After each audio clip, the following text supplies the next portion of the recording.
Chapter 1. Endless darkness covered this land unexpectedly, with only faint starlight and fireflies between the trees providing rare brightness in this world. The night was misty, like a thin veil draped over a gray-white city. In the center of the city, a graceful and exquisite sculpture stood tall, visible as soon as one entered the city and looked up slightly. In the dimness, she emitted a unique night moonlight, pure and holy, her exquisitely beautiful and dignified face causing anyone entering the city for the first time to involuntarily hold their breath. The lifelike sculpture seemed to depict the goddess of the night, draped in a garment woven of moonlight and mist, her alluring figure hidden within the haze even more captivating. Despite being an exquisite beauty, the people in the city did not dare to show any disrespect towards her. She was the ruler of this city. She was not a symbol of anything good, belief, or freedom, but more often represented slaughter and war. People called her the Valkyrie, and in just a year, she had tamed this wild and chaotic land, bringing a semblance of order to the city and its surrounding territories, establishing proper laws. The guards of the city were somewhat careless, turning a blind eye to anyone entering the city, including groups of ragged beggars streaming in. Zhu Minglan wandered at the city gate for a long time, and upon seeing the group of beggars, he decisively inserted himself among them and successfully entered the city. These beggars were refugees from some city-state, speaking a language Zhu Minglan couldn't understand a word of. When they saw the misty sculpted Valkyrie, they were stunned, standing still for several seconds before dejectedly leaving. They were originally from the Pine Forest tribe, with their own 5-village city, a significant power in this land, although the land they possessed was not vast. A year ago, their 5-village city was destroyed, the rulers' bodies neatly lined up in the main street, the villagers either becoming slaves or homeless refugees, eventually ending up in this territory, ruled by the one responsible for their downfall. Ironically, in just a year, any thoughts of revenge had long been worn down by exposure to the elements and hunger. They simply sought a wall to protect them, to live without being pursued by beasts and wandering through the wilderness, hoping for a dirty alley to survive, even if the tall city walls and long streets belonged to the Valkyrie who destroyed their 5-village city. There's porridge offered in the back street. You guys go there. A sharp-toothed man in uniform walked over, coldly addressing the group of wandering beggars like cockroaches and rats. Sir, I am from Sangtown. While delivering silk to the city lord's mansion, I encountered some bandits who robbed me of all my money and the silk intended for the city lord. Could you please inform Mr. Wan in Sangtown to come pick me up?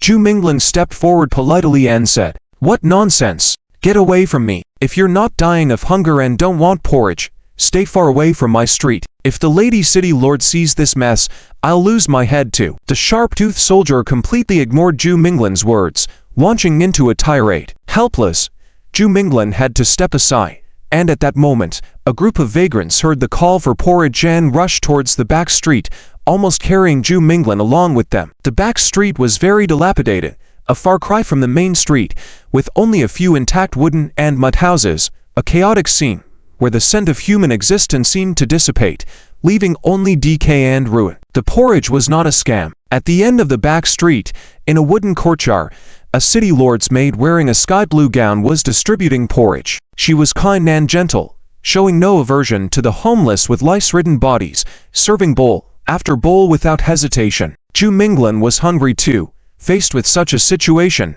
he had to go along with the charity offered. Before long, one by one, the vagrant beggars collapsed, either falling backward or stiffening and falling forward. Some of the remaining conscious wanderers, witnessing this, attempted to run, but before they could get far, they suddenly convulsed, foaming at the mouth. Zhu Minglan was shocked. Could it be true? It was said that some ruthless rulers of cities would poison the homeless, refugees, and beggars periodically to maintain the appearance of thriving prosperity, then dispose of them all outside the city to be buried, like getting rid of rats in the sewer. The thought of ending up in such a fate made Zhu Minglan feel immensely resentful. And who would take care of his little one if he died? It needed so many mulberry leaves to feed every day. As the vagrants collapsed one by one, their widened eyes bore a mixture of resentment and regret. That the land had always been so brutal. Some rulers not only easily took over other cities and homes for a mere offense, but also had no qualms about taking lives for the aesthetics of the city. The homeless without a home city were no different from the rats in the bustling streets. Even if they abandoned all dignity and struggled to survive, there would be no good ending in the end. Zhu Mingling's head began to spin. He was a legitimate person in this eternal city, a diligent mulberry farmer, an honest silk merchant, paying taxes on time, and contributing voluntarily. If those people were rats, they would die if they ate rat poison. He was at least a loyal, hard-working ox, but had accidentally ingested poison from his own yard. Spare me.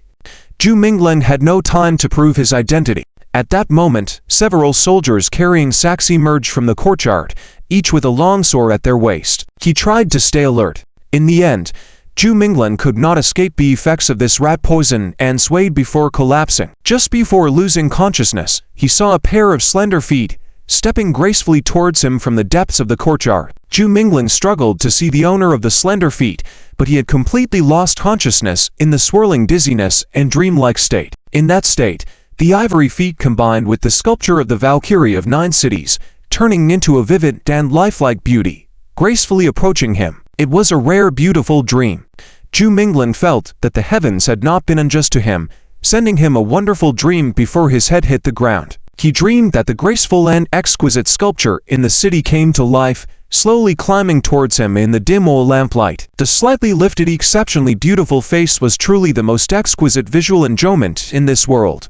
And what happened next made Zhu Mingling feel that even passing away would not be an unacceptable thing. "Oh, I'm going to die," Zhu Mingling couldn't help but exclaim, thinking it was all hallucination before dying. However, he soon heard his own echo in the enclosed area. "I'm going to die. I'm going to die. Die." Zhu Mingling listened to his own echo, slowly regaining consciousness. Observing his surroundings, he realized he was in a dungeon, and the flickering oil lamp was not an illusion. He could even feel its heat when he reached out.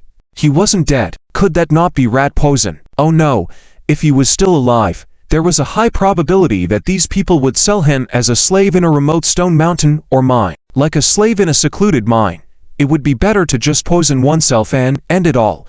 Ha! Suddenly, a pleasant and tender hum sounded beside Zhu Mingling. He turned his head, only then noticing a naked woman lying beside him. Her long hair was like black tea-colored silk, and the remaining blush on her face was breathtaking, causing his heart to stop beating for a moment upon gazing closely, then wildly leaping the next second. What's going on? Wasn't he just dreaming? Why was he in a dungeon with a woman? Her appearance was clearly that of the city's central figure, the Valkyrie of the 9 cities, known for her stunning beauty and a ruler with an iron fist. "You're awake now. Sister looks very good. It seems last night this little vagabond served you well," a sharp-voiced woman spoke from outside the high iron window. The woman beside Zhu Mingling was still somewhat groggy, as if she was heavily intoxicated. "I wonder how many hearts will break when people hear about the dazzling sister sleeping with a little beggar. But don't worry, sister, I will make sure everyone hears about this and it will become the most intriguing topic of conversation after dinner," continued the sharp voice. This statement finally brought the woman beside Zhu Mingling to full alertness, but before she could respond with anger, the footsteps outside gradually drifted away, leaving that sharp and triumphant laughter echoing in the cold dungeon for a long time. Zhu Mingling was perplexed, observing the woman beside him who seemed to be thrown into prison without understanding why. The person before him was unmistakably the city's lore, the Valkyrie spoken of by everyone, her extraordinary appearance easily recognizable, even if she wasn't clothed. "Ow." Zhu Mingling confirmed it was her. "So, judging by the words earlier, have you been overthrown?" Zhu Mingling broke the silence in the dungeon, asking. The land had always been extremely chaotic, with wars never ceasing, and rulers changing almost as often as the seasons. The Valkyrie remained silent, using her long hair to obscure herself, an attempt that didn't quite cover the thin spots and left the larger areas exposed. End of chapter. Chapter 2. The Destitute Female City Lord. "I am not a wanderer. I was just robbed, lost my money, and then mistakenly ate poison kanji," Zhu Mingling hurriedly explained. "What's the difference? She has already achieved her goal," the Empress said coldly. "What goal?" Zhu Mingling realized how foolish his question was as soon as the words left his mouth. What other goal could there be? If the Empress were overthrown, there were many ways to humiliate her, one of which was to connect her, the highest authority, with a bottom-tier wanderer from society like now. This relationship would instantly transform her lofty, untouchable image into one of lowly and dirty. Little Bing crawled up along the stone wall and quickly found the iron bars. Naive optimism. To actually have the mind to play tricks. ... Upon entering her small courtyard house, Zhu Minglan rolled into his bed and fell asleep. Heh, my little Bing can do anything. Zhu Minglan laughed at the Empress. After understanding all of this, Zhu Minglan couldn't help but laugh bitterly. Although she wanted to kill the man next to her, the female warrior also found a crucial piece of information in Zhu Minglan's words, that there was more than one wanderer being held captive outside. The more outsiders there were, the better for hiding. Both Zhu Minglan and the female warrior traveled through the night, not daring to rest during the day. Exhausted, if not for her current weakness, she would have torn Zhu Minglan apart.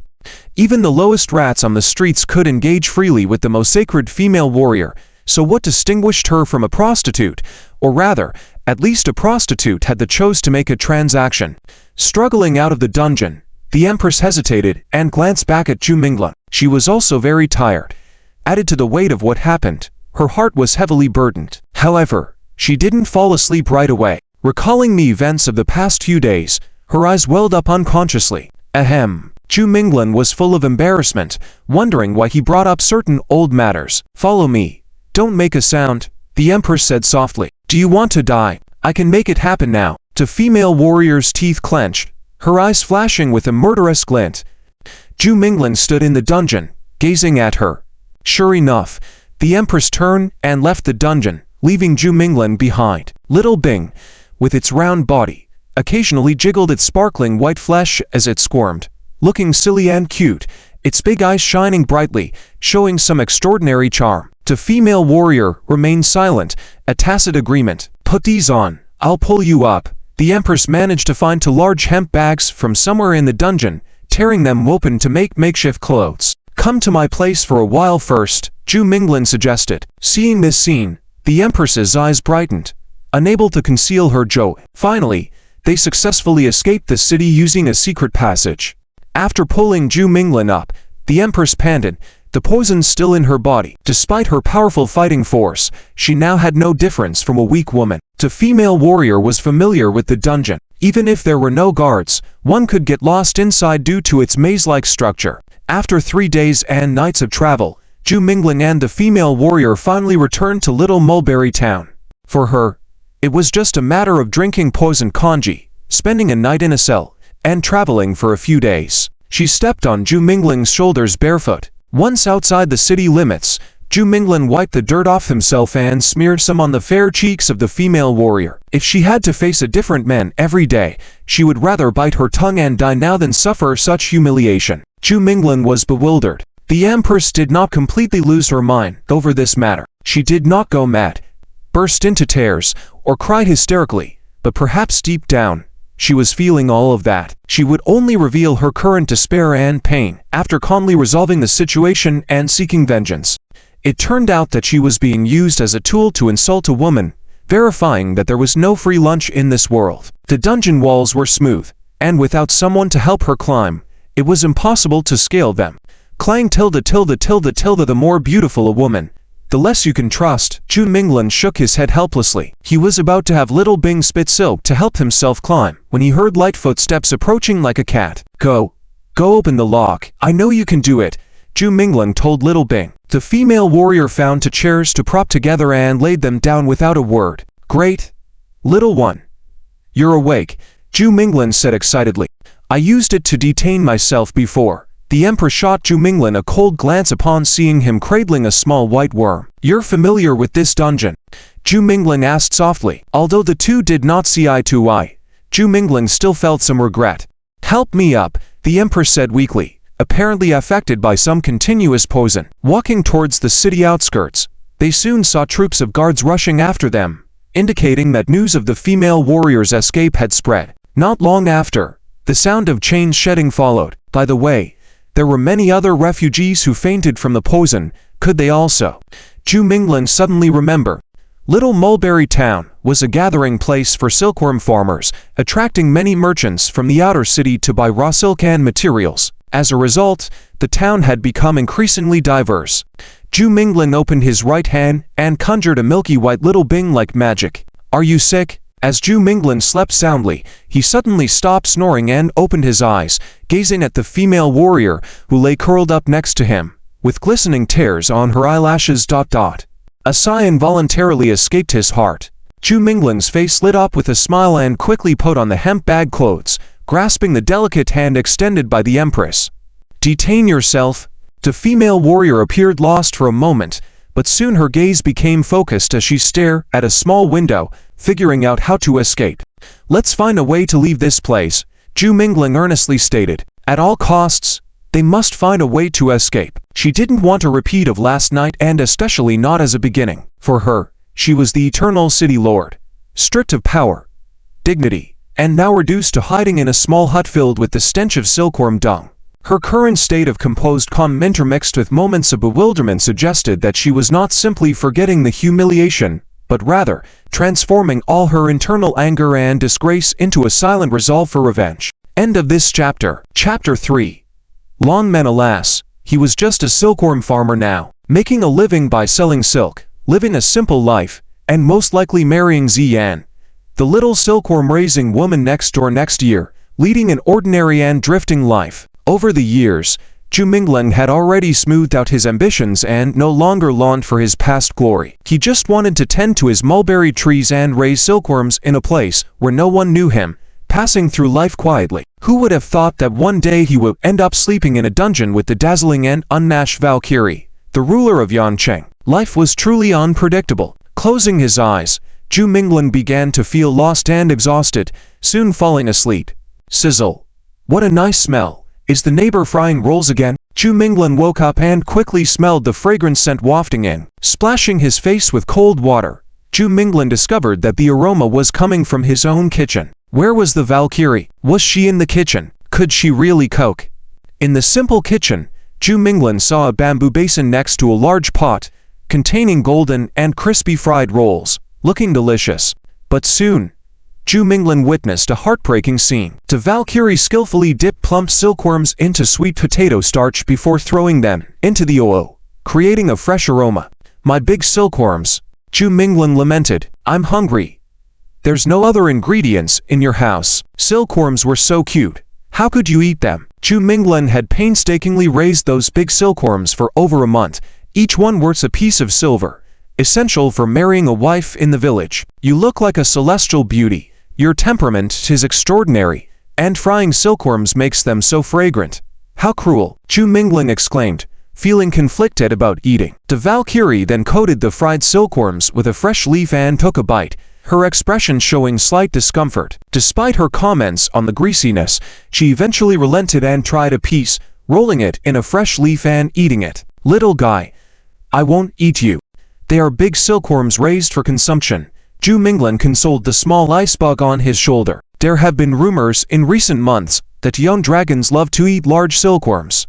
If a young dragon that eats silkworms appears, it must be captured, as it has a high chance of becoming a dragon, explained the Valkyrie. Their dinner conversation continued as they discussed the transformation of creatures into dragons through certain practices. Finally, the Valkyrie suggested that some people, known as dragon wranglers, sought to assist potential dragons in crossing the dragon gate and ascending to dragonhood. The Valkyrie commended Zhu Mingling's silkworm farming skills, before the scene shifted to a calamity unfolding in Yancheng. As dawn broke, the sky was ablaze with a flamboyant crimson glow, casting a brilliant hue over the entire city. An unexpected commotion erupted on the streets, with people fleeing in panic as a golden flame dragon wreaked havoc. The dragon effortlessly destroyed buildings and inflicted chaos and devastation upon the city and its inhabitants. The valiant soldiers, clad in armor and armed with blades, proved no match for the fiery wrath of the golden dragon as it unleashed its fury upon Yancheng. The chapter concludes with a chaotic scene of destruction and fear gripping the city, leaving utter devastation in its wake. Chapter for torturing the teeth of the officials on that long street followed. The crowd, in panic, and rushed out of the city. Outside the city was wide open. Countless shadows could be seen fleeing into the mountains and forests. But not everyone was as fortunate as they were. They had just escaped when there was a loud bang from behind. The city gate collapsed. The fierce fire engulfed the city gate wall. The densely packed crowd wailed in the crimson city, The scene was like purgatory. Dragon. Is this a dragon? Just a fire dragon, but it can bring such annihilation to a prosperous city. Human power, human wisdom appear meaningless in front of such a divine beast. The Lord's mansion of Yancheng. Outside the open gates was a scene of disaster, the fiery red light reflected on the face of the new city lord, who had just taken over the city and turned it into this state. In a few words of unpleasant conversation. Are you satisfied with this scene? Inside the mansion, a pale-faced man asked with a smile. This man's smile had no warmth. Instead it gave a sense of horror. Senior Mulan, I have no deep hatred with you. Why? The voice of the new city lord trembled. Of course not. I just want you all to understand that you must listen carefully to every word I say. I don't like to repeat myself. That would make me feel like you are underestimating my presence. I dislike hesitant answers, because you are not qualified to bargain with me. Mulan said coldly. Mr. Luozi, look at my daughter. She is honest and youthful, outstanding in appearance, intelligent and brave, if the senior likes. The city lord said. Mulan, with a pale face, glanced at a woman next to him who had a decent appearance, but he snorted disdainfully. He unfolded the scroll in his hand again, pointed his finger at the woman in the painting, and said sinisterly, I want her. I have told you that I want her. It seems that I have been too kind. This city really has no reason to exist. Senior, the person you want, not long ago was overturned by the girl, turned into a prisoner and then imprisoned in the dungeon with a beggar for several nights. Even though she was a rare beauty in the world, she has become the lowest, dirtiest woman, and the fact has proven that apart from her enviable beauty, she has nothing else, said the white-haired city lord. Hearing this, the muscles on Mulan's face twitched, his eyes exuded a fierce anger, making the golden fire dragon outside the hall even more vibrant. What did you say? Mulan's tone had completely changed, from disdain to arrogance, and now he could clearly feel the chill. Mulan Luozi had experienced countless hardships and humiliations, crossed the threshold of despair, achieved his current status as a Mulan master. After the transformation, the first thing he wanted to do was to prove himself in front of her, hoping that she would favor him. What he never expected was that the woman he dreamt of had been defiled in this Yancheng land, by a dirty beggar no less. Dak 2 Top. Chapter 5.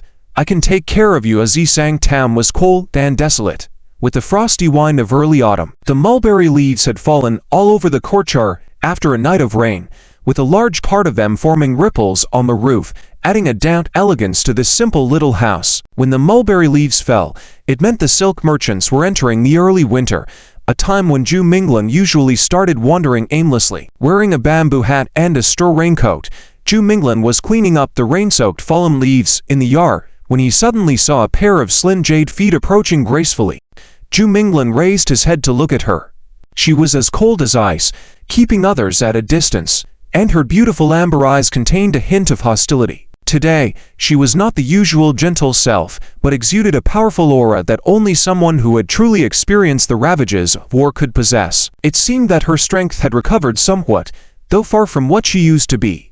Zhu Minglan had heard many rumors about her strength. Are you seeking revenge? Zhu Minglan asked. As soon as these words were spoken, countless silver threads flew out from the sleeves of the female warrior. They quickly gathered into a silver thread sword, hanging at Zhu Minglan's neck. Am I the first one? Zhu Minglan asked wryly. The sword slid past, and the female warrior, light as a swallow, glided past him. Immediately, a trace of blood appeared on Zhu Minglan's neck. Without moving, Zhu Minglan waited for his head to roll off. But it was just a shallow cut, breaking the skin. She wasn't going to kill him. Zhu Minglan touched his neck, turned to look at the graceful figure of the female warrior as she walked away. He didn't thank her for not killing him. As if she was ruthless, she wouldn't have reached out to pull him out of the dungeon. Will I really be imprinted in your heart as a lifelong disgrace? Zhu Minglan asked. In the past few days, there were many stories about the female warrior and the wanderer, one in the heavenly palace and the other in the foul concrete drain below, with a stark class difference but intertwined. It was such a sensational topic that soon people outside the Eternal City would know about it. The female warrior remained silent, continuing to walk away. This time, she didn't disguise herself as before but showed her true appearance, simple, worn out yet still magnificent. Actually, Zhu Minglan watched her disappear and the words on his lips remained unsaid. Zhu Minglan understood. He wasn't a disgrace to the female warrior, It was his current lowly status that was shameful. She left, leaving Zhu Mingling with mixed feelings. Subconsciously, he picked up a full mulberry leaf and a little ice bug happily bounced from his shoulder to the leaf. Are we never going back to the days of dominance and glamour? Zhu Mingling casually asked the little ice bug. After so many years, Zhu Mingling still couldn't figure out why the once majestic white dragon was covered in silk overnight, then rapidly degenerated into a tiny creature that only knew how to munch on mulberry leaves. The little ice bug ignored him and raised its almost invisible claws to start nibbling on the leaf, like a child holding a bowl much bigger than itself, happily munching away. It wriggled its chubby body, making joyful chewing sounds, and looked extremely satisfied after finishing. Seeing the adorable look of the little creature, Zhu Mingling couldn't help but laugh and poke its chubby belly with his other hand. The little creature had no shame and immediately rolled over, offering its belly for Zhu Mingling to massage, making contented sounds. Being ordinary isn't so bad. No pressure, no worries, and nobody to take care of. Shaking his head, Zhu Mingling continued to tidy up his small courtyard. Next year, he would have to plant more mulberry trees on the hill behind. The little creature's appetite was getting bigger, and if he didn't work harder, he wouldn't even be able to afford to feed the ice bug that depended on him for survival. By the way, it's not even noon yet, but why does it feel a bit warm? Zhu Mingling hadn't been cleaning for long before noticing the cold air being dispelled by something. Streaks of red light pierced through the dense clouds, and the village of Sang was gradually enveloped in a red glow. Even the nearby woods appeared as vivid and vibrant as a maple forest. Zhu Mingling looked up at the sky. Hadn't the morning already passed? Why such a dramatic display of dawn now? These fiery clouds hung like real flames. In a short time, the vast blue sky transformed into something incredibly splendid. Creak! Before Zhu Mingling could figure out where this sky normally came from, the wooden door suddenly swung open, and the female warrior who had left not long ago hurriedly stepped in. Zhu Mingling's eyes lit up. She had returned. In fact, I can still grow winter jasmine. This winter, Zhu Mingling could be more diligent as long as she was willing to share simple meals with him, and didn't mind the smell of silkworm dung in the small house courtyard. Yes, I can take care of you. How about giving up on revenge? Zhu Mingling smiled, having decided to say this, but before he could speak, the female warrior's expression turned serious, and she quickly said, "You will play a role as my kinswoman." Zhu Mingling hadn't quite understood what she meant when the courtyard door was forcefully pushed open again, and a magnificent man dressed in blue with red stripes entered. Though his attire and appearance exuded a sense of nobility, what stood out the most was his incredibly pale complexion, as if afflicted with some ailment, devoid of any normal color. However, his appearance didn't convey weakness but rather a cold and aloof demeanor that stirred fear in people's hearts.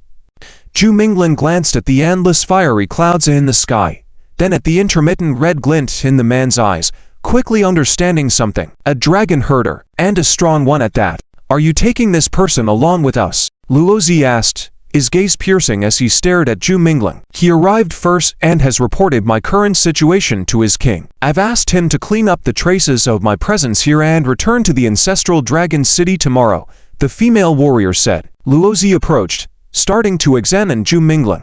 His serious expression contained a hint of skepticism, showing that he didn't completely trust the female warrior's words. "Madam," Zhu Mingling bowed respectfully, without changing his expression. "It's not allowed for strangers to accompany you when instructed by the clan. Your status is noble, and you're so dignified and beautiful. I suggest you not trust someone of unknown origin." "Unknown origin? I was from the clan ... The clan." Luozi hesitated when his words came to a halt. "Luozi used to be a steward in thy father's court, and now he is also a dragon herder, not the unknown person you speak of," the female warrior said. "Oh. Then he is also considered a fellow clan member. If that's the case, let's travel together. We can take care of each other along the way." Zhu Mingling reluctantly agreed. He had cleverly questioned those who doubted him first, revealing a mischievous streak. Zhu Mingling couldn't help but marvel at his own skills. He hadn't lost the acting abilities of his past. End of chapter. Chapter 6. Yuling Luozi frowned, but he couldn't say anything right now. Wutu was a barren but chaotic land, and Yancheng was just a city on the vast Wutu. Luozi thought he was the first to find the suffering Li Yunzi, but someone had beaten him to it. Setting aside Luo Xiao's strong desire to possess the Valkyrie Li Yunzi, even if he sent her back to the ancestral dragon city-state of the Li family during this difficult period, he would receive great rewards. Luozi had just become a dragon herder. His golden fire dragon had boundless potential, but he also needed a truly powerful force to pave the way for him, and the Luo Li family was the perfect choice. Of course, this time, he was not entering the ancestral dragon city-state of the Li family as a servant, but as a true dragon herder. The people of Yancheng might not know Li Yunzi's background, but Luozi was well aware of it. The journey is long. Miss can ride my golden fire dragon back to the ancestral dragon city-state. However, my dragon has a proud nature and does not like others stepping on its back. This gentleman may need to find his own way, Luozi said. Zhu Minglen has just entered the Dragon Taming Academy. His young dragon is not fully formed yet and can only summon a phantom bird to relay messages. We still need Mr. Luo to guard and be vigilant on this journey, Li Yunzi said. To step foot in this barbaric land before becoming a true dragon herder requires courage. Since that is the case, let's set off quickly. Luozi seemed eager to leave. Zhu Minglen was observant. The terrifying dragon herder Luozi, despite showing great respect to the Valkyrie, evidently feared the enormous power behind her in the ancestral dragon city-state. However, Wutu Yancheng was too far from the ancestral dragon city-state, and Wutu had never been a place of much civilization. Barbaric and primitive, filled with conflicts and battles everywhere, constantly a war between tribes and cities. Unless there was a strong enough force standing unshakable, true order was impossible. The city is far away from the emperor, although the Valkyrie comes from a more illustrious city-state clan. Her suffering here was akin to calling out to a sky that doesn't answer, a land that lacks spiritual power. Even if Luozi did something outrageous at this moment, the powerful clan behind the Valkyrie probably wouldn't know. The Valkyrie was still weak, probably poisoned, and maybe had her own reasons for all the charades. With only a tenth of her former abilities restored, she was pretending to be one of her own people to warn the powerful dragon herder Luozi, preventing him from taking advantage. As Luozi watched the Valkyrie, his burning desire was evident in his eyes, despite his efforts to restrain it. The Valkyrie had endured humiliation once and knew that anything could happen when she was vulnerable. She did not believe that Luo Xiao's intentions were truly to escort her. Without full recovery, without return to the ancestral dragon city-state, no one was trustworthy. It was safer for her to stick with a man who had done things he shouldn't have done but was already familiar. With Luozi in the lead, they headed towards the back mountain bathed in the maple forest. The Valkyrie Li Yunzi slowed her pace slightly. Zhu Minglen understood the Valkyrie's intention behind having him pretend to be one of her people and couldn't help but sigh. Softly speaking to her, he said, "You're in a tough spot. Losing power, losing strength." The once brilliant Valkyrie now walked on thin ice. Upon hearing this, the Valkyrie Li Yunzi's expression changed. She slowed down her pace. Then, when aligned with Zhu Minglen, she whispered, "Don't let him see through. Yancheng has already been turned into a sea of fire by him, and few have survived." Zhu Minglen was shocked. Pillaging and slaughtering the city. Was this Luozi a psychopath? Even if it was to avenge the Valkyrie, it wasn't necessary. Suddenly, Zhu Minglen realized something, recalling Luo Xiao's undeniable infatuation with Li Yunzi. This madman might be targeting him. After all, he had no idea who the people were talking about when they mentioned a little beggar. He might as well wipe out the city himself. Zhu Minglen felt uneasy. Looking at the pale-faced Luozi in the blue clothes with red patterns, he couldn't help but feel a sense of fear. He used to be a servant of my father's. He was expelled from the family for trespassing beyond the courtyard to spy on me practicing swordsmanship. He harbored resentment and has now become a dragon herder. Li Yunzi continued. Li Yunzi was well aware of her current situation. She needed Zhu Minglen to intimidate Luozi as a member of her clan, otherwise she would continue to be at the mercy of others. He didn't abduct you directly because he wants to use this opportunity to return to your large clan, Zhu Minglen asked. Yes, Li Yunzi replied. He's forcibly escorting me. There's no saying he won't go mad halfway, Zhu Minglen said. Li Yunzi remained silent. Despite her appearing calm, Zhu Minglen could sense the vigilance flickering in her eyes, like a wounded deer constantly pondering, searching for her own sense of security. After all, she was a woman he had spent good times with in the dungeon. He had to do something for her. Wait a minute. Wasn't he supposed to retire in Sangtan? Wouldn't that mean running to a bustling metropolis and burying his plain existence in a grander world? What about not being responsible? The journey was long, and the golden fire dragon was truly a rare and powerful beast. Flames always danced on its scales, casting a scarlet hue across the sky as it flew, exuding extraordinary momentum.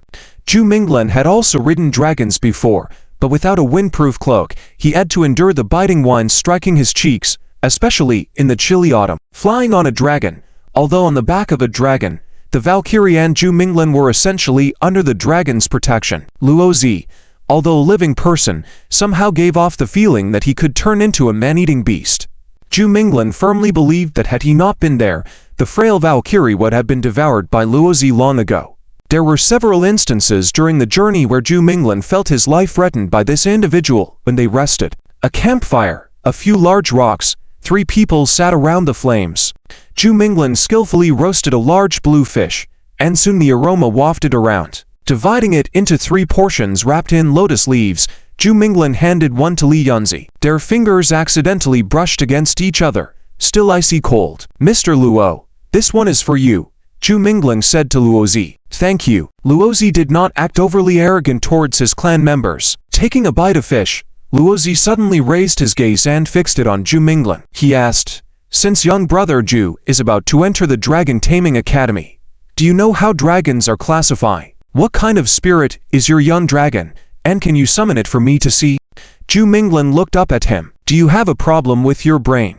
I've grilled this delicious fish, and instead of enjoying the food, you come to probe me." Sure enough, he was a psycho. After cursing him inwardly, Zhu Minglan maintained the same smile on his face and replied, "Mr. Luo, why are you joking with me like this? I am not a real dragon herder yet. I have not formed a spirit domain, so I cannot bring the young dragon into the spirit domain. My family's young dragon is indeed a storehouse dragon, but it's not easy to carry. It's still in the warm nest of the clan, preparing for hibernation. A young dragon is a young creature with the potential to transform into a dragon. Dragon herders cannot easily summon a young dragon, so taking care of one is a very cumbersome task, as hardly anyone would take a young dragon with low self-defense capabilities on a long journey, especially since it's not certain that a young dragon will ultimately transform into a dragon. A young dragon that cannot transform is worthless. Many people exhaust their lifetime and resources without being able to choose a young dragon that will eventually transform into a dragon. The Dragon Gate is like an unattainable height for many people who even lack the qualifications to look up at it.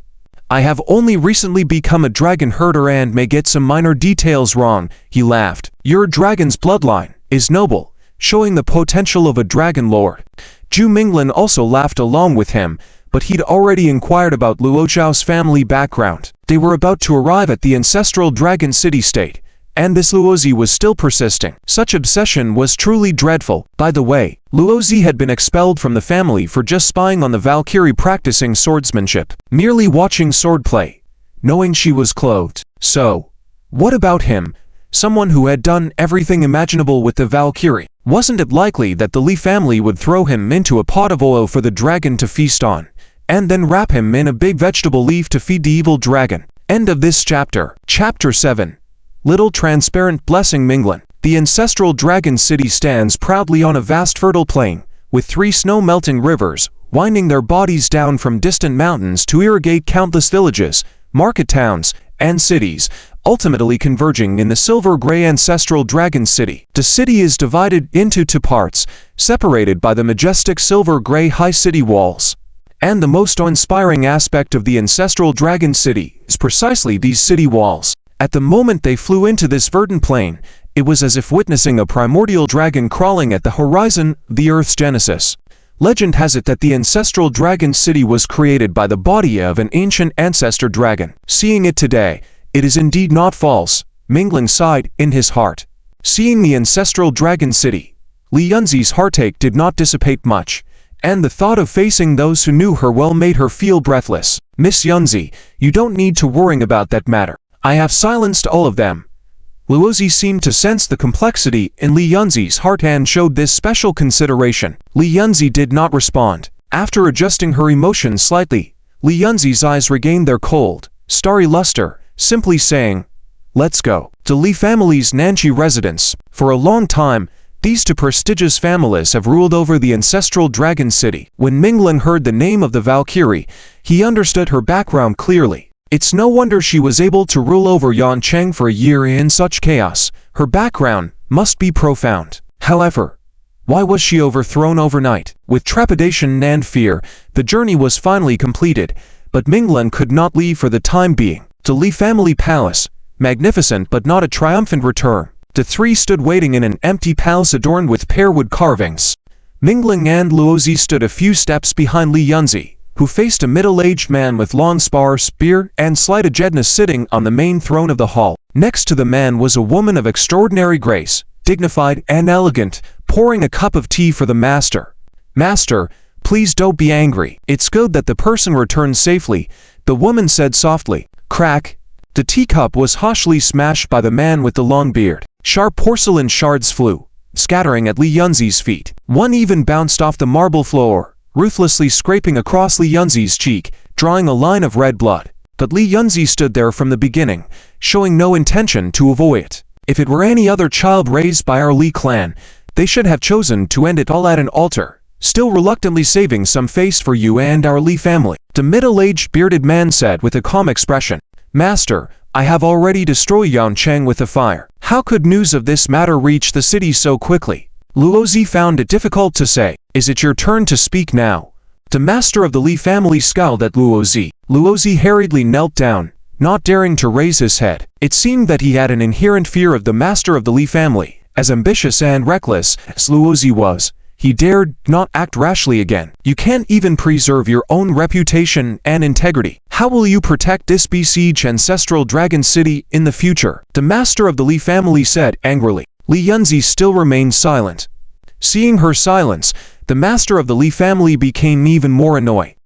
But soon, the master of the Li family suppressed the rising anger in his throat. "Regardless of Yunzi's considerable military achievements for our city, expanding our territory, although her reputation is tarnished now, her commanding authority remains." The lady by his side persuaded, "What commanding authority is there? And the soldiers under her name of lady have to endure this disgrace with her.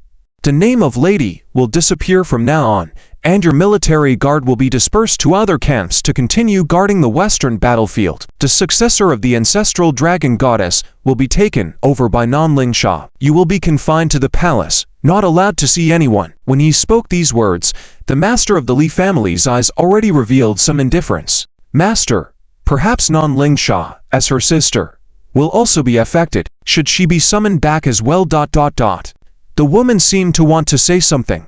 Nanling Sha is Nanling Sha. Li Yunzi is Li Yunzi. Whoever dares to involve Nanling Sha in this matter will have their tongues cut out, no matter what their status." The master of the Li family said, "I will carry out this command." The woman responded, "Luozi." The master of the Li family finally looked at him. "Here." Luozi hurriedly knelt down, not daring to raise his head. "Is your dragon the golden flame dragon?" the master of the Li family asked. "The golden flame dragon? Master, this is a dragon breed with the hope of ascending to a dragon lord status. The bloodline and attributes are top-notch. With loyalty, it could be." The woman showed some surprise. "Indeed a rare precious dragon. I did not expect that you leaving the Li family would encounter such astonishing experiences. You did well this time, making those refugees of Wu to understand that the people of our Li family cannot be trampled on at will." The master of the Li family said, "I was exiled years ago for my mistakes, filled with remorse. However, my heart has always been with the Li family. After becoming a dragon herder, I happened to be training in Wutu when I heard about Mrs. Ordeal and hurried to her. It's a pity I was a step too late. Please don't blame Miss, it's my lack of decisiveness. I should have wiped out the surrounding towns as well, so this matter wouldn't have spread back to the city." Luozi expressed his loyalty. The master of the Li family nodded, somewhat satisfied with Luozi's ruthlessness. "You will be under my command now. The golden flame dragon is indeed a dragon breed with boundless potential, but it also requires substantial resources and guidance from a master. As long as you are loyal, I promise you a bright future." The master of the Li family said, "Thank you. Thank you, master." Luo Xiao's face couldn't hide his excitement, bowing again to express his gratitude. A brilliant future. This is what Luozi wanted, a radiant future. Not becoming some dragon herder in those barren lands, but to reign supreme in the magnificent and prosperous ancestral dragon city. Minglan had been rehearsing in his mind countless times how to answer the domineering and ruthless words of the master of the Li family, and even thought of many vague words to cover up the issue of his identity. In the end, Minglan realized that the master had never taken him seriously from the start to finish. Not a glance, let alone a question. This made Minglan somewhat bitter. There were once many accomplished individuals pointing at him and saying, "This child has an extraordinary face and will be outstanding in the future, a dragon among men." How could he, in just a few years of wandering, achieve such a simple and transparent demeanor? End of this chapter. Chapter 8. The Lord of the Regressive Dragon Li's family and the housekeeper lady left, leaving only Li Yunzi, Luozi, and Zhu Mingling in the grand hall decorated with pear wood. Luozi stood up slowly a while after the head of the Li family left. He took a few steps forward and walked towards Li Yunzi. "Miss Yunzi, I have not handled things well and have caused you trouble. Miss Yunzi, please do not mind what others think. After returning to the Li family, I will work even harder to become a pillar of the family. When the time comes, I will try my best to have you betrothed to me by your father. Luozi, truly have genuine feelings for Miss Yunzi. I know it may sound sudden and offensive to say this now, but I will prove it to you with actions. Yunzi, please give me some time." Luozi said these words with a hint of stuttering and nervousness. Zhu Minglan, who was beside him, opened his mouth wide. Am I really that transparent? No matter how twisted this Luozi may be, he seems to have genuine feelings for Li Yunzi, and he chose the most appropriate time to confess to her, sincerely expressing that he is a man who does not care about Li Yunzi's past. Li Yunzi did not respond, and her emotions were unreadable at the moment. "Miss Yunzi, you don't have to rush to answer. As long as you understand Luo Zhao's loyalty and devotion, Miss Yunzi must be tired. Mingling, have someone take Miss back to rest.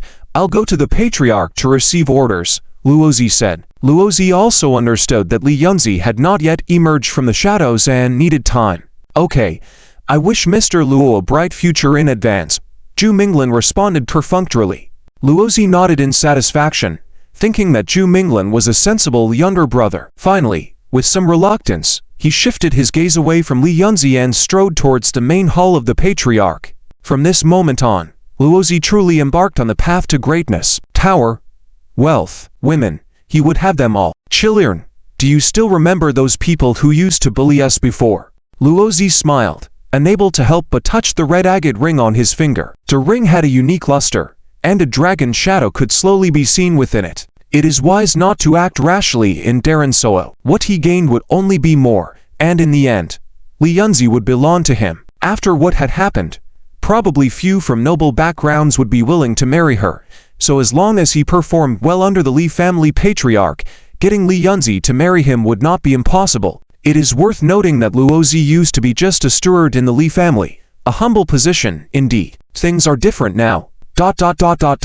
In the grand hall, Zhu Minglan walked to the head seat, picked up the scented handkerchief left by the housekeeper lady, and handed it to Li Yunzi. "You're still bleeding. By the way, was that person your father?" Zhu Minglan asked.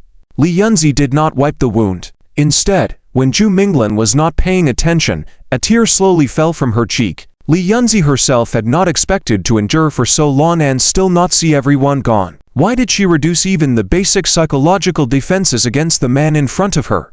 On the side, Zhu Minglan also did not know how to comfort her at the moment. If she had cried a river, it might have been deader, but she shed only a single tear, devoid of pain or sadness, giving off a strong sense of enduring fortitude. However, this determination of the beautiful woman was heartbreaking to witness. She was a victim but appeared as a sinner in the eyes of others. Although she had finally returned home, all she received was scolding. It seemed that if blood ties could be severed, the head of the Li family patriarch would not hesitate to do so. Was this the refuge Li Yunzi had traveled far and wide to return to? "Let me help you back to rest. Don't think too much." Zhu Minglan politely assisted Li Yunzi and led her out of the grand hall. "This way." Upon reaching Li Yunzi's courtyard, Zhu Minglan was indeed shut out. Zhu Minglan understood. After all, comforting her was of no use. He was the culprit. In a world where status was distinct, Zhu Minglin would not have been surprised if Li Yunzi had taken out her frustration on him. Where should he go now? He was inexplicably abducted to the Zulon city-state.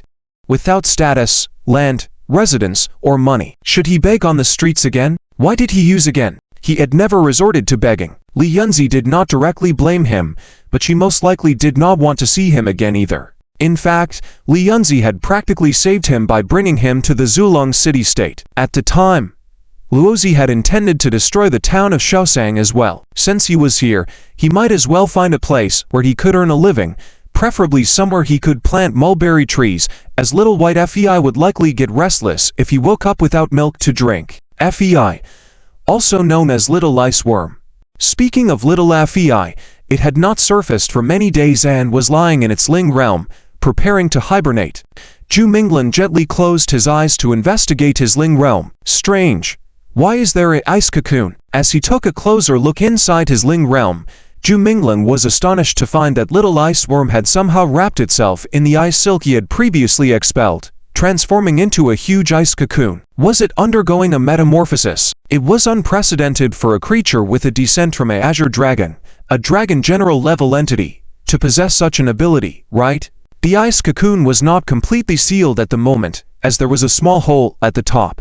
Through this hole, Zhu Minglin could see what was inside. Once he saw it, he was shocked by the magnificent world within the cocoon. The world in the cocoon was exquisitely and artistically crafted. The ice threads that comprised the outer layers were interwoven inside, in an extremely precise manner, devoid of any disorder, and instead forming a perfect art piece from scattered to complete. Adorning these frost threads were glistening ice crystals, shining like rare white diamonds, resembling a starry sky in the vast and endless night, orderly distributed in this tiny universe, dreamlike and enchanting. Even a small frost thread had ancient patterns on it, and within each small ice crystal seemed to contain an incredible universe. All of these converge around a small spiritual silhouette, which was gradually growing wings and becoming more graceful, resembling the original white Fei Ling form. At the core of the cocoon, little white Fei appeared drowsy, gently stretching out its as yet incomplete wings, its beautiful, lively eyes working hard to focus on Zhu Minglin, who had entered the Ling realm. That the little creature was extremely tired. In the end, it closed its eyes. For a moment, the frost threads began to dance, and the ice crystals began to shimmer. As little Fei fell asleep again, the world within the ice cocoon began to spin wildly, with minuscule buds breaking ice, microscopic ice flowers blossoming, and a snow tree of life spreading its canopy to cover the heavens and earth, creating tiny life forms. As if experiencing the creation of heaven and earth, experiencing vast transformations. At the same time, the hole in the cocoon was filled with ice threads rushing from the inside out, sealing the ice cocoon completely. Zhu Minglin could no longer see anything inside. The ice cocoon appeared ordinary from the outside, but the awe-inspiring subworld inside lingered in Zhu Minglin's mind. How could he forget the white frost threads that once enveloped half the city? The giant ice cocoon had encased the azure dragon white Fei, covering half the city. A large area of pure white divinity, as if a snow spirit had descended. This astonishing scene lasted an entire night, but in the end, all the white threads melted in the morning light, leaving behind the lifeless shell of the azure dragon white Fei, which disintegrated into water along with the frost threads in the sunlight. Only a small ice worm, almost devoid of any consciousness, crawled out slowly. Zhu Minglin stood on the cold city, watching the tiny ice worm emerge from the ice city. How could the teenager, who was once the white azure dragon, believe it? The white azure dragon had regressed. The youth who was once in his prime had now become a speck of sand in a sea of people, embarking on his long journey of wandering. After all these years, the young boy had grown into a young man, his lofty ambitions worn down to mere survival. He had traveled to many places, but had lost count. However, the ice worm, little white Fei, had remained in its form as a small ice worm all these years, unchanged. But this time, it was undergoing metamorphosis. After a quick glance, Zhu Minglin saw little white Fei halfway through the transformation, with thin wings, a graceful body outline, and a delicate tail.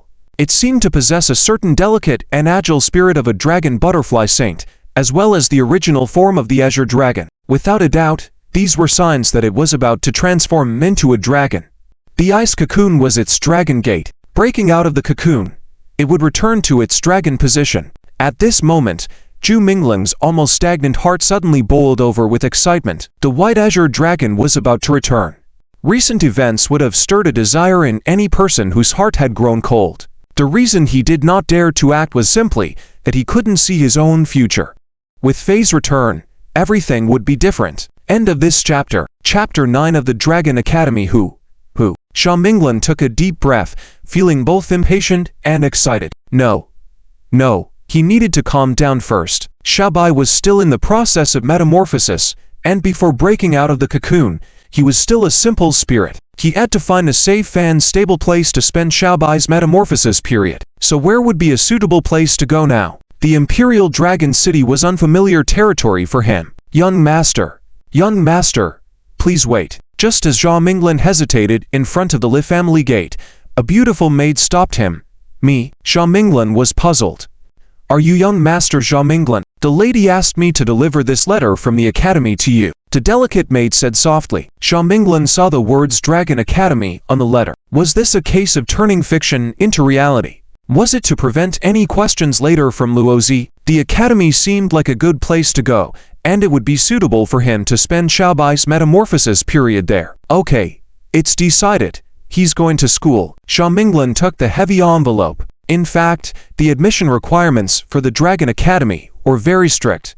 Either you had enough money to ensure you could hatch a dragon yourself, or your nurtured spirit was identified as a potential dragon. The academy was a good place, with children of officials and nobles, as well as commoners who became dragon students with unique insights and wisdom. Becoming a dragon herder was not exclusive to the wealthy. Some commoners also crossed the threshold and soared to new heights among the crowd. Young master, after reporting to the Dragon Academy in Lichuan, don't miss the selection of nurtured spirits. Be careful when choosing, okay? The maid named Shana blinked at Xia Minglin, gently reminding him. Thank you, Miss Shana. Just call me Shana. Thank you, Miss Shana. Giggle. Shana giggled with a clear voice like a bell. Taking the admission letter, Xia Minglin walked up the bustling main street of the city, paved with bluestone. Behind him was the Li family palace, which was solemn and empty, separated from the bluestone street only by a bridge. But once you crossed the bridge, the lively atmosphere immediately enveloped you, allowing one to blend in without being noticed. As a person who embraced the moment, he could wander the world as his home or settle down in the elegant academy. It was the beginning of a new chapter. In the courtyard, Shana, with a butterfly-shaped hairband on her head, walked towards the house. She saw Miss Liansk sitting alone on the velvet couch. Shana had heard about what happened. Outside, she was a noble lady, attracting attention and respect, but in this courtyard, she was no different from any other lady, referred to as Miss Yansk by the people in the Li family palace. Shana knew that Miss had been through a lot recently, but she didn't know how to help her get through it. Miss, Shana doesn't quite understand. How did the woman from Yangcheng know your weakness? You've always been very cautious. Shana bowed slightly. The person who framed me is here, Liansk said coldly. Why did she come back? Liansk was very clear that the person who could grasp her fatal weakness must be a close relative. Is someone from our Li family instigating things behind the scenes? Why don't you tell the head of the family? Is it someone in the family trying to harm you? Shana said. Liansk shook her head and said, I did, but it would only tip them off. Shana was also quite smart. She immediately recognized who Liansk meant by them. Her eyes were filled with surprise, and after a while, she whispered softly, Do you suspect Lady Kang Tan, the head of the house? I hope it's her. Liansk muttered somewhat absent-mindedly. No wonder that lunatic Luozi destroyed Yangcheng. The news spread throughout the city, with some in the clan not wanting you to take the Li, but resorting to such cruel means is too much. Shana said, indignantly. Liansk took a deep breath. Some people wanted her to be utterly ruined, to have her reputation destroyed, but she would not allow them to succeed. She needed some time herself to let everything settle down. For those who had trampled on her, she would pay them back tenfold. Have the autumn camphor tree flowers planted by Stardust bloomed? Liansk asked. They have bloomed and they're beautiful. Let's go there for a stroll, miss. Let's not mention this to her if she wakes up. Liansk instructed. Shana didn't know how to respond for a moment. *** continued in the next message *** chapter 10. The choice of young spirits. Let's make a bet. I'll go in right now, and no one at the bronze gate will stop me. If I can get in, you give me this basket of peaches, Zhu Minglan said, getting annoyed with the peach seller. All right, but what if I win? The peach seller smiled, her dark wheat-colored skin contrasting with her bright eyes. I'll buy all your peaches. Judging by your appearance, you don't seem to have that kind of money, the peach seller remarked. Mind your own business, Zhu Minglan retorted. Entering the school, you don't necessarily need to dress to impress, but at least you should look decent and clean. Zhu Minglan had been protecting the flowers all the way to Zulong City and then on foot to this dragon taming academy. Without even a chance to bathe, his rough cloth outfit made him look a bit scruffy. But this was just the beginning for Zhu Minglan, at least. He couldn't care less about the arrogant and cold young master, continuing to choose earnestly. Once you have a full cart, we can depart. The gatekeeper quickly led for more people over. Just take one randomly, no dawdling. Instead of wasting time choosing rubbish here, you should spend more effort nurturing your own young spirits, the cold young man said. It was apparent that Li Xiaoying had her own young spirit, and the cold young master seemed to already possess young dragon.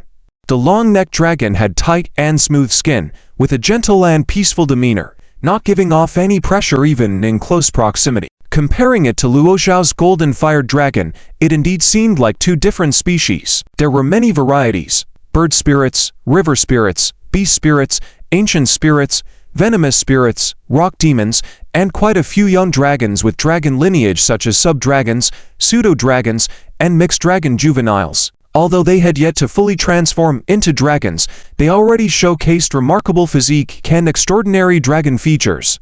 Sigh. Losing felt worse than just losing.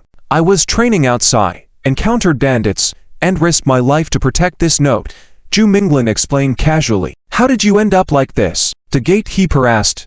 Meanwhile, the peach seller seemed to be discussing prices with a plump woman, gesturing animatedly. Recognizing dragons is like recognizing treasures. Li Xiaoying ultimately chose one from a group of bird spirits that looked the most fierce and combative, carrying it without showing much importance. Laughter echoed around, especially from the female students who were about to ride on the long-necked dragon across the lake, trying to contain their amusement. Clueless and unlucky. Those who can enter the Dragon Taming Academy mostly already have a young spirit with potential, and some are just one step away from a breakthrough, Zhu Minglan casually inquired. Remember to share that bag of smoked deer meat with your classmates. You should build good relationships with your classmates and teachers when in unfamiliar territory, to avoid being bullied easily.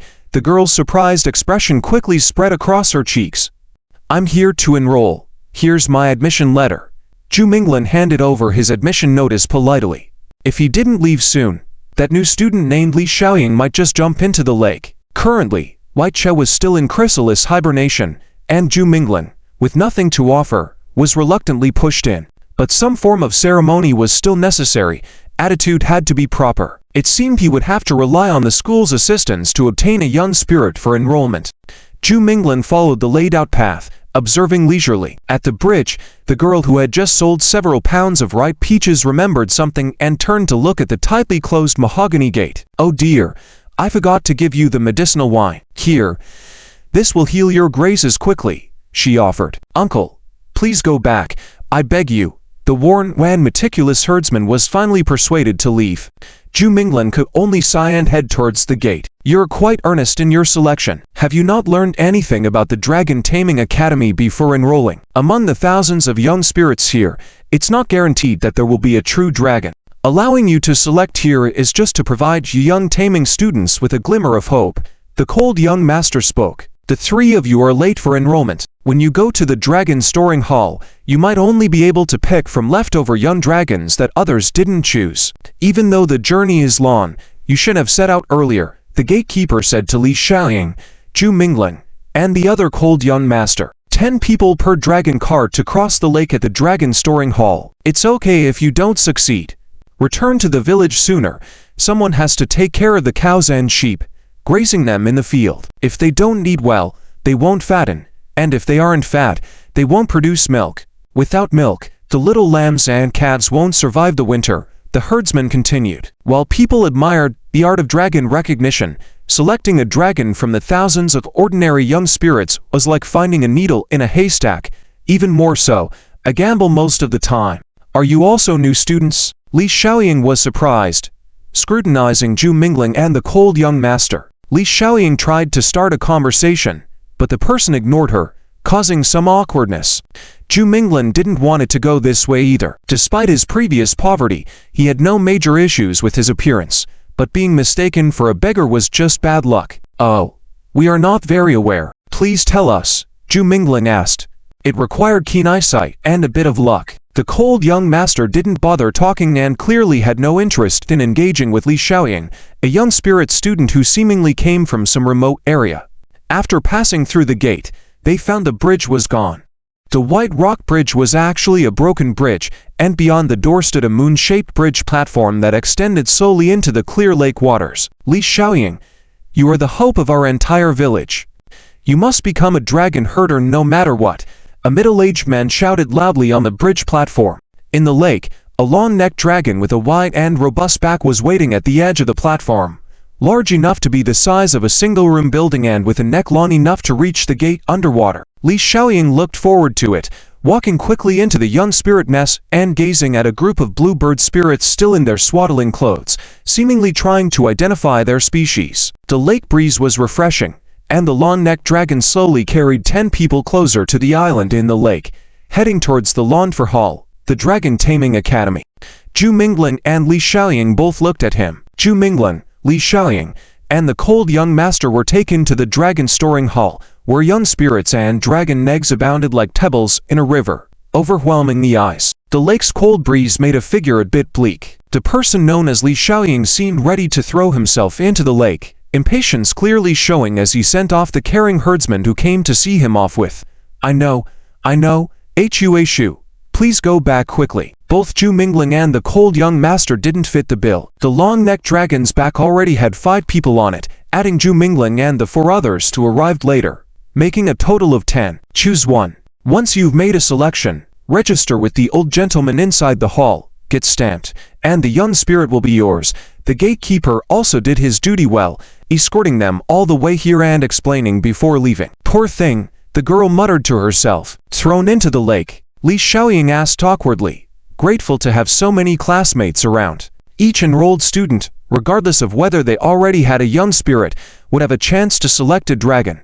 Zhu Mingling put away the note, turning back to look at the girl selling peaches at the bridge, preparing to give her a mischievous grin. All right, go pick up the school emblem ahead and wait on the side. The gatekeeper nodded, signaling the person behind to lead Zhu Mingling inside. His situation was slightly awkward. Crossing the white rock bridge, vendors became scarce, and nearing the bronze gate, an air of elegance and cleanliness was evident. Li Xiaoying smirked, and Zhu Mingling scratched his head. She had completely forgotten about the bet they made earlier. Indeed, the free young spirits provided by the academy wouldn't be top-notch. Otherwise, everyone entering the Dragon Taming Academy would become dragon herders. Yet, many people still lingered around the Dragon Gate, hoping for that one last breakthrough. Can you hurry up? The cold young master demanded.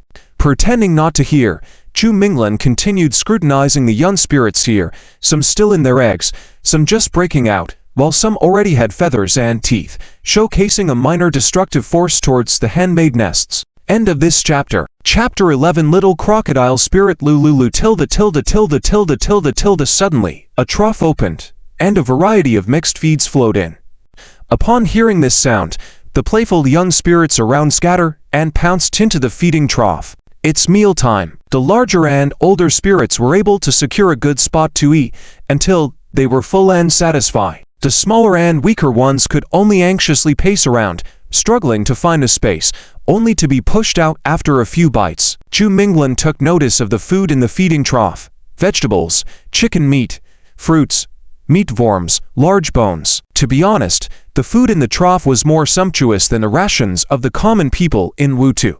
Meat silkworms? Suddenly, Zhu Mingling noticed a type of food, which were the large meat silkworms he had raised for years. Interestingly, the vast majority of young spirits showed no interest in this, including some bird spirits. After a round of competition, only some spoiled foo and a few untouched meat silkworms were left in the trough. At that moment, Zhu Mingling saw a black little crocodile spirit behaving very cautiously, successfully avoiding several strong young wolf spirits grabbing a large meat silkworm, and running off. The Wolf spirit saw the black little crocodile spirit and immediately chased after it, ready to attack. The little crocodile spirit was still very young, and each wolf spirit was larger in size, not to mention all four of them chasing after the little crocodile spirit. The little crocodile spirit crawled agilely, managing to shake off three of the wolf spirits in a row. However, it was eventually cornered by the adult-sized wolf at the front of the den, not even having the chance to swallow the large meat silkworm before being pounced upon by the wolf spirits. There's bullying even here. Zhu Minglan shook his head and with one hand pushed the wolf spirit away. Once the black little crocodile spirit was freed, it immediately rushed towards the meat silkworm already covered in mud, regardless of its cleanliness, quickly gobbling it up. Little crocodile spirit, want to accompany this brother? We may not talk about transforming into a dragon for now, but the meat silkworms won't be finished soon, and I'm a professional at raising silkworms. Zhu Minglan picked up the little black crocodile. Upon a closer look, this little black crocodile was somewhat ugly and cute, with a big silly head and a thick, small crocodile body. Its skin was relatively smooth, without the bumps almost all fierce crocodiles had. Here, have another piece, and we'll consider this a deal. Zhu Minglan picked up another untouched large meat silkworm from the trough and offered it to the little crocodile spirit. Clearly hungry, the little crocodile spirit quickly devoured it entirely. Zhu Minglan tried feeding it chicken meat, only to find that the little crocodile spirit had a strong preference for meat silkworms. Which reminded Zhu Minglan of a conversation with the Valkyrie, who mentioned that some true dragon juveniles love to eat meat silkworms. Zhu Minglan also noticed a slight bump on the little crocodile spirit's forehead, which felt like a bone, an emerging hidden horn. Crocodiles have horns? Only dragons have horns. Well, that settles it. Being a bit uglier and darker doesn't matter. It's not like it's supposed to be cute. It just needs to be able to fight and bear the load in the future. The aloof gentleman was already impatiently waiting. Li Xiaoying glanced at Zhu Minglan's young spirit, but wore a face of confusion. As for the aloof gentleman, he didn't even bother to choose a young spirit here. With the soul bond tie bound, the little crocodile spirit became Zhu Minglan's new spirit pet. Next was to arrange for accommodations. As expected, the aloof gentleman did not stay with them and had his own private courtyard. Zhu Minglan and Li Xiaoying were arranged to stay in a large courtyard space, a public training ground, with 12 separate wooden residences lined up horizontally, clean and comfortable. There was also a separate area behind the residences for the young spirits who couldn't enter the spiritual domain, where students could make some modifications based on different young spirit behaviors. Since the little crocodile spirit was amphibious, Zhu Minglan dug a small pond surrounded by clean sand for it. Since he had officially adopted this young spirit, he wanted to take good care of it. After everything was settled, Zhu Minglan unexpectedly discovered that 3 meals a day were prepared here, and you could freely enjoy them in the cafeteria. Students who had money could also spend freely in Fendi Town. After laying out the bedding, as the night grew late, Zhu Minglan took a hot bath, feeling refreshed and comfortable. Fatigue quickly swept over him. As he lay in bed, he felt incredibly tired, but as he closed his eyes, he fell asleep. Perhaps the release of those emotions that had been pent up inside led to a particularly comfortable and solid sleep, having a dream where he revisited the old dungeons. The gentle morning light cast in, and the sounds of strict reprimands from other students outside could be heard. Eager young people were already busy training their young spirits, hoping for them to transform into dragons soon. Xiaobai's transformation into a dragon probably still needed a few days. Zhu Minglan was enjoying this rare moment of calm, when the morning exercises of those young men brought back some memories. Perhaps he should start working hard too. Whoa whoa, oh. From behind the house came the cry of the little crocodile spirit. Zhu Minglan then refocused his thoughts and went to check on the newly adopted little crocodile spirit. Do you want to train a bit as well? Indeed. You are still too weak. Let's start by taking a swim in the pond, Zhu Minglan said to the little crocodile spirit. Placing a palm near the sand, the little crocodile spirit crawled onto his slender fingertips, then gently pushed itself up onto his shoulder, settling there. As Zhu Minglan left the house, the little crocodile spirit's big round eyes wandered around, observing everything surrounding them. People, trees, the courtyard, other young spirits. displaying a mix of curiosity and vigilance. "It seems like you've grown longer already in just a day."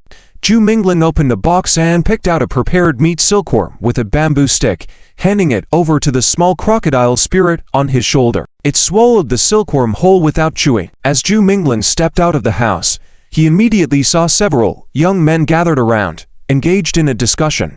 They were probably Zhu Minglan's classmates. "You haven't seen her true form. As beautiful as a celestial nymph. It's truly a tragedy how she's being treated. I heard she's an old beggar. I heard she's a young wanderer. You guys understand nothing. In a place like Wutu without order, someone like her, with such beauty, must be something everyone would want a taste of. Imagine being locked up in the dungeon. Even the dungeon master would lose control, right? Stop. Please stop. She's my sun, moon, and stars. Stop saying these unbearable things. No one's stopping you. Why do I feel like you're so excited? Your drool is about to come out." In the house, this group of people was already discussing this widely spread and outrageous topic early in the morning, leaving Zhu Minglan to pass by with a frown. How come the rumors were getting more and more exaggerated? End of this chapter. Chapter 12 is about a dragon waiting to bloom, and these unfounded and imagined remarks will only cause more trauma to the parties involved. Zhu Minglan is also one of the parties involved, and he is most aware of the situation in the cell. There are no guards in that dungeon, as if there is a force surrounding it that not just anyone can enter. Zhu Minglan was indeed the first one thrown in, probably because his constitution was better than the other refugees, waking up earliest from the poison porridge. Of course, there is also a more important reason that made Zhu Minglan realize that he took away the Valkyries first time, second time, third time, and so on. That the rumors became more and more absurd, and many people simply did not care about the truth of the matter. As long as it was sensational and evil, they would irresponsibly disclose it. Sigh. In a while, he should be able to bear this responsibility reluctantly, being called a beggar or a vagabond all day. Linyan's appearance completely gone, he was also very uncomfortable. Ahead, the clear water rippled calmly, but then gushed down at the dam, the floating mist droplets and sunlight patches interweaving into a beautiful rainbow. Finally, approaching little alligator spirit, Zhu Minglan hurriedly let the little one climb onto him. The area near the waterfall is quite dangerous. The surface of the river may look gentle, but there is a terrible hidden vortex underwater, which will violently throw everything in the water under the waterfall. The woman's long hair fluttered, delicate eyebrows, beautiful like a fairy in the painting, or like the legendary dragon lady, exuding a unique spirituality.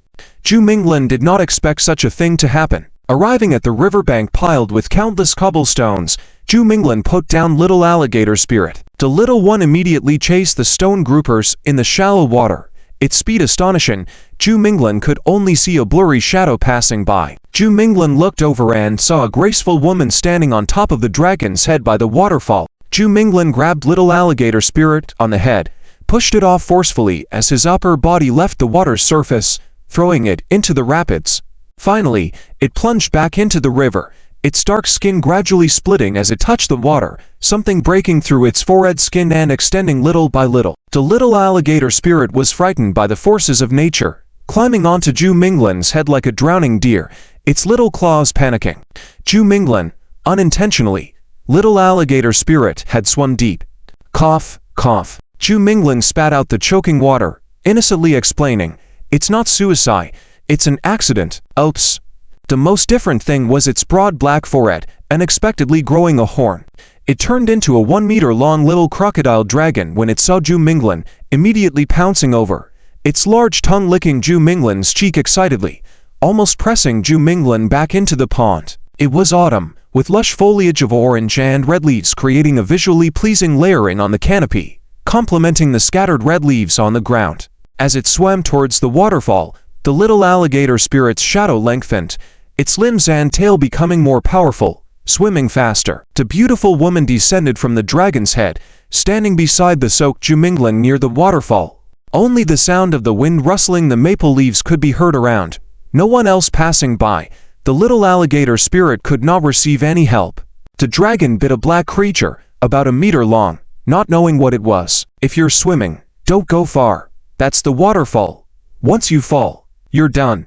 Got it?"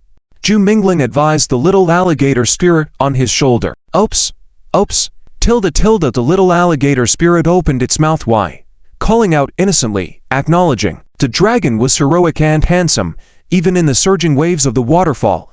Initially, the little alligator spirit moved rhythmically, but as it went farther away from the waterfall, it might have encountered a dark vortex, pulling its small body inside.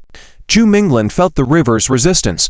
Something seemed to be entwined below his waist, pulling him in a certain direction. A crocodile that can catch stone groupers is indeed rare in the river. Soon, Ju Mingling realized that the little alligator spirit didn't actually eat the stone groupers, it practiced hunting them purely for agility. It was clear that it was a dragon waiting to bloom. The next moment, the raging river water seemed like a monster's mouth, swallowing Ju Mingling whole and sending him towards the thunderous waterfall cliff. Stone groupers are particularly difficult to catch in the river, as they are not as slow as the grass carp, often swiftly swimming along the smooth river cobblestones, suddenly changing direction, or hiding in the gaps between rocks. The river slapped him in the face, choking Ju Mingling, causing him to collapse backward. Not bad. It really was Little Black Tooth. Ju Mingling realized things were not right, immediately taking off his clothes and diving into the river, swimming towards the little alligator spirit. Oops, tilde tilde. It kept calling out, seeking help from its surroundings, crying like a lost child. Quick, come back. When Ju Mingling regained consciousness, he found himself near the mouth of a creature, which turned out to be a waterfall dragon. The little alligator spirit seemed inexperienced, wanting to strengthen its limbs and body by the river's strong currents, unknowingly drawn towards the dangerous vortex near the waterfall. Ju Mingling was near the waterfall, witnessing the beautiful scenery in front of him. His judgment was correct. Crocodiles don't have horns. Just moments later, the little black crocodile transformed drastically. Don't act recklessly next time. Oops, tilde tilde. As a crocodile species young spirit, they often focus on approaching small and unsuspecting prey, first camouflaging themselves in the mud, then catching with a bite. Despite the dragging sensation and the decreasing strength, Ju Mingling struggled to resist being carried away by the water. Hold on. With its blue scales, long mane, no horns but a long body, like a 1,000-year-old python, Ju Mingling was surprised by the little alligator spirit's fishing skills, quickly catching 3 or 4 stone groupers, plump and big, surely delicious when grilled. Ju Mingling maintained a steady pace, trying to resist the whirlpool currents near the waterfall. Ju Mingling saw a 1-meter-long black crocodile with a horn on its head, about to make a move, suddenly sensing a soul disturbance. The roaring sound of the waterfall behind became closer. Ju Mingling realized he was also being dragged towards the waterfall whirlpool, knowing it would be challenging to break free, even though he was 100 meters away from the waterfall. Soon, the little alligator spirit began to retreat slowly. No matter how much it increased swimming speed or swerved, it was inexorably pulled towards the waterfall cliff. Your body is a gift from your parents. How can you act recklessly? A soft, pleasing voice sounded. Gurgle. Ju Mingling walked out of the courtyard and headed towards the lakeside, near the Phoenix Dam, where there was a maple forest. After struggling in the water for a moment, Ju Mingling shot up to the surface, looked back at the giant pit of the waterfall less than 40 meters away, realizing it was impossible to escape the dreadful whirlpool. The little alligator spirit seemed unaware of the changes, solely focused on saving Ju Mingling, following him as he was carried below the waterfall, and then jumped into the water. On the riverside, a black little crocodile kept spinning in the shallow water, several attempts to dive back in, only to be gently pushed back by the waves due to its lack of strength. Meanwhile, the dragon, initially following the woman, suddenly rose and precisely bit something dropping from above, possibly a victim from the waterfall. Ju Mingling slowed down, approaching the little alligator spirit step by step. All right, I'm fine, really. Even if you are stronger now, you can't just fall down like this. You can be shattered bones. Are you trying to save your little spirit? The dragon lady remarked. End of chapter. Chapter 13. The food is a problem. The woman noticed that there were still many traces of just shedding and changing bones on the little crocodile spirit's body. As a dragon herder, she naturally understood that this dark little crocodile spirit had just completed an evolution, taking a big step closer to becoming a true dragon. I'm ashamed that I let it get swept into the waterfall eddy inadvertently, explained Ju Mingling. Take good care of it. It will be a good young dragon. It should have found the path to the dragon gate by now. Don't delay my cultivation here if there's nothing else, the dragon maiden said. Thank you for saving me, senior sister. Zhu Mingling maintained the necessary etiquette, then led his little crocodile spirit towards the shore. The pond was vast, with strong water flow, but the crocodile spirit was completely different from before, as it could even swim towards the shore with Zhu Mingling, making it much easier for Zhu Mingling, who was already feeling a bit weak. Finally, back on the shore, Zhu Mingling looked at the little crocodile spirit by his side. After the experience just now, this little black crocodile seemed to be much closer to him. Zhu Mingling couldn't help but smile and said, if you encounter those little wolf spirits bullying you in the dragon hall again, you should be able to beat them up without a scratch. The crocodile spirit did not respond. Its big eyes were fixed on the vast and magnificent waterfall, like a huge silver curtain hanging down. A slender figure in blue was climbing against the massive rushing waterfall, going against the current. Finally, leaping up at the top of the waterfall, creating a magnificent splash, soaring through the air. The might of the dragon was displayed to the fullest at this moment. Your ambition is not to defeat those little wolf spirits. One day, you might even be able to compete with this dragon, Zhu Mingling said. That being said, the road ahead is quite long, as they couldn't even withstand the turbulence on the waterfall. But this incident gave Zhu Mingling an idea for a good training method, which was to let the little crocodile spirit compete with the rapids, eddies, and waterfalls. On one hand, it could quickly enhance the physical fitness of the crocodile spirit in the huge resistance of the river, and on the other hand, it could temper its willpower. Back in the house, there was a lot of noise coming from the courtyard. When Zhu Mingling entered, he happened to see a 2-meter-long big wolf spirit viciously biting the neck of a cow spirit. Blood was oozing from the big wolf spirit's fangs, and the scene was somewhat gruesome. I surrender. I surrender. Li Xiaoying's voice carried a hint of crying as he hurriedly ran up. The big wolf spirit roared at Li Xiaoying, scaring him to sit down directly on the ground. Laughter from the young men around echoed for a moment. Next time you do the chores, stop talking so much, a young man riding the big wolf spirit said. Zhu Mingling frowned, but not liking to cause trouble, he chose to avoid it. Most of the people living in this house were young and teenagers, at an age when they were most competitive. Even though there wasn't a real dragon among them, they still liked to fight. Young spirits versus young spirits. In Zhu Mingling's eyes, it was a waste of time. Back in his small house, Zhu Mingling changed into a dry set of clothes in the bedroom. It seemed that little Black Tooth was very hungry. On his way back, he heard its stomach growling. If it still only ate meat silkworms, Zhu Mingling had to figure something out. A small box of meat silkworms could be obtained from the dragon hall, as no other young spirits liked them. But now that it had grown several times, its appetite was probably more exaggerated. Where to find enough large meat silkworms? Whether it was a young spirit or a young dragon, they could not go hungry. The energy provided by Fu not only maintained their physical and mental strength, but also affected their growth ability and attribute changes. Training was important, but eating was crucial. As a qualified dragon herder, different dragons needed to be fed different foods, and meals had to be tailored based on their lineage, attributes, and growth conditions. There's no time to find a place to raise them temporarily. I'll go to the town and see if they sell large meat silkworms there. If not, I'll have to go to the city to look around. Sighed, I have to find a way to make some money. Zhu Mingling started to worrying. For the past few years, Zhu Mingling had been leading a simple, but worrying-free life, but now that he had a young spirit to care for, he had to start thinking about his livelihood again. Meat silkworms, almost forgot. When Little White awakens, it must be fed a sufficient amount of honey. Zhu Mingling slapped his forehead. It had been so long since he raised dragons that he forgot Little White liked to eat honey. When it broke out of its pupa, it would be very hungry, and the first meal as a dragon would be crucial. It could bury some of its ancestral abilities. Fortunately, Little White was still in its pupa and needed time to sleep. Expensive honey had time to prepare.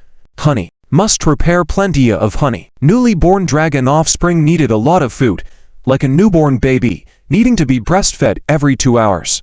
Insufficient milk would seriously affect the infant's intelligence and growth, even leading to premature death. Moreover, from a small ice worm to a young dragon, White must have undergone a huge change in body size, consuming enormous amounts of N. Chapter 14. This job has been taken. The day was just dawning. Frost accentuated the somewhat dull courtyard, where a young man, his face full of grievances, was using a large broom to clean up the public area. There were many large dragon scales, scattered dragon scales, and spit out beast mucus on the ground, but most abundant were the remains of cheap wooden stake scarecrows. I thought that coming here would mean we wouldn't have to do this kind of rough work anymore. Dejio, you are so unreliable. Why couldn't you just fly that big Volve spirit away, so we wouldn't have to clean the courtyard? Li Xiaoying complained while recalling the scene of yesterday's dragon fight. The opponent was a Volve spirit dragon, which in theory was not as strong as his bullhorn dragon. However, his bullhorn dragon was extremely clumsy during the battle and was completely toyed with. We need to work harder. Next time, we must regain our dignity. Li Xiaoying continued to mutter to himself. Creak.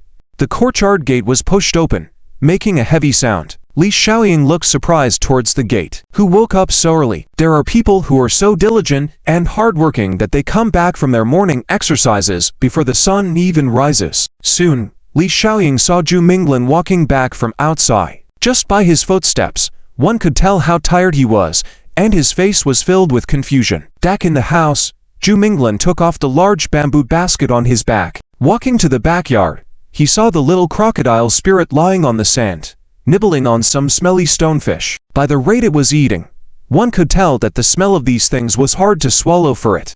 Zhu Minglin gave a bitter smile. The little guy seemed to know that the family was poor, so it swallowed down the unappetizing food. Hey, Blacktooth, look at this. Zhu Minglin placed the large bamboo basket in front of the crocodile spirit. As the basket tipped over, one plump silkworm after another rolled out, and the crocodile spirit's round eyes lit up at the sight. It ran over, swallowing the scattered silkworms first, then buried its whole head in the basket, turning into a greedy pig, eating while wiggling its fat bottom man tail. After a frenzy, the crocodile spirit was finally full, not leaving any silkworms in the basket. It crawled to Zhu Minglin's side with a satisfied look, and its big tongue came out to show affection. No.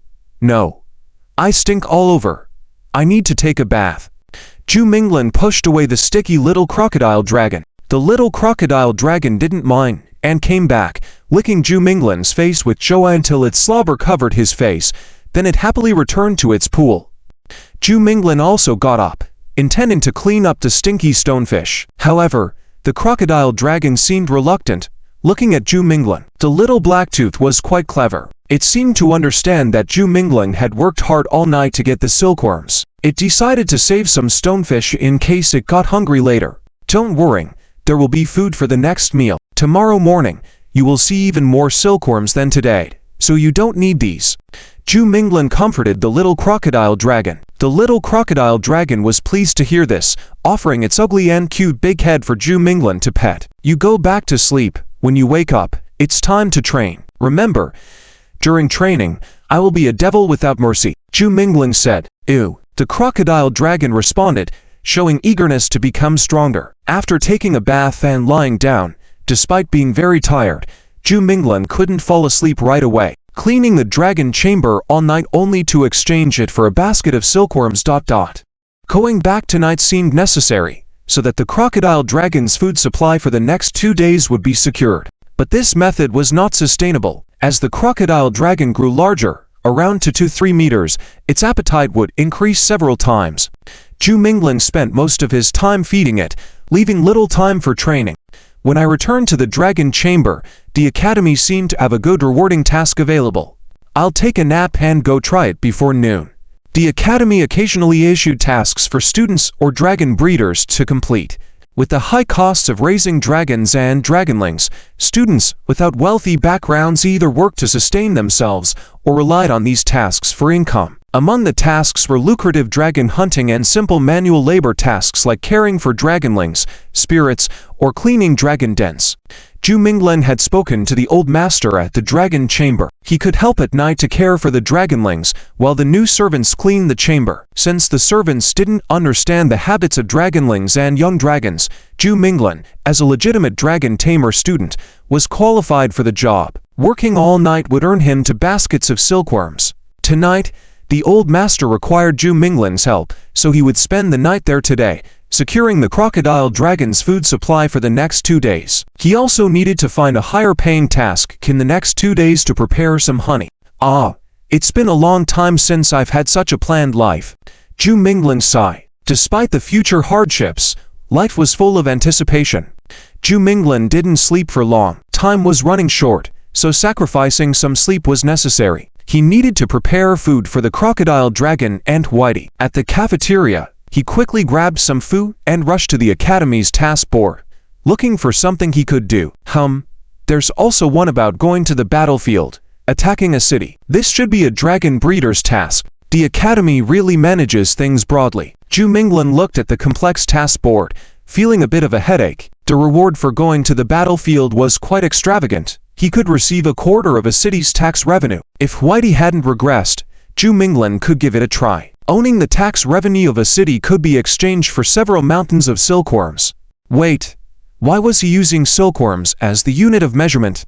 It didn't seem very promising. The blue light fish spirits in the Chuanchuan Lake have started to proliferate, performing loud, mating calls at night, laying eggs on the shore as hard as stones, severely affecting the aesthetics of the academy and Chuanchuan Lake. Furthermore, the arrogant fish spirits are attacking fishermen in town, causing extreme chaos. Zhu Minglin read this task aloud. Clear out the blue light fish spirits. It was an awkward task. Dragon breeders with true dragons wouldn't bother with clearing out minor spirits. These spirits had their own ways of escape and instinct to avoid stronger beings, so sending a dragon son to deal with them was time-consuming and not very rewarding. Among the young dragons, while some were adept at swimming, they needed sharp hunting skills to eliminate these spirits. Most young dragons might not be up to the task and could even be surrounded and killed by groups of fish spirits.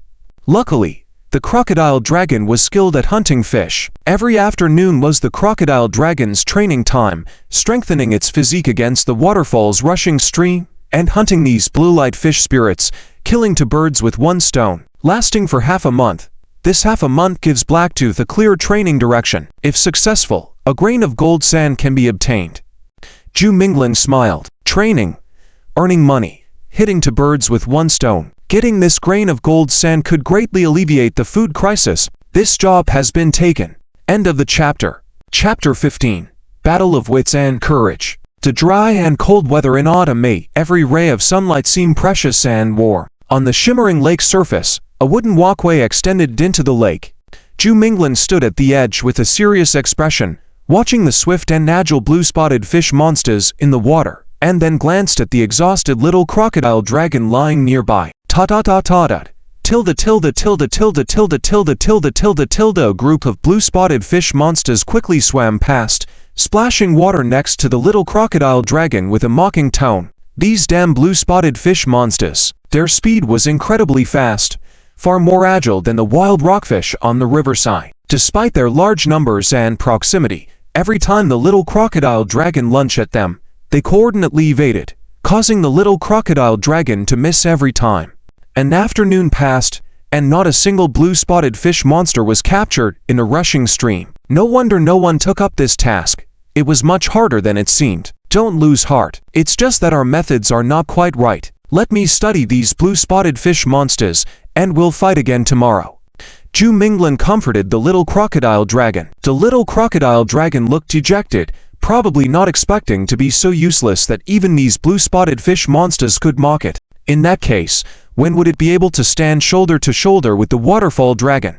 As night fell, Zhu Minglin locked the door as usual and headed to the dragon storage hall. The small creatures in the dragon storage hall actually had some extraordinary attributes that distinguished them from ordinary beasts. Most of them had just hatched or were still in their youth, making them ideal for taming and nurturing, the best choice for those aspiring to become dragon herders. However, even after going through some artificial selection, the likelihood of them transforming into dragons was very small. As some of the small creatures in the dragon storage hall grew up and no one wanted to take them away, they were usually released back into the wild. Tonight, Zhu Minglin helped Mr. He release some small creatures with oversized bodies that possessed destructive and aggressive tendencies. They couldn't let them just freeloading and staying here forever, right? Busy throughout the first half of the night, Zhu Minglin realized that releasing them was not an easy task since most of them still had aggressive tendencies, causing harm and even killing other small creatures in the dragon storage hall. You can go back once you've guarded until dawn. There's a resonance spell over there. If there's no mass breakout of young spirits, don't ring it. The old man's sleep is crucial. Disturbing him once could disrupt his sleep for a month. The silkworms you need are at the back of the hall. Take as many as you need. These little creatures don't eat the silkworms, and I don't know who brought these low-quality bugs here as food. Mr. He instructed Zhu Minglin. All right, Mr. He, rest well. I will make sure to bring back the same number I leave with. Zhu Minglin nodded. Rest assured, not a single one of these little ones will be missing without me, Zhu Minglin reassured. According to Mr. He's instructions, Zhu Minglin had to patrol every hour to prevent some yellow weasels from trying to steal the young spirit's eggs. Fearing any accidents, Zhu Minglin was more diligent in his patrols. While surveying the area, Zhu Minglin unexpectedly discovered a pond containing a group of blue-spotted fish young spirits. It seemed like the academy was being quite casual, bringing some blue-spotted fish young spirits from the lake to add numbers. These blue-spotted fish young spirits were a bit different.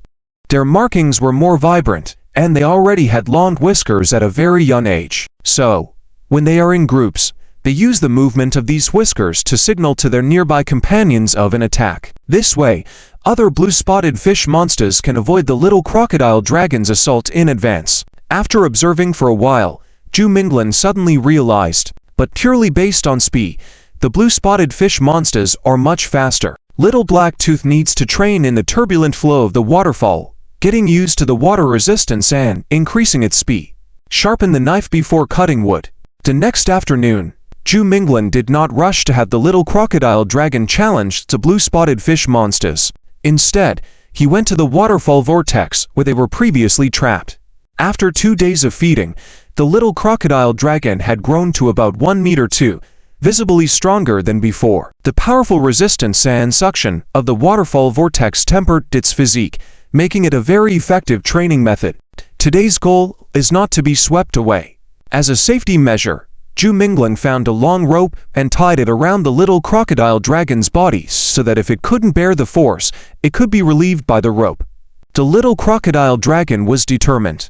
It hovered at the mouth of the waterfall all afternoon, never being swept away by the powerful water flow. This training method made its recently grown black crocodile skin much tougher. On the third day, Zhu Minglin still didn't take the little crocodile dragon to fight the blue-spotted fish monsters. After eating a full basket of food, the little crocodile dragon seemed to have grown even larger. Zhu Minglin increased the training difficulty for the day, not only requiring the little crocodile dragon to withstand the swirling vortex of the waterfall, but also demanding that it swim against the rushing flow, breaking away from the hidden whirlpools at the fastest speed. Very good.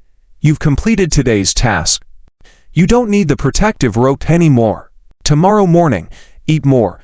We will try to bite and attack in the powerful resistance of the waterfall current. After guarding all night, Zhu Minglin received 2 baskets of large silkworms. However, the little crocodile dragon had already grown to about 1 meter 5 in just a few days. It wouldn't be long before it reached the size of an adult, and its appetite had increased from 1 basket to 2. Zhu Minglin began to worry. His part-time job wasn't enough to feed the little crocodile dragon. He had to find more activities to do. On the 7th day, the little crocodile dragon finally completed attacking in the strong currents. So, Zhu Minglin and the little crocodile spirit once again appeared on the wooden walkway by the lake. The lake was clear, and the blue-spotted fish monsters had indeed multiplied. They were not even near the sunken rocks, often swaying their tails and long whiskers on the water surface. Attack! Zhu Minglin pointed decisively, showing the momentum as if commanding thousands of troops. The black little crocodile spirit dived into the lake, 3 times faster than before, and bit a fat blue-spotted fish monster. The blue-spotted fish monster was startled and hastily dodged. At the same time, the other blue-spotted fish monsters also reacted, dispersing like ripples before the little crocodile dragon got close. The little crocodile dragon was much stronger than before, but chasing the blue-spotted fish monsters was like chasing its shadow. It could never touch them, as they quickly scattered whenever it approached. Blacktooth, Scatter them and then chase after the one that's left isolated," Zhu Minglin commanded loudly. The crocodile spirit heard the command and immediately changed its attack strategy. Instead of directly biting, it used its body to disperse the ripple formation created by the blue-spotted fish monsters, which made some of them panicky and disoriented. Sure enough, a young blue-spotted fish monster revealed a flaw. It was separated from the group. With no whiskers signaling directions from the other blue-spotted fish monsters, it swam aimlessly. Roar! The crocodile teeth attacked, cleanly biting down on the panicked blue-spotted fish monster. The black teeth clamped down firmly on the smooth fish monster. The little crocodile dragon leapt out of the water, excitedly displaying its hunting trophy to Zhu Minglin on the walkway. "Ha ha!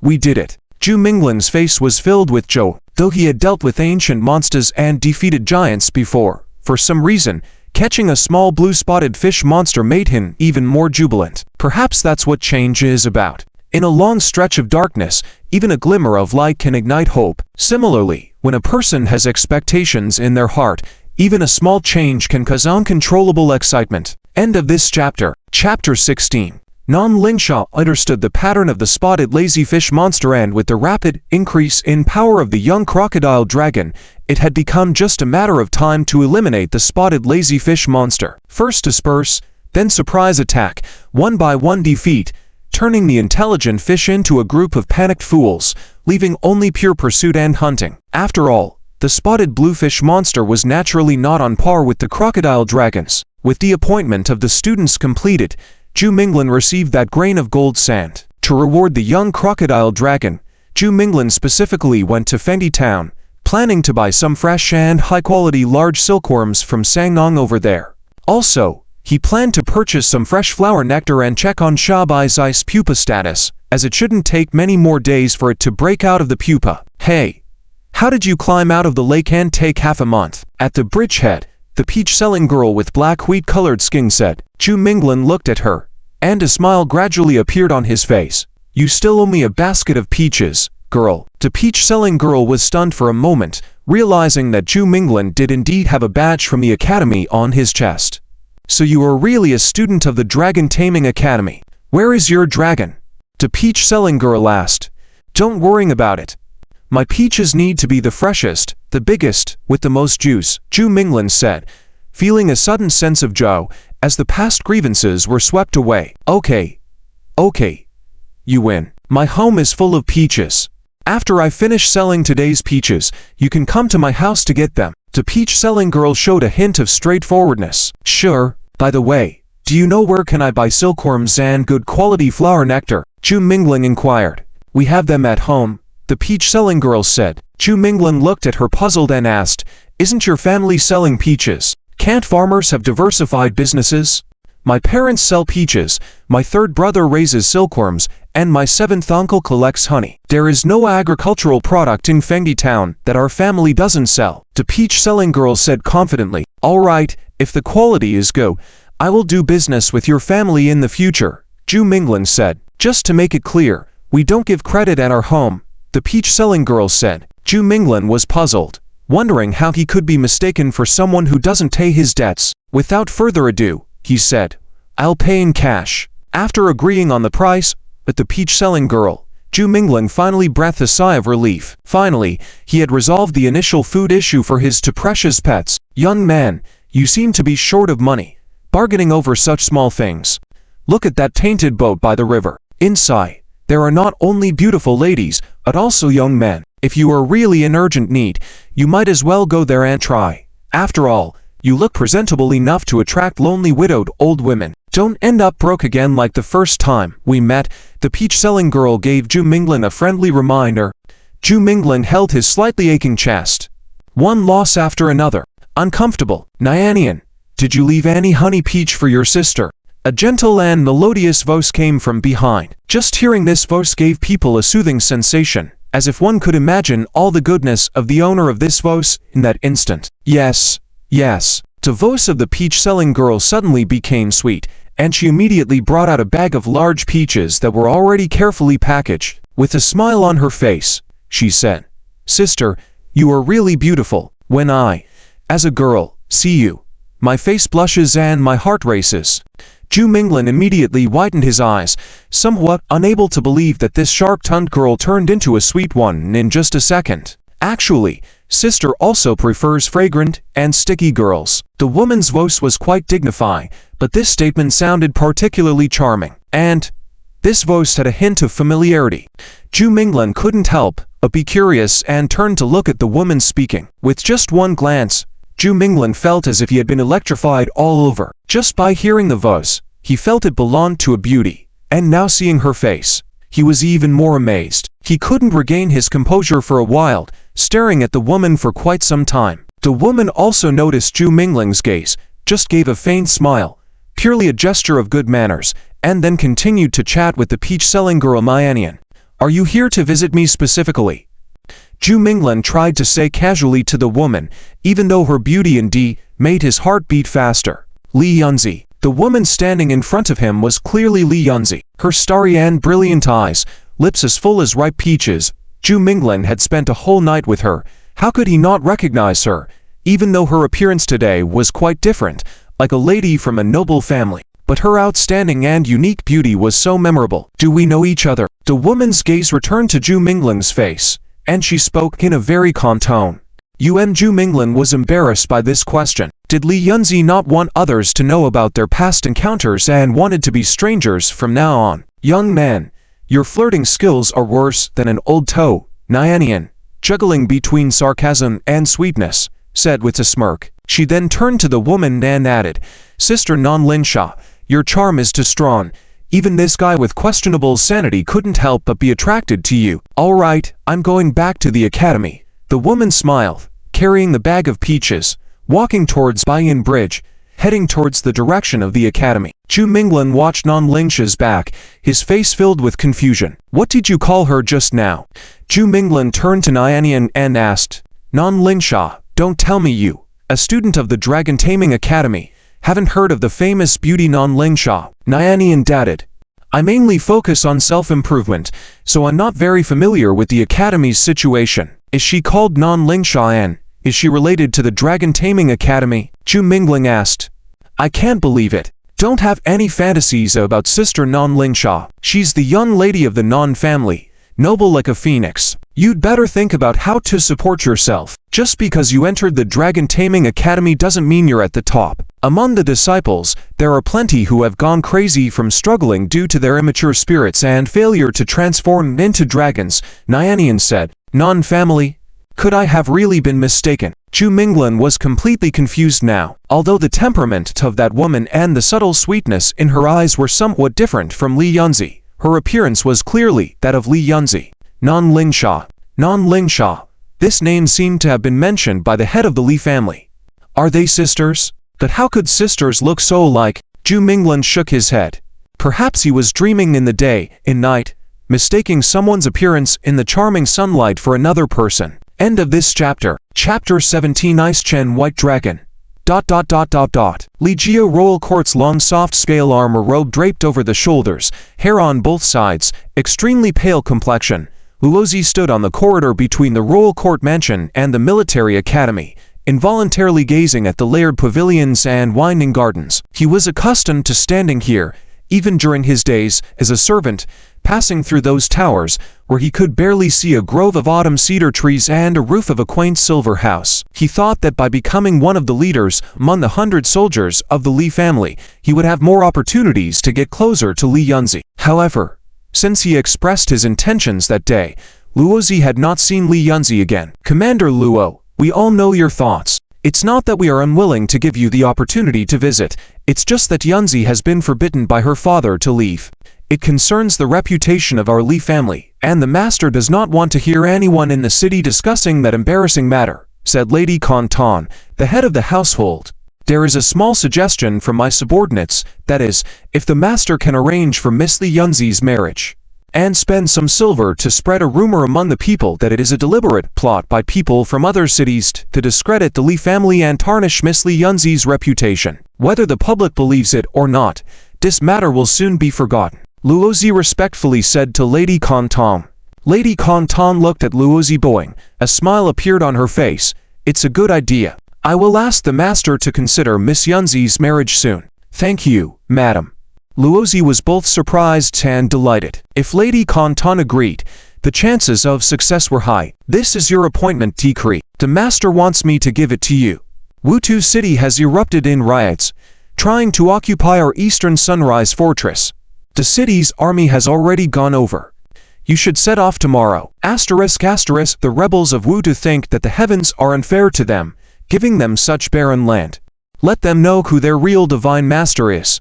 Lady Kantan handed Luozi a decree. Luozi respectfully accepted it with both hands, holding some grudge against the forsaken people of Wutu. Dealing with rebels, killing is the most direct and effective way, and the fear of killing will quickly spread throughout Wutu, causing the people in the other cities of Wutu to live in fear for a long time and not dare to act rashly. Unlike the previous few minor achievements, completing this appointment will greatly increase your prestige in the city. Kantan continued. "Commander Luo will not disappoint you or the master." Luozi said, "Oh, there is something I want to ask you." Lady Kantan suddenly remembered something. Luozi stopped, turned around, and bowed again, waiting for Lady Kantan to ask, "The man who returned with you, do you know him?" Lady Kantan changed her mind. Luozi frowned, puzzled. "Zhu Minglan, isn't he a member of our clan? His name is not in the mansion. Who told you he is one of our clan members?" Lady Kantan asked. "Miss Yunzi," said Luozi, his eyes shifting, obviously carefully considering the question. "All right, you should go to Danshu City first. We will talk more about this little matter when you come back. I will also investigate this person's identity. If Yunzi is really being framed, there may be some thieves around her." Kantan said. Luozi bowed again and left, his face becoming a bit gloomy. If Zhu Minglan is not a member of the Li family mansion, why would Li Yunzi lie? Inside the Dragon Taming Academy, Zhu Minglan was delighted to see that Zi Baishi had finally emerged from its chrysalis. Carefully, he lifted the drowsy Zi Baishi out of its spiritual realm, eager to see its young appearance. Strange, not a blue dragon. Zhu Minglan looked at Zi Baishi, very surprised. Even though Zi Baishi had transformed into a dragon again, it was different from before. Zi Baishi used to be a pure-blooded ice blue dragon, with frosty and resolute scales, a slender body and a long tail, somewhat similar to a waterfall dragon, without wings. But now Zi Baishi had a pair of large wings. Zhu Minglan remembered that it did have light and delicate wings resembling a butterfly inside the ice chrysalis, but now these wings had grown into powerful wings covered with exquisite and delicate ice feathers. Its wing bones were composed of several joints, more flexible than human fingers, allowing its wings to spread back gracefully like a butterfly to display their beauty, or to vigorously flap to unleash astonishing flying skills, freely attacking and evading in the air, or softening to look harmless and elegant like a little swan. Of course, it retained some aspects of its dragon form, with a snake-like graceful neck, chest, buttocks, and tail, cat-like limbs with claws. Its body was devoid of hard scales, with a silver-white long fur on its neck, resembling a noble fringe silver, while the rest of its body was covered in soft silver short fur, smooth like silver silk all the way to the tail. Its tail was also unique, long like a girl's braid reaching the ground, whether it was its own special tail feathers or frost clinging to its body spreading. Zhu Minglan carefully observed Zi Baishi while delicately feeding it with nectar. Interestingly, while the little ice dragon was suckling the nectar earnestly, its playful white thin braid would gradually rise and then suddenly fall back, then remain motionless for a while. Overall, Zi Baishi had lost some of its majestic aura from before and appeared more elegant and noble. Every feather, ice scale, and inch of its skin exuded a unique beauty. What kind of dragon is this? A white-feathered yin dragon, or perhaps with the bloodline of a giant dragon? Could it be the Ice Chen white dragon? Zhu Minglan couldn't make an accurate judgment for a while. It resembled a yin dragon overall, but the ice feathers on its wings were similar to the frost dragons among the giant dragons. And searching his memory about dragons, only the legendary Ice Chen white dragon was said to be closely related to it, living in the icy plains for thousands of miles. Yi. Zi Baishi's call was somewhat tender and childish, whether it was due to not being full, or just its natural voice. Zhu Minglan had already prepared enough nectar for it. The honey sauce with a rich floral fragrance was spooned into a small spoon. Zi Baishi first looked at Zhu Minglan, then at the honey, its small eyes filled with joyful ripples. "Drink more to grow your body," Zhu Minglan said to Zi Baishi. Sniffing the nectar, Zi Baishi slowly brought its head, which now had many pure white fur, closer to the spoon, gently lapping at it like a gentle milk cat. Finally, it had its fill. However, it seemed unwilling to return to its ice chrysalis bed. It slowly crawled into Zhu Minglan's arms, coiling its long tail around its body, fully covering itself in its tightly curled wings. It then nestled happily in Zhu Minglan's arms, docile and lazy. In no time, Zhu Minglan could hear the slight breathing of the Ice Chen white dragon, sleeping so comfortably and softly. The soft short for making Zhu Minglan feel like he was really raising a clingy white cat, not a true dragon. Of course, Zhu Minglan was aware that after Bai Shi emerged from the chrysalis, it had gone through a cycle of life, returning to its infancy. Most dragons had a slow growth rate, with giant dragons living for thousands of years and taking generations of human life to reach adulthood. This was where the role of a dragon herder was maximized. First of all, the dragon's spiritual realm was a growth greenhouse for all dragons who signed a spiritual contract. Even if they just slept soundly inside, their development speed would be accelerated. Secondly, the rapid growth in the spiritual realm did not deplete the dragon's lifespan. By feeding them specific foods or purchasing spiritual fruits, it was possible to quickly pass through their most vulnerable stages for some young dragons. The Ice Chen white dragon was still young, so sleeping a bit longer, eating more nectar. As a true dragon, it would change every day, and within a month, it would possess formidable combat abilities. Oh no, I almost forgot there is a year-end class today. Zhu Minglan's thoughts were all focused on Bai Shi and he had completely forgotten about the class. The academy was very casual in managing its students. Every morning, classes were set up, and students decided whether to attend. There were many facilities and venues in the academy that did not charge any fees, allowing students to use them freely. However, activities like going to the Dragon Reserve to select new young spirits and receive some healing potions or special rations required accumulating enough credits through completing academy appointments to exchange for them. In the Dragon Taming Academy, credits were more valuable than gold than silver, as the academy kept a large number of spiritual treasures its treasury each year. It was said that there were dragon eggs inside. Hatching them would produce real dragons. Zhu Minglan had not yet observed the legendary treasury, mainly because he had barely accumulated enough credits to exchange for money and provisions. There was no need to drool over the treasury. The morning classes were not free and required a credit, but the end-of-month class was free, and students from the same year could not skip it, or they would lose credits. Finally, it was time to go to class. Zhu Minglan tittied himself up, as the content of the end-of-month class would be richer, and he had not met any of his classmates outside of his own dormitory yet, especially the female students, to see how they decorated themselves. End of this chapter. Chapter 18 Dragon Fight. It is said that the Dragon Training Academy is independent of all city-states, more like a sect of its own. Zhu Minglan walked along the forest, discovering that the architecture of the Dragon Training Academy seemed more majestic than that of the cities.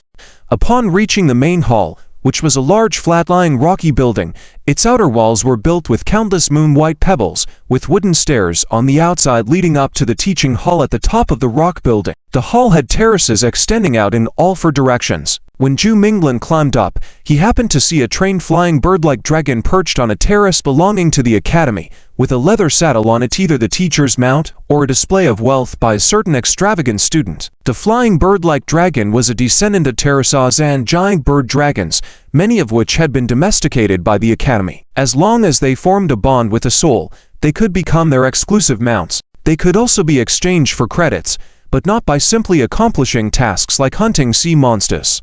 Zhu Minglan arrived relatively early and found a seat in the middle. Soon, several familiar faces also sat down, including a few brash young men from his courtyard and the aloof young gentleman who had entered the academy with him that day, sitting in front of him. The instructor had not arrived yet, so Zhu Minglan casually flipped through the borrowed books he had. Have you heard? Recently, there is a golden fire dragon causing chaos in Donshu City. The fierce mobs from Wutu Town no longer cross the boundary, and many people in Zulon City are discussing the dragon shepherd who controls the golden fire dragon. A student said, "That's Luozi, a dragon shepherd recruited by the Li family not long ago. He's said to be quite fierce.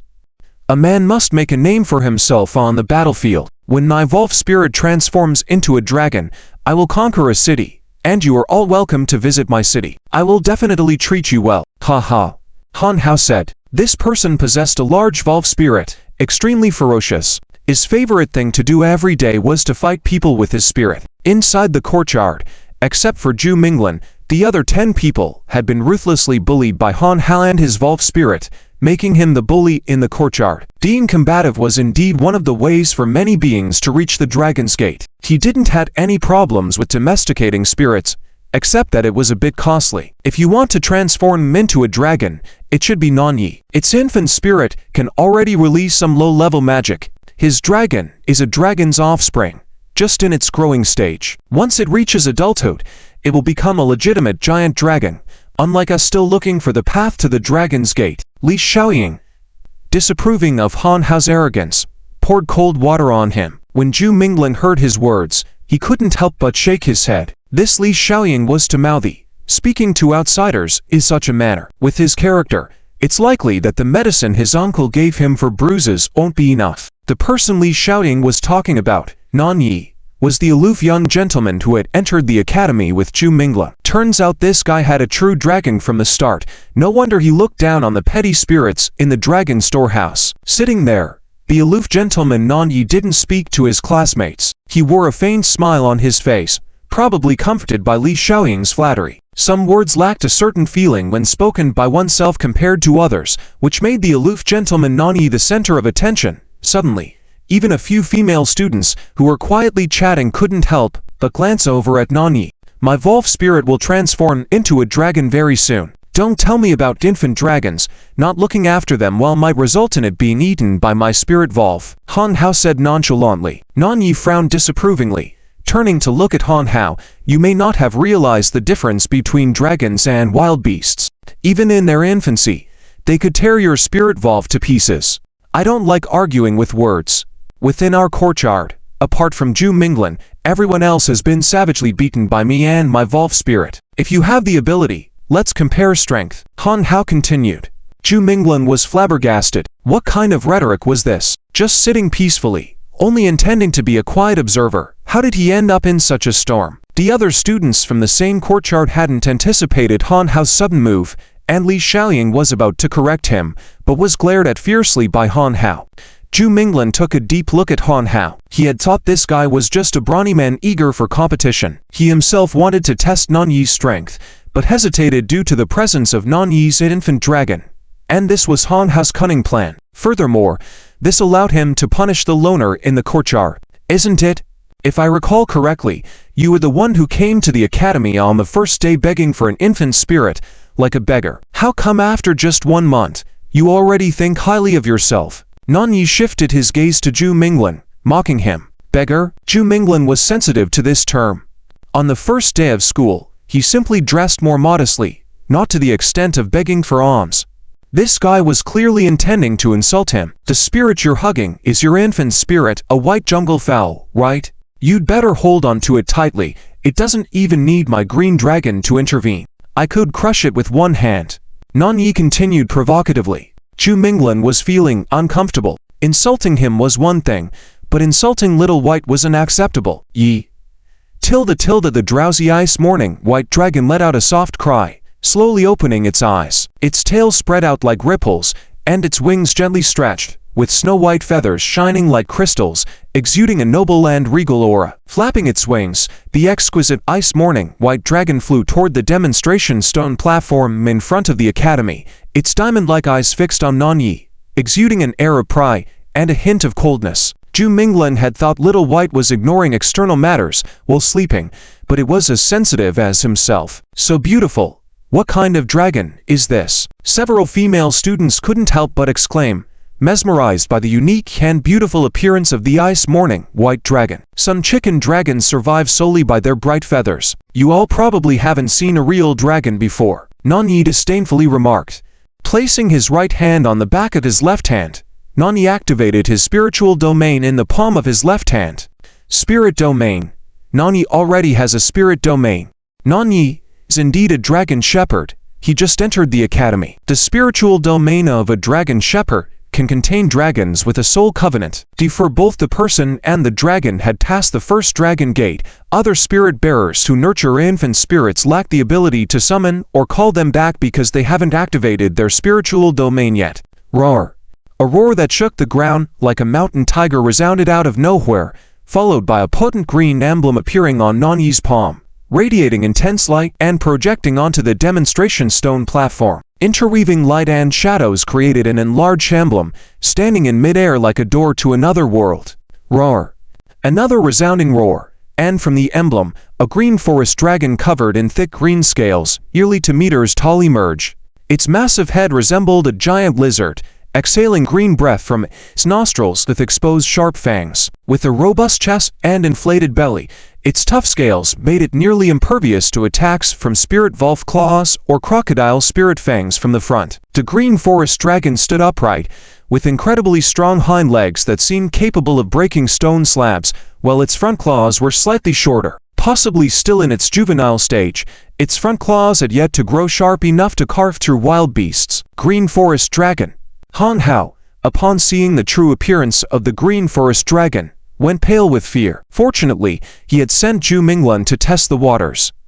Otherwise, his own giant wolf spirit would have been bitten in half by the other side. Compared to this green forest dragon, his own giant wolf spirit truly was just a beast, lacking any dragon characteristics. Inside the hall were 50 students of the same year who had not expected Nani's dragon to be so ferocious. After all, it was just in its juvenile stage. With such a physique at a young age, possessing such overwhelming dragon mightiness, what horrifying creature would it become once it reached adulthood? There's a difference between dragons and wild chickens, Nani arrogantly declared. In comparison to the green forest dragon, the ice morning white dragon was indeed much smaller, but the competition between dragons wasn't merely based on size. The ice morning white dragon flapped its wings and gracefully ascended into the air, slowly hovering above. Its long tail elegantly fell, reminiscent of a butterfly perched in front of a flower. The ice morning white dragon hovered in midair, seemingly moving effortlessly despite creating a powerful airflow around it. Slowly, these airflows converged into a vortex.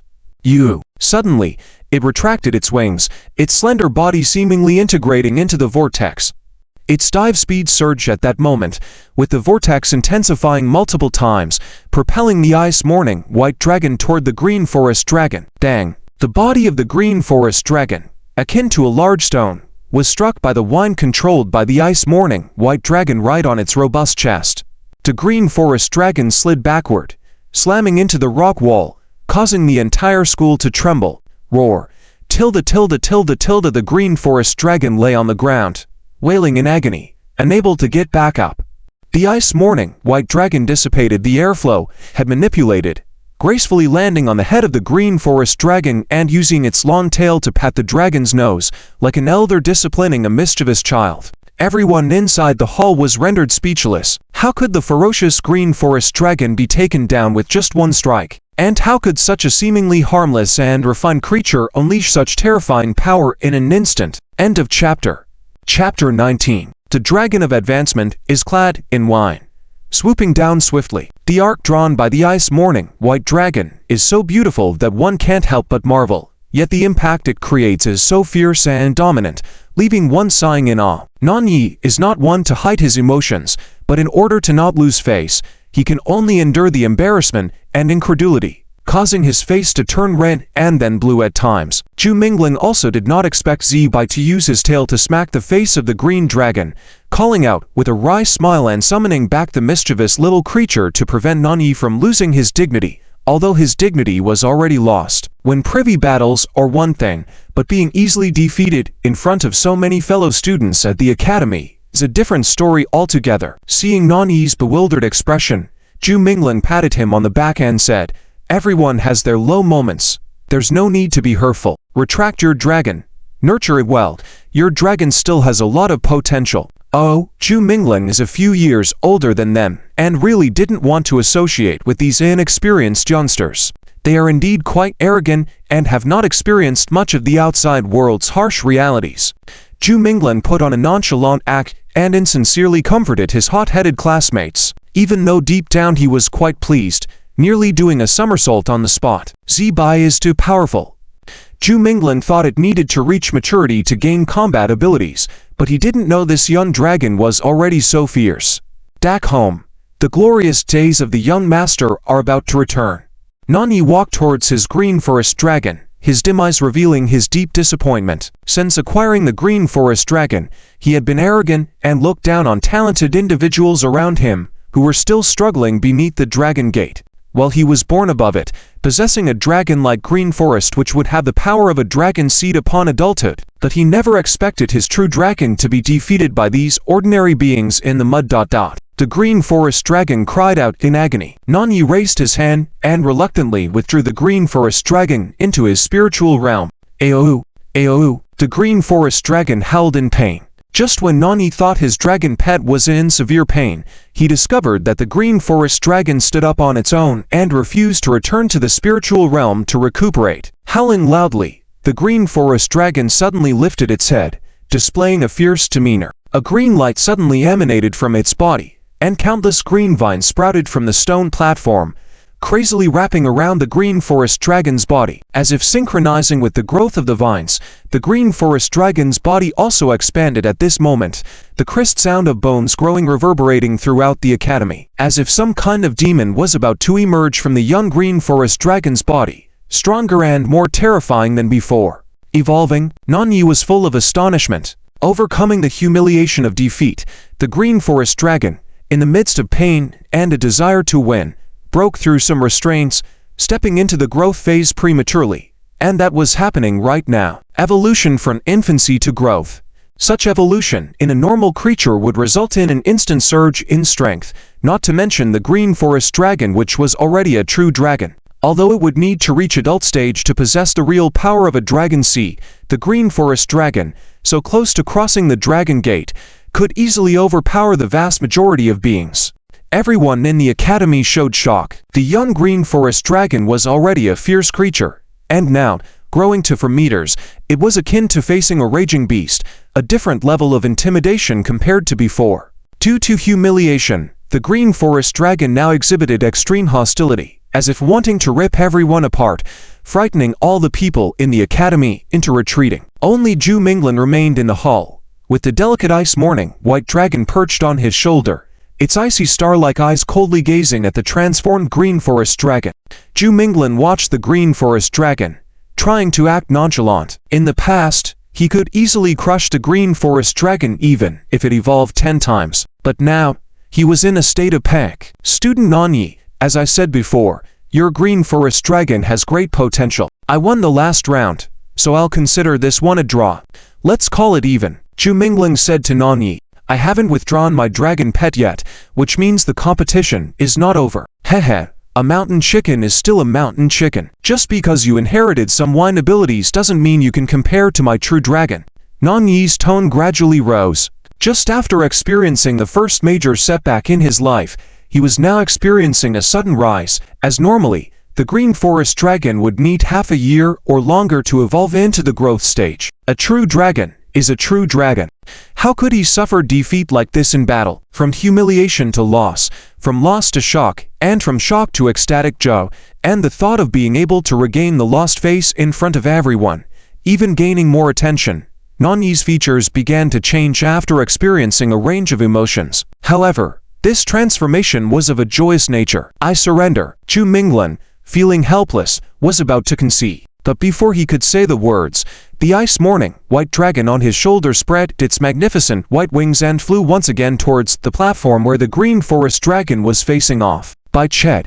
Zhu Minglin didn't want Bai Ched to get hurt because he knew Nani and his green forest dragon would not show mercy due to their previous humiliation. The ice morning white dragon did not return, maintaining its cold and arrogant demeanor even in the face of the drastically changed green forest dragon. However, it now exuded a sense of determination it had lacked before. Its demeanor now was reminiscent of the white frost dragon that had one soared above all other creatures, disdaining them. Getting serious, are we?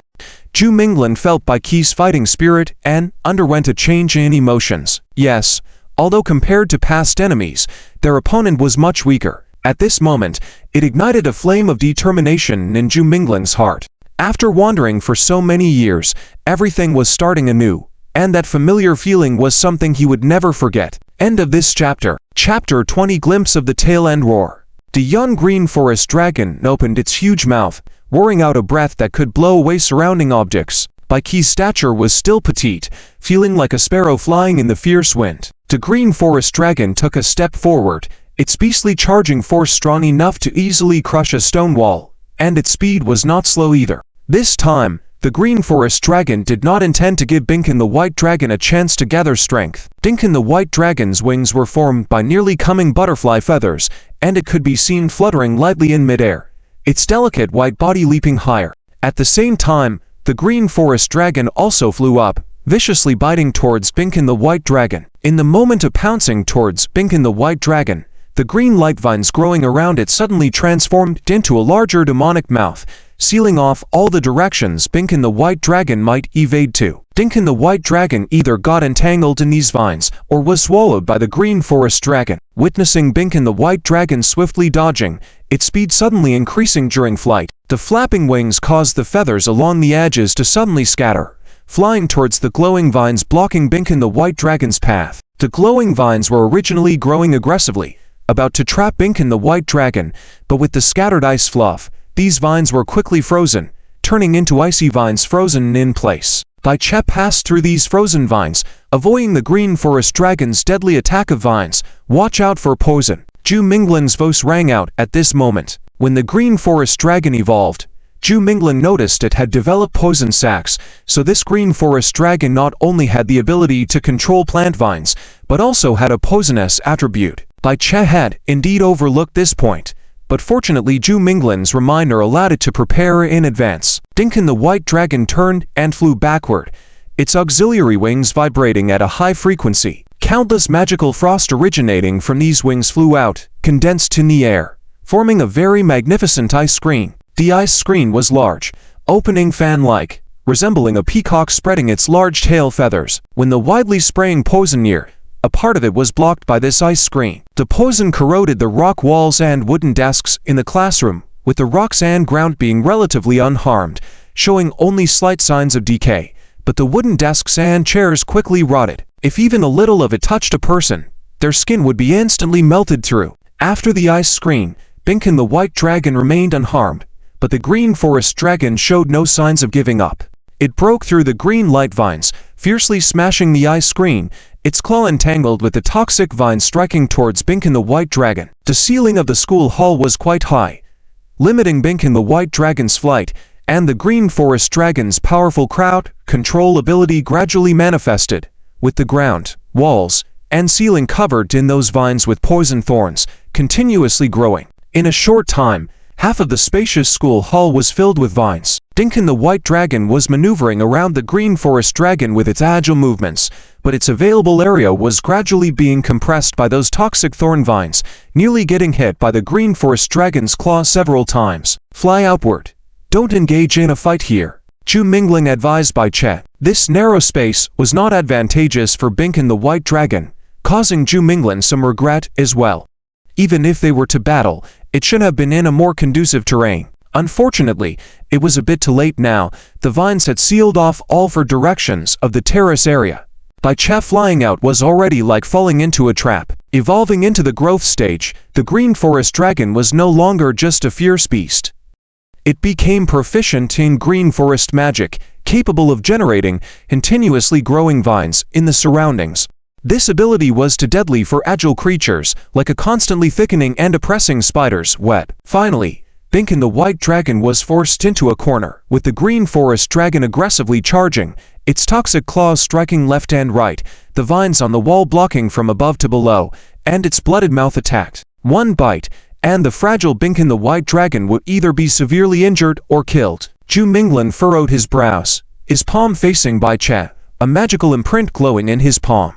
If the green forest dragon touched Baiche, Zhu Minglan would recall Baiche back to the spirit domain. However, the magical imprint was a summoning gate that connected with the soul of the Dragon Keeper. By quickly summoning the dragon back, the Dragon Keeper could help the dragon evade deadly attacks, but the impact from the enemy's attack would be absorbed by the Dragon Keeper's soul, causing intense pain that was tenfold or 100-fold stronger than physical pain. and more difficult to recover from. Some powerful impacts could even directly claim the life of the dragon keeper. Dinkin the white dragon lightly fluttered its white wings, hovering in the air, seemingly accepting its fate to be at the mercy of the green forest dragon. But its slender and soft tail behind had unexpectedly become tough. Swish! Just as Zhu Minglan was preparing to bear the consequences, Binkin the white dragon's beautiful braided tail transformed into a lethal dragon sting. In that moment of attack, all the joints of the tail forcefully exerted power, incredibly swift. Even a striking needle shadow appeared. Dinkin the white dragon's tail stung towards the eye of the green forest dragon, causing a flaw in the green forest dragon's attack, skillfully dodged by Binkin the white dragon. Dang! The green forest dragon crashed into the stone wall, shaking the school hall, with some lime falling like sand from the sky, alarming the students who cowered in the back. Ooh tilde tilde tilde tilde tilde tilde tilde tilde tilde tilde ooh tilde tilde tilde tilde tilde tilde tilde tilde tilde tilde. The impact not only cracked the skull of the green forest dragon, but also caused intolerable pain in its eyes. Blood overflowed from its eyes, initially just a piercing sensation, but soon the pain spread from the eye sockets throughout its body, even causing such a fiercely aggressive beast to collapse on the ground in paralysis. Watching the green forest dragon wailing on the ground, and then seeing Binkin the white dragon landing on its head once again, Nanye seemed to be struck by that same dragon sting, twitching in pain. Defeated. He was defeated once again. The green forest dragon, on the verge of becoming a true dragon in its growth stage, was defeated by such a mixed blood spirit. What kind of dragon are you? Nanye, humiliated and furious, roared out.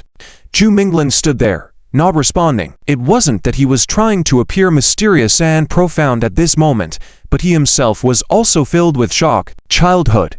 Strictly speaking, Baicha was just a newborn baby dragon. It had actually defeated a semi-adult dragon son. Even Zhu Minglan himself wanted to ask, what kind of dragon is this? Every creature goes through four important stages: childhood, growth, adulthood, and completion. As they transition through each stage, there is an evolution. This evolution not only doubles one's strength, induces physical changes, but also awakens unimaginable abilities. The strength Baicha displayed at this moment was clearly close to the first level of a true dragon, the Dragon Son level. The majority of true dragons needed to reach adulthood to possess the power of a Dragon Son. Like Nanya's green forest dragon, it would only be at the Dragon Son level once it reached adulthood. Little Baicha demonstrated such strength in its childhood, having 3 more opportunities for evolution in the future. If each evolution brought a significant increase, the level it could reach wouldn't just be a Dragon Son or Dragon Commander. It might be a Dragon Lord, or even a Dragon King. That is a nice chant white dragon, with primary lineage being the Silver Moon Divine Dragon, and secondary lineage as the Star Wine Nice Dragon, equally a true dragon. At this moment, a soft and dignified voice came from the entrance. Zhu Minglan himself couldn't completely confirm Baicha's lineage, but this individual seemed to have some understanding of this rare type of dragon, being able to identify the primary and secondary lineages. Looking over, Zhu Minglan couldn't help but be amazed. It was the daughter of the river dragon that saved him, and Zihai under the waterfall. Could she also be a student of this school? Professor Duan Lan. Professor Duan Lan, good morning. The students in the classroom bowed their heads respectfully, expressing their admiration for this dragon maiden. Zhu Minglan was taken aback. A teacher, and such a person with a beautiful voice, strength, and strong power. Thinking about it carefully, it made sense. Someone who owned the river dragon like that wouldn't be just one of the struggling students at the Dragon Gate like them. Both of you had a good performance in front of the school hall. Return to your own seats. Duan Lan glanced at the slightly messy classroom, not too concerned, continuing her lesson. Gigi Lan, Professor Duan Lan, my green forest dragon's eyes. Nanye still harbored resentment, not willing to leave it at that. Use this on your green forest dragon. It will recover soon. You should be grateful. It could have directly pierced your green forest dragon's pupils. That would have been fatal. Duan Lan gave Nanye a stern and just look. Not blinded. Nanye hastily followed Duan Lan's advice, applying the healing medicine to the green forest dragon's eye sockets. Only then did he discover that the wound was at the eye corners, indeed not reaching the pupils. Allowing the wound to spread, the whole eye would have decayed. Take your seats. Today we will talk about bloodlines. Dragons are divided into 3 major bloodlines: Ancient Dragon, Giant Dragon, An azure dragon. Dwinlan seemed to have been outside the whole time. She didn't stop the two dragon pets battle midway. Instead continued. Take Nanya's green forest dragon for instance. Its dragon is a standard giant dragon, and those green light vines are the green forest magic it wields. End of this chapter. Chapter 21. The Pursuer. Teacher, was the technique displayed by Binkan Bailon the Azure Dragon Mystic Art? Is Mystic Art more powerful? A student asked eagerly. Teacher Dwinlan shook her head, her gaze falling on Zhu Minglan, primarily focusing on the white mini dragon he held in his arms. She spoke. As I mentioned earlier, that is a Binkan Bailon. Its primary bloodline is the Azure Dragon, with the secondary bloodline being the Giant Dragon. During battle, Binkan Bailon utilizes Winan Ice magic, not the Azure Dragon Mystic Art. Not using Mystic Art. This Binkan Bailon's main bloodline is the Azure Dragon, so its Mystic Art should be even more powerful. In other words, does Binkan Bailon still hide abilities from its primary bloodline? Even the Green Forest Dragon, in its growth period, may not be its match. Isn't that too exaggerated? Zhu Minglan, on the side, was tending to his green dragon when he heard this. His hand slipped heavily, causing the Green Forest Dragon to howl, whether from a blow to its young psyche or from the wound. Zhu Minglan noticed everyone's eyes were fixed on him and felt a bit embarrassed. In reality, Zhu Minglan himself hadn't paid attention to this detail. Perhaps it's not that Bai Ched didn't use it before, but rather, it just emerged from the ice cocoon not long ago and its Azure Dragon Mystic Art hadn't awakened yet. Bai Ched used to be incapable of giant dragon magic. Zhu Minglan muttered to himself, Bai Qe's regression seems not just a regression of life, but more like a transformation and rebirth. The lineage of Binkan Bailon is higher than that of White Azure Dragon, and when it reaches adulthood, Bai Qe's strength will far exceed that of previous years. Azure Dragon Mystic Art. Bai Ched has not awakened the Azure Dragon Mystic Art yet. This means it will only possess it in its growth stage. Thus, nurturing during the juvenile to adult stage is crucial. If handled well, there's a possibility of awakening a tremendously powerful Mystic Art. If not fed well, the Azure Dragon Mystic Art could be buried forever, never awakening. Generally, the main bloodline's abilities are a few steps more dominant than the secondary bloodline. Bai Ched has already shown impressive ice and wind magic. What would its Azure Dragon Mystic Art be like? Zhu Minglan couldn't help but feel anticipation. Oops, there isn't much honey left, and I need to feed it for almost a month.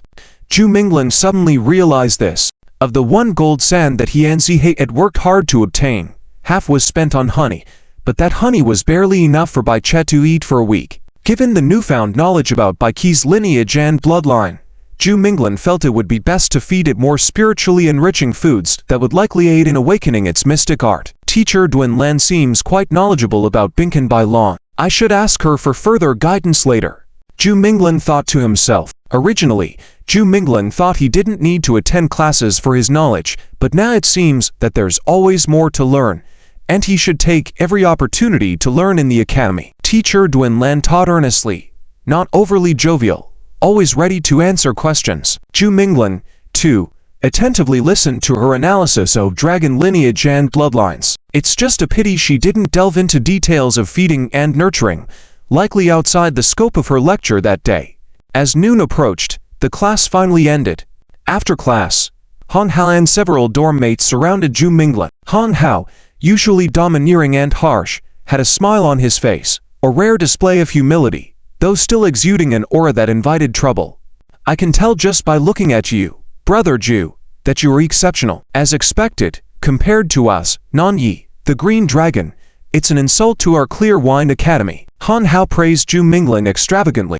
Zhu Minglan offered a polite smile to him, then quickly headed towards the direction where Teacher Dwinlan was leaving. Brother Zhu, I'll take care of the cleaning in your dorms, no problem. If there's anything else, just let me know, brother. It's fate for us to be in the same dormitory. Han Hao shouted loudly to Zhu Minglan's back, seemingly enthusiastic. After that, Han Hao slapped Li Xiaoying on the shoulder, jokingly saying, Li Xiaoying, you want to climb the big thigh that is Nanyi? Ha! Trying to disrupt the unity in our dormitory, you will be tasked with polishing the floors in everyone's rooms as punishment. Li Xiaoying was at a loss. Why did Zhu Minglan, who is such a powerful dragon, appear so destitute on the day he enrolled? And why did he look so clueless at the dragon storing hall, the forest of maple trees, the ink-colored path? Teacher Duanlan did not ride the academy's pseudo-dragon, but walked slowly, holding the book she taught from earlier that day. Zhu Minglan jogged up to her, but another man approached her first, engaging in conversation. Zhu Minglan was unsure if he should ask, but Teacher Duanlan noticed him, and turned to inquire, "Is there anything from the class that wasn't explained clearly?" Student Zhu Minglan. Zhu Minglan was delighted and quickly stepped forward. Observing the man in the silk robe, he seemed to be another teacher judging from his attire. "I have some confusion about feeding," Zhu Minglan said. Teacher Duanlan listened attentively, and the man in silk robe displayed the demeanor of a mentor by remaining silent, waiting. During this season, there is a type of frost flower tree flower whose nectar would be more suitable for your dragon's growth. However, the collection is quite challenging due to the presence of a large group of winter bee fairies surrounding the frost flower tree. You can consider spending some silver and gold to have someone else do it for you, Teacher Duanlan suggested. Zhu Minglan sighed. What he lacked the most was silver and gold. "Teacher, I am broke. Are there any alternative options?" Zhu Minglan asked. "I have some options, but even as your teacher, I cannot give them to you for free. So, in a while, I will bring some dragon breeding students to Ranu City to help me with some miscellaneous tasks, and the jar of frost flower tree flower nectar would be your reward." Teacher Duanlan said. "Xingyun Buru. Nourishing everything. This is the Azure Dragon mystic art." Teacher Duanlan's strength was extraordinary. Okay. Zhu Minglan nodded excitedly. "This couldn't be better. Frost flower tree flower nectar must be more expensive than regular flower nectar." Zhu Minglan was worried about not having a way to make money. "Follow me. If you need it urgently, I can give it to you first," Teacher Duanlan said to Zhu Minglan. After saying this, she smiled slightly and politely bid farewell to the man in silk robe, saying, "Professor Kabe, I will reflect on what you said. I will take my student to get something first." "Well, all right," Professor Kabe said gracefully. Zhu Minglan maintained the decorum expected of a student, bowed in farewell. As Professor Kabe turned his back, Zhu Minglan twisted his head and looked back at Teacher Duanlan. The pursuer. Was Teacher Duanlan deliberately keeping him by her side to reject Professor Kabe? It was apparent that Professor Kabe was intentionally waiting here for her completing her lecture. In the end, Zhu Minglan benefited and got the frost flower tree flower nectar early. "Where is your crocodile spirit?" Teacher Duanlan inquired. "Resting behind the house," Zhu Minglan responded. "Do me another favor," Teacher Duanlan said. "No problem," Zhu Minglan nodded. End of this chapter. Chapter 22. Using an alligator as bait for frost snow trees. Using alligators as bait for frost snow trees can never be considered cheap. The assistant tasked with miscellaneous matters is actually something anyone can do. Teacher Duanlan once again assigned himself 10 small tasks, which is only natural. However, Zhu Minglan was a bit curious as to why he didn't have Bai Che, who was stronger, come instead and chose Zihaya instead. It wasn't until they arrived at the Fendi waterfall pool that Zhu Minglan finally understood why Teacher Duanlan wanted Zihaya. Watching the turbulent waterfall and the giant stones in the pool, Zhu Minglan fell into contemplation, not knowing how to communicate with Zihaya for a moment. "Hey yo, remember, when the opponent pounces on you, swim out immediately. Don't let it catch you. Leave the rest to Teacher Duanlan's Jialong, understand?" Zhu Minglan held Zihaya's ugly cute big brain earnestly and said. Zihaya had a bitter melon face, although it always had a bitter melon face. Initially, it was sleeping soundly in the house, not expecting to suddenly become fish bait. It's a crocodile, a big crocodile, who uses crocodiles to fish out fish. Don't worry, the 100-year water monster is not very strong, it's just that its sense of smell is very sensitive. Whenever I summon the Zanchuan dragon, it drills into the jumbled rocks at the bottom of the pool. Using magic to obliterate it is simple, but it's easy to hurt other creatures at the bottom of the pool, Teacher Duanlan said to Zhu Minglan. Duanlan had been training the waterfall Jialong below, and after a while, he discovered a water monster that posed a great threat to the fisherman. As a teacher at Lichuan Academy, even without an appointment, this was something to be done. Unfortunately, the swashbuckling monster was crafty and cowardly, understanding the art of survival. It was difficult to capture its figure in normal times. The Jialong was relatively large, making it inconvenient to search in the jumbled rocks at the bottom of the pool. So when Duanlan saw Zhu Minglan and remembered that he had a Zihaya, whose level was just right, weaker than the 100-year water monster and the perfect prey for the opponent. Ordinary big fish would not attract the attention of the 100-year water monster. Now, Zhu Minglin finally understood. Letting his Zihaya be the bait for the 100-year water monster was the real reward. Creatures that never evolved into dragons were called demon spirits, while those that reached 100 years were called monster spirits, 1,000 years called demon spirits, and 10,000 years called holy spirits. Although these special demon spirits had never passed the dragon gate, their strength often surpassed real dragons, especially demon and holy spirits, causing dragon lords and dragon kings to retreat. The 100-year demon spirit's strength was not weak and was probably close to evolving into a green forest dragon. It was better to let by Chego. Blacktooth was definitely not its match, so Zhu Minglin repeatedly instructed that if they found the water monster in the jumbled rock forest at the bottom of the pool, they must flee immediately. Zihaya was brave and jumped into the giant pool. Due to the lack of a spiritual contract, Zhu Minglin couldn't even sense Zihaya's emotions and condition. To be honest, he was somewhat worried. But considering that Zihaya had to go through the dragon gate eventually, experiencing these trials was necessary. Training in the lake without danger would not lead to dragon transformation.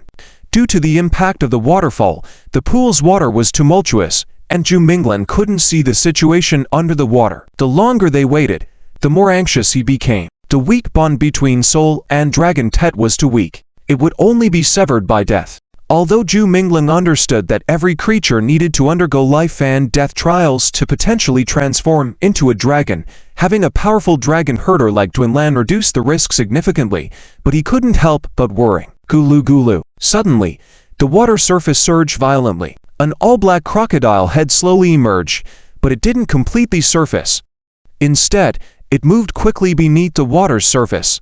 Zhu Minglin could clearly see its black figure swimming amidst the rolling waves. It was Zihaya. Just as Zhu Minglin was about to let out a breath of relief, a series of purple-red lightning bolts appeared at the water's edge. The lightning bolts spread densely in the mist under the water, and the next moment, a dark red monster emerged, swiftly chasing after Zihaya. As the dark red monster moved, the lightning and black mist accompanied it, causing many fish in the water who couldn't evade in time to flip over, floating belly up on the turbulent surface. In just a short amount of time, many fish were paralyzed to death. It was a terrifying sight.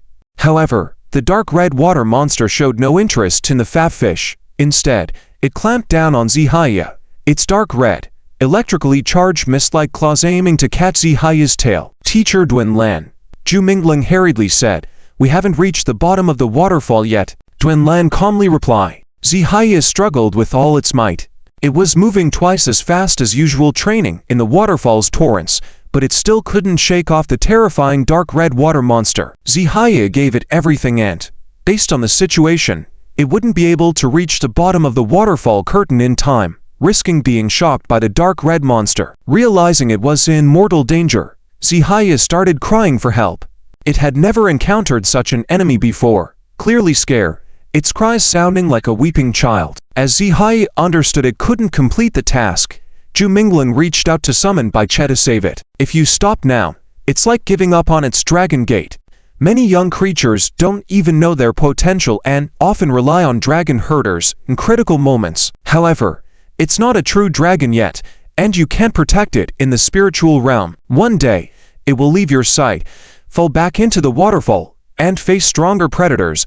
Duanlan spoke sternly. As a teacher, she understood that Zihaya's situation wasn't yet dire. Advising care amidst chaos, Duanlan hoped that at this moment, Zhu Minglin would display the necessary indifference every dragon herder needed. Just like eagles would forever hide in their nests if not pushed off the cliff as chicks, they would never learn to fly. They wouldn't hunt, wouldn't fly, and eagles would become prey for crafty pythons or be bitten to death by other territorial birds. Zhu Minglin took a deep breath and ultimately chose to observe coldly. Though Zihaya's cries grew louder, Zhu Minglin remained silent. Goo. The dark red water monster suddenly stuck out half its head, its eyes red and shining with a strange light. The water in front seemed to be controlled by some strange power, rolling back in a wave as if swept by a giant tail. Zihaya's distance was already unsafe, and the sudden wave caught it off guard. There was no way to escape. It was forced into the jaws of death. Seeing this scene, Zhu Minglin's heart sank. The opponent practiced dark sorcery, and Zihaya couldn't escape. Zihaya seemed to realize that no one would save it now. As the wave struck, it almost caused it to turn around. With no hope of escaping, Zihaya decided to turn its tail and face the dark red water monster head-on. Riding the wave, Zihaya lowered its head, raised its horns, and bravely charged toward the dark red water monster. The impact of the heavy crocodile's horn was astounding. Bang! In the black mist, the dark red monster, pretty surprised by his prey's resistance, was fiercely thrown out of the water by Zihaya. At this moment, Zhu Mingling finally got a good look at the menacing creature. It was a terrifying catfish, with whiskers on its upper and lower jaw that emitted a dark red electric light. The monstrous catfish had a skin almost as tough as iron, blocking the impact from Zihaya's horns. Sizzling, the monstrous catfish was surrounded by electric wire black mist. When Zihaya hit it, its entire body was also attacked by dark red electric wire, causing it to convulse. Zihaya cried out in pain, convulsing as the electric wires paralyzed its whole body. Unable to move its head, neck, chest, or front limbs, Zihaya struggled toward the direction of the waterfall curtain with its tail. Goose! The monstrous catfish roared, taking some time to recover from its daze. Staring fiercely at Zihaya, it created another large wave, chasing after Zihaya. If it didn't swallow Zihaya alive, the monstrous catfish wouldn't give up. Zihaya's speed was extremely slow, like an elderly person using a cane against an adult running. However, it didn't give up, dragging its aching and exhausted body forward. Goose goose! The monstrous catfish leapt up, its mouth gaping like a black basket. The 2-meter-long Zihaya appeared almost slender compared to it. The monster was really about to swallow it whole. Roar! Tilde tilde tilde tilde! Suddenly, in the swirling waterfall, a blue Jiaolong burst through the water curtain, its imposing and lengthy body flying towards the water surface. Moving like a strong blue lightning bolt, the waterfall Jiaolong intercepted halfway, just like a snake catching a frog, biting fiercely into the monstrous catfish. Towering majestically, the Jiaolong whipped its neck, hurling the monstrous catfish towards the waterfall cliff. Smack! Flesh and blood splattered, smearing the waterfall cliff. The force with which the Jiaolong threw was incredible. The cruel and ferocious catfish was smashed into a pulp.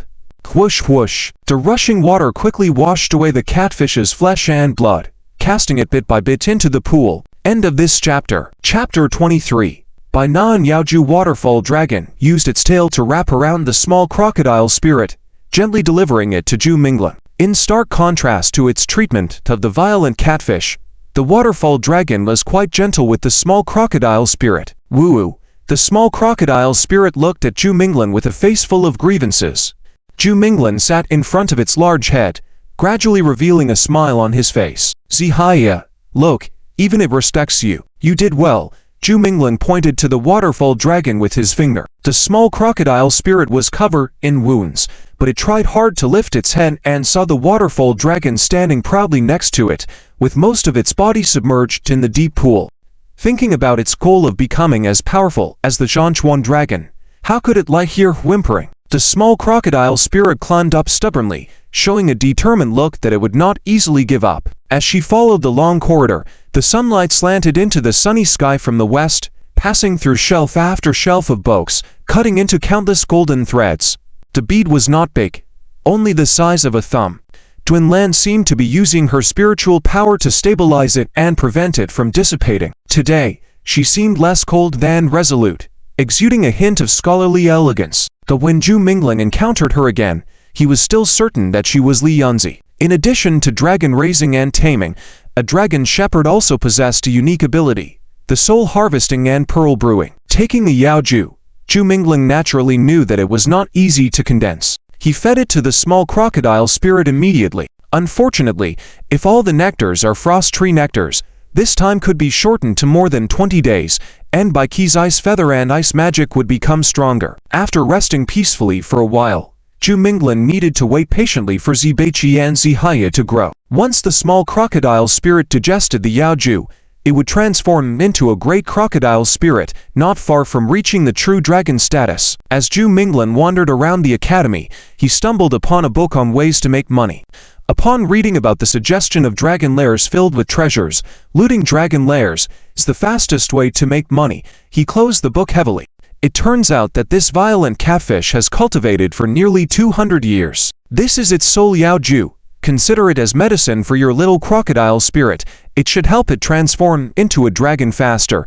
Bin Lan handed a murky dark red bead to Zhu Minglan. Between the golden threads, a graceful woman wandered casually among the bookshelves. Her eyes as stunningly beautiful as the golden sunlight. Zhu Minglan's attention was inadvertently drawn to her, forgetting that staring at a woman in this manner was considered offensive, and forgetting his original purpose of finding a book. Amidst the mist and drizzle, the water dragon's daughter, Bin Lan, appeared even more graceful and charming. Despite the thunderous waterfall, her ethereal beauty couldn't be concealed.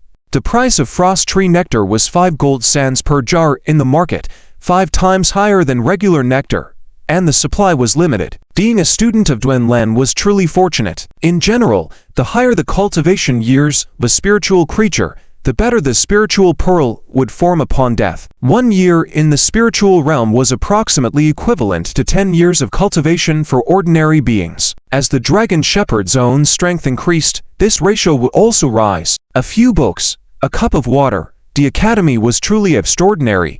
Even the public areas were classy and elegant, a world away from the chaos and poverty of the outside. If only Zihaya had transformed into a dragon, sleeping in the spiritual realm, it could easily surpass those students by just lazing around all day. After maintaining silence for a few minutes, she finally found what she was looking for. She turned slowly and walked towards Zhu Minglan and the injured small crocodile spirit. The small crocodile spirit probably wanted to say, "We cooperated to kill that violent catfish." A dragon shepherd could use their spiritual power to capture the lingering spirits of dead creatures, purify them of their violent resentments from their previous lives, and turn them into beneficial pearls for their young spirits and dragons. What a coincidence, running into each other again. Zhu Minglan greeted her as she approached. Last time, a fleeting glance had made Zhu Minglan doubt his sanity. How could he mistake another woman for Li Yunzi? The spiritual realm of a dragon shepherd not only accelerated the growth rate of dragons, but also multiplied their cultivation several times, approaching 200 years. Even if the small crocodile spirit did not inherit the full 200 years of cultivation after consuming it, it was still a significant step forward in its growth. The library was elegant, with the floors and wooden bookshelves free of dust, and the rare warm light of late autumn filtering through the spacious vine-covered windows draped like a golden blanket on Zhu Minglan. Since he couldn't find the book he wanted, Zhu Minglan was not in the mood to read today. Feeding an adequate amount of nectar can shorten it to a month. Reading a book and counting on his fingers, Zhu Minglan delved into the deepest thoughts of life, how to make money. So, the Ice Chen White Dragon with both bloodlines should only need about a year and a half to reach maturity. Zhu Minglan didn't expect Bin Lan to be so generous, sacrificing a large amount of spiritual power to harvest and brew pearls for himself. The most excellent aspect of the Dragon Taming Academy lay in its vast dragon knowledge library, housing a myriad of dragon species. In order to better understand Baiqi's growth, Zhu Minglan searched for details about the Ice Chen White Dragon in the book repository. Even if there were not many records about the Ice Chen White Dragon, Zhu Minglan could analyze it based on its two major bloodlines. This is valuable. She raised a hand as if grasping a substance in the air. Do you think it's a coincidence? The woman seemed to have noticed him long ago, her eyes focused on the bookshelves, but her words addressing Zhu Minglan. Yunzi. Zhu Minglan's heart brightened with a hint of joy. End of chapter. Chapter 24. It was indeed her who came to kill you this time. The person you met on the bridge last time should be her sister. They look extremely alike. The woman said. Are you here to visit me? Zhu Minglan asked. Oh, she's not in prison. Why would she say visit? I'm here to kill you, the woman said casually. At first, she wasn't sure if she was the mastermind behind it all. These days I've figured it out. Letting you live is like a poisonous thorn, pricking unexpectedly, and I'm slightly happy. More painful and tormenting. Better to just put an end to it. She walked lightly, her heels beating a rhythmic pattern on the wooden floor. Wanrenzon Luozi is really powerful. Why haven't I heard of this person before? Killing those local peasants so they dare not rampage. Isn't our ancestral dragon city-state sacred land? How can those dirty people trample on it? Abo said boldly. Perhaps she is just rational and kind-hearted. Or, Zhu Minglan said, she was just trying to deceive herself with her words. Zhu Minglan felt embarrassed and said, then why didn't you act earlier? Are you okay? Zhu Mingling asked. Miss, every word is true. Li Yunzi does have a younger sister named Non Linsha. I understand. These days, the whole ancestral dragon city-state is discussing this matter, using dirty and disgusting words to tear open your wounds, and I can just hide here comfortably, raising dragons and reading. Obviously, it's a plaything by the heavens on our destines, but you have to bear it alone.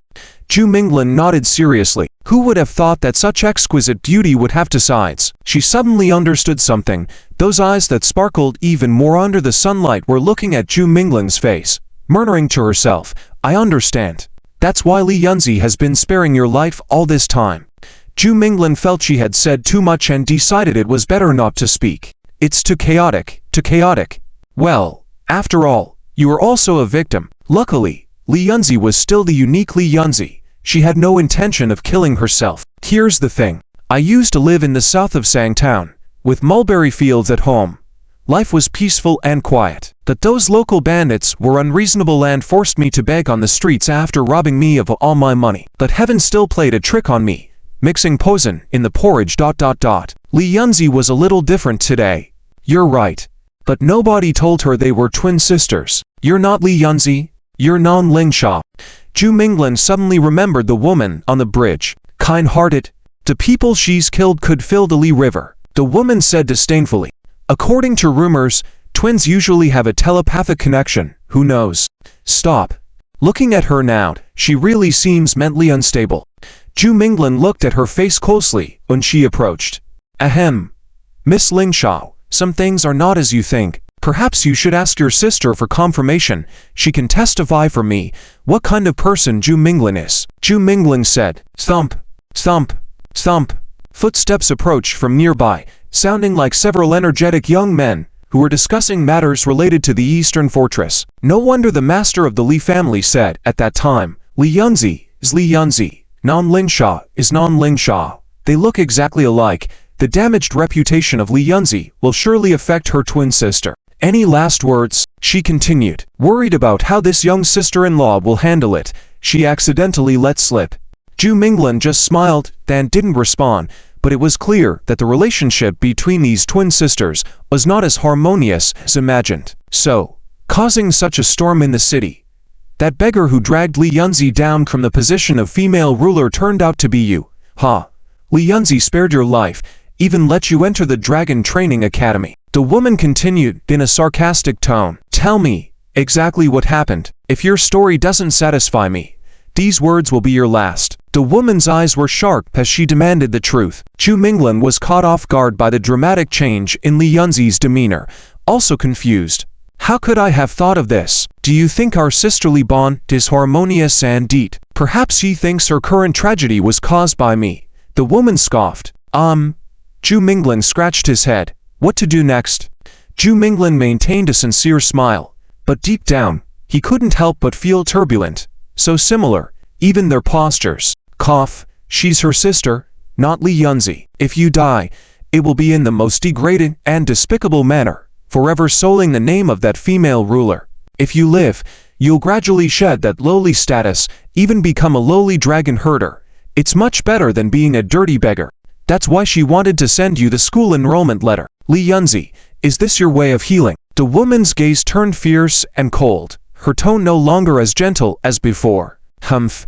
Even so, you are just a commoner, and the situation has already been spread far and wide in a disgraceful manner, she said, infuriated by the insults she inexplicably received. I'm Li Yunzi's younger sister. Zhu Minglan could only keep his composure, trying to stay calm amidst the confusion. Goodness. How did I not think of this? Why do you resemble a storyteller from the common people's market? Shut up, Mr. Shameless. You have nothing to do with me. The woman turned red with anger, furious. She uses her father's surname. I use my mother's surname. She's in the Li family. I'm in the Non clan, said the woman who claimed to be surnamed Non, in a cold and distant tone. I resent it. I can't defeat you, Zhu Minglan said. Speaking of Yancheng, heh. Do you guys know about that ... A somewhat lecherous foe spread. Don't you resent me? She asked.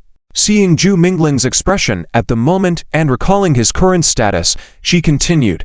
or the fame earned during war comes fast. Now many people in the ancestral dragon city-state should have heard of Luo Zhao's name for killing 10,000 people. Zhu Minglan was left speechless. Zhu Minglan looked at Li Yunzi, who was exactly like the female war goddess Li Yunzi, with mixed feelings of joy and worrying. What a mess have I gotten myself into? Now, tell me the truth.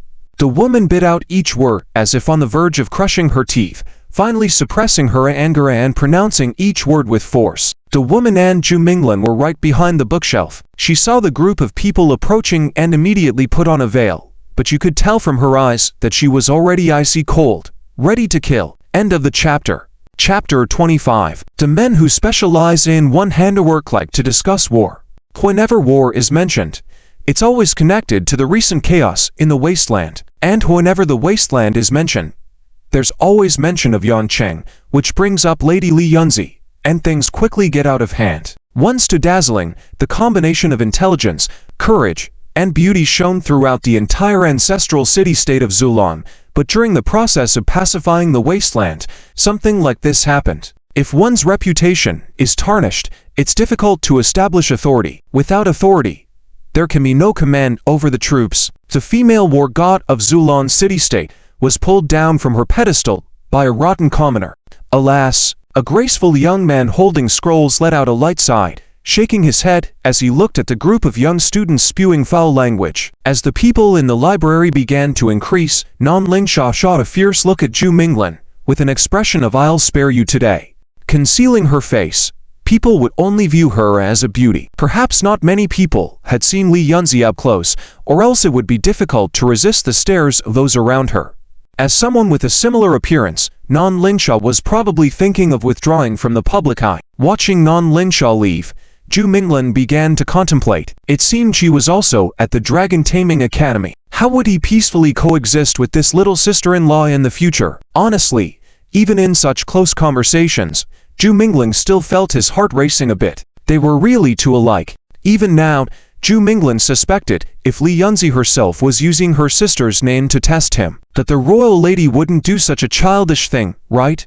Sigh, seeing her twin sister, it was like seeing the ethereal Li Yunzi standing in front of him again, making him feel a bit nostalgic. What kind of person is Li Yunzi really? Would she really not kill me to vent her anger? As Nan Lingsha said.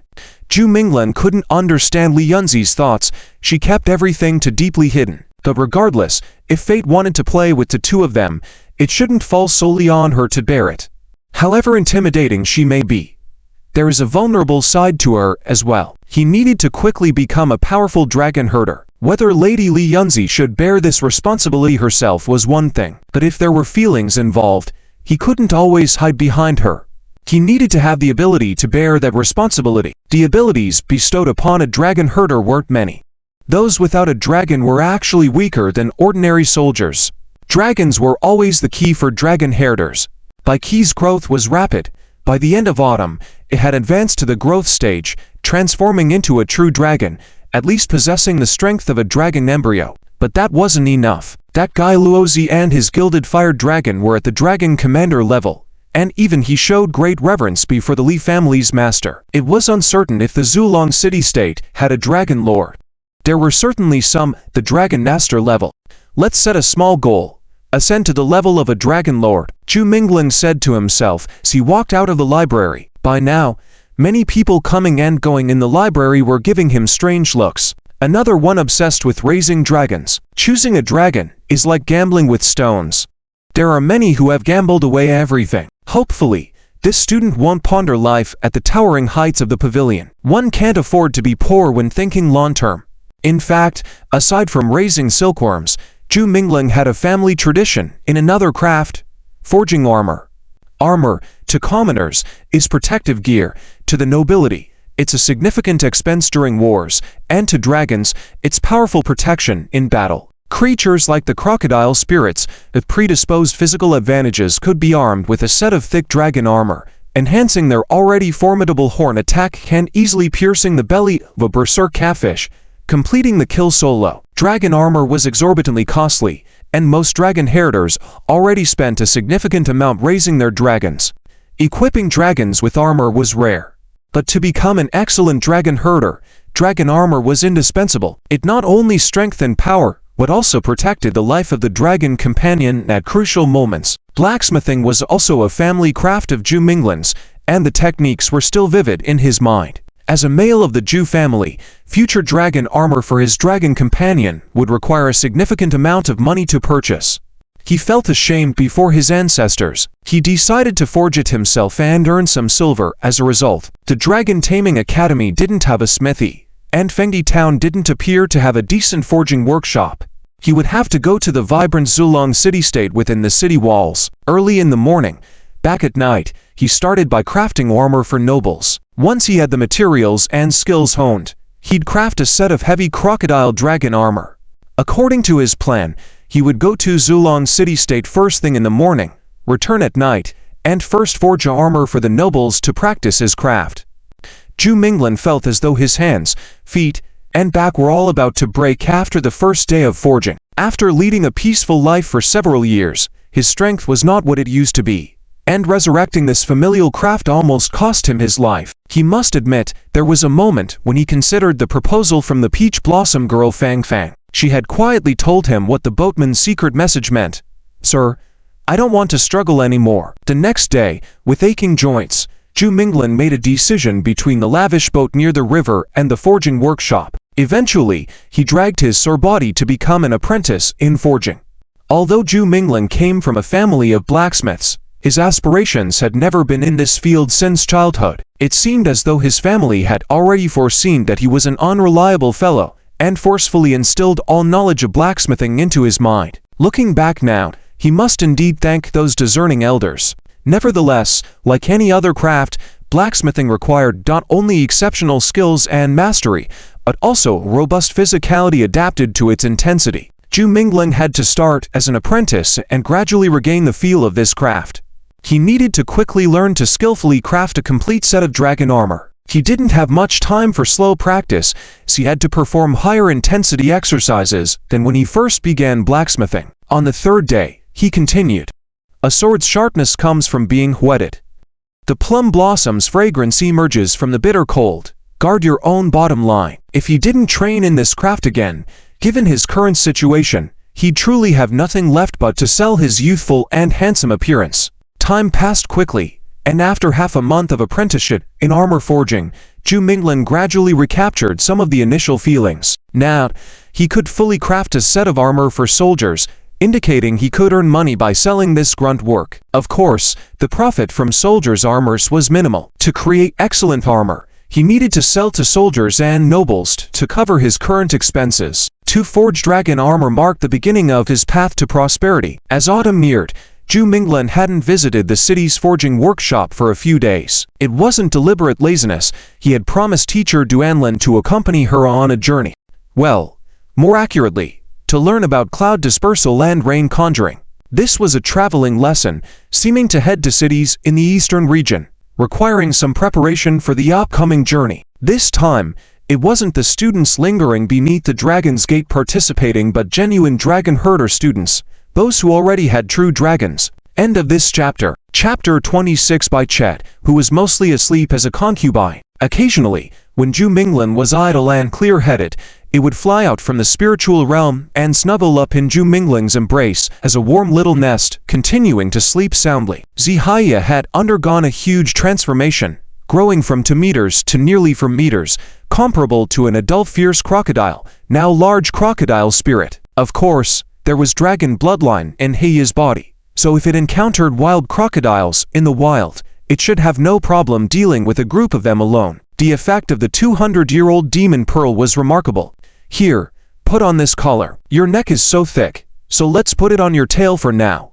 This way, others won't mistake you for a wild black crocodile. Zhu Minglan put on the Academy's issued young spirit neckband on the large crocodile spirit. They were about to go out, and Bai Che was fine as it could be called back to the spiritual realm.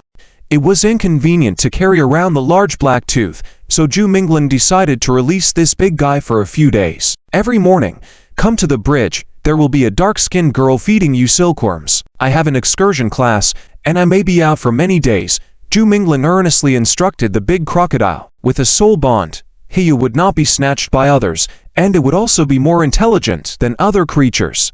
As long as it did not leave the jurisdiction of the Academy, no one would harm it. The Academy's management of recognized young spirits was very strict, and even if a dragon breeder had already obtained a true dragon, attacking the young spirit without reason would be severely punished by the Academy. The large crocodile spirit understood that it would be on duty for a few days. The Li family imperial court was surrounded by towering pines, with a majestic palace, its silver outer walls exuding solemnity. The imperial guards dressed in silver-black armor stood in formation, exuding a powerful aura, like sculptures standing in the palace courtyard. This was the council palace of the ancestral dragon city-state, where all matters, big and small, within the territory were decided. Today, the law-restricted Li Yunzi appeared in the council palace. She was dressed plainly, her makeup not as exquisite as usual, but her natural beauty still made the women in the palace feel inferior. However, due to the indelible mark of shame, the women of the family were not as overshadowed by Li Yunzi's brilliance as before. They could even sit together with a bit of mockery. After all, we are women, unable to surpass the barrier set by men. Li Kongxi, seeing that her sisters dared not speak up, took the lead. I, Mu Qing, prefer to do my own duty, stay in the women's quarters, settle down properly, and let the elders decide on marriage matters when the time is right. This can also be considered a contribution to the family, said the woman who called herself Mu Qing. Li Yunzi paid no mind to the sarcasm of these people. She simply observed the people of the family in silence. Her appearance here today was not to humiliate herself, but because she knew her enemies would show themselves today, within this family, within this hall. But apparently, it was not these few Li family young ladies who only spoke in a roundabout manner. Sister Kongxi, I heard that you are going to marry into the Imperial Palace. Which outstanding man of the Imperial Palace is it? Can you tell us in advance? In the ancestral dragon city-state, there was no strict hierarchy of men over women, and women with a certain status basically had to participate in family discussions. However, marriage matters for women were mostly decided by the elders in the family, and men with no achievements were no different. The main topic of discussion was military affairs.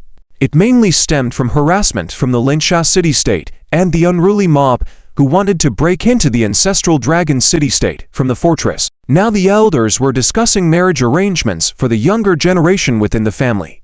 In the Li family South Court, marriage matters were always discussed at the council. After all, the ancestral dragon city-state was surrounded by enemies on all sides, and relations with neighboring city-states, fortresses, and cities needed to be maintained through important alliances. Well-known families attached importance to marriages because promises, contracts, alliances were like worthless scraps of paper in the eyes of those in power, able to be torn apart when it came to interests. Only blood ties were difficult to truly sever. Once two families had shared offspring, shared bloodlines, they could truly advance and retreat together. Today, we announced marriage arrangements. Listen up, I said announce, said the lady in charge of the family, Kong Tong. Last year, Li Kongxi accompanied the old lady to the annual banquet of the Imperial Palace, and the fourth young master of the Imperial Palace, Du Cheng, fell in love with Li Kongxi at first sight. After our discussions, next month, I and the old lady will take Li Kongxi to the Imperial Palace to formalize this marriage. Kong Tong informed everyone. This is a good marriage. With this relationship with the Imperial Palace, I believe that even if the Linsha city-state becomes aggressive, they won't dare to easily attack us, commented someone. Congratulations, Sister Kongxi, on finding a good match. The other family members congratulated Li Kongxi in advance. Li Kongxi remained calm.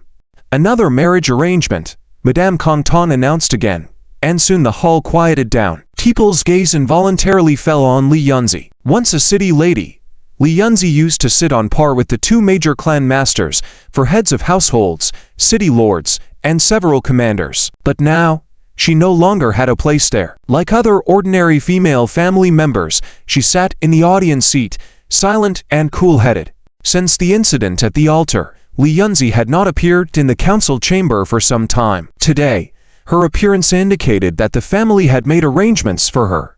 Li Yunzi.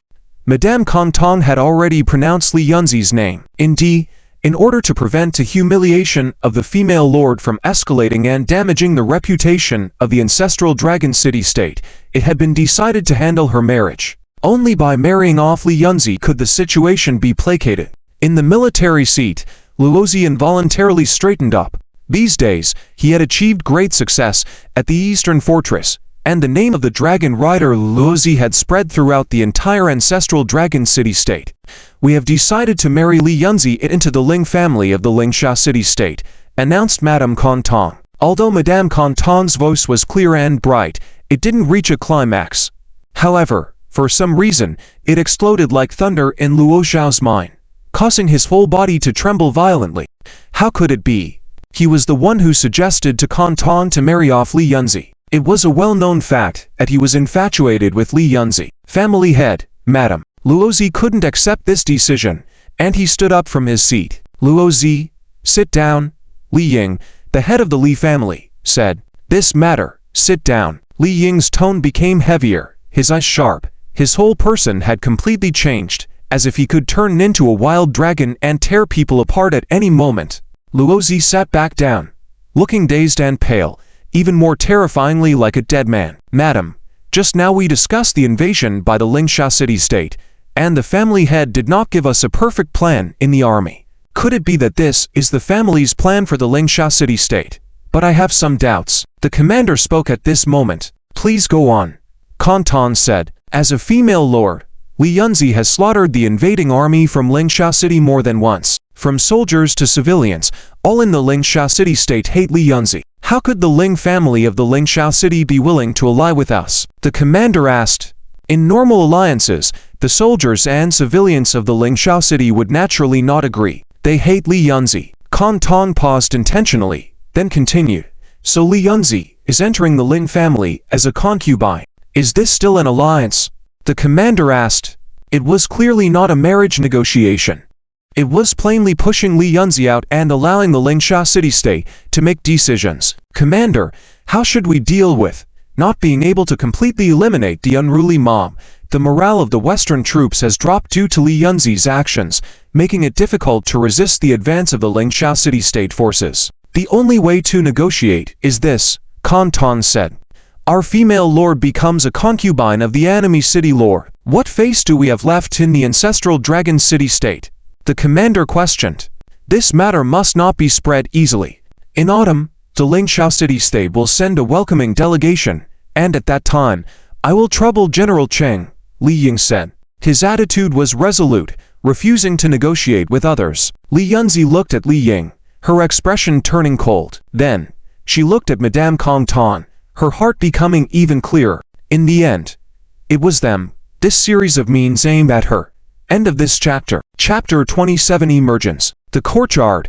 The people inside the clan dispersed. Regarding today's arrangements, it was indeed somewhat unexpected. Some felt sorry for Li Yunzi, while others took pleasure in her misfortune. "I thought Madame would let Li Yunzi just marry a servant girl, to prevent that incident from continuing to make a scandal and bring shame to our clan. Who knew she would go to become someone's concubine?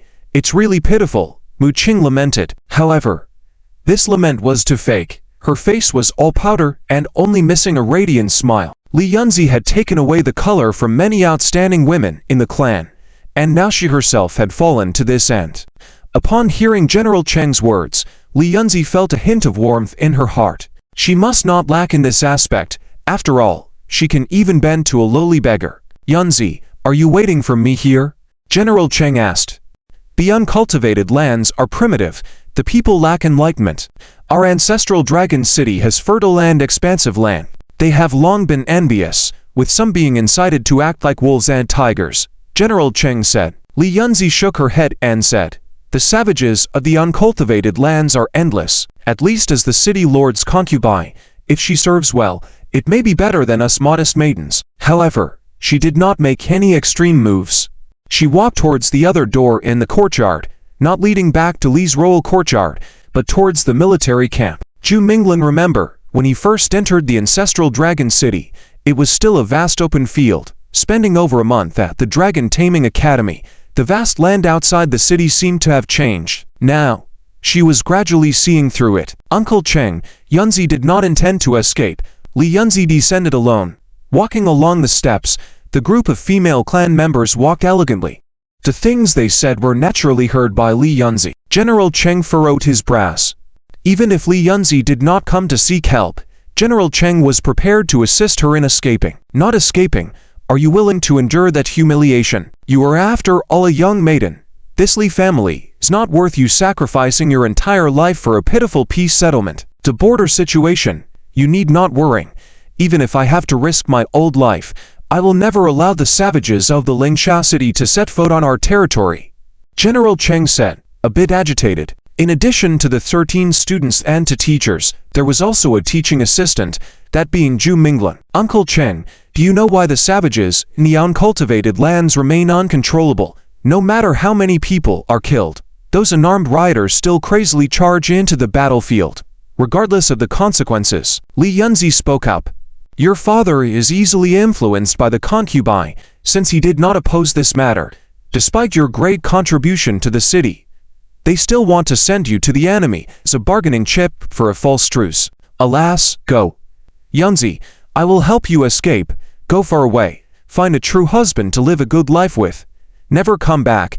This Li family is not worthy. General Cheng's eyes were full of pity and helplessness. Li Yunzi glanced at those girls who insulted her from the well, not showing any emotion. The vast grasslands, with dried leaves covering the ground, and the distant mountain range had turned into undulating silver white, with a desolate beauty in the majestic scenery. Li Xiaoying tightly wrapped herself in a woolen coat, unable to withstand the chilling cold mine in the air, her nose turning red, and her snot almost dripping. General Cheng walked faster upon spotting Li Yunzi on the bridge. Zhu Minglan glanced at him, not understanding why this guy had also joined this journey. There is something I hope General Cheng can assist me with.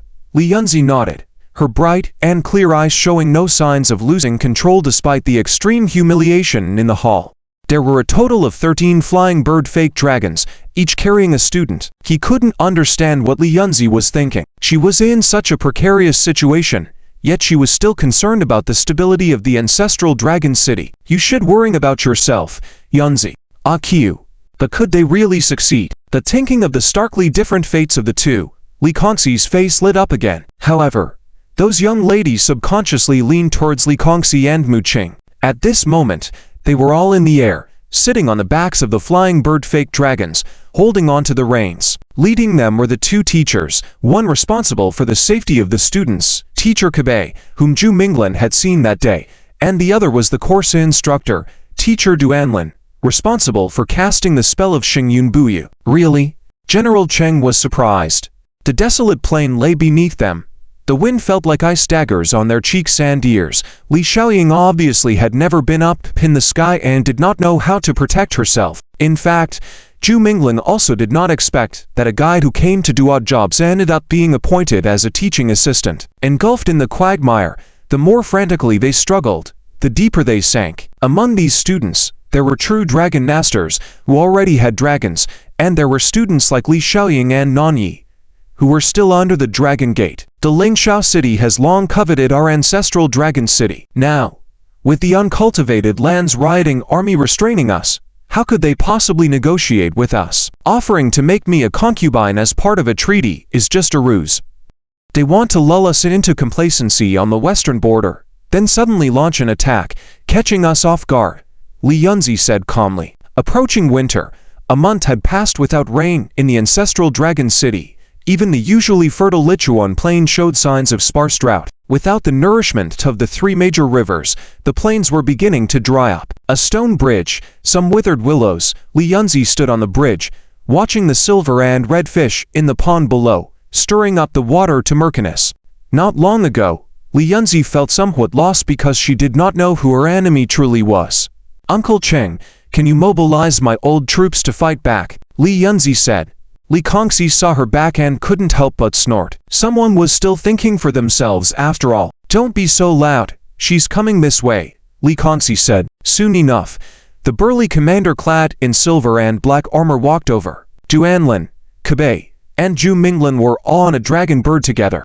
But seeing him riding with Nanyi on a flying bird fake dragon, Zhu Minglan began to understand. Can the azure dragon still control the wind, clouds, and rain? It feels like the azure dragon is the dragon leader, Li Xiaoying said. Who knew if Li Yunzi would go insane? They all emerged from the water, laughing wickedly, unable to contain their joy as they ran up to trample her into the mud. Now, the young women in the clan were flocking around Li Kongxi and Mu Qing. His simple robe had no embellishments. Compared to the slightly extravagant Dragon Taming Academy students' robes, he appeared rather plain and austere. This was Li Xiaoying's best outfit. If his cow spirit hadn't suddenly shown signs of a dragon, he would still be at home tending to the cows. End of this chapter. Chapter 28. The teacher asked me to patrol the mountains, bring rain and clouds. For Li Xiaoying, who grew up in a family of livestock since childhood, there was not much difference between this and immortals. Their family raised so many cattle and sheep. Cattle and sheep need to eat grass. Grass needs rain to grow. In dry summers and rainless autumns, the entire family would expend a great deal of energy guiding the animals to places with grass. This process not only exhausted them physically and mentally, but also made it easy to lose cattle and sheep. Without rain, grass wouldn't grow, and cases of cattle and sheep starving to death happen frequently. For pastoralists who relied on livestock for a living, this was simply a disastrous situation, potentially leaving the whole family without money to buy food and clothes, unable to survive the winter. Bringing rain and clouds was the secret of the ages. To possess this skill, wouldn't it elevate oneself to a godlike status in the village? The mystical arts can call rain and snow, as well as ward off evil and cast spells. Each type of dragon possesses different abilities. Even dragons of the same lineage could develop completely different skills during growth and training. Even while flying, Teacher Duanlan never forgot to teach. The wind howled fiercely, but her voice rang clear in their ears. The other students were all focused on listening. They had grown tired of the plain scenery, but Teacher Duanlan was always captivating to them. Dragons were categorized into three main types: ancient dragons, colossal dragons, and azure dragons. Ancient dragons were the rulers of the land, possessing unmatched strength and power, as well as ancient combat techniques. They typically had robust bodies, fierce fangs, sharp claws, and tough skin as hard as stone. In Zhu Minglan's opinion, Zihaya's main lineage was likely closer to that of an ancient dragon, so if he could equip it with a set of heavy armor, it would be invincible. Colossal dragons had powerful physics and could wield destructive magic. Most of them had powerful wings, allowing them to soar in the sky and rampage through mountain ranges. Luo Zhao's golden fire dragon was a creature closer to a colossal dragon, wielding flame magic. Compared to ancient and colossal dragons, azure dragons had weaker bodies, but their mystic arts were exceptionally strong. Even dragons with mastery in magic couldn't compare to the mysterious spells of azure dragons. Teacher Duanlan's Zan Chuan dragon was a very pure azure dragon. While dragons were divided into these three main lineages, most dragons in the world possess several bloodlines.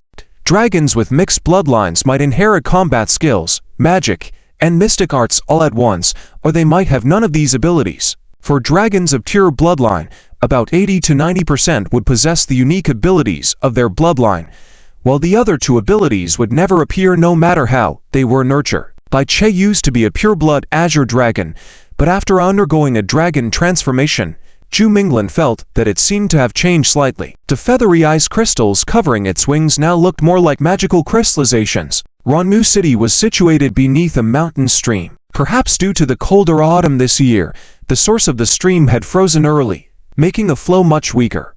Not to mention the lack of rain led to insufficient irrigation for Rongnu City's vast rice fields and pastures. The climate and terrain already delayed the ripening of crops here compared to other places, and with a month passing without rain, what should have been a bountiful harvest might turn into a drought, severely impacting livestock as well. Above the desolate old city, 6 pseudo-dragons flew across the sky and landed in the central area of the city. A group of people dressed in brown clothing respectfully approached, as if they had seen a savior.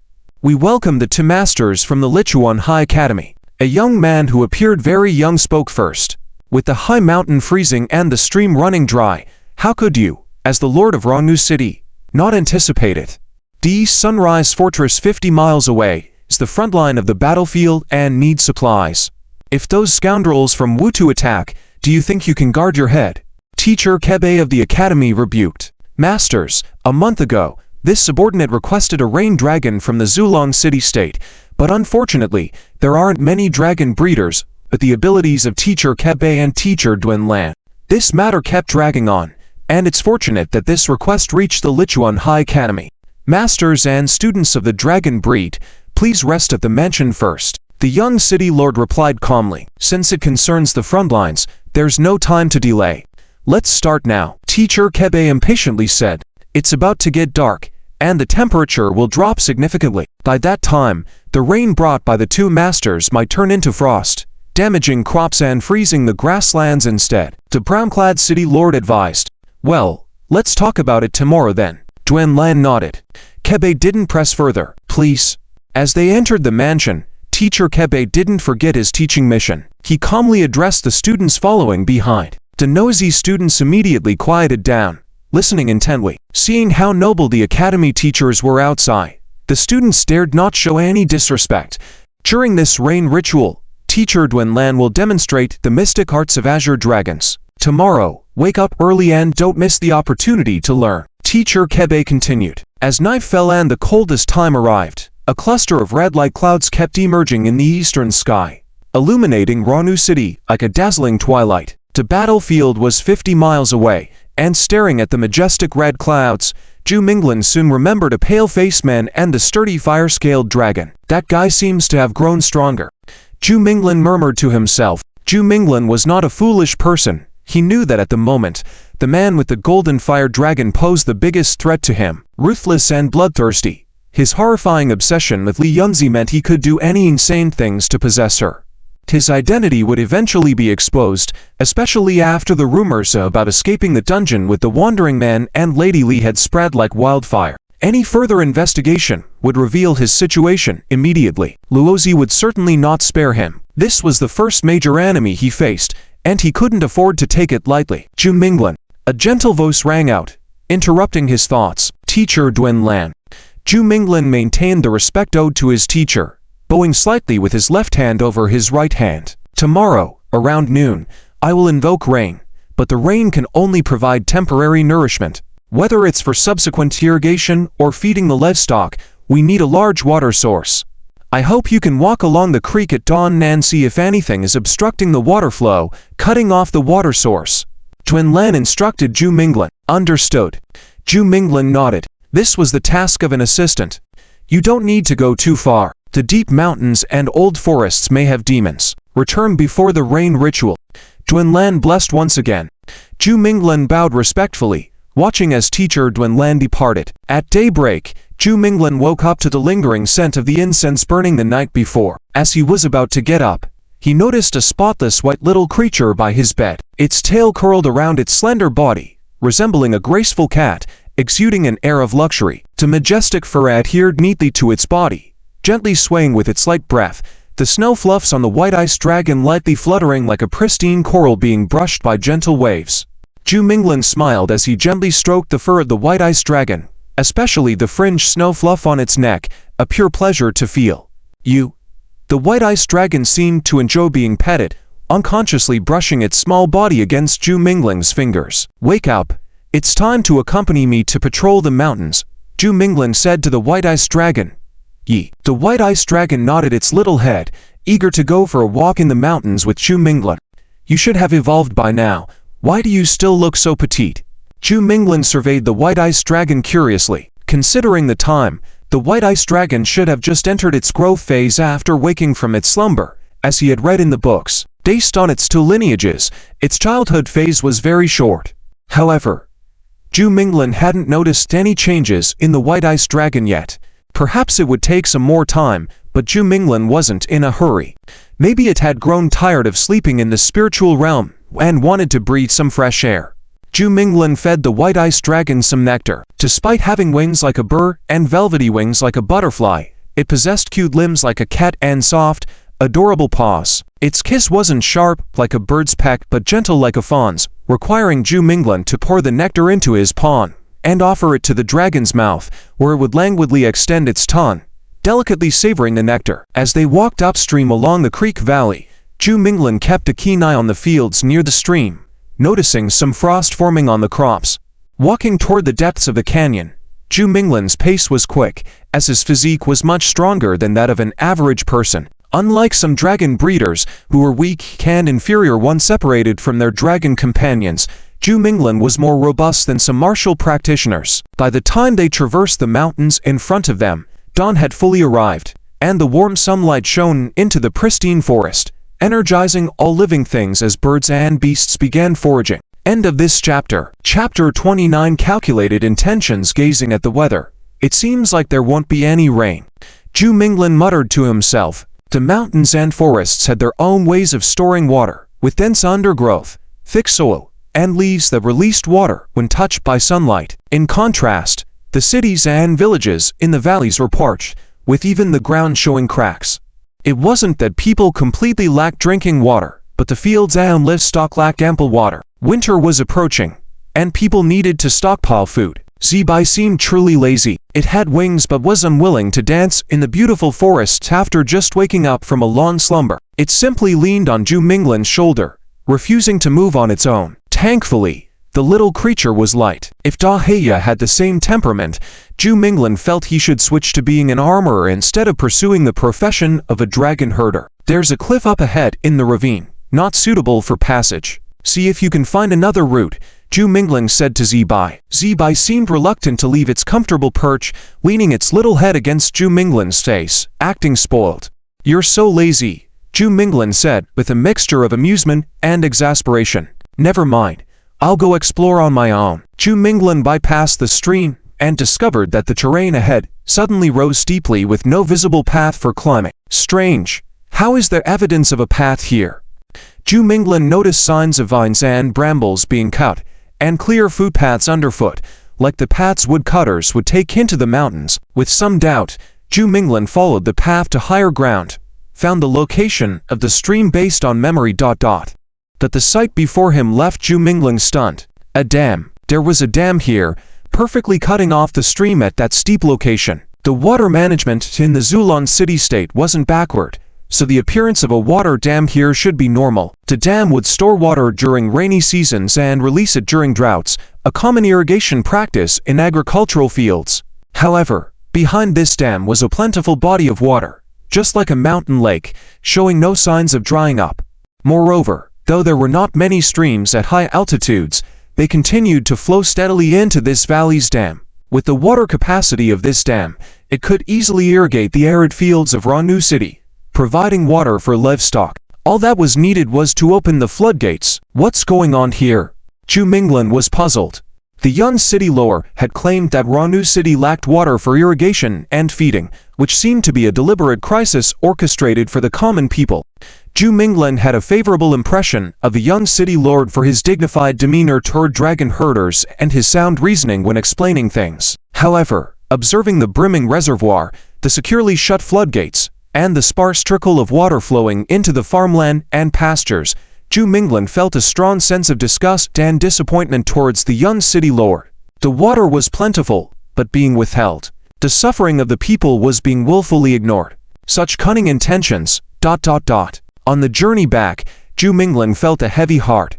Although he had no great ambitions, he couldn't stand such despicable bureaucratic behavior. He needed to inform Teacher Duanlan about this matter as soon as possible. In such a comparison, Teacher Duanlan was truly a compassionate person, willing to travel all the way to Ranu City in the east for a rain that brought no benefits to himself and to instill the valuable concept that those capable should work to benefit the suffering beings for the dragon herder students. At noon, the glaring sunlight seemed to chastise all living things. The fruit trees were decaying, the fields were parched. Although it was providing ample warmth in this autumn season, it only made people feel colder. The temperature difference between day and night was extreme. Zhu Minglin returned to Ranu City with sweat soaking his back. As he walked towards the mansion, he noticed merchants hurriedly packing their belongings on the streets, looking somewhat flustered. Inside the mansion, Zhu Minglin didn't see his teacher or classmates, assuming they must have gone to the sacrificial terrace.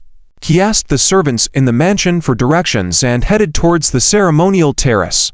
Just as he stepped out, a man approached him, looking as if he had been searching for Zhu Minglin, his expression somewhat peculiar. "May I ask if you are Zhu Shang?" The man bowed deeply. Zhu Minglin looked at him, but remained silent. This person was none other than the Yun City lord, Zheng Yu.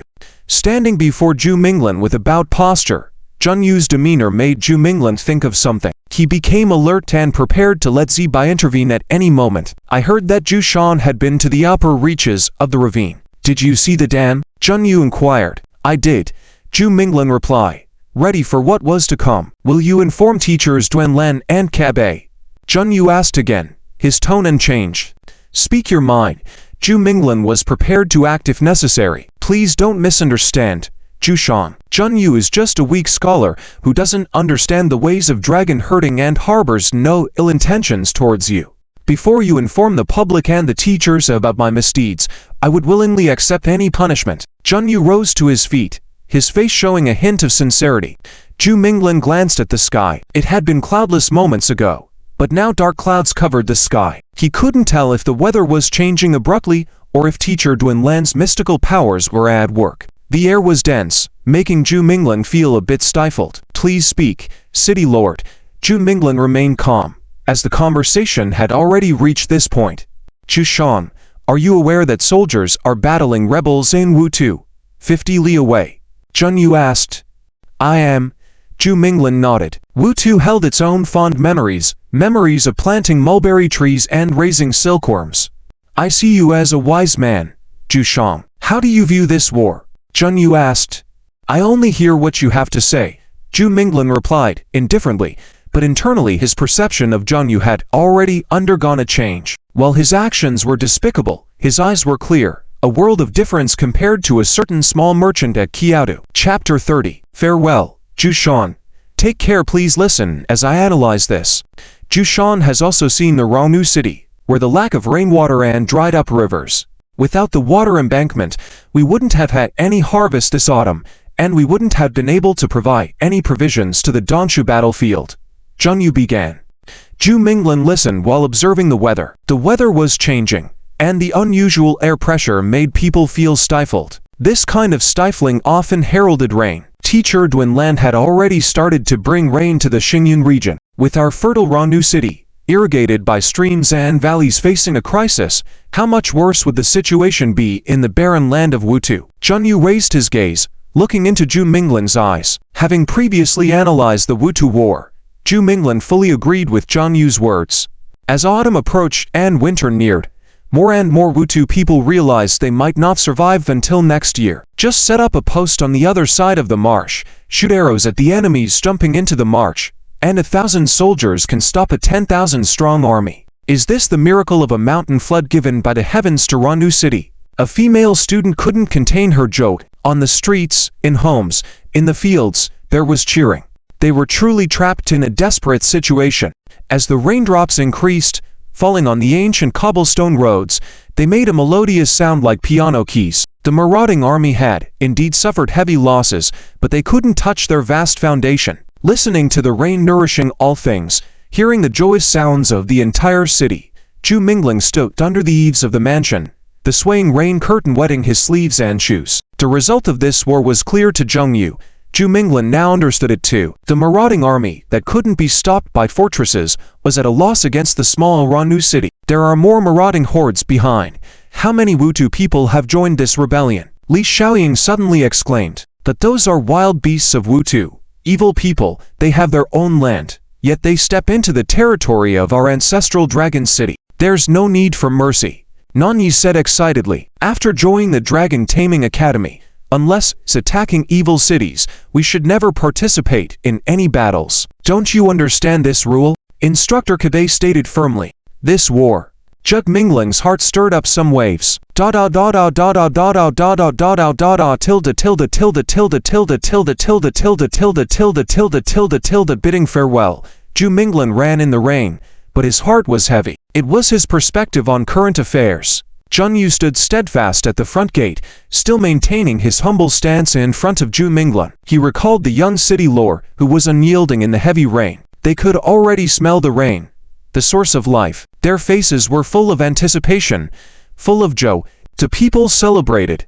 But what did that matter? Zhu Shan, now you can inform them. Please ask the two teachers to take the students and leave quickly. Thank them on my behalf and thank them for their mercy towards the people. Zheng Yu bowed deeply to Zhu Minglan again. Tidao, a delayed war report.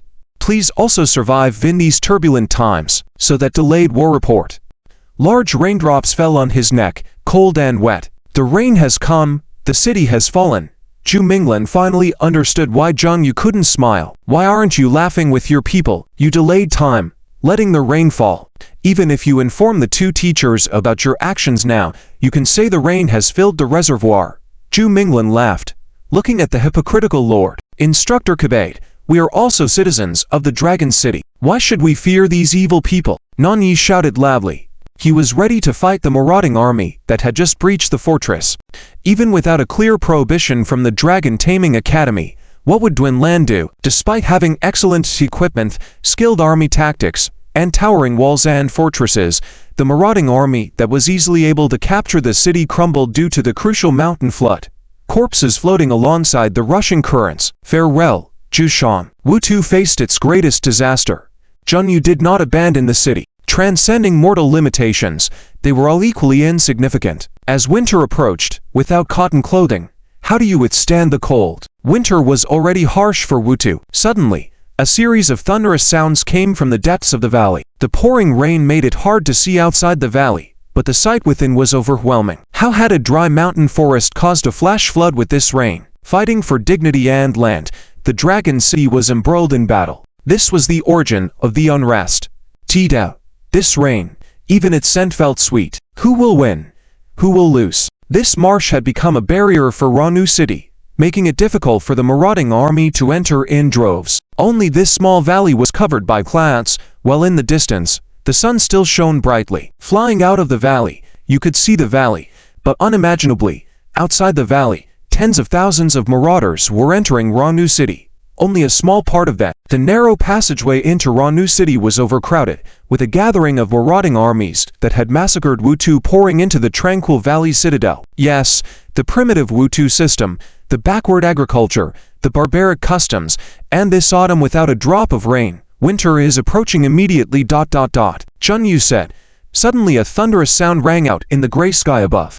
Zhu Minglan looked towards the east.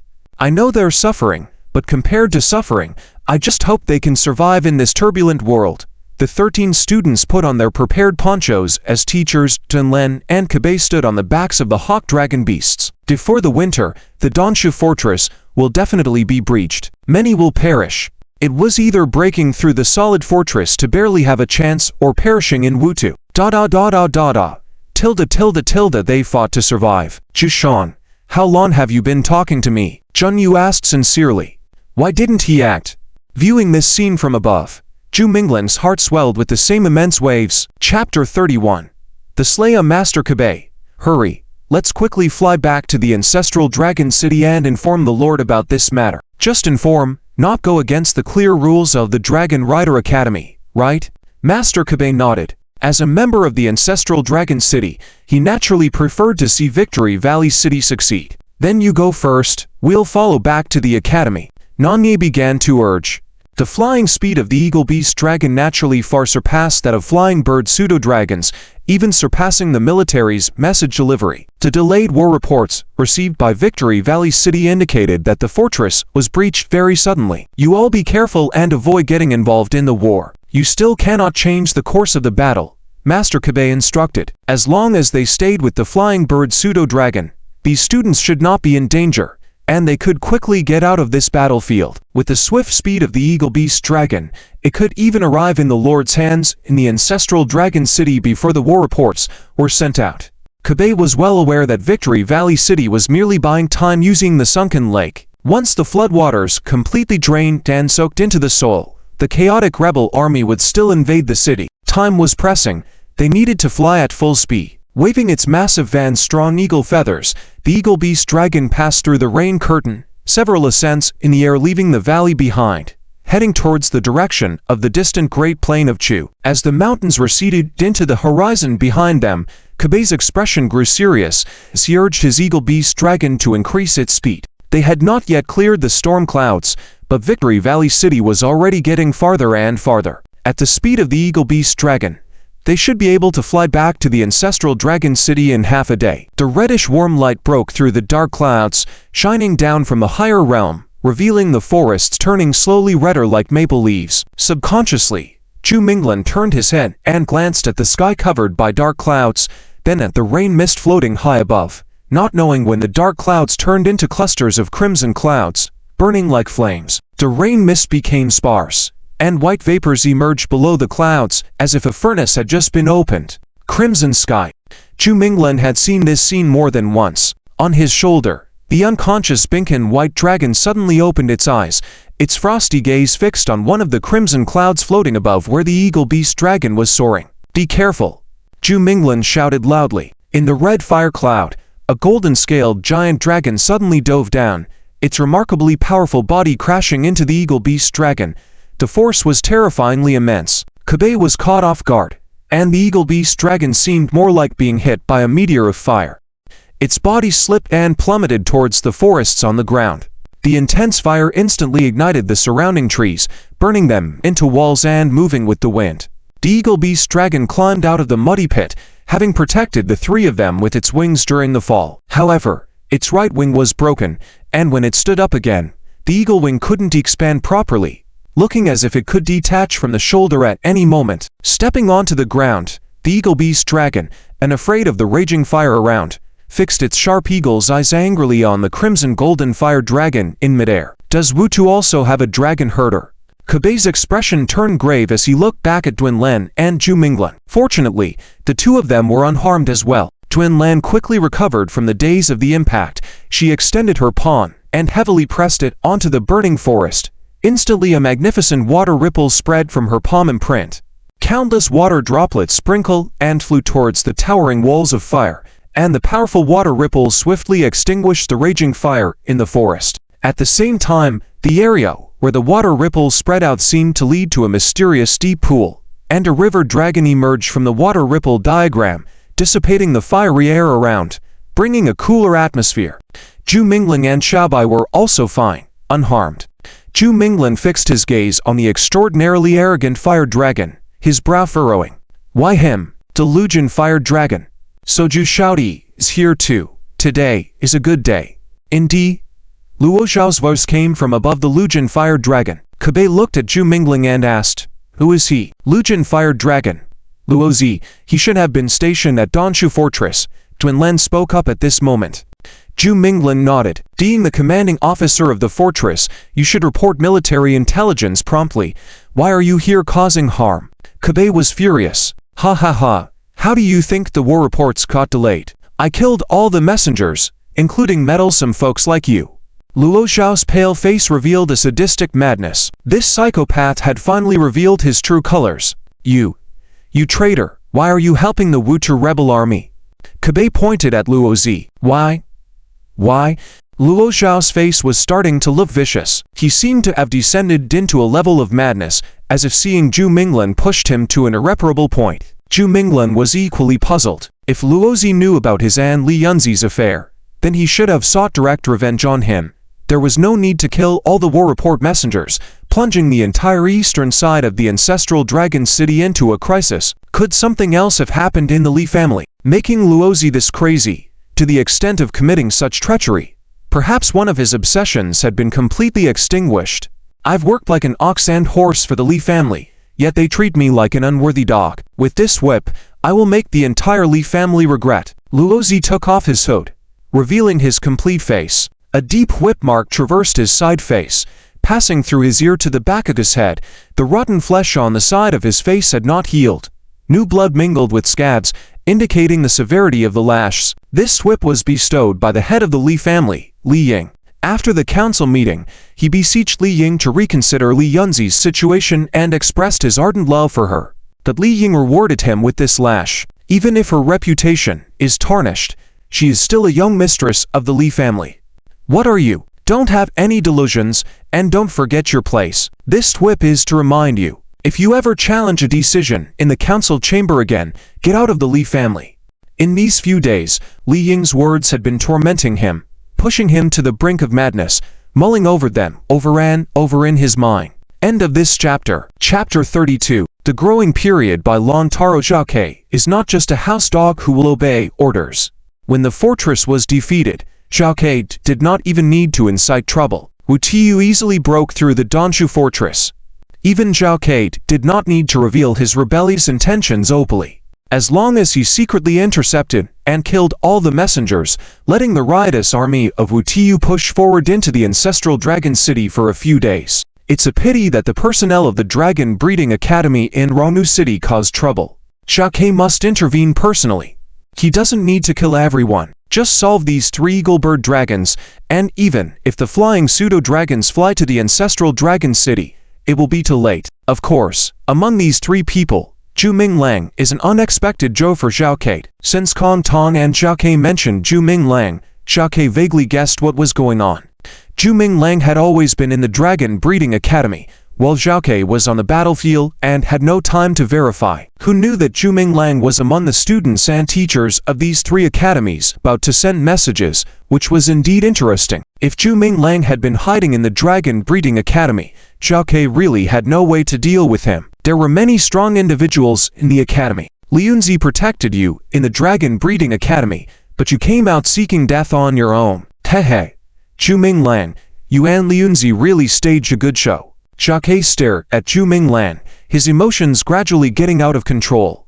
Just the thought that this man in front of him was the thorn in his heart that kept him awake at night, along with the humiliation on his face from earlier, and the pain of being expelled from the Li family, all the anger in his chest began to burn. Zhu Minglang, I'll kill these 2 first, then I will slowly listen to you talk about what happened between you and Liunzi in the dungeon. Jacques had completely lost his humanity and turned into a vicious demon. The moment these words fell, the golden fire dragon once again unleashed a terrifying blaze, erupting countless magma like a volcano, directly shooting towards the vulnerable mountain and forest.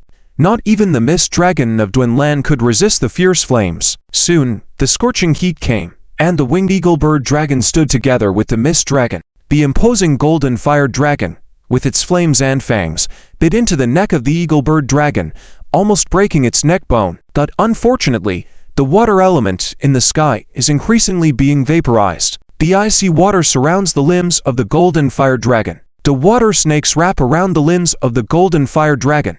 Hissing, originally cool water became hot, evaporating, and the water snake technique gradually vaporized. The flames of the golden fire dragon were too dominant and forceful. It was difficult for the water art of the mist dragon to suppress it. End of this chapter. Chapter 33. The Savage Claw Dragon U.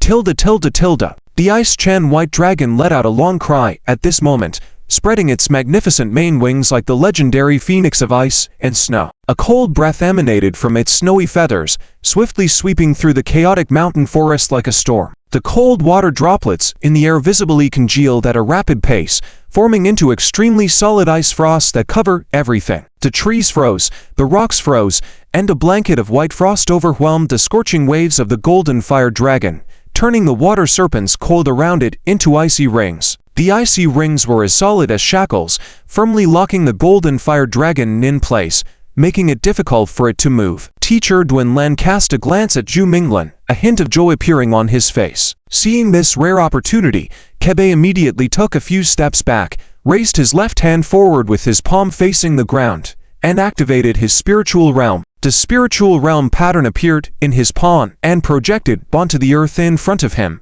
causing the ground to rumble and stones to fly. Kebe was summoning a mud dragon, which although inferior in strength to the golden fire dragon, had a sturdy body capable of withstanding several full-force attacks.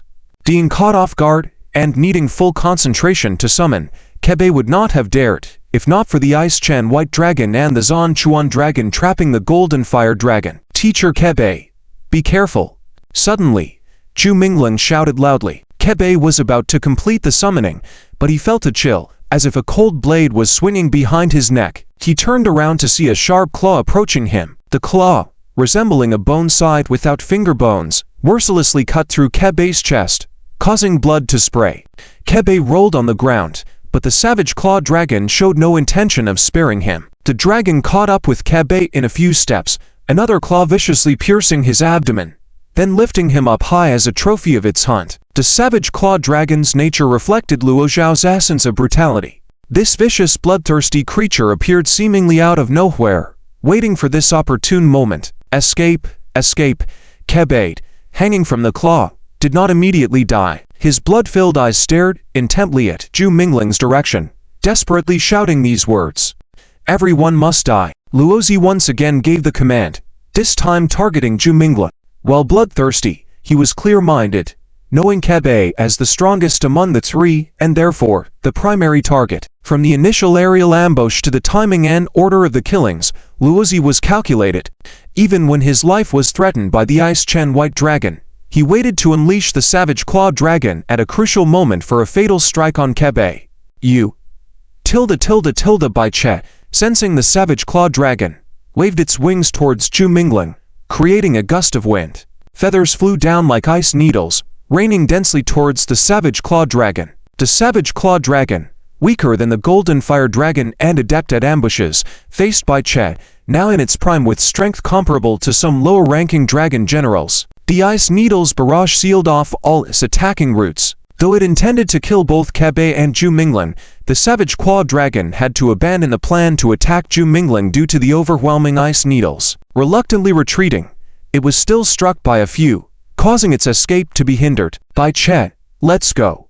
Zhu Minglan glanced at the Golden Fire Dragon struggling free from the ice restraints and decisively commanded. The Ice Chen White Dragon maintained low altitude gliding towards Zhu Minglan. Zhu Minglan grabbed Bai Qe's claws and ascended. Teacher Duanlan, do not linger in battle. Duanlan, still reeling from Kebe's tragic death, reached out to grab Zhu Minglan's hand as he flew by with Bai Che. The Savage Claw Dragon, refusing to let them ascend into the sky, swiftly climbed a tree, then leapt from the treetop, evolving its forelimb into a bone-side blade to viciously slash at Zhu Minglan and Duanlan hanging beneath the Ice Chen White Dragon. Ow!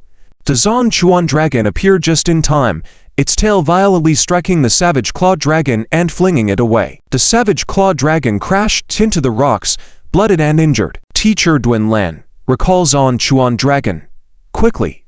Zhu Minglan urgently reminded, if they moved too far, the Zan Chuan Dragon would be left on the battlefield. With the Golden Fire Dragon breaking free, none of them would escape alive. Duanlan placed her palm with the spiritual imprint on the ground, summoning her Zan Chuan Dragon back into her spiritual realm just as the Ice Chen White Dragon flew far away. Can you escape?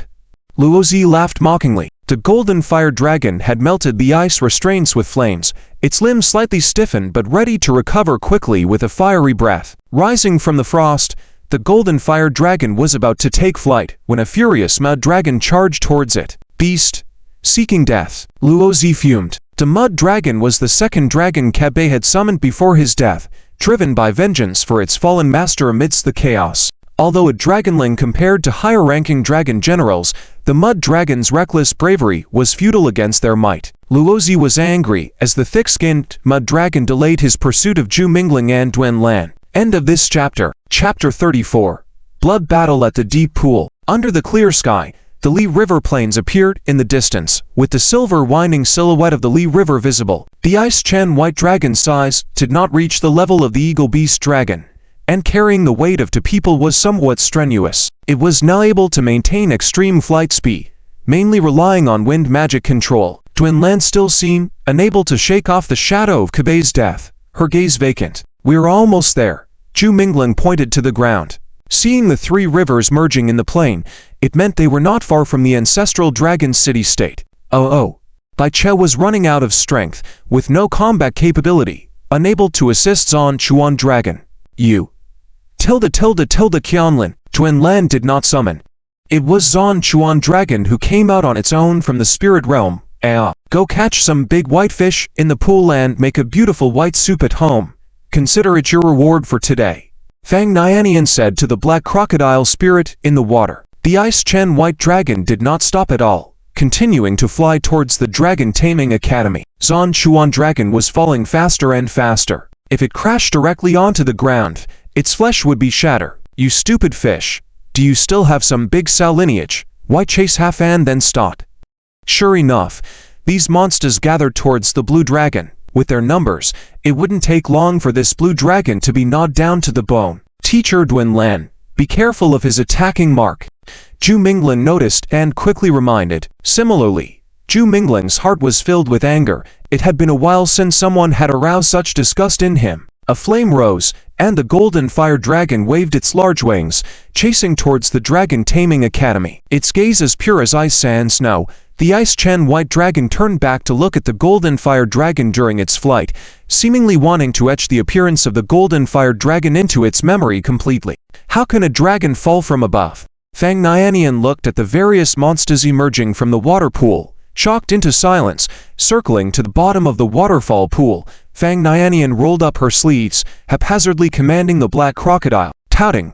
Fang Nianian really couldn't understand why selling goods to others would turn her into a foster teacher, and why she was given a big, black, ugly crocodile spirit to take care of without being able to refuse even after paying a fee. Why was it necessary for teacher Duanlen and Zan Chuan Dragon to suffer like this, one struggling to survive, not retracting the attacking mark even in the face of enemies, knowing this would harm one's own soul, while Zan Chuan Dragon, to save its master, left the spirit realm, willingly using its body to resist the Golden Fire Dragon. Just as Fang Nianian was considering diving into the water to fish, suddenly a huge figure appeared in the rushing waterfall, smashing into the water pool like an ancient water python. Luckily, she was in a shallow area, and when she climbed out of the water, Fang Nianian finally looked at the creature that had fallen from the waterfall, which turned out to be a dragon. Of course, it also poses a great risk. Throw it away.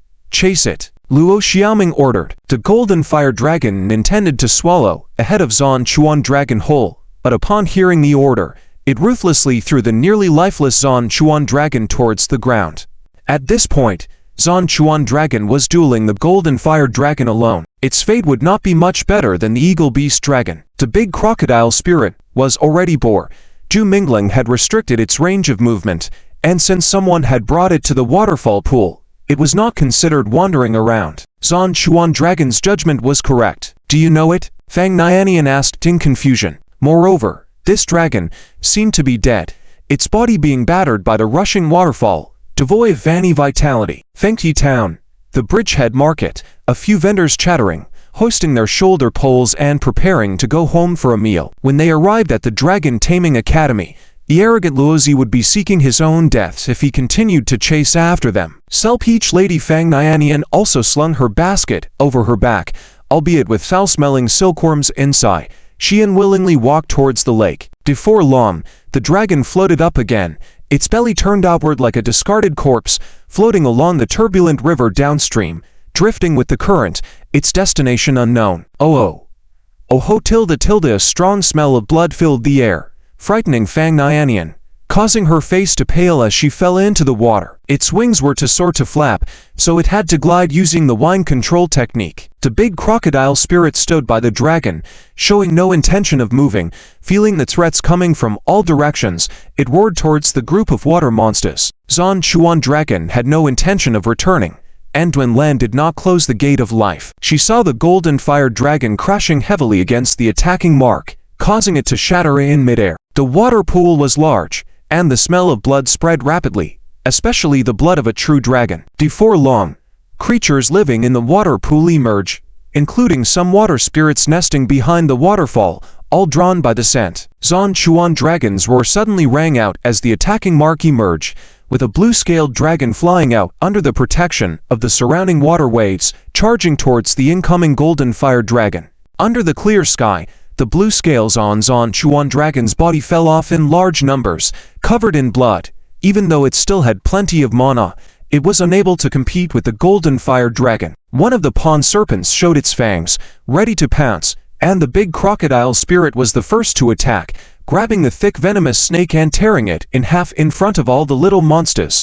At Baiki's maximum speed, they wouldn't reach the Dragon Taming Academy. Following Fang Nianian, the big crocodile spirit walked through Fengti Town. Even though they were on a small path, they still encountered some pedestrians. Luckily, the people in Fengti Town were used to seeing dragon shepherds without access to the spirit realm, so seeing someone walking a crocodile was not out of the ordinary. When they reached the lake, after feeding the big crocodile spirit, Fang Nianian, seemingly bored and clueless, suddenly had an idea. She rushed towards the Dragon Taming Academy in the light of the spark, no longer caring about her soaking wet body. Roaring intensified, the monsters that had been hiding in the deep pool became extremely ferocious, eager to fight for the 200-year-old catfish corpse, not to mention a genuine dragon. Chapter 35. The dragon spirit ate me and drank blood. and they would also become dragon spirits. Some demonic spirits were just one step away from this opportunity, ready to leap through the dragon gate. However, the crocodile spirit stood in their way with its sturdy physique. It bit and killed many of the leading small demons, but how could it resist a large group of water spirits? Before long, the crocodile spirit's body was covered in bite marks, its blood mixing with that of the dragon's blood. Despite this, the determined crocodile spirit did not retreat. It pierced a 100-year-old demon catfish with its crocodile horn and crushed a frog spirit with its claw. Then, like a fierce beast, it sent all the monsters climbing on the dragon flying. The ferocity of the brutal crocodile temporarily stunned the small demons, but there were still beings of the same level as the river monster lurking near the water pool. They gradually appeared, ready to pounce, growling lowly. The roars filled the ears, and the exhausted Zon Chuan dragon opened its heavy eyes. Don't panic, big black crocodile. Why is there light in the blood spilling out of you? Li exclaimed in surprise. Just as Han Hao was shouting and running towards them, urgently conveying, a girl said your giant crocodile dragon is being besieged by a group of demons below the waterfall. Hurry! His eyes scanned the small demons in the pool, filled with cold anger. Ice sculptures appeared above the water pool, showing murderous intent, not letting any of the demons involved in the siege escape. They lost all signs of life, frozen on the ice. A woman named Zili responded with a sound, clearly specializing in healing humans and dragons, very proficient in her movements. Zili walked to the healing pool to check the wounds on the Black Tooth's body, preventing any residual toxins from worsening its injuries. The Black Tooth did not yield. Zhu Minglan gazed proudly at the exhausted Big Black Tooth, who couldn't get up, then left. Grabbing the claw of the ice crystal white dragon that passed over his head, Zhu Minglan slid into the air with the white dragon. Meanwhile, at the center of the water pool, lay a blue dragon struggling to survive. Han Hao stood there, dumbfounded, watching the people and dragons leave the scene, not only in a coma, but also slowly dying. Zili, help her up, the old man said to the woman beside him. Quickly, it had been only a month, but the ice crystal white dragon no longer seemed ordinary. Zhu Minglan looked like a mysterious and unpredictable expert. You. White sighed. Kill them, Zhu Minglan said to Whiteside. It was still weak, not even having crossed the dragon gate. With too many patients that day, he was getting overwhelmed. Seeing this scene, Zhu Minglan felt a surge of bitterness in his throat, his eyes becoming misty. It's none of your business here. We will do our best to save her. What you said, I will inform the dean, but you'd better go to the Li's imperial palace and state all the facts. It's a serious matter, said the old man from the Dragon Hall.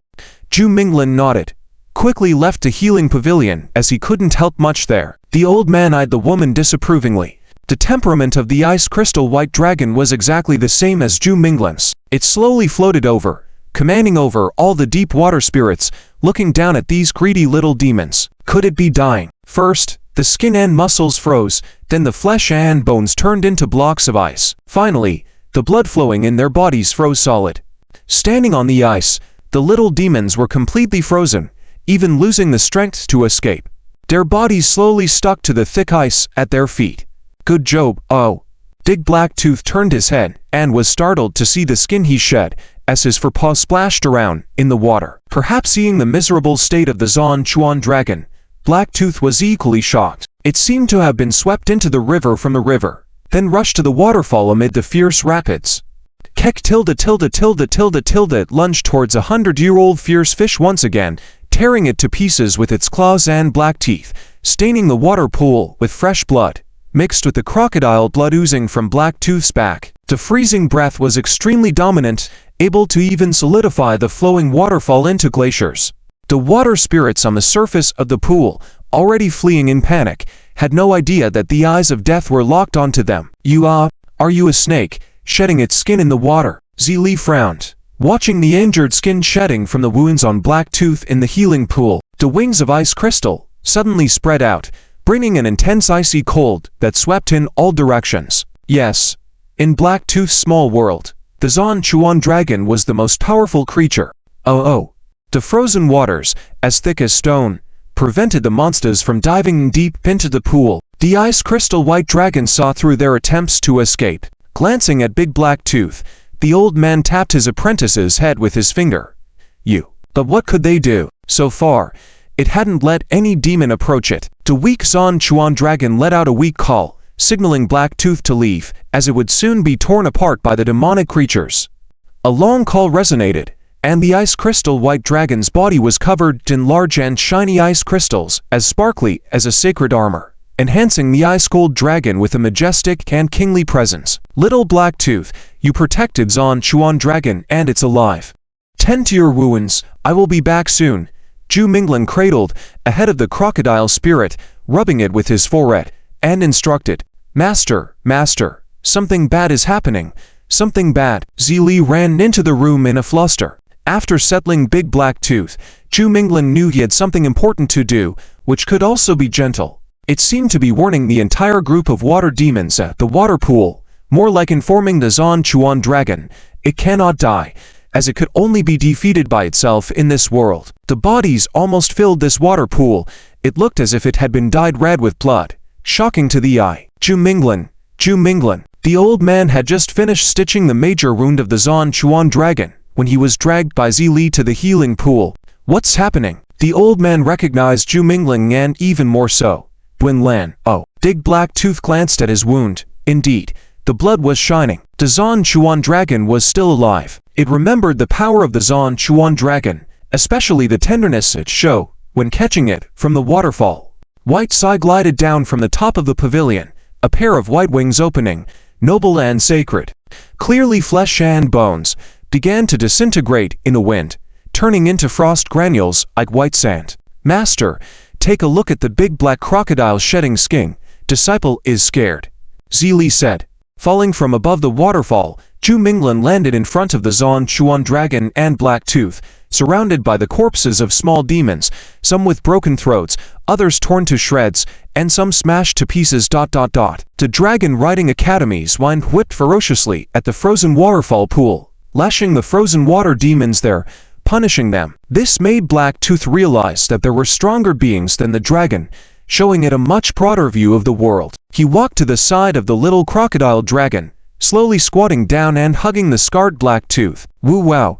The large crocodile spirit saw Zhu Minglan coming and finally let go of all its strength, like an injured child nestling against Zhu Minglan's body. The flesh that was rotten open just now, why has it grown back in the blink of an eye? Zili puzzled. Seeing the red-dyed big black crocodile and the swarm of water demons in the water pool, Zili realized it was all over, irreparable. Oh, the lovable big Blacktooth obediently lay in the pool with healing effects, which should also help alleviate its physical pain. Inside the healing pavilion, the old man from the dragon hull sat, wearing a solemn expression. Would even the Zon Chuan dragon be defeated? Blacktooth screamed, refusing to move an inch. Calling the instructors from the Dragon Riding Academy, they took Zon Chuan dragon back, hoping that with the presence of the teacher who could heal dragon beasts, the Zon Chuan dragon would soon be out of danger, and he hoped that teacher Duan Lan could wake up, see the Zon Chuan dragon still alive, and feel relieved. Next to the blue dragon, there was a small crocodile dragon covered in scales, its dark body stained red, traces of enemy's blood mixing with its own, all entangled. Strength does not always have to bully the weak like the Volf spirits in the dragon hall. This spirit was not an ordinary being in the mud pool. Kekekek. Frost came suddenly. Elegant feathers fell onto the water pool, a sudden snowfall that transformed the water mist into frost. If Blacktooth hadn't guarded so fiercely, the Zon Chuan dragon would have surely been devoured by those demons. Teacher Duan Lan was attacked in the spiritual realm. Her soul is injured. She's unconscious, Zhu Minglan informed the old man. The Zon Chuan dragon's life was nearing its end, but it never expected that it would see a familiar little crocodile dragon before it took its last breath. Blacktooth's goal was to surpass this dragon. Oh, Big Blacktooth howled, signaling it was no slouch. Just as Zhu Minglan was impatiently worried, Han Hao's yelling voice came from outside. Zhu Minglan's face changed, and he hurriedly ran towards the waterfall. What's with all the commotion? Have they not seen a dragon before? Oh, it's a dragon. Oh no. This big black crocodile turned into a dragon, Zili exclaimed with wide eyes. End of chapter. Chapter 36. The marriage alliance. What are you so worked up about? It's not even your dragon. Stop making a fuss here and go inform Duan Lan's family, the old man said. Why notify the family again? Master, Think of a way to help. The disciple doesn't want to see Duanlan's sister die. Shaoli almost cried. Die. She's not dead. Her soul is badly injured, and her family won't provide her with the soul-healing medicine. She won't wake up this lifetime, the old man said, impatiently. Oh, she's not dead. Then where can we find the medicine to heal her soul? Shaoli calmed down. It might take half a year. The injury is too severe. It's fortunate that the dragon didn't die. If the dragon died, her soul would suffer more harm, and even the immortals couldn't save her. Shaoli hurriedly left. The soul-healing medicine was hard to find, so it was best to have Duanlan's family prepare it quickly. Otherwise, Duanlan would remain unconscious for who knows how long. All the old souls in the Dragon Keep Palace remembered, including those who had been released. There are traitors in our army. The student from the Dragon Training Academy has arrived and will inform us of the details, Li Ying said. They turned into dragons so quickly. It seems like you found a good master. They were like a group of homeless pets, and the old man hoped that each of them would have a goat home, whether dragon spirits or mortal spirits. The old man washed his hands and couldn't help but be attracted by the black crocodile spirit in the healing pool that was in the process of turning into a dragon. If negotiations could be reached, their concerns in the west would be resolved, and they could easily conquer the wildlands even before winter. The general from the bird brigade quickly left the empty hall. The eastern sunrise fortress was indeed remote, and the roads were difficult. It was a fact that messengers had a hard time reaching there, but not all war correspondents were in the military. Some even disguised themselves as merchants or civilians. Besides the high-ranking military officials, how could the rebellious army accurately intercept them? Surrounded by ancient pines, the palace was solemn. The envoy from the Lingxiao city will arrive soon. After this negotiation, we can focus our efforts on dealing with the rebels of the wildlands. They won't be able to cause any more trouble. Kantom walked up behind Li Ying and massaged his shoulders. Summon the general of the bird brigade immediately, Li Ying said. Furthermore, the other cities near the Zhuangzi plain all had reserves and military supplies. If they were to be plundered for weapons and armor, the wildlands rebels would become a highly resistant army. Of course, they couldn't allow the wildlands rebels to advance unchecked. They needed to quickly send reinforcements to the east. The bird brigade was the strongest and most mobile army in the Zulong kingdom. By dispatching them, the wildlands rebels would be swiftly defeated. Who did this? How could the rebel army know who our war correspondents are? Kanton was greatly surprised. The bird brigade has already left. You don't need to worry for now. On the contrary, the envoy from the Lingxiao city will arrive shortly. We can't delay the negotiations, the Lady Kanton said. The head of the escort was a man dressed in a luxurious green and red official robe. He wore a feathered crown and exuded an air of nobility in every gesture. Take a rest first, Kanton approached, holding a cup of steaming new tea and gently said to Li Ying that the bird brigade. The general hesitated. The messenger with the war report is on his way. He will explain in detail. This matter cannot be delayed. You must immediately send the bird brigade to Ranu City to kill all the rebel troops. Do not allow them to enter the Zhuangzi plain, Li Ying said. Soon after, the general from the bird brigade arrived. Yes, Li Ying nodded. I know. Gather the people into the hall. Li Ying sat early on the main hall, facing a stack of letters about the Zulong kingdom. For a moment, he didn't know where to start handling things, as each one seemed to be related to the fate of the Zulong kingdom. At this moment, a guard hurriedly crossed the great hall. Kongtong glared fiercely at the disrespectful guard. The war correspondent has been intercepted, Li Ying said. When the infirmary loft was calm, the old man liked to stay in the Dragon Keep Palace. Being with these lively little spirits made him feel comfortable, feeding them and distributing young spirits to those fallen students. Inside the royal chamber of the Li family, a crimson escort team slowly passed through the hall, walking slowly up the steps. However, the guard looked panicked and didn't have time to greet the lady. He walked towards Li Ying and quickly whispered something in his ear. Go, Li Ying said. Li Ying's face immediately changed. He almost stood up from his seat, slamming his hand heavily on the table. The east is still a concern. Li Ying sighed. The general knelt in front of the hall. He whispered, Master, what happened?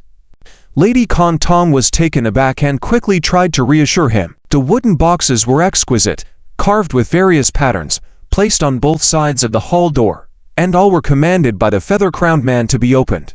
Are you the little black crocodile who likes to eat silkworm meat? The old man squinted his eyes. The Eastern Sunrise Fortress and the Ronu City are a natural barrier separating the wildlands. The vast and flat Zhuangzi Plain would require the rebel armies to deploy a large number of troops to completely annihilate the city-states if they were to spread out and raid the major cities on the Zhuangzi Plain. The hot tea splattered on the table. Kong Tong wiped away the tea stains with her handkerchief and whispered to Li Ying, "This is true. Why haven't we received any news? I will temporarily control the information and try not to let the matter of the Eastern Sunrise Fortress spread out for now," Kong Tong said. "It's been a long time since there were truly dragonized young spirits in the Dragon Keep Palace. Write your notes. My Dragon Keep Palace shouldn't be ordered to close," the dean. Behind him, there were many soldiers carrying wooden boxes, and these soldiers also wore a flower on their chest. Obviously, they weren't here to start a fight, just here to greet something festive. Someone from the Dragon Training Academy sent a message, saying that the Eastern Sunrise Fortress has been breached and the rebel forces are advancing into the Zhuangzi Plain. Li Ying almost couldn't control his emotions and said angrily, "The military has not received any war report." "Who said that?" The general from the Bird Brigade was puzzled. As the box was opened, it was full of gold, silver, jewels, and silk fabrics. The Zulong Kingdom was indeed rich, but in terms of wealth, it was incomparable to the Lingxiao city. They had inexhaustible gold mines and surplus food. Our Lingxiao city has always been generous to our neighbors. In this marriage alliance, our lord will naturally not be stingy. These are the dowry gifts for the future queen, and we hope that the nobles of the Zulong Kingdom will like them. The feather-crowned man's words carried a hint of pride, but there was no lack of courtesy. End of this chapter. Chapter 37. Surrendering the four cities. Mr. Yang, please enter the hall.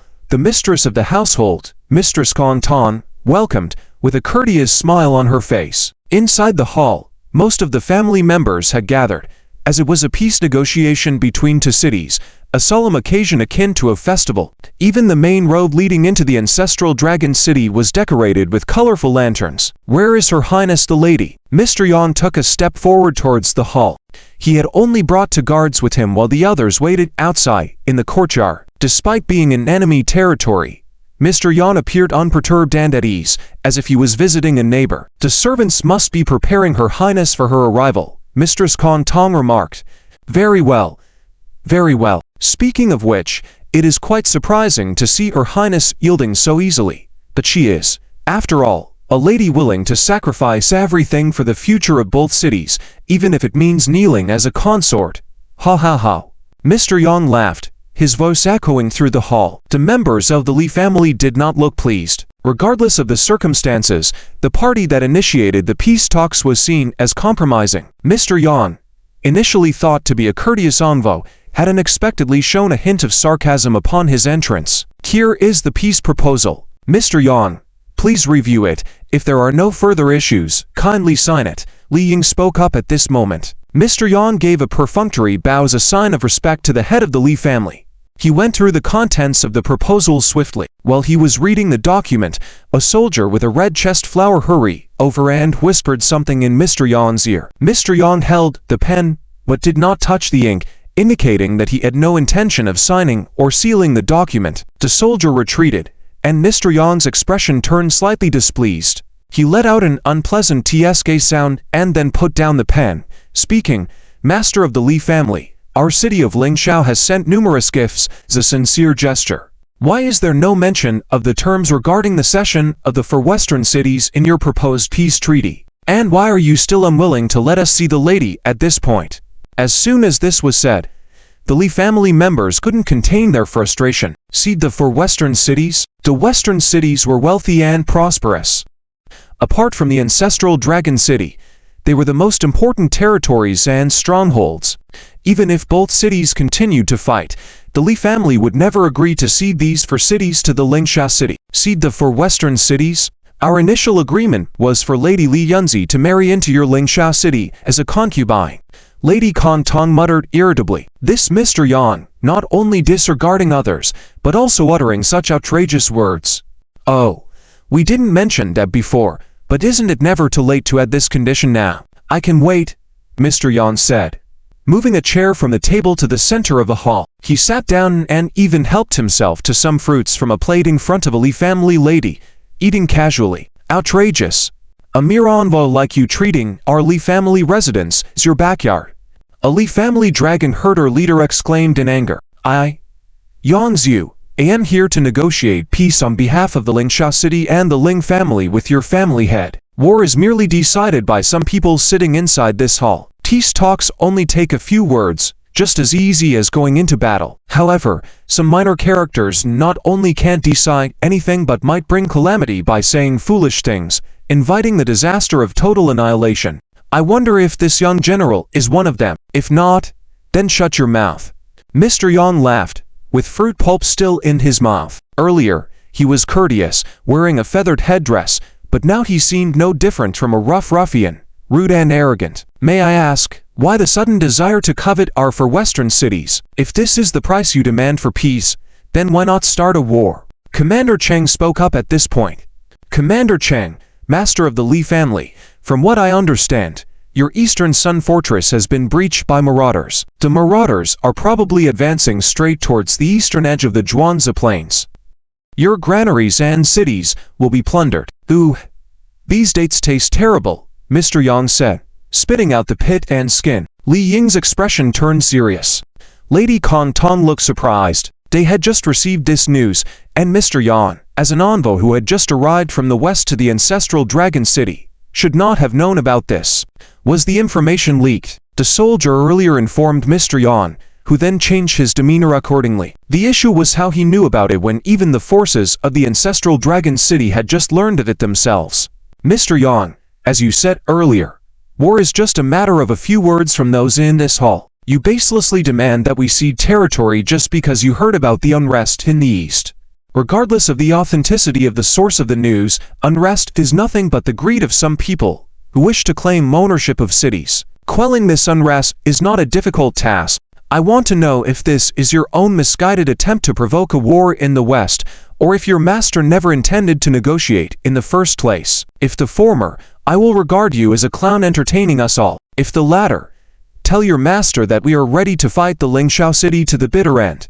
Li Ying remained calm, intimidating the arrogant envoy with his words.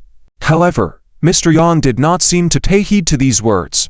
He grabbed another handful of fruit, eating grapes one after another and spitting out the seeds and skin on the floor. His disregard for the head of the family irritated the gathered people, and the young dragon herder who spoke earlier now stood up, exuding an aura as if he wanted to kill the envoy directly. Li Ying remained seemingly unperturbed on the surface, but he was very concerned. If the Lingsha city were to launch an attack now and advance from the west towards the prosperous for cities, the ancestral dragon city would be vulnerable from both ends, likely leading to breaches and loss of land. Once breached, how could they delay the military action further? The hall fell into an inexplicable silence, all eyes involuntarily fixed on Li Ying. Had the eastern Sun Fortress truly been breached, the Zhuangzi Plains were vast, and once the marauders enter, it would be like a pack of wolves entering a grassland, and it would take a long time to annihilate them completely, not to mention the considerable number of troops that would be required. Moreover, even if the eastern part of the Zhuangzi Plains, trampled by the marauders, were reclaimed, it would be a ravaged wasteland without taxes or grain, leading to a severe decline for the ancestral dragon city. If the family head remains silent and allows this envoy's behavior, it seems that the situation in the eastern Sun Fortress is indeed true. Someone whispered softly. Does this mean our ancestral dragon city will truly be at the mercy of others? Some within the clan now understood the situation at hand. The atmosphere became heavy as discussions arose, yet they were still bound to wait for the family head's decision. Family head, shall I kill this dog right now? It's clear that the Lingsha city had no intention of negotiating with us and sent this person to insult us. The young officer could no longer tolerate the impudence of the envoy. It is said that the Li family is descending with each generation, full of fools. As you wish, you can come and kill me now. If no one stops you, I will fall on my own sword. If anyone intervenes, you can kneel and chew the seeds and skin I spat out. Mr. Yang laughed wildly, his tone incredibly arrogant. End of this chapter. Chapter 38. The young general of the Li Ji family was furious when his name was crossed out.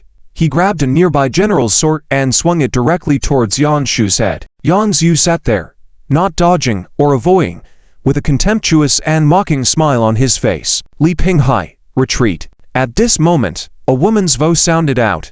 Li Pinghai was even more angry. Why would someone stop him at this moment? They had almost humiliated the Li family. Retreat.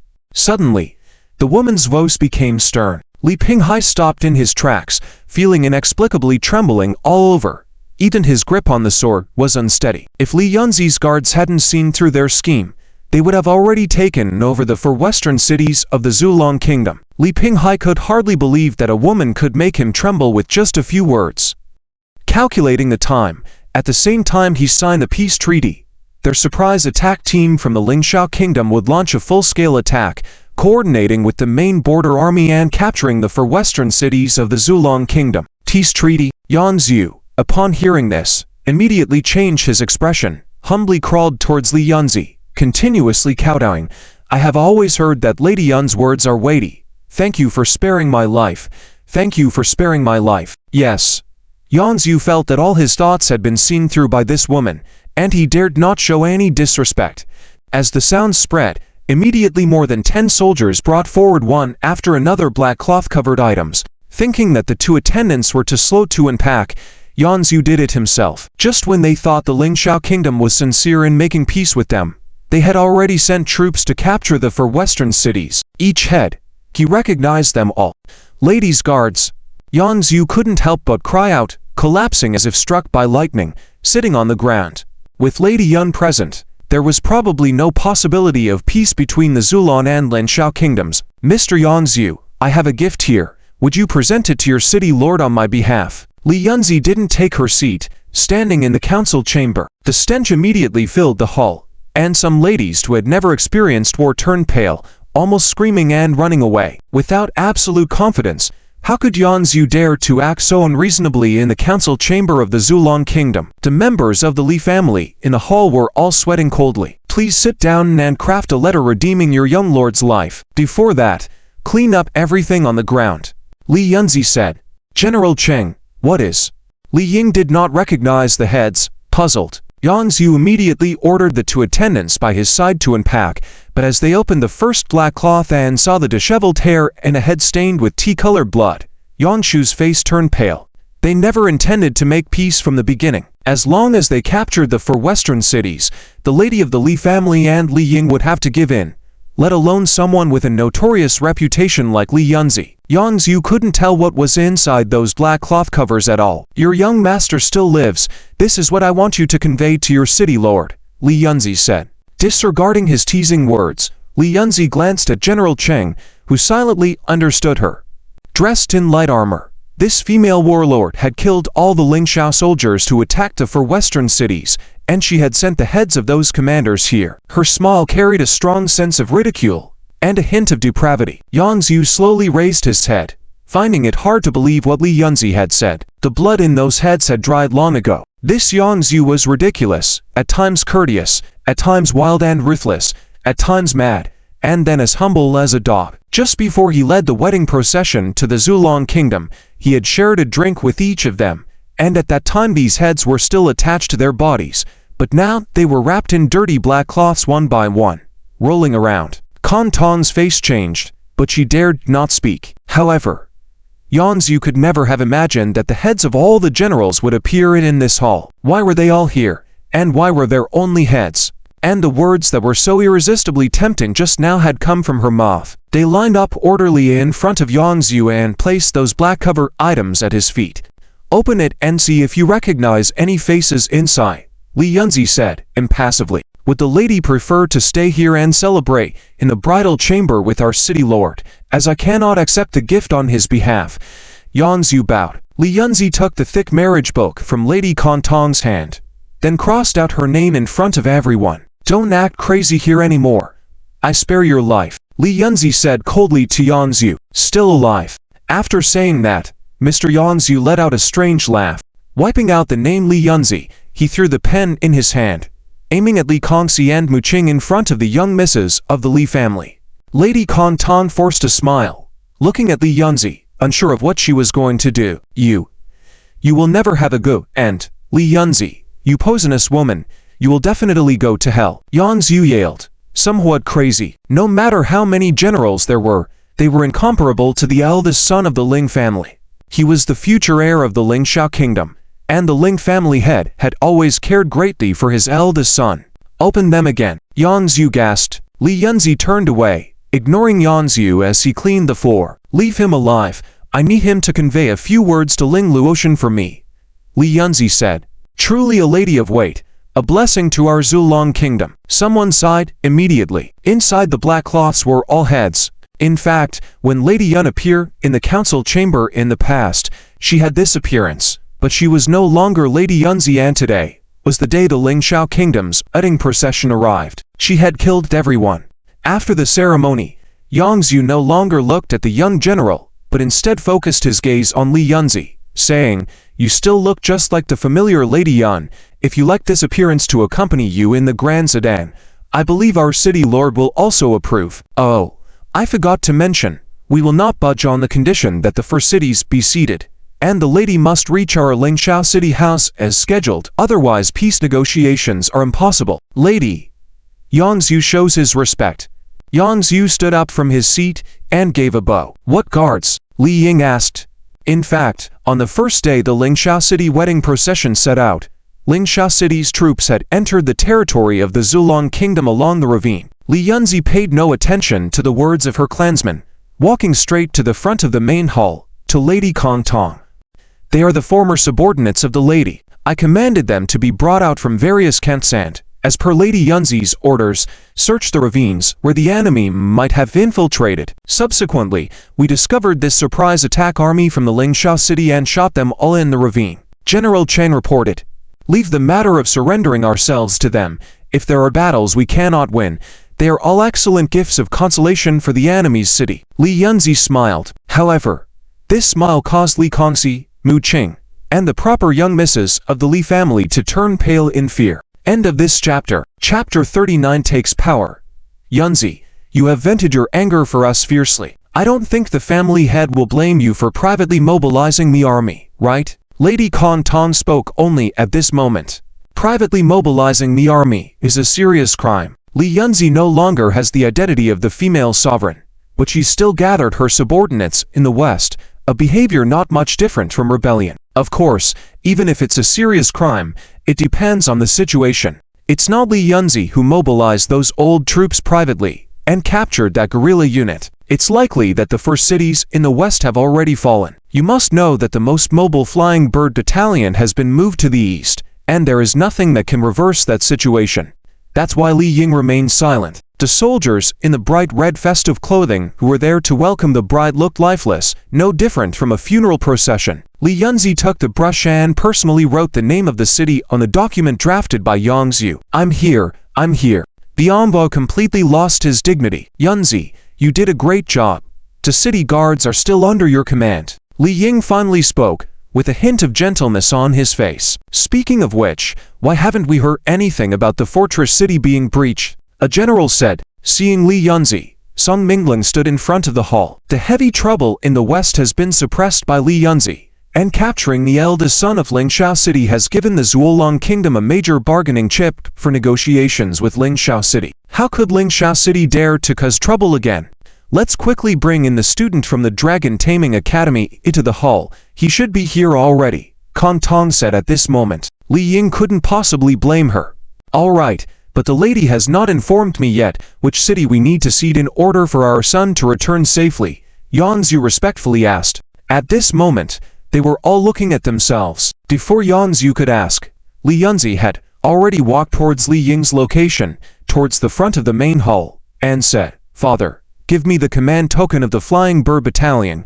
I will quell this riot. Li Yunzi stood in front of Li Ying, her eyes fixed on her father, showing no signs of backing down due to these words.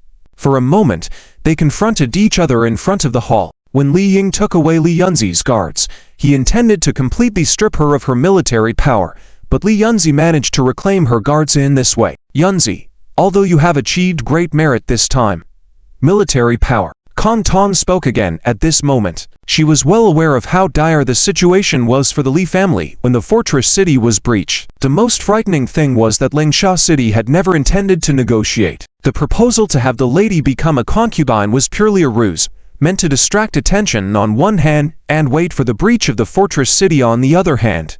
Then the army would invade. Song Minglan did not want to engage in a verbal dispute with this woman at all. If not for his compassion for the residents of Ranu City and concern for that weak scholar in the rain, he wouldn't even have appeared in this grand hall. Luozi killed all messenger pigeons. She slowly turned around, seemingly surprised by her own appearance. Her beautiful eyes shimmered with an inscrutable glow. I didn't ask. Li Yunzi's tone became heavier, cutting off Kong Tong's words. With the token in hand, Li Yunzi quickly walked out of the hall. Nonsense! If the fortress city falls, how could a small Ranu city resist the overwhelming army of tens of thousands of riders? Does the city lord dare have divine power? Li Pinghai, a young officer of the Li family, said angrily. Yes, the guards should still be under Yunzi's command. After all, they are her old subordinates. Lady Kong Tong was about to get angry. Yan Zhu picked it up and looked at it carefully, but after reading it, he looked puzzled. Hearing Li Yunzi call his name, Song Minglan snapped back to reality. Lingsha City's ambitions are truly despicable. Li Ying's face wasn't looking good either. Hasn't such a scene occurred before in the past? No matter how confused Li Ying was, he couldn't fail to understand this lair. Yan Zhu, Li Yunzi spoke. We have traitors in our army, Li Ying said in a low voice. In fact, Li Ying had already guessed, but he still wanted to hear it. Every soldier of the Flying Bird Battalion possessed great strength. Even the Flying Bird pseudo-dragon ridden by them had formidable combat abilities, capable of opposing 1,000 against 10,000. It was the true elite of Zulon, so it was no wonder Li Ying couldn't bear to relinquish this military power. Song Minglan recounted the events and informed the Li family that there were survivors in Ranu City. Li Ying also recognized Song Minglan, but at that time, he was too lazy to even inquire further. Song Minglan's attention was still on Yan Zhu. He had barely caught a glimpse of the content Li Yunzi had written earlier but couldn't completely make out what it was. Walking through the hall, up the steps, heading towards the Li family's main hall for discussions, he looked puzzled at these splendidly dressed people of the city. Have you drafted the redemption document? Li Yunzi asked. Next was the matter of the Eastern Rebel Army, which needed to be dealt with quickly. The city lord of Ranu City, Zhengyu, was still holding on desperately to the narrow passage that led straight to the flat river plain. The Flying Bird Battalion had already set off, a rapidly moving army riding the Flying Bird pseudo-dragon. It should reach Ranu City in about a day. Without her guards, the western border was likely to have been infiltrated by the enemy, suffering heavy losses. The family grandmother had never spoken, like a deaf old lady silently observing everything in the main hall. Today, Song Minglan had no energy to deal with the medley handicapped. His gaze fell on Li Yunzi, who was dressed in light armor, completely different from her usual soft appearance, exuding a sense of determination beneath her beauty that was hard to ignore. Isn't that Song Minglan, the man who impersonated our family member and returned from the brushwood with Yunzi? Kong Tong recognized Song Minglan at a glance and spoke first. Stepping into the main hall, Song Minglan saw the members of the Li family sitting on either side, each with complex expressions, as if they had just experienced a major event. Even if you wield a sword, your capacity to kill the rioters is limited. Let General Wu of the Flying Bird Battalion handle this matter, Li Ying said. Li Ying. Yunzi exposed the conspiracy of Lingsha City to reconcile, thereby saving our four cities in the west. Yunzi is still capable of shouldering great responsibilities. After a brief discussion among us old folks, we agreed to restore her title as Lady and let her command the Flying Bird Battalion to pacify the rebellion in the brushwood. The family grandmother finally spoke. Yes. Faced with the family grandmother's words, Li Ying dared not object and handed over the command token of the Flying Bird Battalion to Li Yunzi. Minglan, let's go, Li Yunzi said to Song Minglan. Yes. The news inside the hall had already spread, and they were firmly under the control of the palace guards. It would be difficult for them to leave the Zulong kingdom alive. Oh, here he comes, Song Minglan replied, walking a few steps to catch up with Li Yunzi. Where are we going? To the east, Li Yunzi replied. End of this chapter. Chapter 40. It was already night when Star River stepped on the sword, and the curtain was the color of dark blue. Glass-like stars filled the sky, turning into a romantic star river along the eastern sky, extending towards the endless space. The stars slowly moved as if they would all collapse into the void ocean after several years, but the stars on this land were always shining brightly. There would be groups of stars from another sky drifting here with the winds of time. Zhu Minglan was now immersed in this star river. However, amidst the stars on the road in the sky, a figure wielding a sword and flying made Zhu Minglan completely forget how dazzling the stars were above him, as if all the starlight was just her accompaniment. Li Yunzi was already as beautiful as a celestial being. At this moment, flying through the sky on her sword, she looked even more like a mythical fairy residing in the Guanhan Palace. Brother Zhang, no need to worry. When we clashed with the Lingsha city-state, they should have suffered defeat. Their enemy commander was captured, and when I left the council hall, the envoy of Lingsha city-state was kneeling and writing a surrender document. The female ruler personally filled in the names of the cities they were surrendering. Zhu Minglan said. Li Yunzi's silver flying sword was clearly faster than those figures flying in the night sky. She lightly pushed the flying sword, and Zhu Minglan and Li Yunzi's silver flying sword bolts accelerated, catching up to those figures ahead. Some demigods couldn't even resist the siege of the Dragon Shepherd's dragon group. Ahead, many dark figures appeared, lined up like migrating geese, flying towards the eastern borders. Female ruler, what's the matter? General Liu asked in confusion. This flying on swords had separated from mortals, even making some dragon shepherd masters envious. Half of the birds in the flying bird camp were driven away, and although the remaining half were powerful and fearless, charging to slaughter the thousands of rioting troops was not an easy task. Some risks had to be taken.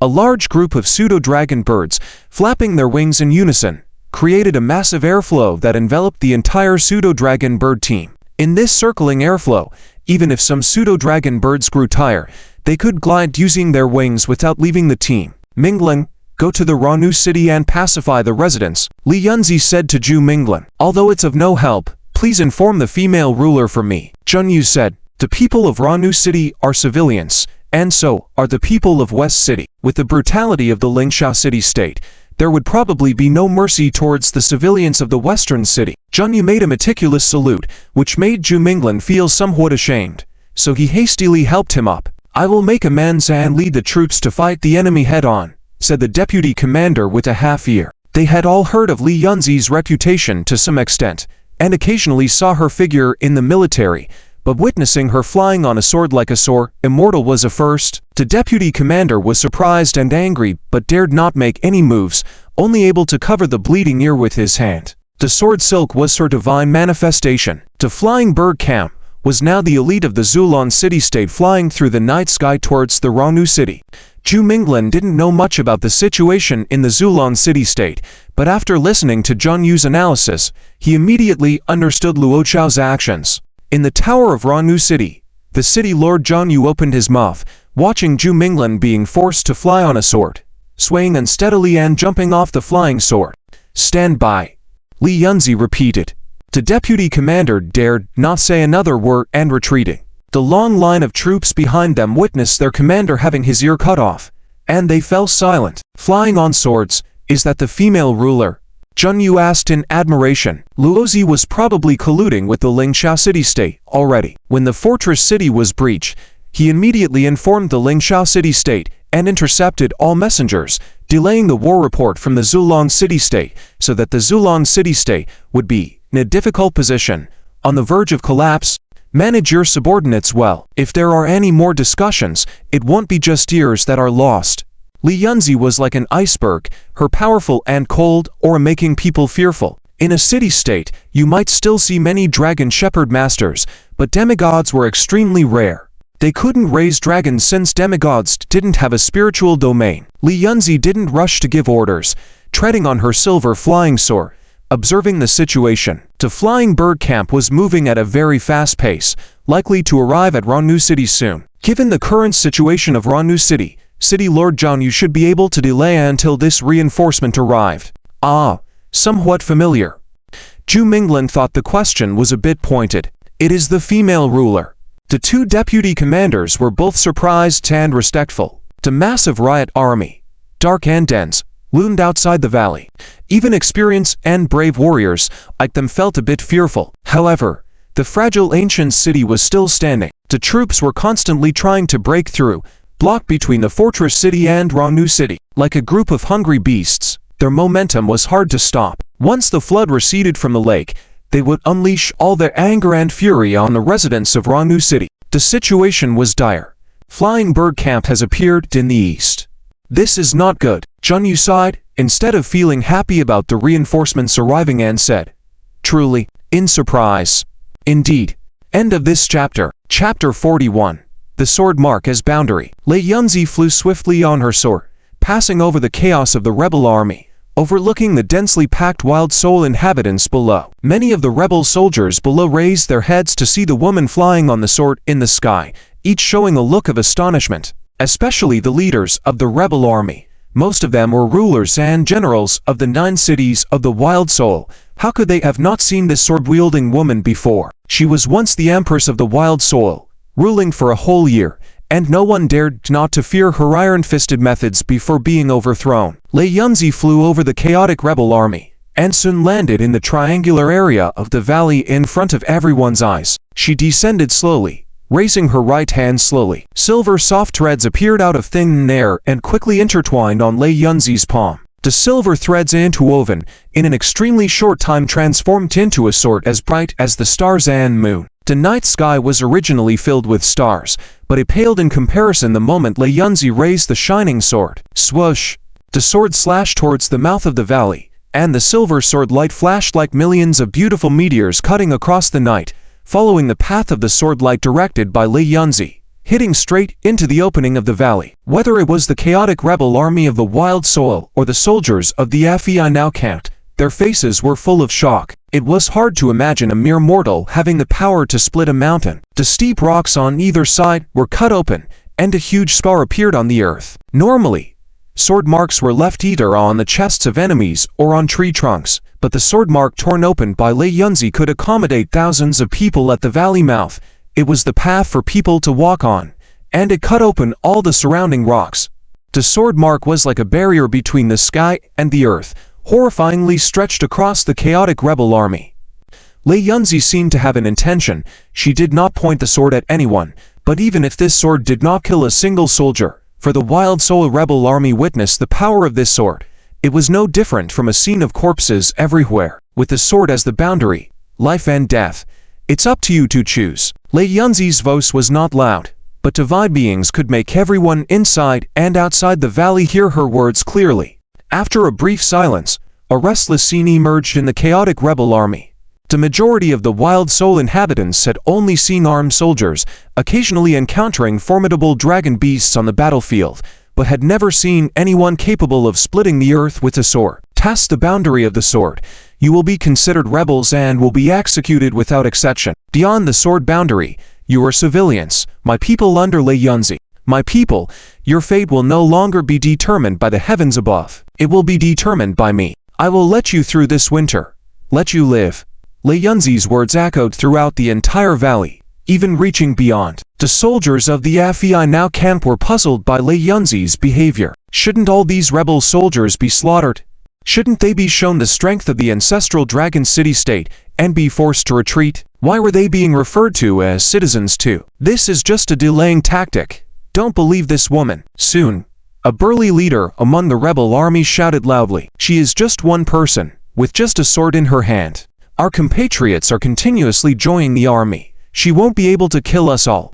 Let's not forget how united we were in taking down the fortress city. We are just one step away from reaching the Lichuan plain. We will have everything. Immediately, someone shouted loudly, boosting the morale of all the people. We have no retreat, only to move forward. Even the gods in front of us will be crushed just the same. Fearless, fearless, fearless. Among the rebel army, several leaders began to yell, repeating slogans that stirred the courage of everyone. They had no retreat, they could only move forward. Not even the gods could cut off their path of survival. You all recognize me. I was once your ruler. I ask you, when I was in power, did you have grain? Did you have clothes to wear? Lei Yunzi's voice descended from the starry sky, her words audible despite the noisy surroundings. For a moment, the rebel army bowled over. People looked up at the night sky, and in the dim light, They saw someone standing on the silver sword reflected by the starlight. They all recognized her since her statue stood in every city in the Wild Soil. The rulers of the Wild Soil change frequently. Only Lei Yunzi controlled the 9 cities of the Wild Soil for a whole year, during which a slight order was established in the Wild Soil, only to disappear completely after she was overthrown. Continuous wars, banditry, and even encountering autumn droughts forced all the Wild Soul people onto a dead end. Do not listen to her deceitful words. Charge through this city. We have an endless supply of food. We have clothes that we cannot finish wearing. We can establish our own city-state of the Wild Soil. We are not their slaves. The burly rebel leader suddenly roared. The leader continuously incited the emotions of the people, keeping them in a frenzy. Lei Yunzi suddenly stepped on the sword and dove down, her figure resembling a white lightning, passing through the countless rebel soldiers in armor. Those soldiers widened their eyes one by one, and when they reacted, suddenly the burly rebel leader spewed out fresh red blood from his whole body. The scalding blood splattered on the faces of the surrounding rebel soldiers, leaving them motionless. They watched as the head of the leader rolled from his neck, rolling on the muddy ground, dead. Among the countless soldiers, one of their leaders died like this. The rebel soldiers vividly remember how this robust leader shattered the fortress shield with brute strength, supposed to be a war machine, yet died tragically under Lei Yunzi's sword in the blink of an eye. Second leader is dead. Second leader is dead. This wicked woman avenged the leader. For the second leader's revenge, death sparked panic among the rebel army, and this panic would spread rapidly. Soon, some madmen in the chaotic rebel army raised their weapons and rushed towards the Rangnu city. The rebel army was roaring. More and more people rushed towards Rangnu city. They no longer cared about anything. Those who cross the sword boundary shall die. Lei Yunzi's voice once again penetrated the ears of every rebel soldier in the chaotic army. However, the front ranks of the rebel army kept charging forward crazily. The entire army's ferocious were easily drowning out any rational thought. End of this chapter. Chapter 42. Lei Yunzi, the unparalleled figure of the world at that time, waved his hand and issued a decree to kill the birds in the sky camp below. For a while, hundreds of flying bird pseudo-dragons swooped down, each exuding a bloodthirsty aura, perfectly echoing the fierce flying bird pseudo-dragons. This aerial slaughter surpassed the crushing of iron cavalry, like harvesting wheat, with a large area stained red, countless mobs falling in the pool of blood. Charge! Charge! We have no retreat. Someone in the rebel army continued to wave flags and shout. In front, blood spurted continuously. Screams of agony were heard one after another, but there were still people rushing towards the sword marks, charging towards Rangnu city. Shadows flew like geese, rising and falling, each low-altitude sprint carrying away the lives of the mobs along the way. Those running mobs never made it to the city tower of Rangnu city before dying under the sword. Her blood never stopped. It was a wound that wouldn't heal without medication. The blood would never coagulate. In the chaotic army, a leader with an extremely haggard face looked complicated. Retreat. I've prepared food and clothing.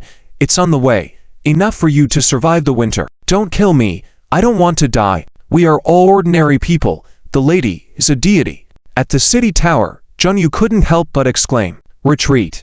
Issuing the order to slaughter, there was no mercy or sympathy for the rebels who crossed the sword borders. Lei Yunzi at that moment was so cold and bloodthirsty. But by winter, women and old men would still appear in this troop. I believe the lady is kind-hearted, but how do I explain to my brothers, who have been through life and death with me, that you now represent the ancestral dragon city-state, and are no longer our city lord? Behind me are tens of thousands of compatriots. They have no food, no warm clothing. If the lady truly pities the common people, please give us a way out. Even if we starve or freeze, we will never offend any city under the lady's jurisdiction. The leader named Jonta said desolately. The soldiers of the flying bird camp were equally shocked. They didn't understand why Lei Yunzi would act this way. Clearly they could have easily slaughtered these rioters. That's why they could never understand her thoughts from her clear eyes. She was truly unparalleled in the world. The flying bird camp had unparalleled combat power. Several thousand mobs could not possibly compete with them. Those who crossed the border were basically slaughtered. The flying bird camp was well trained, with the 2 deputy commanders flying towards Rangnu city on flying dragons, those shadows quickly passing over the shallow lake, flying over the city tower of Rangnu city. John 2. Lei Yunzi spoke again, calling out the name of a leader in the rebel army. And even in winter, children would appear. their frail figures also appearing on the battlefield. They should have maintained their innocence, but they would be numb, tortured into beasts in hunger and cold. But Chunyu had completely misunderstood. Li Yunzi simply turned her palm downwards, letting the blood continue to flow. The bright red blood overflowed, flowing along the silver silk sword, also flowing through the gaps in Li Yunzi's fingers. John Tu's words expressed the helplessness and despair of the people of the wasteland at the moment. As the long sword was raised, just as the deputy commander was about to slaughter all of them, a sword shadow swept by, sending his long sword flying. Even the wyvern was startled by this sudden sword shadow, hastily flapping its wings, almost dropping to the ground. Military orders were like a mountain. The two deputy commanders did not dare to hesitate anymore. The strong flapping of the wyvern lifted the rebel army high into the air, and the long-eyebrow deputy commander's long sword also swiftly swung during this process, precisely killing them one by one. Lady, beside her, Zhu Mingling's gaze could hardly move away from Li Yunzi's figure, watching her face gradually pale, watching her left hand begin to tremble slightly. With a fierce bloodthirst, she couldn't help but shout angrily, seeing a group of mobs trying to escape, so she immediately drove her wyvern to chase after them. It was to provide food and clothing for the people who had no means of survival in this winter. Cutting her pawn and letting the blood drip, Li Yunzi, who sought a way to survive for the people of Rongnu City and the wasteland people, was like a goddess descending to earth. The last thing she wanted to see was the suffering of living beings. The blood flowed like a stream, seeping into the fields bit by bit, gathering in the valley stream, bodies continuously rolling into the valley stream, allowing the blood to wash away. Even in the darkness of night, with a slight haze, everything still appeared shocking. If holding a hoe can live, why would we pick up weapons? John Tu spoke. Flying bird can't return to Rongnu City, Li Yunzi ordered. It was food and clothing, with blood as a test. If the blood dries up before being delivered, my life will be offered up to you. Li Yunzi. The lake was filled with corpses, the fields were also littered with debris. Li Yunzi looked coldly at all of this, unmoved. As long as they crossed the sword border, she ordered them to be killed. At this moment, Juming realized a very important matter. In a short time, the long-eyebrow deputy had killed dozens of people. Indeed, as long as they retreated beyond the sword border, the flying bird camp would not pursue them. They were terrified, as if they had gone through a trip near death. Li Yunzi's words were not just for the long-eyebrow deputy to hear, but also for the rioters struggling in the pool of blood to hear. When there was an absolute disparity in strength, no one would not cherish their own lives. They retreated. They fled. Now, they saw the true form of the statue. She was flesh and blood. Drop by drop, blood fell, and the night seemed to fall silent. John Tu looked up again, gazing at that proud figure. The name Li Yunzi had written in front of her was not the name of any city, not a prosperous city of the Lingsha city-state. Tell them to lay down their weapons. I will let them survive this winter, but if they want to be rioters, they will not survive tonight. Li Yunzi said, "This is the pathway I offer you." Li Yunzi extended her left hand. He turned to look at the people behind him who had no way to retreat. They were still converging towards here. The majority of them were numb, tortured by the cruel fate imposed by the heavens. They had no qualms about survival, relying solely on instinct. And at this moment, most of what they saw were men. For a while, only Li Yunzi stood empty on the canyon road. Let go back. Only by going back can we survive. Retreat. Li Yunzi shouted angrily. The blood was thick, dropping from a large droplet into red threads, then fell to the ground, with no one behind her anymore. Nobody stepped towards the sword border. People's numb eyes seemed to finally focus, gazing at the woman who stood proudly in the air, watching her life slowly slip away. Blaming the heavens? Or blaming the heartless world? To relieve all the wasteland, as the lady arrived, she was supposed to wield her military authority and completely eradicate the lurking danger on the eastern side of the ancestral Dragon City state. The people of the wasteland recognized her. As soon as she entered any city of the 9 cities, they could see the towering statue in the center at a glance. Holy and proud, most people would cite how wonderful she was, but she was never a symbol of goodness. The long-eyebrow deputy controlled a wyvern. Those who charge forward in battle, their bloodthirst can cloud their judgment for a moment. They might disregard everything, but as they see those around them die one by one, fear and survival instincts may calm them down. The cut-off document in Yanshu's hand. Those who retreat beyond the sword border are the people. Li Yunzi's voice echoed from above. The great leader of the rebel army, Zhang Tu, was momentarily stunned, unable to respond for a long time. Suddenly, she grabbed her sword with her left hand, then made a deep cut, even cutting open her palm. The long-eyebrowed deputy, though puzzled and annoyed, did not dare to cross the sword border again. He gazed up at the brilliant Li Yunzi, unsure of how to respond. Before her, there were tens of thousands of rebel troops, a group of people abandoned by the heavens in dire straits. What kind of promise is this again? Zhang Tu shouted. Courts, XYZ**. Translator's note. The text contains a note urging readers to vote and support the writer. It also includes the classification of the writer as a platinum author and a plea for respectful reviews. End of chapter. Chapter 43. Feeding Kanji. The dark green sky in chapter 43 started to slowly reveal a hint of color, gradually emitting a jade-like radiance. White rays of light were spreading out from the direction of the Donshu fortress, outlining the contours of the land, gently lifting the veil of the night. The stars did not immediately disappear. They still filled the clear sky with shades of pink, azure, navy, and pearl white. Approaching dawn, the starry sky presented another splendid and colorful scene in this faint world. Blood was still dripping from Li Yunzi's palm. She had not yet stopped the bleeding. She seemed to hear a sound and slowly turned her face towards the west, gazing at the mountains shrouded in darkness in that direction. Suddenly, figures resembling black geese appeared above the mountains. These black geese lined up, brushing past the dawn's veil, seeming to fly from the dark night into daylight. They were flying towards Rannu City, devoid of a sense of killing intent. This was the half of the bird brigade sent back by Li Yunzi. Leading them was Lu Zhang's military, who landed all the birds at Rannu City and, as instructed by Li Yunzi, set down all the supplies. The supplies piled up instantly, some ripe grain squeezed out from the seams of the sacks, spilling on the ground.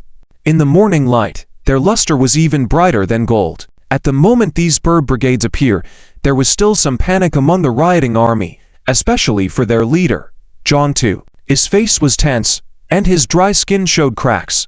But when he saw that the birds were carrying food and clothing just as Li Yunzi had said before, Zhang Tu's face trembled slightly for a moment. Later, he felt the dried-up tear ducts suddenly overflowed with sticky tears that could not be wiped away cleanly no matter how hard he tried. The Lord of Rannu City will distribute these to you. Zhang Tu, please assist him, Li Yunzi said to Zhang Tu with a gentle smile. This sword mark. Zhang Tu hesitated. The moment you lay down your weapons, you are my people. Within the territory of the ancestral Dragon Kingdom, even if you are unarmed, you are free to come and go, Li Yunzi replied. Thank you, lady. Thank you for your compassion towards the people. Zhang Tu knelt down, repeatedly giving thanks to Li Yunzi. Another moment passed by. He was convinced that his tear glands, thought to have dried up, welled up with tears that could not be wiped away. Rannu City was no longer sparsely populated. Since the appearance of the rebellious army, they had suffered greatly, knowing that the so-called beastly refugees would take everything from them. But now, with the city gates wide open, the rebellious army, though powerful, did not set foot in the city. They orderly took the supplies that could help them survive the winter in front of the city wall. On the ancient streets, people gradually emerged from their closed doors, women leading their children out, some fearful yet unable to resist their curiosity. Mom, why are you lying? They obviously don't have big fangs, a 4-year-old girl with pigtails pointed out, her voice full of innocence, to her mother. The girl's mother looked embarrassed, unsure how to respond to the question. End of chapter. Chapter 44. Talented individuals. Feeding himself half a bowl of red date porridge, Zhu Minglin remembered something and felt it was necessary to inform Li Yunzi about it. I saw your sister at the academy, Zhu Minglin said. Who? Li Yunzi asked. Do you have many sisters? Zhu Minglin was puzzled. What did she say to you? Li Yunzi asked. Well, she made a good suggestion, that there is no need to exploit cheap iron ore. I have a map of a rich soil or vein in my hand. I will have someone send it to you, and you and Zhang Tu will follow through with this matter. Li Yunzi nodded. Not by chance, Li Yunzi said. Take care of yourself, Li Yunzi said. The current situation is fortunate among the unfortunate. Be cautious of the person you meet at the bridge. It is not a coincidence. Li Yunzi hesitated for a moment, then instructed Zhu Minglin once more. How can I help you? Zhu Minglin asked. Zheng Yu is a talented individual, Zhu Minglan told Li Yunzi. She seems to have been killed by Luo Zi. Then what was her original identity? It is clear that she used to be someone close to Li Yunzi, and this person is most likely just an executor. But who is the mastermind behind all this? I've seen them both. Li Yunzi seemed to understand something, nodded, and after a moment said, they probably did not participate. Nanyan is naturally a descendant of the Nan family, with a status that should not be low, as if only he knows the relationship between Li Yunzi and Nan Lingsha. Zhu Minglan was momentarily confused by the meaning of these two terms, so meeting at the bridge was her initial test. As they parted ways, Zhu Minglan suddenly felt a sense of reluctance. At this moment, Zhu Minglan remembered the words Nan Lingsha said. Now it seems that he was too presumptuous. Zhu Minglan scratched his head, unsure if Li Yunzi was angry, either about mistaking someone for another or that she would not come find him on her own. Don't worry about me, I will handle it. But for you, it would be wise to avoid situations where you harm yourself. If you faint and there is no one as upright as me to take care of you, it could be very dangerous.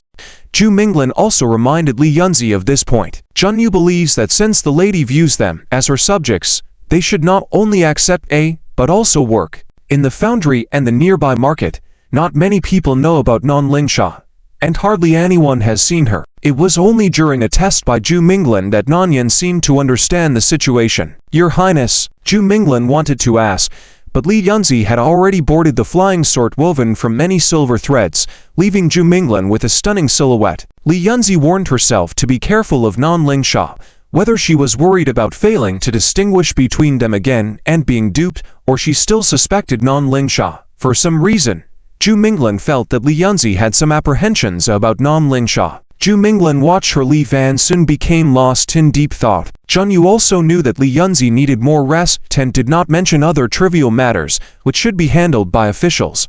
Will the summer heat be followed by a colder winter stage? At that moment, the sound of footsteps echoed in the yard. Li Yunzi chewed the red dates in the porridge slowly, glanced elsewhere beauty and sigh, perhaps feeling a bit of insincerity in Zhu Minglan's words. It was Zhang Yu, who had just come over, considering that they needed some private space. Zhang Yu had intentionally taken a stroll on the street to appease the residents of Ranu City. Zhu Minglan still did not fully understand the situation of Li Yunzi's family, so he could not analyze it for her. It was that foxy woman who once referred to Li Yunzi as her sister in the dungeon. Zhu Minglan had already discussed the matter of the iron or obstruction with Li Yunzi all on the way, and Li Yunzi's words just now indicated that she was ready to implode Zhang Yu. Brother Zhu, D4. Rumors have been heard about the rare mineral in rich soil. Turns out our Highness has long thought of a way to prosper the rich soil. Zhang Yu once again paid his respects to express admiration and respect. I have many enemies, Li Yunzi said. For Li Yunzi, the best way to heal that wound was through her transformation. Initially, Zhu Minglan had suspected that Li Yunzi might have a split personality because the woman he met at the bridge and the bookstore looked so much like her. And during his time in Zulong City, he had never heard that Li Yunzi and Nan Lingsha were twin sisters. Zhu Minglan awkwardly scratched his head. Luckily, everything seemed to be heading in the right direction, which made Zhang Yu very pleased. Iron ore is in demand in many major cities, and by selling this iron ore in exchange for food and clothing, Wotiu gains an additional layer of security. Every person affected by this calamity in Wotiu understands that being able to work and receive compensation is a treasured thing. Luo Zi obviously already knows who the man in jail with Li Yunzi is. To him, he is a major threat, and those who do not want Li Yunzi to rise again will spare no effort to exploit the situation. The FEI Now camp will soon withdraw from this place. Let Zhang to keep some upstanding individuals in the army. Wotiu needs its own army, and their salaries will be paid by me for the next 6 months, to be taken on by the proceeds from the mine vein later. Wotiu 9 cities will be exempt from labor taxes next year. Li Yunzi explained very clearly. Participate? After saying this, Li Yunzi seemed somewhat lost in her thoughts, with a touch of melancholy between her eyebrows.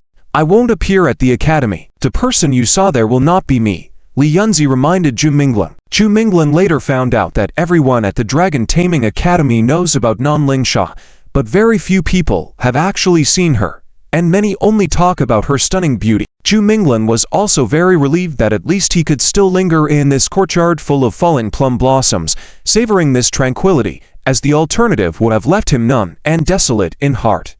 "Then I will accompany you to the academy," Zhu Minglin said. "Do you suspect that your sister and Nan's family are also conspiring against you?"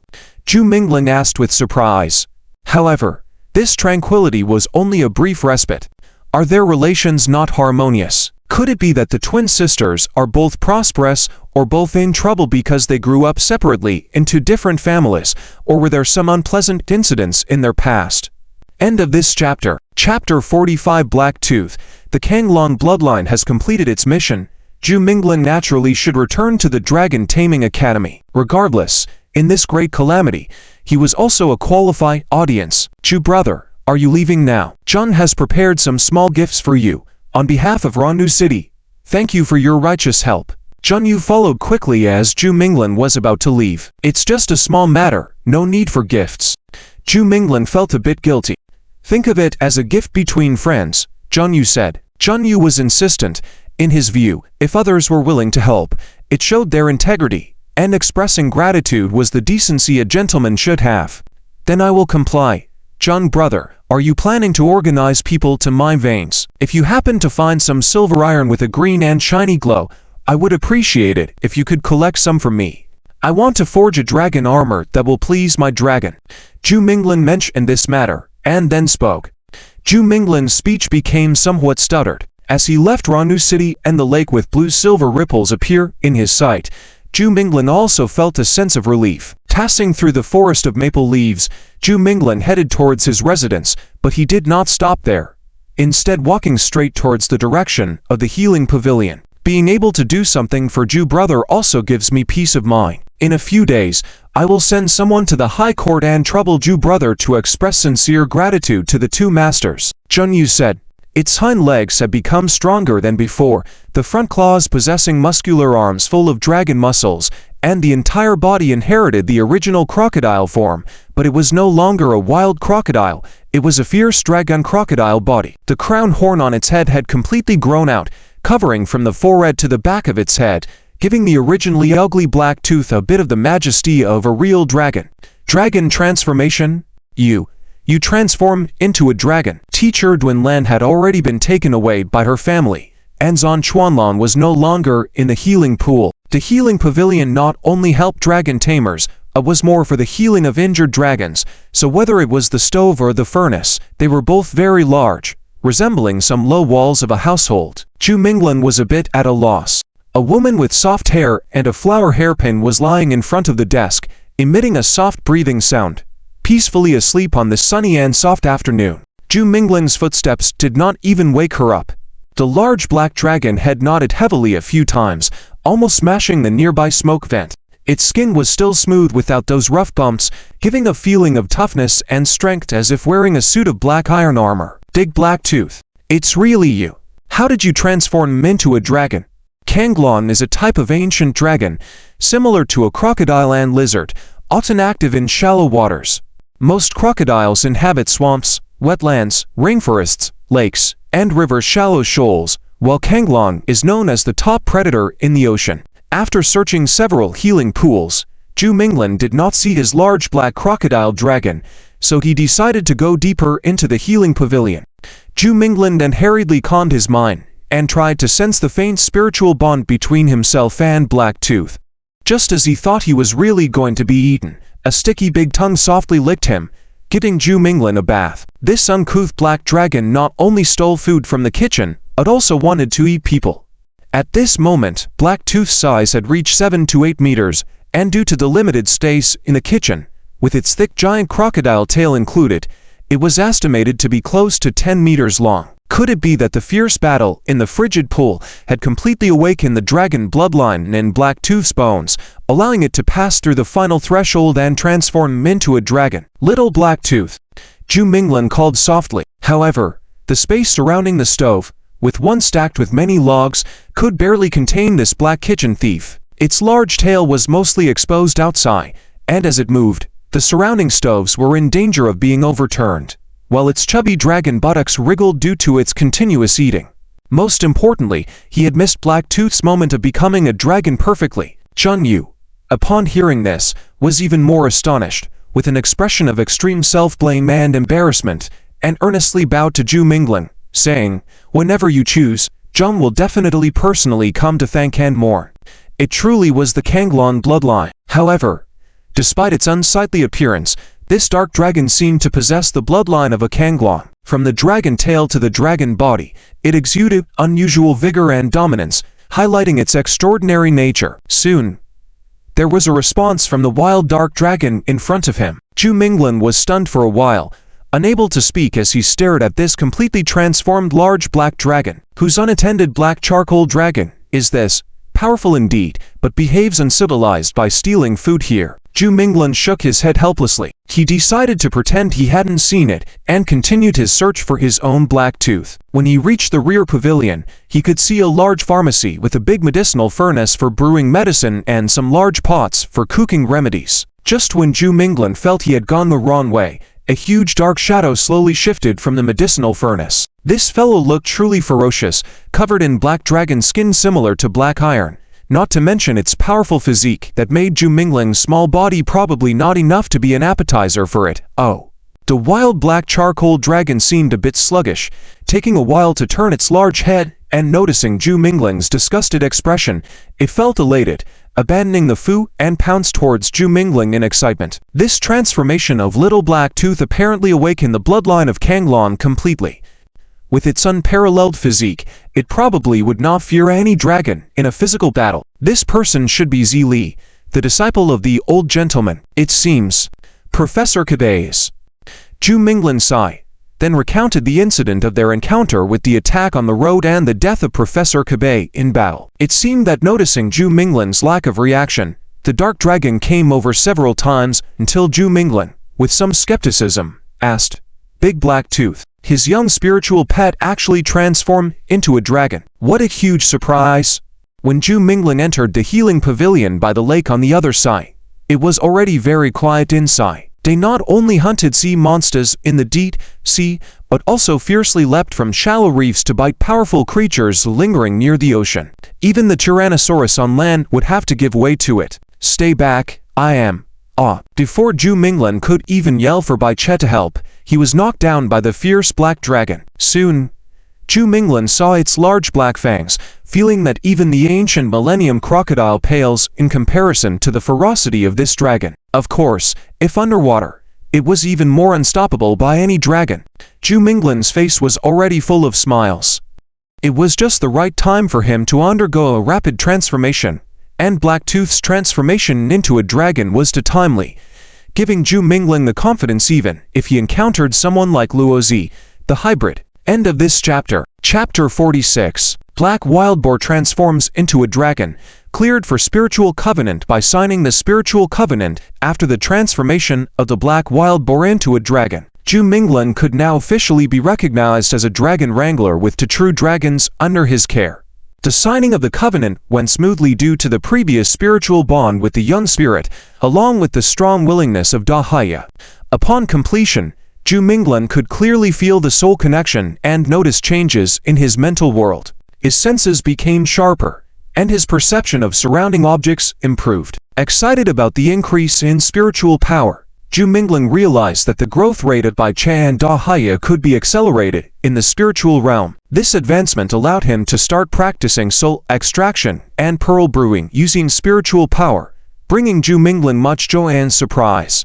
Although Bai Qi's strength was still below that of Da Haya, as a young dragon in the growth phase, Zhu Minglan felt that Bai Qi's progress did not significantly impact his mental realm. On the other hand, Da Haya's transformation into a dragon marked Zhu Mingling's official entry into the ranks of dragon wranglers. As Zhu Mingling aimed to become a powerful figure in the world, having a dragon companion was crucial. However, considering the realm in which Li Yunzi resided, Zhu Minglan felt the need to raise his own standards to achieve greatness. Seeing Li Yunzi's power at the master level, Zhu Minglan aspired to reach the king level to dominate all challengers.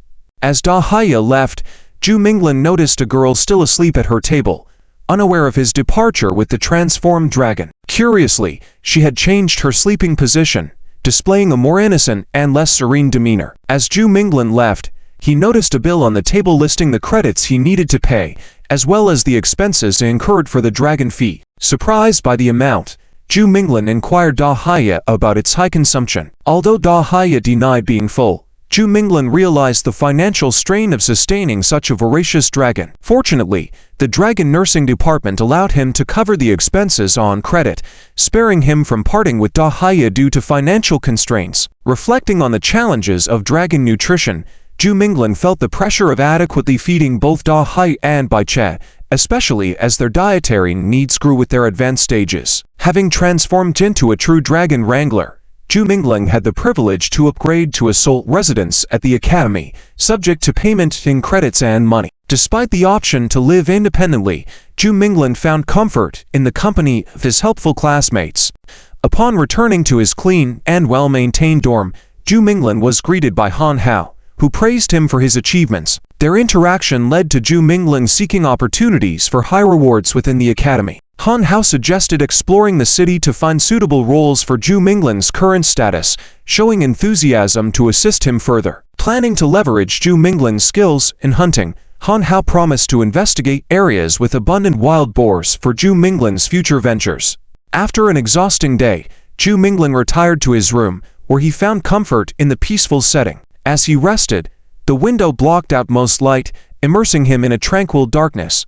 In the spiritual realm, Bai Che slept serenely while fluttering its delicate feathers with every breath. Meanwhile, Da Haya's powerful presence disrupted the spiritual space with its thunderous snores, causing Bai Che to retaliate with a gust of wind. Frustrated by the disturbance, Bai Che eventually left the spiritual realm, seeking solace on Zhu Minglin's bed, mimicking a playful cat curling up on the covers. Awakening to find Bai Che nestled by his side, Zhu Minglin hesitated to disturb its peaceful slumber, embracing the surreal moment of sharing his bed with a young dragon. On a cloudy autumn day, Zhu Minglin ventured into a dense forest north of the Dragon Wrangling Academy, guided by Han Hao's recommendation of the ideal hunting grounds. As they navigated through the forest, Zhu Minglin's adept tracking skills enabled him to follow traces and residual scents left by beings in the area. Leading Da Haya through the wilderness, Zhu Minglin focused on hunting beasts with caution and precision to secure their first target. Spotting a massive wild boar, Zhu Minglin halted Da Haya's advance to approach the intimidating creature carefully. However, as Zhu Minglin initiated his approach, an unexpected cry echoed through the forest, catching both his and Da Haya's attention. Sensing potential danger, Zhu Minglin signaled Da Haya to stay back, stepping ahead to investigate the source of the cry. Following a trail of discarded pine cones, Zhu Minglin discovered an enormous black boar hidden among the trees. Recognizing its impressive size and the years of maturity evident from its appearance, Zhu Minglin realized the challenges posed by such a formidable creature. Determined not to miss this opportunity, Zhu Minglin cautiously approached the wild boar, preparing for a demanding and thrilling encounter. Chapter 47. Ancient Dragon Battle Technique. Defeat to 7 heads. I just attacking this one. Zhu Minglin was delighted. Han Hao did not deceive him. The hunting here was indeed fruitful. Zhu Minglin had already identified his prey and was about to call the Black Hang Tyrannosaurus slightly behind him over when suddenly, a strong gust of wind swept through, causing the cedar trees to sway and numerous cedar fruits to fall to the ground like hail. The large black wild boar immediately became alert, turning its head to find the source of this strange wind. Suddenly, a giant white fur shadow rushed towards the large black wild boar at lightning speed.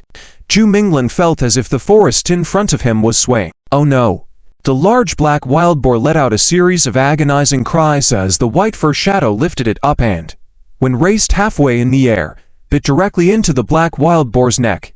The black wild boar's major artery was bitten open, and blood sprayed down like a spring, while the white fur creature opened its mouth and began greedily drinking the black wild boar's blood. Beneath the cedar forest, the white-furred monster lifted the black wild boar high, allowing it to struggle wildly. The more it struggled, the more blood gushed out, and the white-furred monster drank with delight.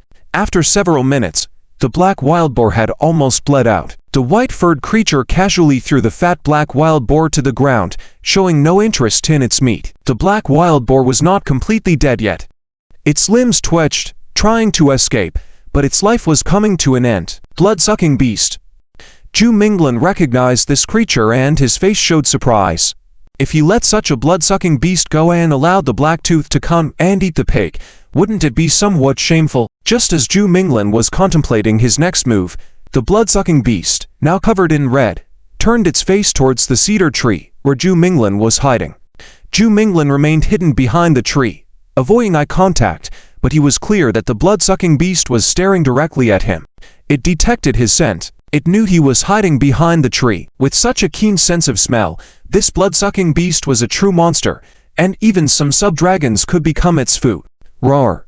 The blood-sucking beast seemed to dislike being observed and charged towards Zhu Minglin. It seemed unnecessary even to dodge the cedar trees in its path, as this aggressive beast charged through, knocking down the cedar trees as it went without sustaining any damage. Zhu Minglin decisively retreated, originally planning to run around the cedar trees, but seeing that the beast behind him was so ferocious, he ran straight ahead. Black Tooth, hook a bigger one, Zhu Minglin shouted loudly.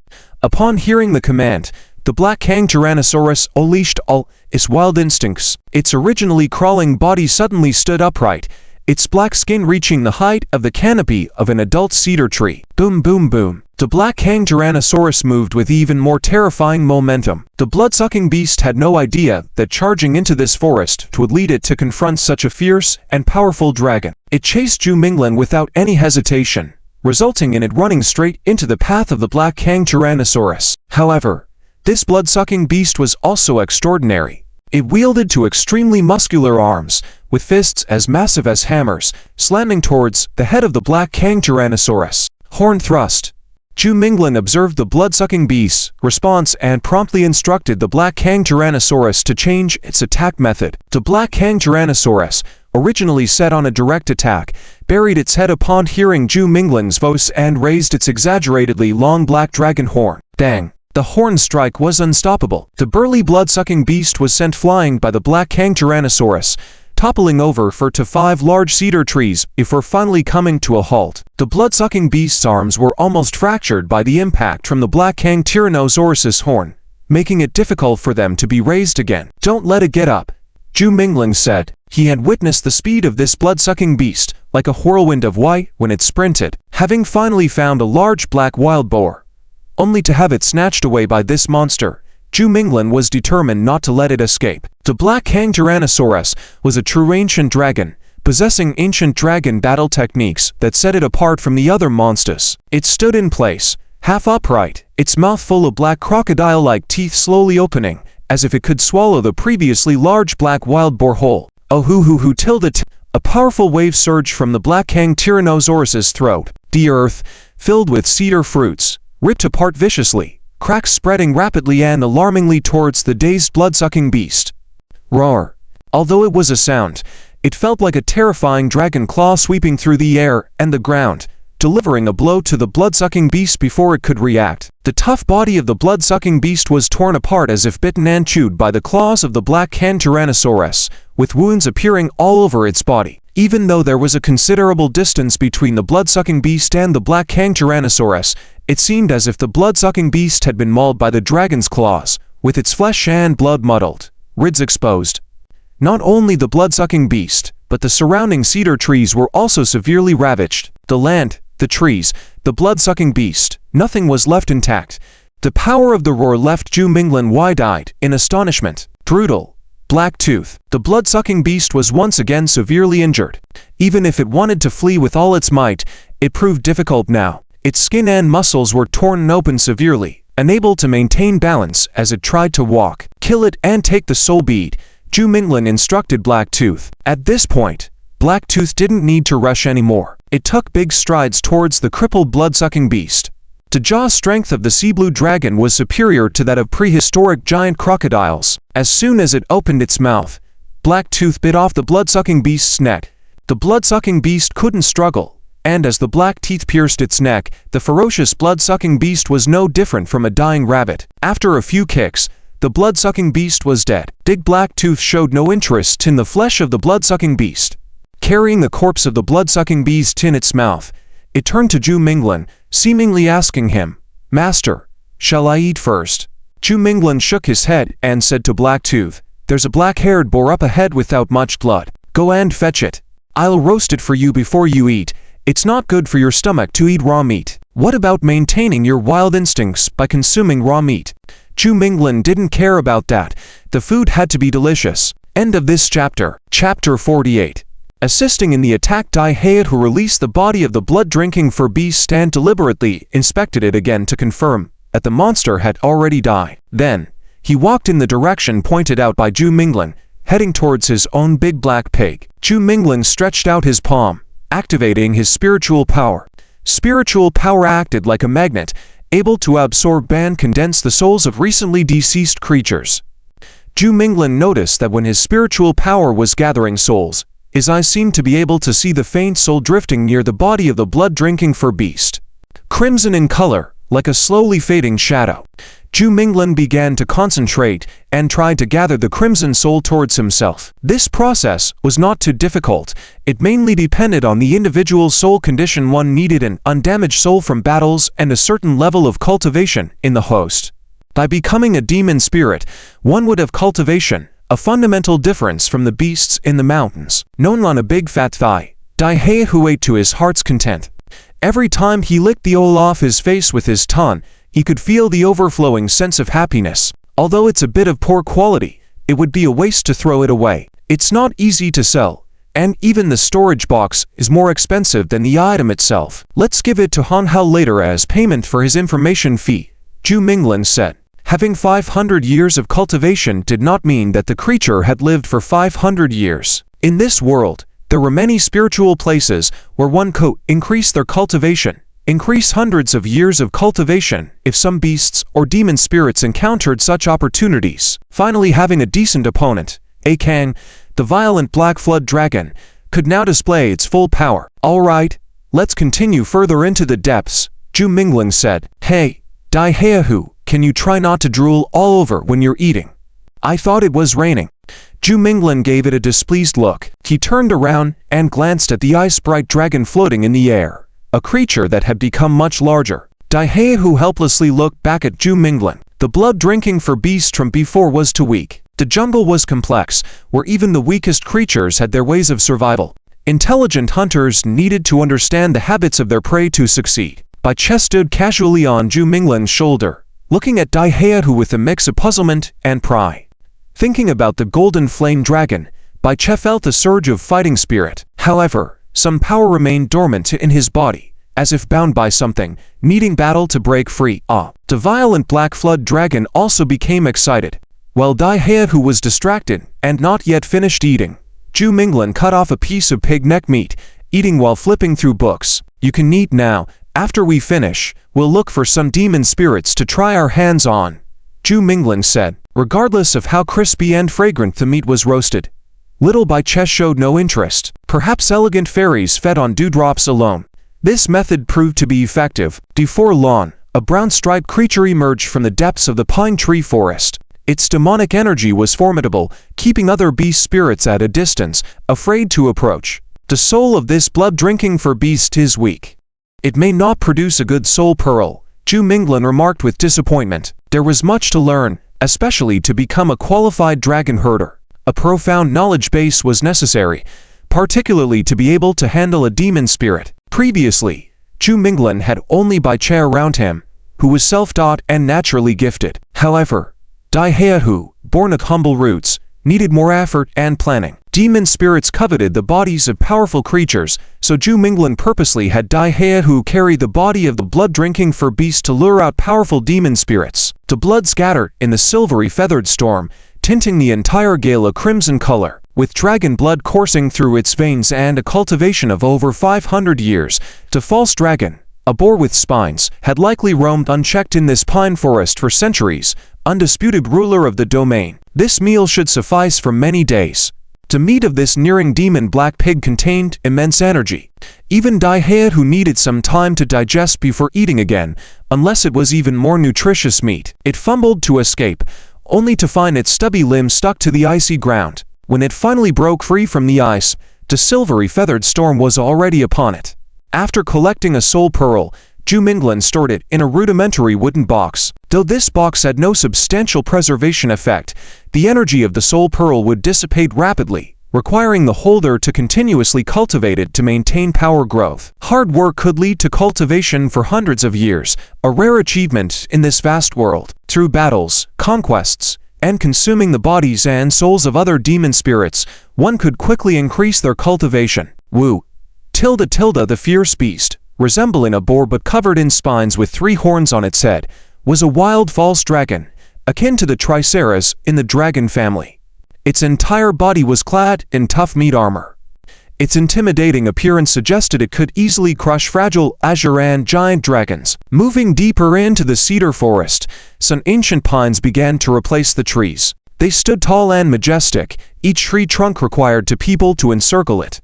These trees seemed almost sentient, otherwise, why would the branches appear terrifyingly sharp and ready to attack? Do you want to find a worthy opponent too? Zhu Mingling asked. Soon after, a silver-feathered hurricane swept through the forest, turning ancient pines into splinters and stripping the topsoil layer. Daihehu unconsciously released its aura, causing most demon beasts to steer clear. The creatures who had lived for hundreds of years were vigilant and not naive like ordinary wild beasts. Despite the vastness of the pine forest and the variety of creatures, locating them was proving to be a challenge.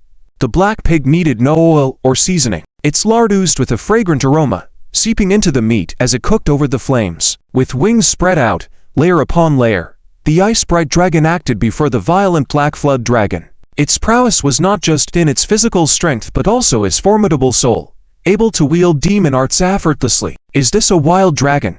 Zhu Minglan was surprised.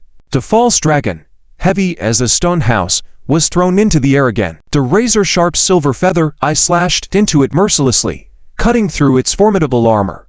Little by Chelupor, already lying on Zhu Mingling's shoulder, seemingly disinterested, the false dragon, initially fearless, now understood that it was facing a formidable adversary as the silver-feathered storm surged high into the treetops, realizing it was not just an ordinary creature. Before long, an open-air barbecue stone platform was set up, eliminating the need to bleed the pig. Zhu Minglan cleaned out the entrails of the black pig and began roasting it over the fire. Daihehu swiftly followed Zhu Minglan's instructions without needing his assistance, using its large and powerful body to move around while Zhu Mingling started the fire, preparing the thick fur of the black pig. It first released numerous freezing frosts to freeze the entire forest. Daihehu dragged the big black pig over. Despite being hungry, the gargantuan creature obediently didn't bite directly, but placed it in front of Zhu Minglan, presenting it as a gift. With a hearty charge, the violent black flood dragon was now in combat mode. The false dragon with spines fell to the ground after some time of suspended animation, showing no signs of life. Seems like it's not a real dragon, but a wild false dragon. Moreover, it has a beast spirit cultivation of over 500 years. Zhu Minglan expressed surprise. The black flood dragon dashed all the way, finally catching up to the false dragon, ready for an exhilarating fight. However, upon seeing the false dragon's lifeless state, its reptilian face reflected confusion. It was willing even if the opponent was barely holding on. Daihehu could still lend a hand and score some points in the battle. Thus ends this chapter. Chapter 49. The Young and the Restless Cough. This is Blacktooth's opponent, Zhu Minglan said awkwardly, realizing he forgot to mention it earlier. Thy chest scattered all the ice and snow, still looking uninterested, landing back on Zhu Mingling's shoulder. As it descended, its figure slowly transformed into feathers melting in the air like snow. Let's find the next prey, at least we have a better bait now. Zhu Minglan comforted Blacktooth. Blacktooth felt somewhat aggrieved and also a bit defeated. A formidable opponent in its eyes was easily killed. Zhu Minglan approached the gruesome pseudo-dragon corpse, not having fully seen its appearance.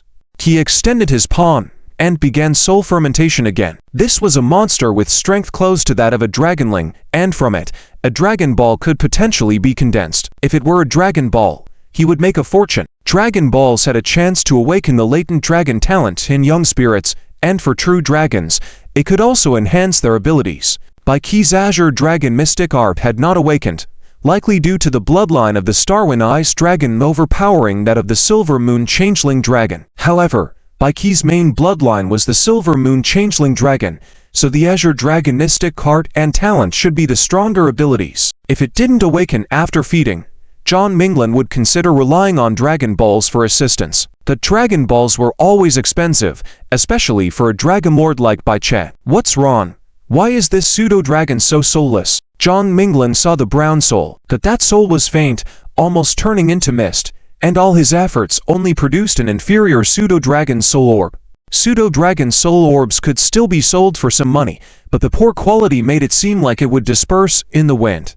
How could this be? Zhang Minglin was puzzled. A pseudo-dragon with 500 years of cultivation close to Dragonlin level, yet the soul orb was so disappointing despite his flawless techniques. Zhang Minglin then checked his soul fermentation instructional book, but found no mention of this situation he encountered. To be continued. Chapter 50. Raiding the Dragon's Den. Zhang Minglin never expected that there would be a group of griffin vultures living nearby. The bait he had worked so hard to hunt was being torn apart piece by these creatures. It felt as if his own flesh was being ripped off. Big Black Tooth had already rushed up, guarding the food fiercely. However, these griffin vultures were very agile. They didn't engage with the black tsunami tyrant at all. After stealing a piece of meat, they immediately took off into the sky. They even knew how to distract Big Black Tooth by having a few vultures attract its attention while the others swiftly took away important parts of the fake dragon. Big Black Tooth was thoroughly enraged. It opened its dragon mouth, unleashing a powerful force that seemed capable of tearing things apart, directly towards the griffin vultures. Ancient dragon skill, the splitting roar. This splitting roar tore a large gray-brown griffin vulture into pieces, feathers and flesh scattering in the air. The vulture was dead. However, this didn't change anything. The cunning vultures didn't care about the fate of their companion. They even became more reckless in looting the fake dragon's body when their comrade died. Soon, a beautifully colored fake dragon was divided into a pile of rotten meat, with only some bones and fur left. Big Black Tooth was so furious that all its teeth were exposed. It wished it had wings too, so it could fly up to the treetops and bite each of these vultures to death. Zhang Minglin could only smile bitterly. Indeed, it wasn't just humans who possessed intelligence in this world. The old hunters in the Great Forest knew very well how to avoid the strong and achieve their own goals. Fortunately, Zhang Minglin was not a novice in survival either. In fact, he had done some processing on the fake dragon's meat. It wasn't any sophisticated method, just some spices. He planned to marinate the meat in case he didn't catch any good prey, preserving it for Big Black Tooth. Tracking a group of soaring vultures by their scent might be difficult, but tracking a distinctive scent of spices was much simpler. The aroma would spread through the air, even if faint, guiding the way. They dare to steal our stuff, we'll wipe out their nest. Zhang Minglin coldly declared. Roar. Big Black Tooth immediately roared, washing away his previous embarrassment. The master was indeed the master, full of strategies. You return to the spirit realm first, and I will catch up with Bai Che. Zhang Minglin held out his palm, drawing Big Black Tooth back into the spirit realm. Calling Bai Che, the latter seemed sleepy-eyed. The little guy had been dozing off constantly since emerging from the ice cocoon, rarely being in high spirits. However, upon hearing that Big Black Tooth and Zhang Minglin were bullied by a group of vultures, Bai Che's eyes changed.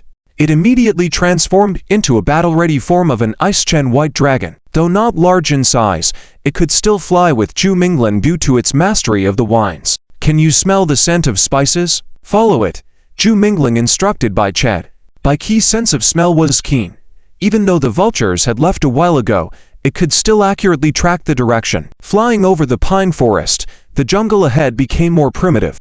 Unidentified ancient trees grew tall, towering above the entire forest, with thick, colorful vines hanging down, and many colorful birds fluttering around. They had reached the deep woods, and Zhang Minglin realized he was taking risks. However, going back without any gains was not an option. Soon they would locate the vulture's nest, where their crown feathers were considered luxury items. Zhang Minglin noticed a cliff. The greenery resembled waves in the ocean, undulating in varying heights across the vast land. A towering cliff rose among the ancient pines and cedars of the forest. The cliff was not very steep, covered with old pines, creeping vines, and moss, lush and verdant. The cliff housed many creatures, both above and below, as Zhang Minglin observed several griffin vultures near the middle of the cliff, squabbling over the food he had worked so hard to obtain. Their nest halfway up the cliff, can you conceal your scent and fly over? Zhang Minglin queried Bai Che. Bai Che expressed that hiding one's scent was simple, although it couldn't maintain this form, and needed to transform into a nimble white dragon. Find a place to put me down, and we'll sneak in, Zhang Minglin said. The vultures were crafty and showed no mercy to their comrades. The best way to eliminate them was to trap them in their nest, otherwise, they would easily scatter. At this moment, they should be dividing the spoils in the nest, making it an ideal time to eliminate them. Zhu Minglan reached the side of the cliff, noticing cracks and many vines on the cliff face. It wasn't difficult to climb up barehanded, with Bai Che by his side. Zhu Minglan felt emboldened. When he spotted some poisonous snakes and evil birds, they were mostly scared off by Bai Che's gaze. Zhu Minglan skillfully navigated the mountain crevices, grabbing vines. His agility was impressive, allowing him to reach near the vulture's nest swiftly, taking shelter behind an old pine tree. "Can you quietly divert those vultures on lookout duty?" Zhu Minglan asked Bai Che. Bai Che's eyes, resembling ice-white stars, slightly gleamed. Zhu Minglan sensed an unusual wind gradually picking up around the cliff, blowing fiercely in the space outside the cliff. The wind was strong enough that even the vultures, proficient flyers, struggled to maintain balance, finally taking refuge on the old trees, avoiding the sudden strong wind. "It's a good opportunity." Zhu Minglan leapt out, stomping the protruding rocks on the cliff several times and then grabbing a vine to slide down quickly. Landing at the entrance, Zhu Minglan swiftly darted into the cave while the outside wind conveniently ceased. "There's wind. There should be other exits," Zhu Minglan realized once he entered the cave, the light filtering through the top cracks. The vultures were gathered in the spacious cave, feasting on the fake dragon meat. It was evident that these vultures had also reached the level of demon spirits. After digesting a piece of fake dragon meat, each became slightly stronger, possibly growing sturdy feathers to withstand attacks from fierce beasts next time. The law of the jungle, survival of the fittest. Did these birds have some self-righteous abilities to dare snatch food from the lions? Zhu Minglan identified another exit and planned to let Bai Che create an ice wall to seal off the two exits. The rest would be handled by Big Black Tooth, bubbling with dragon anger. "You." Bai Che suddenly whimpered softly, gazing up at a bright crack above the cave. A loud bang sounded from above, countless small rocks and ash falling down, startling Zhu Minglan. The light vanished suddenly, making the cavern dark. Zhu Minglan looked astonished as a large claw covered the widest opening of the crack above. Luckily, the crack was narrow and long, allowing some light to seep in. "A dragon claw," Zhu Minglan gasped. If these vultures resided halfway up the cliff, there must be an even more powerful creature at the summit, and from the shape of the claw, it was undoubtedly a dragon. A dragon cliff. This was a dragon cliff. These vultures were neighbors or subordinates of a dragon. A glance at the vultures confirmed their indifference towards a formidable predator above them. Aside from their initial fluttering upon the debris falling, they remained undisturbed, continuing to feed, indifferent to the intimidating presence above.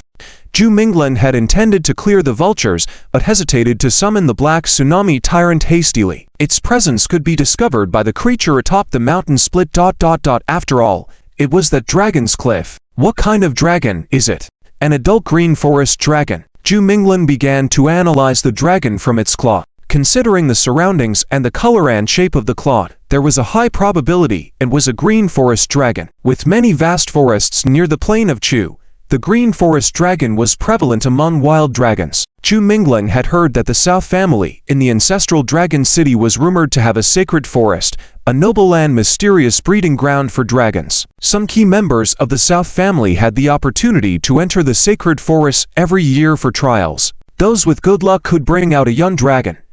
Those with strength might even subdue some adult green dragons directly. Nevertheless, Zhu Minglan refrained from acting recklessly. Bai Che's power could likely crush the adult green forest dragon, but killing a dragon held little significance.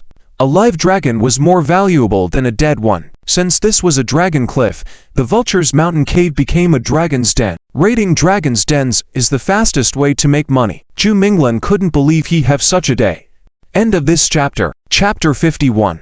The outer scales of the dragon, a giant dragon, are extremely hard. They do not like soft things for their nest, but instead, gold and diamonds that are hard and cannot be crushed are their most comfortable bed. Moreover, gold and diamonds can polish their dragon scales, making the scales more solid and shiny. Solidity is for battle, to keep themselves like a diamond. Shining is to attract the opposite sex, similar to how people enjoy wearing beautiful clothes.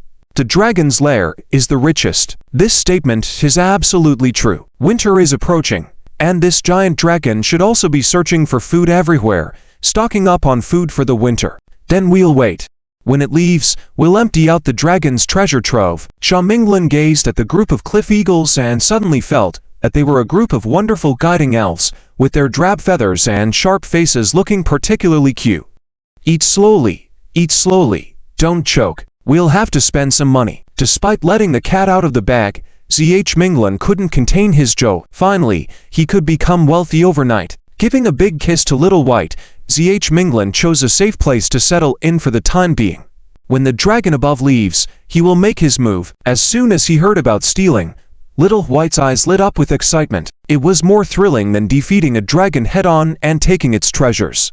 Under tight security, taking someone's treasure with little effort and then escaping, watching the other party fuming with anger, he suddenly felt that this treasure was more enticing than ever before. He had done such things many times before, but the joy never diminished. Sha Minglan looked into Little White's clear eyes, which suddenly seemed sly. Could it be that Little White's personality was starting to resemble his own? A qualified hunter needs patience. Sha Minglan brought along some dried meat. He planned to outlast the giant dragon above his head. Black Tooth had just eaten a big meal, enough to sustain him for many days. Little White carried honey with him, so he was certainly not hungry. In the night, the giant dragon above showed no movements. It seemed that Sha Minglan had entered the cave just as it returned from outside, but he didn't hear any sounds of it eating. Larger creatures definitely had big appetites. They needed to maintain body heat, and if their stomachs were empty, they would be constantly depleting their reserves, which would mean a continuous loss of strength and power. If they encountered a more powerful predator, they wouldn't even have the strength to run away. Sha Minglan firmly believed that even if the giant dragon had recently eaten, it wouldn't be long before it went out to hunt. Especially with winter approaching and all living beings hibernating, predators would be anxious. 2 days, 3 days. By the 4th day, the unkempt ZH Minglan finally heard movement on the dragon cliff. It was the sound of flapping meaty wings. Sha Minglan looked up through a crack and saw a forest dragon covered in moss scales gradually taking off into the sky above the narrow opening. Its wings were as wide as a pine tree's crown, casting the shadow of its wing like a terrifying presence. It was a forest dragon, and it was clearly an adult, emanating a stronger aura than the great Black Tooth. Sha Minglan couldn't judge its strength. Creatures in the mature stage and perfect stage were very similar. If the forest dragon had reached its perfect stage, not even the ice morning white dragon might be able to subdue it. It was wise not to use brute force recklessly. Sha Minglan sprang into action. He had already been observing the guardian beasts of the treasures in the treasury, the cliff eagles. By skillfully avoiding this group of cliff eagles, Sha Minglan quickly snuck into the depths of the cliff cave. The depths of the cliff cave led upwards, obviously connecting to the top of the mountain cliff. Sha Minglan followed the path up and soon saw a bright light cascading from above, like giant spears piercing the darkness below the cliff. Sha Minglan walked towards the light and found that whether above or below,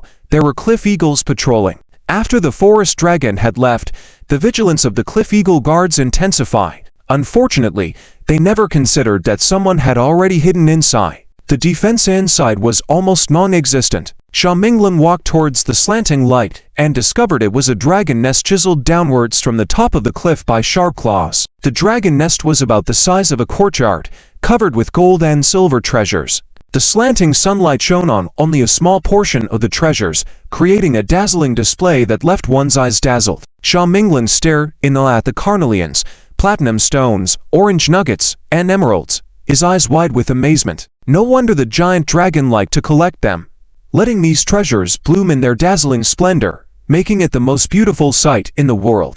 Not in vain did he endure hardships and endure the trial. This forest dragon was also one of the most lovable little elves in the world. Bai Chi, can you still do that move? Sha Minglan asked eagerly. Little White nodded eagerly, raising its long tail in excitement. The tail began to whirl in the air like a vortex. The longer it whirled, the stronger and quieter suction appeared in the dragon nest. The gemms lying pitifully on the ground leapt into the vortex created by Little White's tail as if they were swallows returning to their nest. Sha Minglan was delighted to see Little White's skillful operation. Soon, the treasures of the nest were sucked into Little White's space technique, and Little White looked contented with a full belly. Not planning to stay longer, ZH Minglan immediately slipped away with Little White. Yee! A cry came from behind, piercing and loud. Sha Minglan quickly hid, thinking he had been discovered. After a while, the cries echoed again from inside the cave, as if a large group of cliff eagles had returned. strengthening their guard around the forest dragon's nest as it left. They still didn't check the dark, empty dragon's nest, which relieved Zhao Minglan. Being able to silently escape without anyone knowing was the best outcome. We probably can't go back the way we came. Let's climb out from above. Realizing that his cave was now full of cliff eagles, Zhao Minglan decided to leave from the top of the mountain cliff. Using the plants on the cliff, he managed to avoid the high-altitude patrols of the cliff eagles. Climbing up the dragon pit, Zhao Minglan was very careful, while Little White tried to control the wine near the cliff to disturb the patrolling cliff eagles. At the top of the cliff, there were thick and soft vines covering the top. Zhao Minglan peeped out his head and, finding nothing above, immediately leapt out of the dragon pit and hid under an old tree covered with branches. There were many cliff eagles in the sky, and Little White was still manipulating the wind.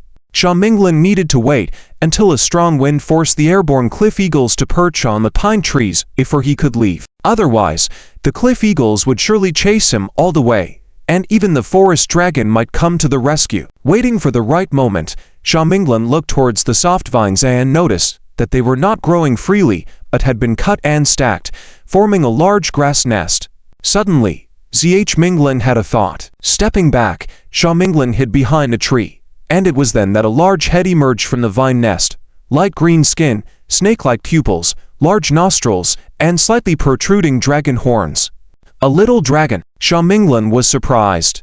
No wonder the forest dragon had always stayed at the top of the cliff. There was still a hidden nest up there, meant for young dragons that hadn't yet developed hard scales. Unaware of Zhao Minglan's presence, the baby dragon curiously looked around. It seemed to notice that the dragon mother had left, and it suddenly let out a joyous cry and even picked up something in its mouth, crawling towards the edge of the cliff. Tearing closely, Zhao Minglan realized that the baby dragon was carrying a smaller dragon pup in its mouth. The pup had some wounds, obviously caused not long ago. After leaving the vine nest, the young forest dragon increased its crawling speed. Once at the cliff edge, the little dragon pup began to struggle and emit a pitiful cry, seeming to plead for something. Unfortunately, the older dragon sibling was unmoved. It bit the little dragon pup and then tossed it heavily. The dragon pup had not yet developed wings and fell straight down, its terrified cries echoing near the cliff. Zhao Minglan was left stunned. This was definitely not an older sibling teaching a younger one to fly. It was the older dragon taking advantage of the mother's absence to throw his undeveloped sibling off the cliff before winter arrived. While Zhao Minglan had heard rumors before about dragons killing each other inside their nests, today he witnessed it firsthand, feeling a sense of shock. End of the chapter. Chapter 50 to Forest Dragon Cub. After completing this cruel act of tossing off the cliff, the cold-blooded little dragon staggered back to its soft nest as if the entire nest belonged to it. It seemed that now it could sleep more peacefully. Zhao Minglan witnessed the whole process and couldn't help but sigh. He had originally planned to steal this dragon cub, but thinking about its cold-blooded and despicable nature, he suddenly lost all interest. Quietly waiting for the griffin to hide in the pine trees, Zhao Minglan realized that he had inadvertently created a perfect crime environment for the dragon cub, and the griffins did not witness this scene. He estimated that when the dragon mother returned, it could still blame the griffins for not taking care of the dragon cub. Zhao Minglan did not linger for long, taking advantage of the strong wind to slide down the cliff using the vines, planning to leave the dragon cliff as soon as possible. Just as he landed, faint cries sounded from a thorny area, like a wounded puppy. Only then did Zhao Minglan realize that the dragon cub had been tossed down here and hadn't died from the fall. Zhao Minglan looked at the broken vines and the thorny thicket. Ultimately feeling a sense of pity, Zhao Minglan hurriedly approached, parted the thorns, and saw the injured dragon cub. Its skin was still tender, about the size of a small dog. Given its bones were likely still soft, the fall from such a height had not immediately killed it, but it was struggling in pain among the thorny brambles, provided some cushion, preventing instant death while piercing its tender body, causing even more agony before its demise. Seeing the pitiful state of the dragon cub, Zhao Minglan softened. "I'll save you. Whether you can survive or not is up to you," Zhao Minglan said softly to the dragon cub. Zhao Minglan froze the thorns using Little Bai, also relying on Bai's frost to temporarily stop the dragon cub's bleeding wounds. He carefully lifted the dragon cub from the thicket and felt that this small creature could collapse at any moment, having fallen from such a height. Its bones must have shattered a lot, with those broken bones piercing into its body, adding another layer of torment. Normally, This kind of pain was unbearable for a young cub, but this forest dragon cub tightly clenched its newly grown teeth, with a hint of unwillingness shimmering in its small eyes. It did not want to die like this. It yearned to live. In the past, Zhu Minglan would have thought that the most merciful thing to do for such a struggling creature was to end its suffering with a quick death. Zhu Minglan actually wanted to help this young cub because just looking at its blooded and deformed body was heart-wrenching. Taking off his clothes, Zhu Minglan gently wrapped the young cub in it, hanging it on his chest and holding by his hind leg, flying towards the direction of the Dragon Training Academy. The wounds were roughly treated, and the medicines did not have much effect, only prolonging the pain before death. Zhu Minglan felt that it wouldn't endure until it reached the healing pavilion. Soaring above the leaf sea, the sky remained gloomy. The ice-chilling white dragon flapped its wings, but its size was too small, relying on the wind to continue flying. Blood seeped from Zhu Minglan's clothes, and the young cub did not groan in pain. Zhu Minglan glanced at the young cub, thinking it had ceased showing signs of life. But Zhu Minglan saw its eyes. Its emerald vertical pupils remained unwilling to close, filled with pain yet refusing to let go. Why endure such suffering when it was so young? Perhaps another world offered something better. Little bite, can you go faster? Zhu Minglan asked. The ice-chilling white dragon flapped its wings, causing a gust of wind in the forest, swaying all the trees like seaweed in the waves. Riding on this wind, the ice-chilling white dragon flew faster, and soon its white dragon silhouette appeared at the edge of the ancient pine forest. Crossing the forest, the plains and river were now visible. Despite being wrapped in clothes, the breath of the young cub was growing weaker. It tried so hard to stare at Zhu Minglan. Why do you suffer like this? Zhu Minglan looked at its young eyes, unable to sense its inner fury. It seemed to bid farewell to this stranger, carrying a hint of reluctance and gratitude. It couldn't hold on, no matter how hard it tried. The wounds were too severe. Without the thorn thicket, it would have perished instantly, finding release from life. But that thorny thicket allowed it to linger a little longer in this world. This brief moment exposed the young cub to immense pain. Oh, I don't know if this method will work. Come to my spiritual realm. Zhu Minglan finally couldn't let go completely. Since they had met, it could be considered fate. End of this chapter. Chapter 53. A new dragon pet. Zhu Minglan bit his own finger and quickly drew a seal on the forehead of this small dragon baby. This seal was a soul contract, a pact with the fading soul. The baby dragon basically had no resistance, its internal organs were shattered, and it probably had no resistance left. Its soul, bound by the soul contract, was connected to Zhu Minglan. After the successful signing, Zhu Minglan immediately sent it into his spiritual realm, letting the spiritual energy in the realm sustain his life force. This act was actually very dangerous. The baby dragon was a dying life. If it did not survive, it meant the death of Zhu Minglan's dragon pet, and the soul contract would shatter. Once the soul contract shattered, it would backlash heavily against Zhu Minglan, causing him to endure soul-shattering pain, and the contract would be permanently broken and irreparable. A shattered soul contract could no longer be signed with other dragons. Zhu Minglan now had only 3 soul contracts. Losing an important soul contract during the process of becoming a dragon herder was a big taboo. That some lives radiated an inexplicable brilliance that made Zhu Minglan truly unable to ignore. So he did it. Despite the sacrifice, Zhu Minglan hoped the baby dragon in his arms could survive. It was so eager to stay in this world, even if its short life was mostly filled with torment and suffering.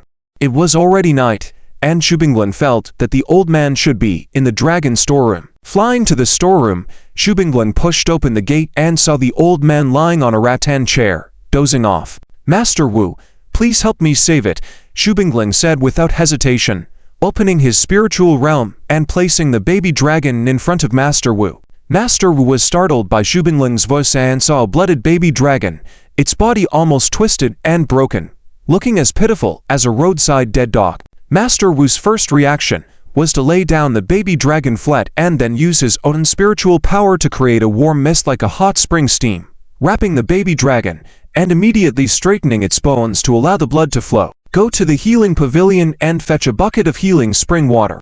Hurry, Master Wu instructed Zhu Minglan. Zhu Minglan dared not delay and immediately rushed to the healing pavilion. After signing the soul contract, The baby dragon's pain was being transmitted to Zhubinglin through their spiritual connection. Zhubinglin had already experienced less than a tenth of the soul feedback and found it difficult to bear. With this bond and connection, Zhubinglin did not want the baby dragon to die like this. He found a wooden bucket, filled it with healing spring water, and flew back again.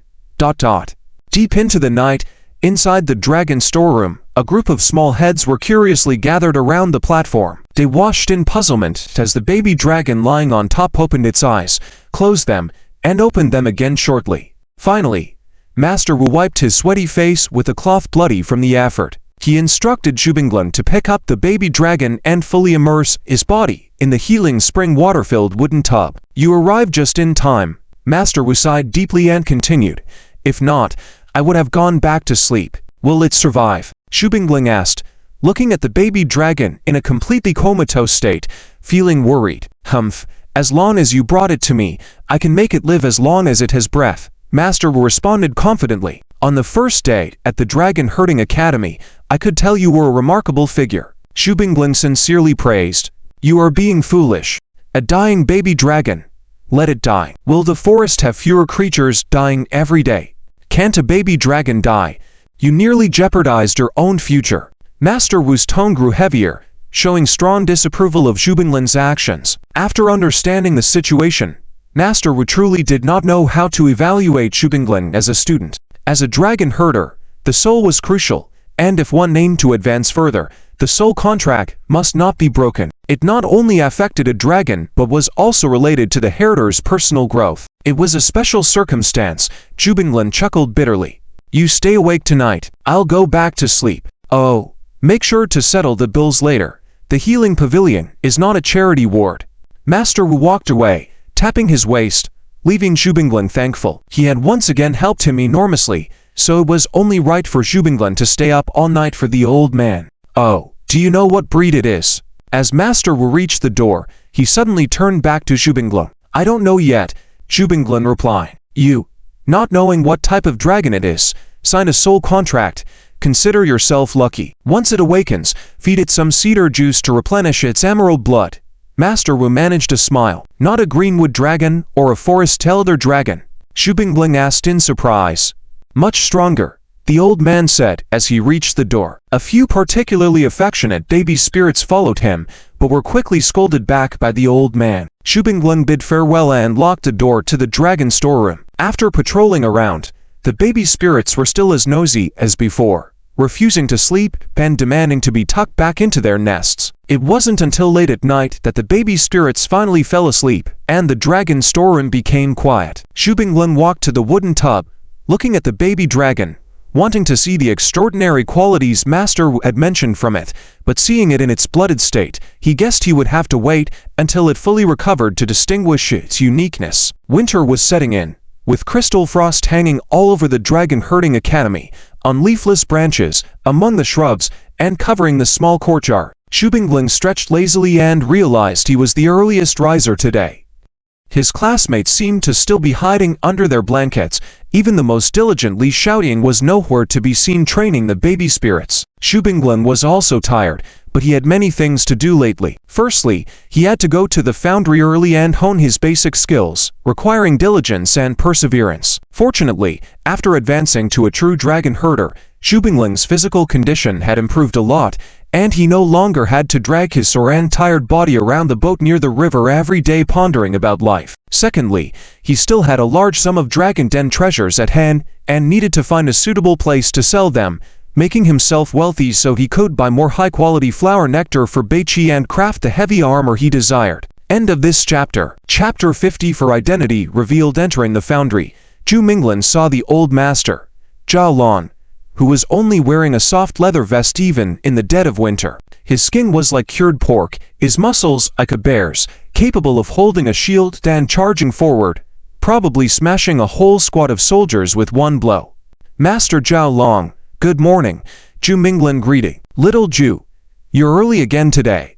Ah, you are a good apprentice with a diligent heart and perseverance, unlike those lazy dogs I train. Who knows how long they'll have to stay here before they can graduate," Zhao Long said, sewing the broken armor together with a needle and thread. Honestly, every time Zhubinglin saw Master Zhao Long, He felt that he should be working at the neighboring forge, forging iron, hammering, sharpening knives, as that suited his rough and tough demeanor. Zhu Minglan was amazed at how Master Zhao Long, with his big rough hands, could handle those small needles and threads so skillfully. Master Zhao, I mentioned that I have ancestral craftsmanship. I'm not just a simple apprentice. I'll show you the armor I made the other day.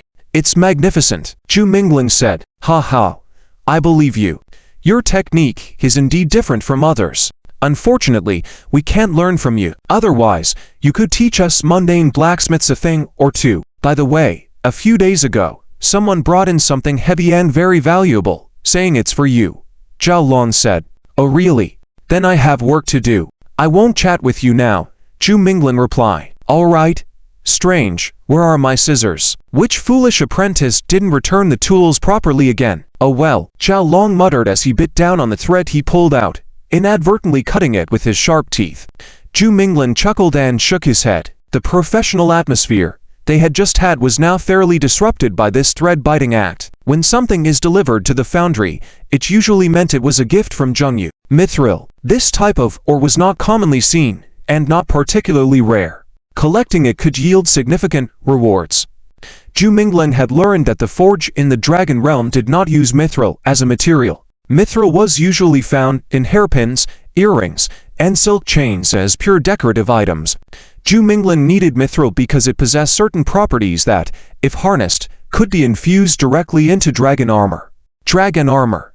With the materials, the money, and the relentless practice he had been putting in recently, Zhu Minglan could finally start forging his long-awaited dragon armor. Master Zhao, I need a separate forge room. I left the money here, Zhu Minglan told Zhao Long. No need to pay. Go ahead and use it. No one will disturb you, Zhao Long replied. Thank you, Master Zhao. Forging the dragon armor was a discreet affair, and Zhu Minglan didn't want others to know about it. It was evident that very few possessed this skill within the Dragon Realm, and perhaps even fewer in neighboring cities. To avoid unnecessary trouble, Zhu Minglan preferred to keep a low profile. Engrossed in forging the armor, time seemed to fly by quickly. Zhu Minglan spent hours refining key parts of the mithril, only coming out for a meal when it was already dark outside. Yet, research itself was a form of enjoyment for Zhu Minglan. Hunting for materials, training dragon pets, refining armor. He hadn't felt this fulfilled in a long time. Despite his busy schedule, Zhu Minglan still remembered to visit the little dragon cub, his third spiritual contract. He hoped it would recover soon. The snow fell gracefully on the silver-gray city of the Dragon Realm. The snowflakes touched the tall city walls and tower peaks first, like sacred winter fairies. Zhu Minglan, stepping on the snow, made his way to the foundry at the same hour as before. In every environment, there was always someone more diligent. Zhao Long was always there before Zhu Minglan, ready to work, while others were still mustering the courage to face the day. Zhu Minglan had tried coming a few minutes early to see if Zhao Long was sleeping there, but had never succeeded in deciphering the mystery of Zhao Long's early arrival. Master Zhao, good morning, Zhu Minglan greeted once again. Little Zhu. Ah, little Zhu. Is that you? Suddenly, Zhao Long exclaimed, setting down his work and staring at Zhu Minglan. What's wrong? Zhu Minglan was confused. Hadn't he just missed class yesterday? Why was Zhao Long acting as if he had been separated from him for years? Quick, look at the portrait posted at the door. Is that really you? Zhao Long urged Zhu Minglan outside. Zhu Minglan moved closer and saw a portrait posted on the door, resembling a wanted poster for a notorious criminal. What was happening? Had he done something unforgivable? The person in the portrait did look exactly like him. Was he really wanted? What for? It was rumored wildly in the streets yesterday. They said this person was the vagabond from Young City, who once cohabited with the Valkyrie. It said that he was originally a silkworm raiser from Sang Town, impoverished and humble. Due to laziness and incompetence, he couldn't even rear silkworms properly and ended up as a beggar in Eternal City. By chance, he entered the dungeon and had a regrettable encounter with the Valkyrie imprisoned deep in the dungeon at the time. Zhao Long whispered to Zhu Minglan. Ha! Zhu Minglan was utterly dumbfounded. He wanted to correct them, but he quickly realized that correcting them would be like admitting to something he didn't do. Since you look so much like that vagabond, I suggest wearing a mask recently. It's flu season, and wearing a mask can help safeguard your health, Zhao Long earnestly advised Zhu Minglan. It's not about how similar we look or not. How did such rumors suddenly emerge? Zhu Mingling asked. Who knows? Suddenly, everyone was talking about it overnight, and your portrait is plastered all over the city. People in nearby shops are saying you look just like the wanted man, not to mention our own craftsman here. Everyone is convinced it's you. Zhao Long explained. All right, I've been occupying in the forge recently. Zhu Mingling nodded. When parting ways with Li Yunzi, she had warned him that her enemies might try to frame him. It seemed those people had made their move. Of course, it was highly likely that Luozi sought revenge. After being expelled then wanted as a traitor, he couldn't openly move around the Dragon Realm anymore and could only resort to such despicable means to spite him. You carry the burden of someone else's fate, bear the blame of another. If not for that, you could get some advice from old doctors to change your appearance, Zhao Lan said with genuine concern. Zhu Mingling was momentarily lost for words. Some things were bound to happen, and Zhu Mingling had already prepared himself mentally. It was impossible to change his appearance, and it was time to cleanse the atmosphere in the Dragon Realm. The tales of a Valkyrie's companion being a beggar were becoming tiresome.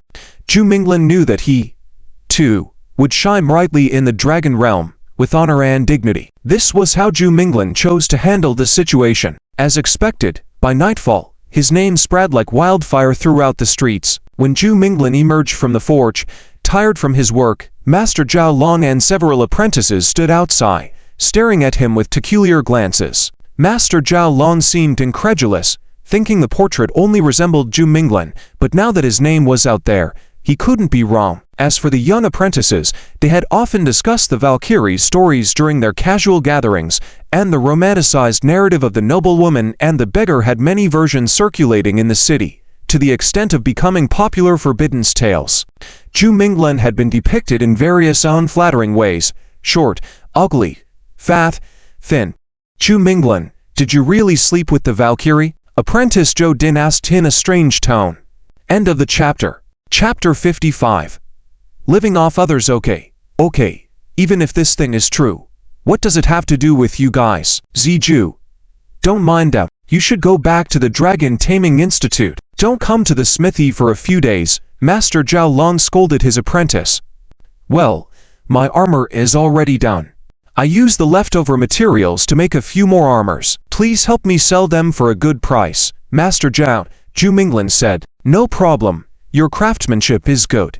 Once these rumors die down, you are always welcome here, Master Zhao Long replied. I think it's better not to come. What kind of identity does the Valkyrie have? Countless people in the entire Zulong city admire and adore her, mostly high-ranking officials. If they find out she is here in our shop, we won't be able to live in peace, the Grand Master chimed in, wanting to avoid trouble. This has nothing to do with Zhu Mingling. He's a good person. If anyone should be blamed.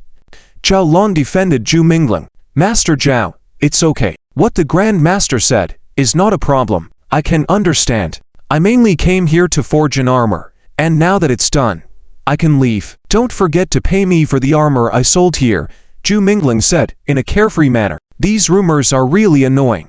A fine young man like this is being harassed for no reason. What's wrong with the Valkyrie? Can't the Valkyrie have a kind-hearted person like our Ziju? I think Ziju is good enough and deserving, Master Zhao Long exclaimed loudly, but his words were met with strange laughter, especially from an apprentice named Zhou Din, who laughed the loudest. Forget it.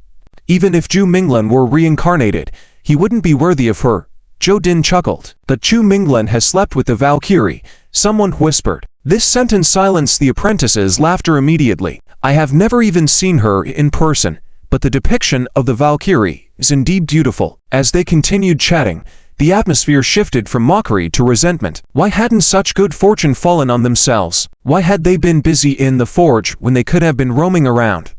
Zhu Mingling walked along the street towards the city wall. Despite the bustling main street not displaying hastily posted portraits, the smaller streets were filled with even more drawings. Some people were still copying them, fearing their faces wouldn't get enough exposure. How ridiculous! It seemed like singers, courtesans, and other personalities had not gained as much fame as quickly as Zhu Mingling, now known as the reincarnated wanderer. Thankfully, perceptions of beauty were subjective, sparing Zhu Mingling the constant scrutiny he might have faced. Back at the Dragon Taming Institute, Zhu Minglan felt the powerful influence of public opinion. Perhaps the matter had already been brewing for a while, and now a more realistic version had emerged. People were excited and eager for the story to unfold. After all, Li Yunzi had regained her status as the princess and become the pride of the Zulong city. "You're quite something, young man," a girl named Fang Nianian said by the bridge, her eyes fixed on Zhu Minglan, as if she had been waiting there all day. "Your peaches are about to rot,"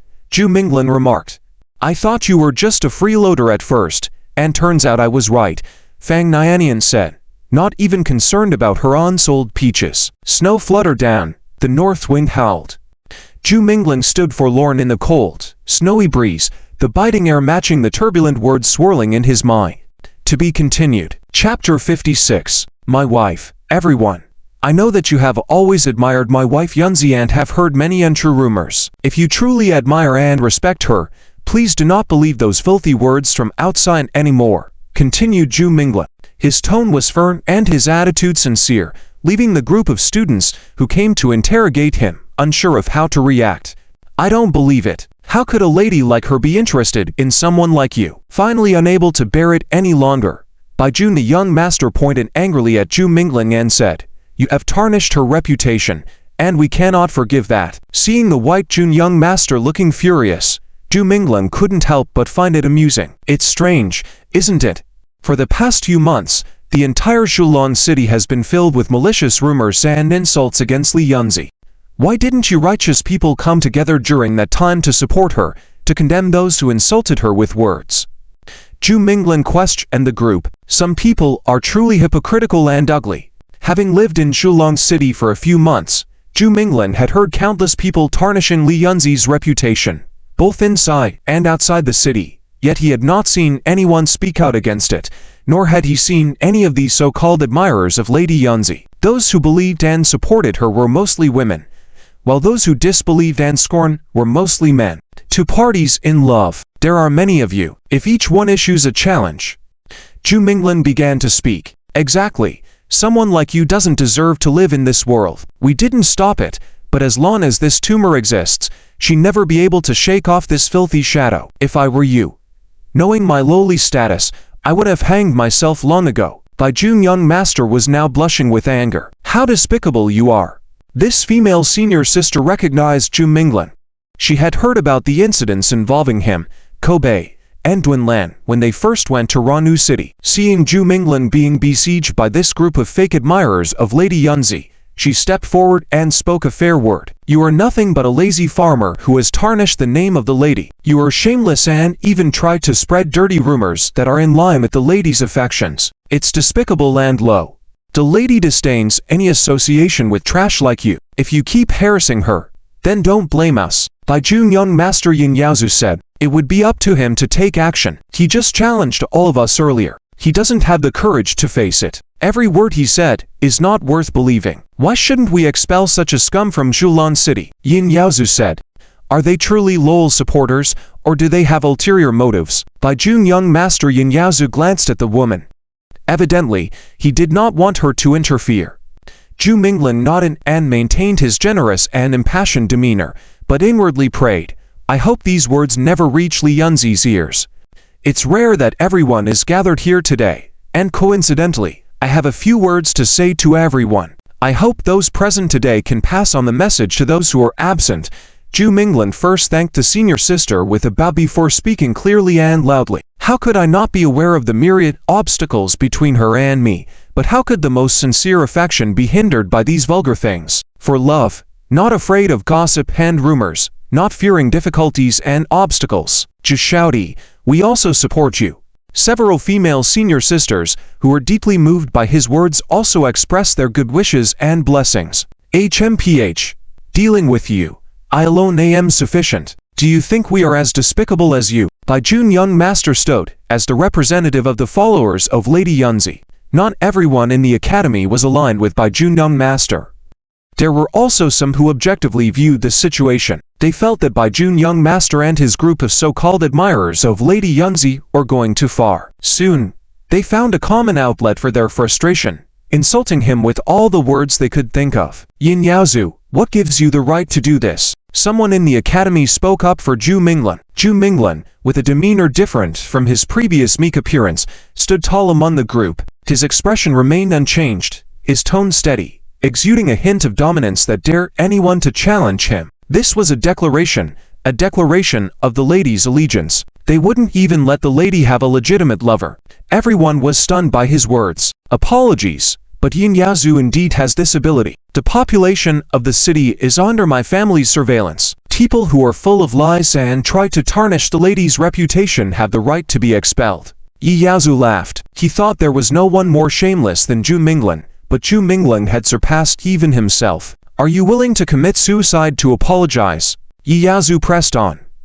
Jealousy makes one ugly. When you were speaking nicely a moment ago, I could understand your feelings. After all, my wife Yunzi is indeed a perfect combination of intelligence and beauty. It is normal for you not to accept that she may have affections for someone, but I have informed you of the truth. Yet you come at me like mad dogs. As a noble man, I can't tolerate it. Zhu Minglan maintained his composure, speaking calmly. If there's an expulsion order in Shulong City, then the same should apply to the Dragon Taming Academy. Zhu Minglan didn't want to become a pariah. Instead of enduring endless attacks from this group of people, he would rather squash them with dignity. You're disrespecting etiquette. With so many rivals, it was like a flock of vultures. From now on, I will safeguard her reputation on my own. Yin Yaozu, and all of you so-called admirers of the lady, please stop harboring unrealistic fantasies about my wife. Just when Li Yunzi had regained her reputation as a lady, and when she was regaining her power amidst chaos, these people all emerged. This is an academy. Yin Yaozu, why are you so arrogant, like a bandit? The senior sister intervened. Zhu Minglan understood that, in the end, it was jealousy making people ugly. I don't mind if you admire her. After all, she is indeed outstanding, but please show some restraint in the future. Li Yunzi was like the bright moon in the sky, her light shining on to many naive young men and passionate youths who couldn't accept that someone unsightly could win her heart. Having power means doing whatever you want. Upon learning that the homeless man was Zhu Minglan, all hostility turned towards him. It was Yi Yaozu who would definitely take harsh action. If not death, then desolation. After that, expulsion to let him perish in chaos. Only thus could that thorn in their hearts be removed, or they would have to endure the torture of this wretched creature, who had dared to face the Lady of War. I did not mean that. I meant that with so many people, it would take a lot of time for each one to come forward. It would be better to write a joint challenge letter. Everyone present today can sign, and then we can act together. Zhu Minglan spoke calmly, but each word he uttered carried a sense of arrogance. End of this chapter. Chapter 57. How could he forget those students who loved to watch the excitement in her school and those classmates in Zhu Minglan's residence, each with their mouths wide open, their jaws hanging for a long time. He actively attacked all of Li Yunzi's admirers, not one by one, but all at once. The most arrogant and combative dragon shepherds in the academy dare not do this. There were at least 20 or 30 people around Zhu Minglan. Students were students, and most of them were dragon shepherd students with real dragons. Each person could summon one, and it would be 20 to 30 dragons.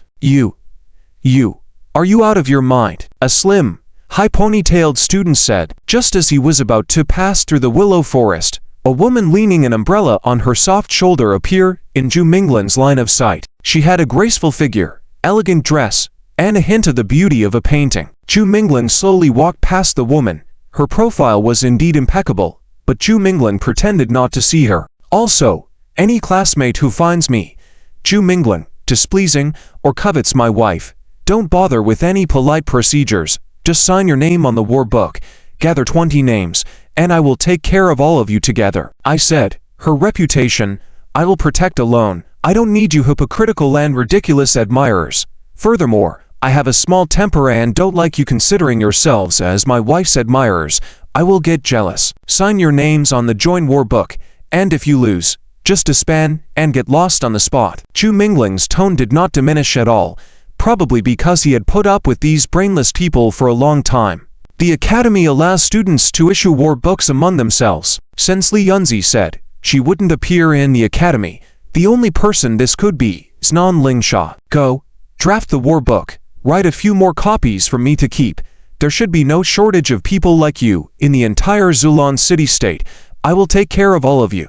Zhu Mingling said. A friend at first sight? Mutual affection? The woman spoke softly, but in a dignified tone. And Yin Yaozu killed this disgusting fugitive that had been circulating for several months, which is definitely a great relief for the Zulon city-state. After drafting the war book, the next step is to select the dragon fighting arena. Although the location of the Dragon Taming Academy is on this island sandbar, there is a vast land surrounding the Fengdi town and Lichuan waterfall, including large orchards, medicinal gardens, pastures, and the dragon fighting arena. She was going to impersonate Li Yunzi. No, the point is, miss, think about it. Most people can't tell you and your sister apart. There are many passers-by on this road now. If they see you and me standing here chatting, they might misunderstand. Things are already complicated. I just want to avoid unnecessary trouble. Zhu Mingling explained. Passing through a willow forest, the withered willow branches look particularly desolate in winter, but the grass covered with frost had sprouted some winter wildflowers, adding color to this dry willow forest. She probably already knew about the things she said in the school, apparently different from what he had told her in the bookshop before. How is that good? Zhu Mingling quickened his pace. Everyone else doesn't see it that way. Wearing a veil all day, I'm tired. Just taking a breath of fresh air. Let's go.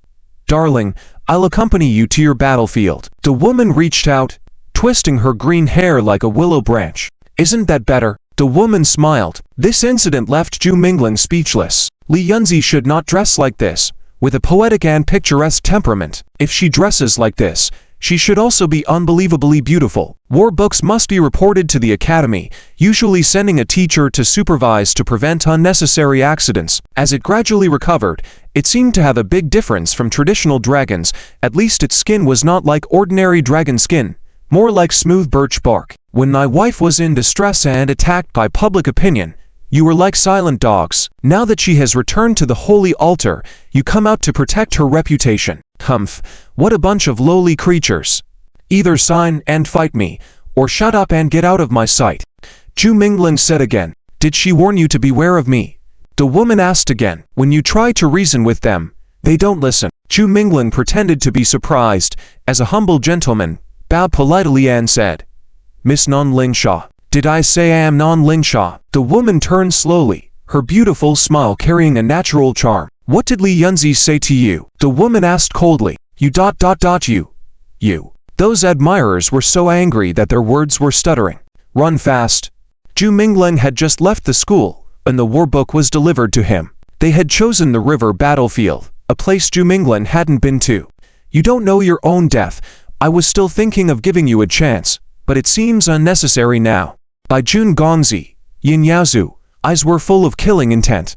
Zhu Mingling remained silent. After sending away Yin Yaozu's group of female defenders, Zhu Mingling calmly sat in the school, finishing this important monthly lesson. A group of commoners, no one would care if they die. Stop. The woman said. You told everyone yourself that we were in love, so me appearing here, caring about your well-being, isn't it natural? The woman's smile gradually brightened. Miss, I have no connection with you at all. Zhu Mingling yelled loudly. The time was set in the afternoon, and Zhu Mingling was not in a hurry. After a delicious lunch, he leisurely walked towards the Lichuan plains. This lesson would talk about the forest dragons in the Lichuan forest, and Zhu Mingling didn't want to miss it, as he still hadn't figured out what kind of dragon the little cub he had saved was. What a coincidence, Miss Non is here this winter. I have other things to attend to. I'll take the first step. Zhu Mingling pretended not to hear and walked quickly ahead. Oh, Miss Non Lingsha, we're not very familiar.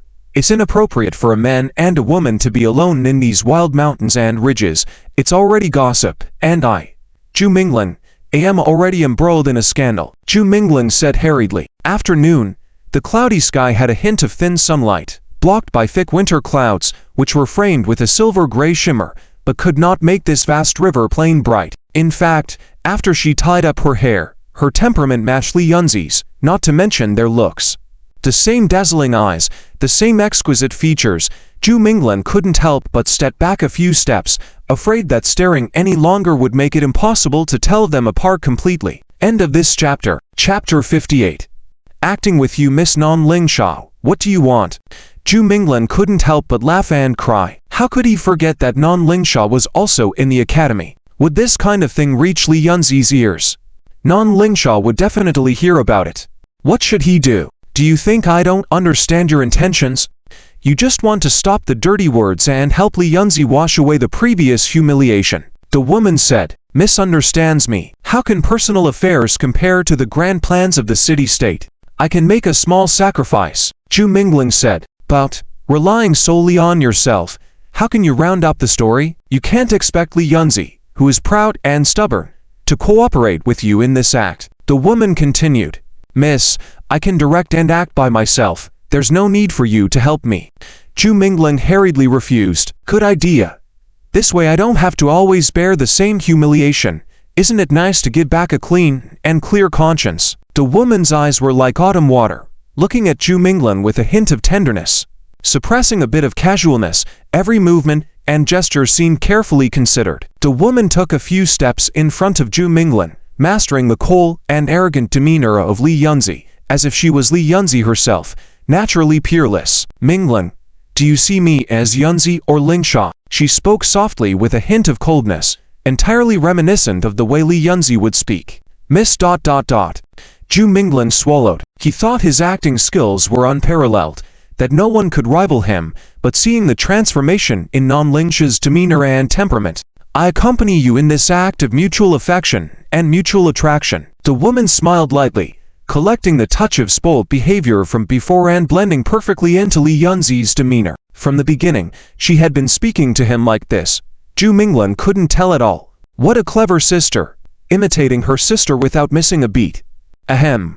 Miss Nan Lingsha. Zhu Mingling was starting to feel a bit at a loss. Who told you I'm Nan Lingsha? The woman raised her eyebrows coquettishly, emitting a touch of cold arrogance. Zhu Mingling was at a loss. How was this going to end? She's completely immersed in the act. How am I going to explain this to my wife? To Li Yunzi. Zhu Mingling, why are you still here?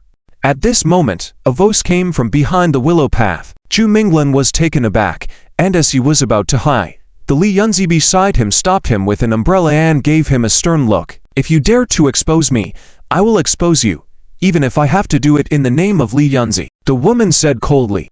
Zhu Mingling finally understood why Li Yunzi had warned him to be careful of Nan Lingsha. This woman was definitely one to be wary of, and she didn't shy away from anything. Two familiar people arrived. Nan Yi and Li Xiaoying saw Zhu Mingling standing under the willow tree. As they took a few more steps forward, they finally saw the figure that was blocked by the willow tree. Sister Lingsha. Nan Yi showed some surprise, his gaze fixed on the woman next to Zhu Mingling. It was clear that Nan Lingsha held a high position in the Nan family, and when Nan Yi saw her, he no longer showed his usual arrogance. Instead, he respectfully saluted Nan Lingsha. Li Xiaoying, on the other hand, couldn't take his eyes off her. The woman next to Zhu Mingling was exactly like the painting of Li Yunzi, unbelievably beautiful. Li Xiaoying thought Zhu Mingling was making it up, but little did he know that Zhu Mingling was really with Li Yunzi. I am Yunzi. Nan Yi. The woman spoke calmly. Oh, I beg your pardon. How can Yunzi's sister be in the Dragon Taming Academy ... Nan Yi glanced at Zhu Mingling, his eyes also showing surprise. Startled or not, knowing that she was Li Yunzi, Nan Yi didn't dare to be neglectful and saluted respectfully again. Zhu Mingling's expression towards Nan Yi was quite strange. Nan Yi. Oh Nan Yi, are you a blockhead? You can't even recognize your own sister. When did the three of us enroll in school? Nan Yi suddenly asked.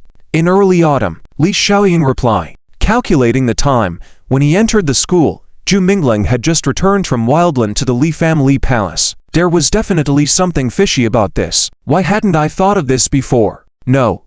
How could I have thought of this? Nan Yi. Why did you call that divine sister Lingsha? Li Xiaoying suddenly remembered this and asked, puzzled. Why are you asking so many questions? Nan Yi replied impatiently. Lingsha is a painter in the academy. Nan Lingsha, right? I heard some people at the academy say she's also a stunning beauty. Li Xiaoying asked. Many people in the academy knew the painter Nan Lingsha, but haven't seen her much because she usually wore a veil. Don't ask if you're not supposed to. Nan Yi said. So Lady of War is also your sister. It's no wonder that when someone said those filthy words last time, you fought with them. Why did you make a mistake just now? Li Xiaoying remarked. Nan Yi didn't bother with Li Xiaoying's incessant questions. For some reason, Nan Yi felt something was off. About Li Yunzi and Nan Linsha, clan members were very secretive about it. Even though Nani had met both sisters, seeing the person under the willow tree, there had been rumors within the clan about that strange incident, and he wasn't sure if it was true or not. Zhu Minglan continued walking along the river, approaching the battleground where the river flowed. Many people had already gathered nearby as news traveled quickly. Zhu Minglan's words had spread even before noon, drawing many spectators who were eagerly waiting near the battleground. Zhu Minglan walked, holding an umbrella. Snowflakes floated down from the silver-gray clouds, melting before they touched the ground. In Zhu Minglan's eyes, the snow umbrella served no purpose, but due to malicious pressure, Zhu Minglan dared not stop holding the umbrella. "I'll leave you here. Take care of yourself." The woman smiled sweetly, with a hint of the initial shyness, with snow orchid blooming and expressing her different demeanor because of the presence of her lover. In terms of acting, Zhu Minglan had already conceded defeat. Nan Lingsha was clever. She didn't make any deliberate actions, she simply appeared in the eyes of the Dragon Taming Academy people, then bid farewell gracefully to Zhu Minglan, took the umbrella, and left alone. A brief pause and goodbye left a stunning silhouette for everyone to imagine freely, allowing these imaginative academy students and teachers to let their minds run wild. It's Lady. It's her. How could she come to the Dragon Taming Academy? Li Yunzi. Is that woman really Li Yunzi? Could it be that everything Zhu Minglan said is true? For a moment, all the students waiting for the duel were bowling because of that figure. It turns out all those previous rumors were false. The war goddess and the wonder weren't that at all. They were a beauty and a hero. It was some malicious people who came up with such vicious rumors to ruin the image of the lady. Has anyone seen Lady before? Has anyone seen her? That woman. Is she Lady? Absolutely. I saw her at the celebration, and that woman is exactly like the portrait. There's no mistake. In the midst of her busy schedule, Lady still came to the academy to care about Zhu Minglan, while some people who call themselves Lady's supporters, their faces must be swollen. That senior sister had already started mocking the arrogant and unruly Yin Yaozu. Yin Yaozu's face was turning blue. Although it was just a brief glimpse, that extraordinary beauty was probably unmatched by few in the Zulong city-state. Is she really Li Yunzi? So everything Zhu Minglan said is true. How hateful. She's not only taken the lady's status, but also his heart. This Zhu Minglan, he's unforgivable. From that far away, who can guarantee that it must be Lady Li Yunzi? Maybe it's a woman Zhu Minglan found pretending to be her. Unless Lady announces it herself, we won't believe it. Yin Yaozu loudly said to everyone. Right? Yin Yaozu is right.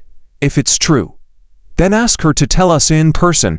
Otherwise we won't be convinced. You people are the arrogant ones. Don't you feel ashamed? The challenge has been issued. He must accept a battle, even if what he said is true. What qualifications does he have to guard Lady's reputation? Does he have the strength? The lady's son-in-law should be a dominant figure of the time, incomparable. Yin Yaozu continued. Senior sister, why bother arguing with them again? They are inherently unreasonable. At this moment, Zhu Minglan had approached, speaking gently to the senior sister. End of the chapter. Chapter 59. Facing the group of dragons is a prepared challenge letter. Upon hearing that there is a shameless and arrogant person like you in the academy, many fellow students all wanted to teach you a lesson. Take a look for yourself. Yin Yaozu handed the joint letter to Zhu Minglan. Zhu Minglan took it over. Oh, there were actually 70 to 80 people. Did he go too far with his actions, attracting passers-by into the mix? True affection is always difficult to come by, even if it's not 100 people. How could Zhu Minglan back down? Zhu Minglan said calmly. After speaking, Zhu Minglan walked towards the river battlefield under the respectful gazes of many senior sisters in the academy, showing a boldness that could defy the world for the sake of one person. But for some reason, as he walked further away, his legs felt a bit weak, and he had to make an effort to restrain himself from showing any weaknesses. Are there truly so many admirers of his own wife? This Zulong city-state has one outstanding beauty. And how come the number of orthodox dragon handlers in the academy, probably totaling only a few thousand people, some of whom often travel around, suddenly increased by 50 people with this challenge letter? Other beauties are also charming. Why do all the classmates' eyes seem to be the same as his? Should he just run away once he crosses the river later? As Zhu Minglan crossed the river, the challenging party gradually appeared on the other side of the river. It was a total of 20 students. mainly those who had surrounded Zhu Mingling in the academy with false expressions of support. The academy has defined that each battle can only involve a maximum of 20 people. However, dealing with you and me alone is enough. The others just need to summon their dragons to watch on the side. Yin Yaozu spoke to the others. Good. After you defeat him, we'll all spit on his face together, Chen Leiluo said. Chen Leiluo's strength was above Yin Yaozu's, and he was somewhat famous within the academy. But since they wanted to expel Zhu Minglan, it would be better for someone with connections like Yin Yaozu to handle the matter. Besides, since the other party dared to engage in this kind of challenge, there might indeed be some hidden tricks. Having Chen Leiluo around might prevent any unexpected occurrences. You can now summon your dragon pets. In order to have more fight fewer, you are only allowed to summon one dragon to battle. Please choose carefully. The lazy and elegant young instructor, Bai Yishu, yawned as he controlled a pseudo-dragon bird, seeming reluctant to preside over the situation. This young long-haired instructor seemed to be well known among the female students. When the senior sisters who came to watch saw him, their eyes lit up. Teacher Bai Yishu, thank you for your trouble. Thank you. Yin Yaozu, Chen Leiluo, and others kept an indifferent attitude toward others, but did not dare to show any disrespect towards the teacher, bowing one after another. Hurry up. Don't delay my nap. Always stirring up conflicts over these boring matters. It'd be better to go exploring the famous mountains and rivers to broaden your horizons and minds. Bai Yishu impatiently waved his hand. Teacher's advice is acknowledged. After dealing with this shameless person, we will definitely go on study trips to gain more experience, Yin Yaozu respectfully said. So, why are you fighting this time? And how come it's just one person on the other side? Bai Yishu asked casually. Oh, well, this person is Zhu Minglan, a vagabond who tarnished the reputation of a noble lady. Not only did he sneak into the academy and act recklessly, but he also made arrogant remarks. Yin Yaozu hurriedly recounted Zhu Minglan's attempt to claim the noble lady. I see. That makes it more interesting. Bai Yishu's mouth curled up, still maintaining a nonchalant and indifferent attitude. Each person summoned a dragon. There were 20 dragons perched on the west side of the river, as Yin Yaozu initially stated that they only needed to shout and cheer on the sidelines to avoid any doubts if the opponent was defeated.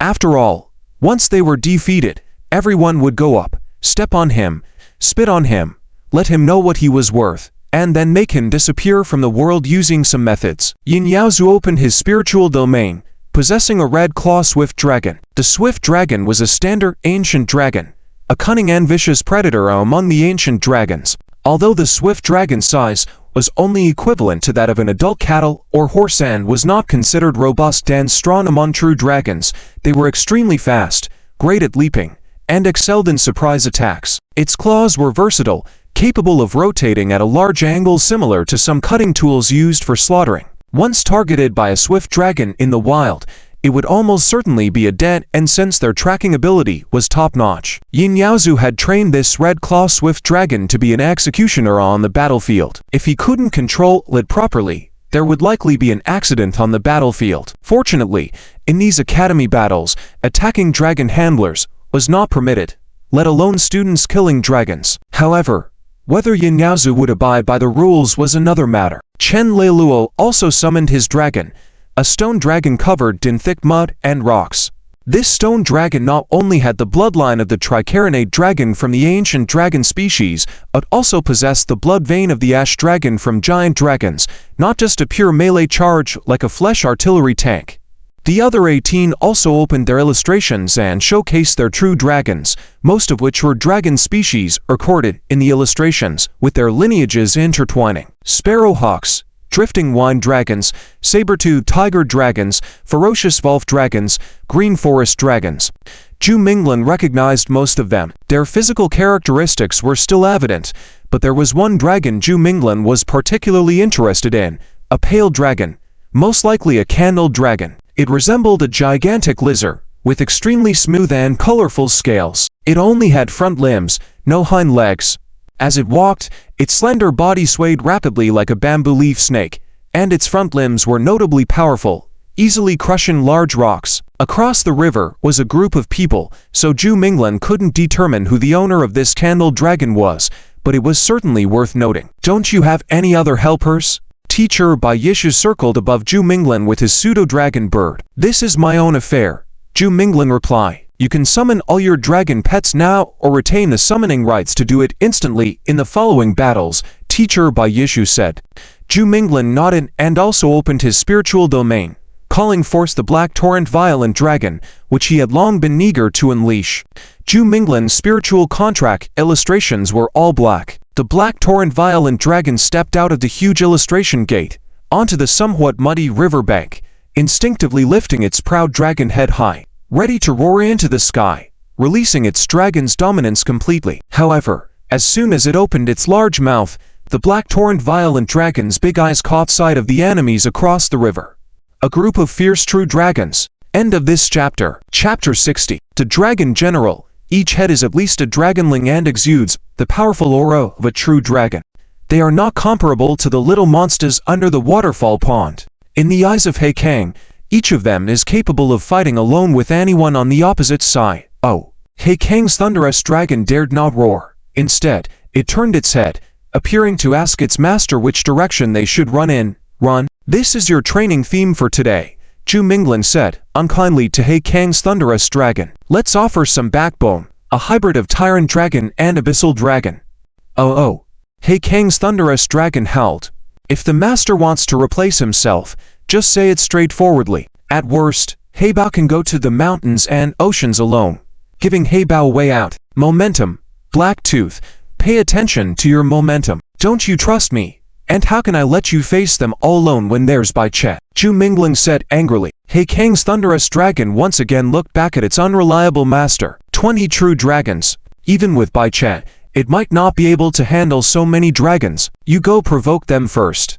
Don't let them scatter too much, or Bai Qi's magic won't be able to cover all of them, Zhu Minglan said. Oh, so it's just as a bait. When baiting, it is familiar. Maintaining the fierce aura of a tyrant dragon, Blacktooth began to move forward. After walking a few steps, Blacktooth suddenly felt something was wrong. It's one thing to bait when it was just a small black crocodile, but why did it become a thunderous dragon?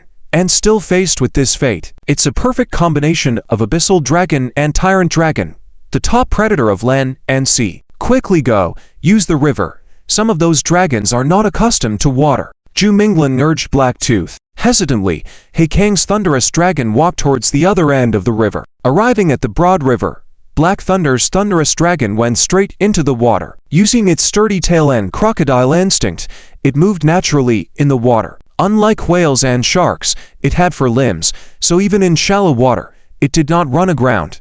After crossing the river, Black Thunder's thunderous dragon slowly stood up from the water. This mighty dragon gave an aura of wild strength from afar. Now, up close, watching the water slide off its back, and looking at its dark and tough dragon skin, it felt like a moving mountain of black iron. It had to be said that Blacktooth was superior in bloodline to many dragon species. The tiger-toothed Tyrannosaurus looked insignificant in front of the thunderous dragon, not to mention other species that appeared weak. The adult green forest dragon was considered a remarkable physique, but unfortunately, it was still shorter than the thunderous black dragon by a head, let alone the extreme wild dragon horn. Since it's bait, since it wants to provoke them, the thunderous black dragon has its own way of attracting hatred. It stepped onto the other side of the shore, seeing other dragons restricted by their masters, not a red claw swift dragon trying to challenge. Puff puff tilde tilde tilde tilde tilde tilde tilde tilde tilde, large amount of water vapor sprayed from its nostrils. Black Kang's thunderous dragon turned its fat dragon buttocks towards the 20 dragonlings, then bent its body slightly and twisted its dragon face. Oops!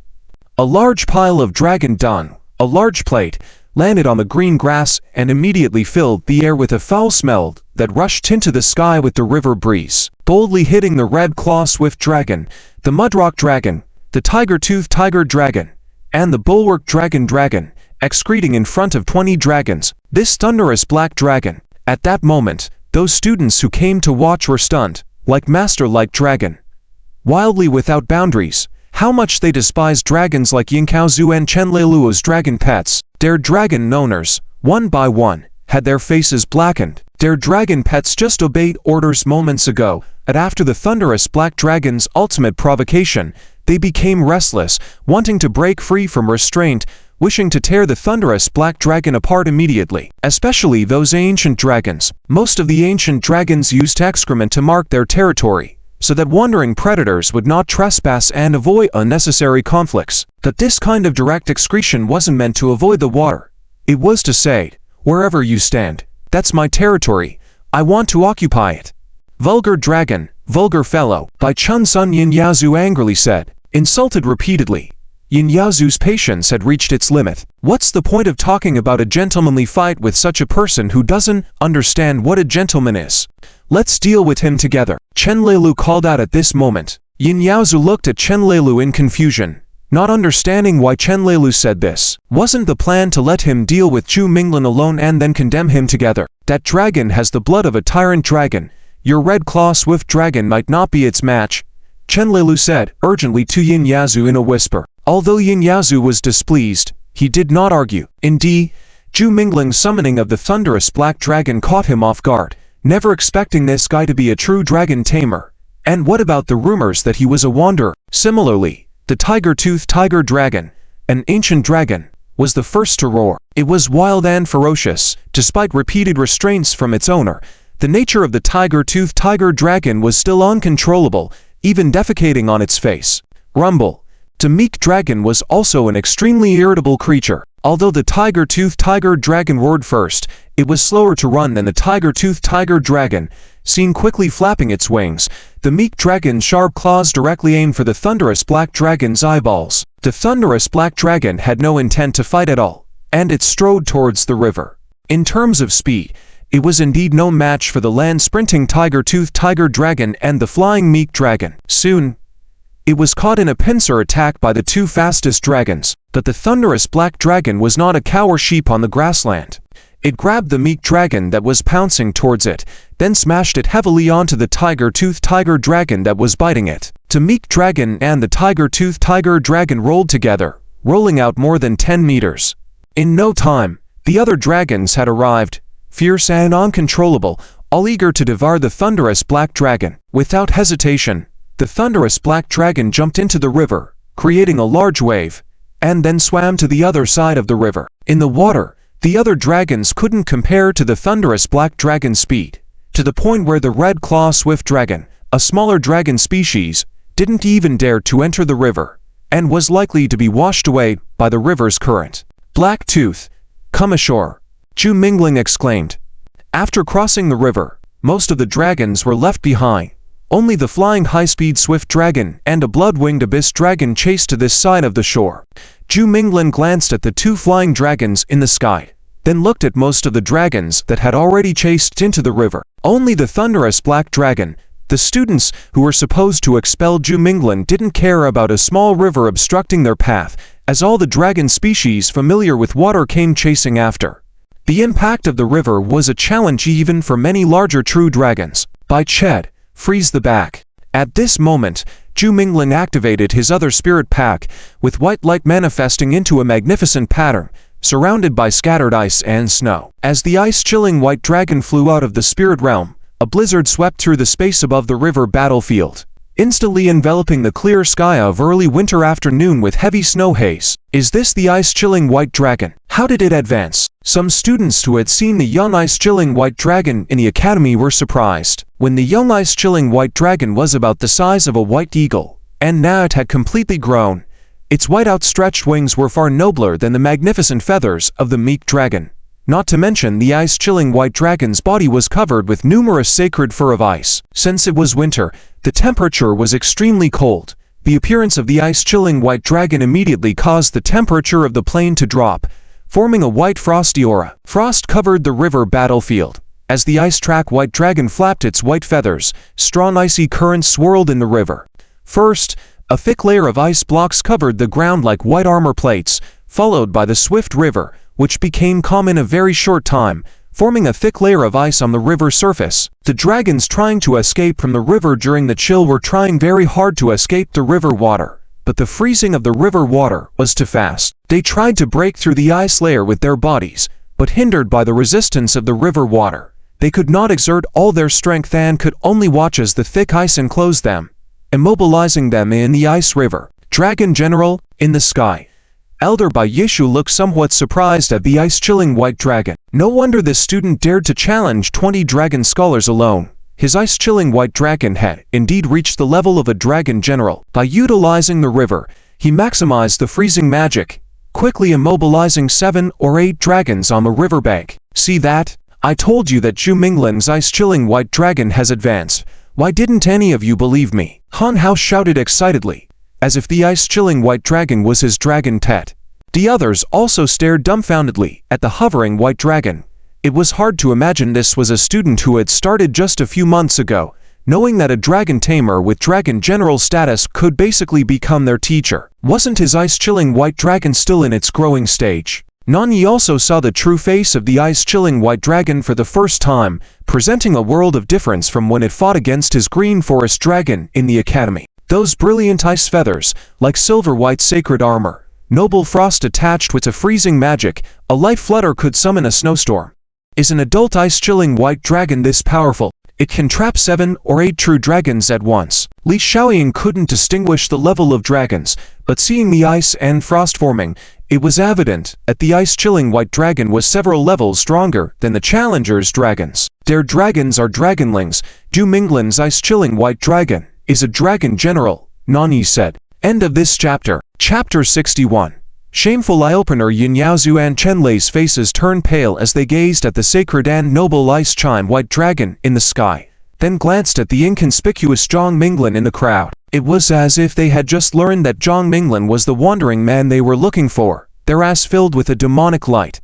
Why would this person possess a dragon-level creature? Shouldn't he be a lazy and worthless commoner from the wasteland? Such a despicable person shouldn't just be killed with a pinch. He's just one person. If we unite, he's definitely no match for us. Yin Yaozu suppressed his jealousy and spoke to the other dragon herders. This Zhang Minglin seems to be different from the rumors, said the student who possessed an adult forest green dragon. Even so, he doesn't have the qualifications. Don't forget what he said. We don't even have the qualification to admire the lady. Maybe the lady was framed in the wasteland and he was the one who orchestrated it, lusting after the lady, so he came up with such a malicious plan. Otherwise, why would he appear in the dungeon? Yin Yaozu said to everyone. Yes, it must be his conspiracy, defiling the lady's reputation, then using these despicable means and dirty rumors to manipulate. Such a person deserves to be scorned. Such a person has no right to stay in the ancestral dragon city and our noble Lichuan dragon taming academy. Chen Lei echoed Yin Yaozu's words. He must be the ringleader. Exactly. Why is it him, Zhang Minglin, who appears in the dungeon, and not someone else? Definitely a conspiracy. It's not a coincidence. Everything is part of Zhang Minglin's sinister scheme. This kind of vile person doesn't deserve to live. Let's slaughter his dragon first, shouted someone loudly. As soon as he spoke, the candle dragon crawled across the icy river. The candle dragon raised its head, and the scales on its body suddenly emitted a dazzling light, like a golden sun casting its hot rays on the earth. Soon, the golden light enveloped the frozen river. The river melted, the ice cracked, and the young dragons trapped in the thick ice began to break free. Soon, several powerful ancient dragons emerged from the ice. Let's attack together. It can't handle all of us alone. The owner of the candle dragon spoke again. The candle dragon was accompanied by 4 or 5 ancient dragons, moving at the direction of the ice-chime white dragon. Though the candle dragon had no wings, it could leap with the flexibility of its body, like a venomous python pouncing. The ice-chime white dragon immediately took to the air to evade the candle dragon's attack, but the sparrowhawk dragon and the crimson-winged dragon appeared nearby, engaging in a high-altitude battle, forcing the ice-chime white dragon to dodge towards the ground. A storm. Suddenly, a dust storm appeared, akin to a muddy dragon attacking the isolated ice-chime white dragon, preventing it from executing its powerful ice frost magic. In the midst of the siege, the ice-chime white dragon could only face the candle dragon with its physical body. This candle dragon was obviously more powerful, and the other dragon offspring, its scales emitting an extremely dazzling light. Just staring at it felt like facing the scorching sun. The ice-chime white dragon's eyes were stinging, making it unable to accurately judge the angle of the candle dragon's attack. Daiichi, go to Blacktooth. Zhang Minglin's voice resounded. With the candle dragon approaching, the ice-chime white dragon's eyes became increasingly painful. Even tightly closed, its eyes couldn't resist the piercing gold light.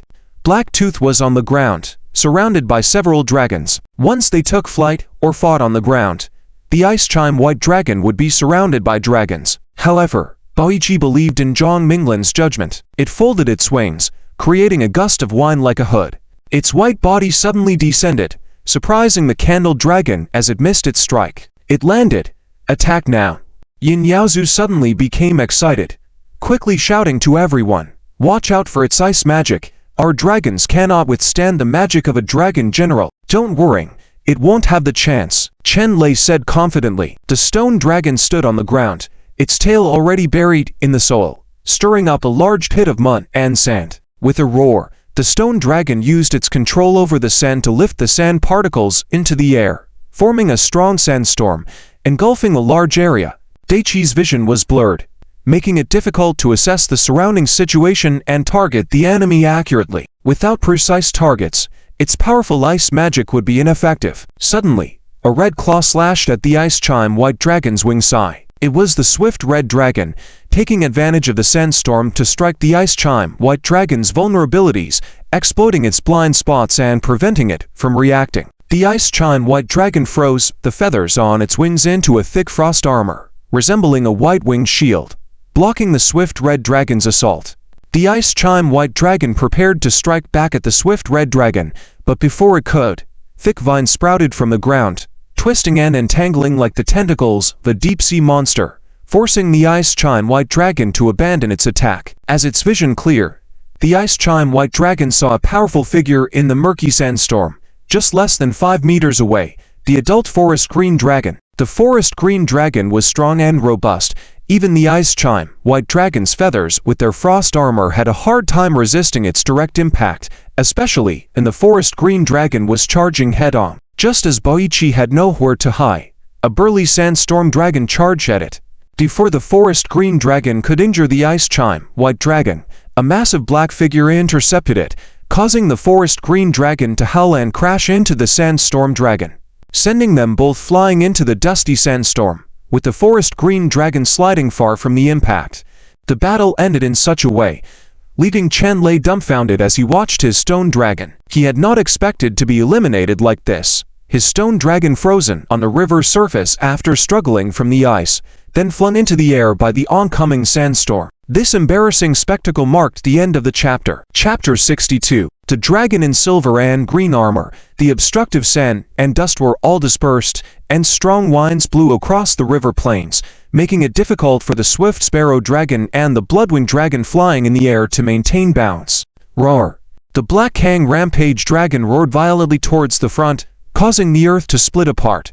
The Sword-Toothed Tiger Dragon was engulfed in the roar, its body seemingly torn and bitten by countless fierce dragons, becoming a bloody mess. A seal emerged, and the Sword-Toothed Tiger Dragon hurriedly rushed inside, like a tail-docked old dog, losing its previous wildness and arrogance. The Ice Chime White Dragon possessed agile and nimble limbs, moving gracefully like a deer in the forest on the ground and swiftly like a tiger in the mountains. Its wings became flexible and spread out shields, its claws and tail serving as sharp and deadly weapons, with the Black Kang Rampage Dragon acting as a thick wall, resisting distant magic and occult practices.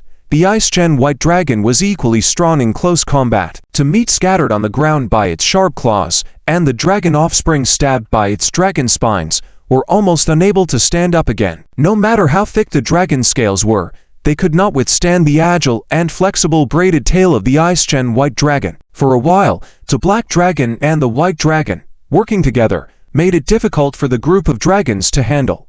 Separate them. Attack that Black Rampage Dragon. Yun Yaozu began to command the others around him. The Ice Chime White Dragon could fly in the air and release powerful ice and wind magic. On the ground, it moved swiftly like a tiger, and the ice armor feathers on its body made it impossible for ambushers like the Crimson Claw Swift Dragon to find any openings. They had been struggling to prevent the Ice Chime White Dragon from casting its wide-range ice magic. If it had the opportunity to ascend and sing the dragon magic in the air, their dragon offspring would suffer losses again. Therefore, Yun Yaozu changed his strategy. The chances of defeating the Ice Chime White Dragon were very low, so they did not target the Black Kang Rampage Dragon or Zhu Minglan. Zhu Minglan was extremely foolish to put himself in such a dangerous situation.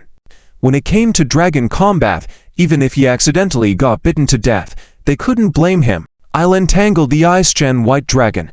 You all act quickly and don't let the teacher figure out your intentions." At that moment, a student with a candle dragon whispered.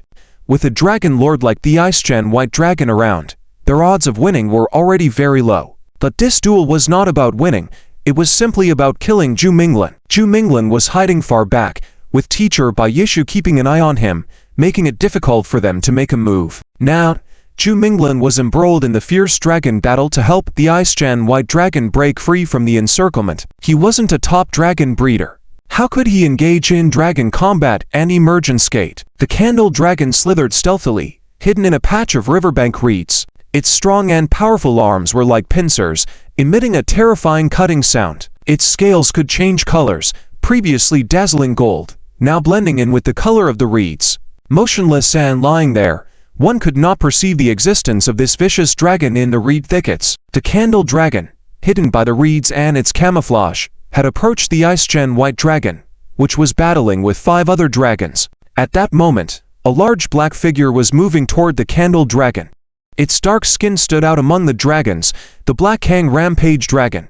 With its back to the candle dragon, the Black Hang Rampage Dragon was close enough to see that Zhu Minglin was on its broad back. "They haven't noticed my candle dragon.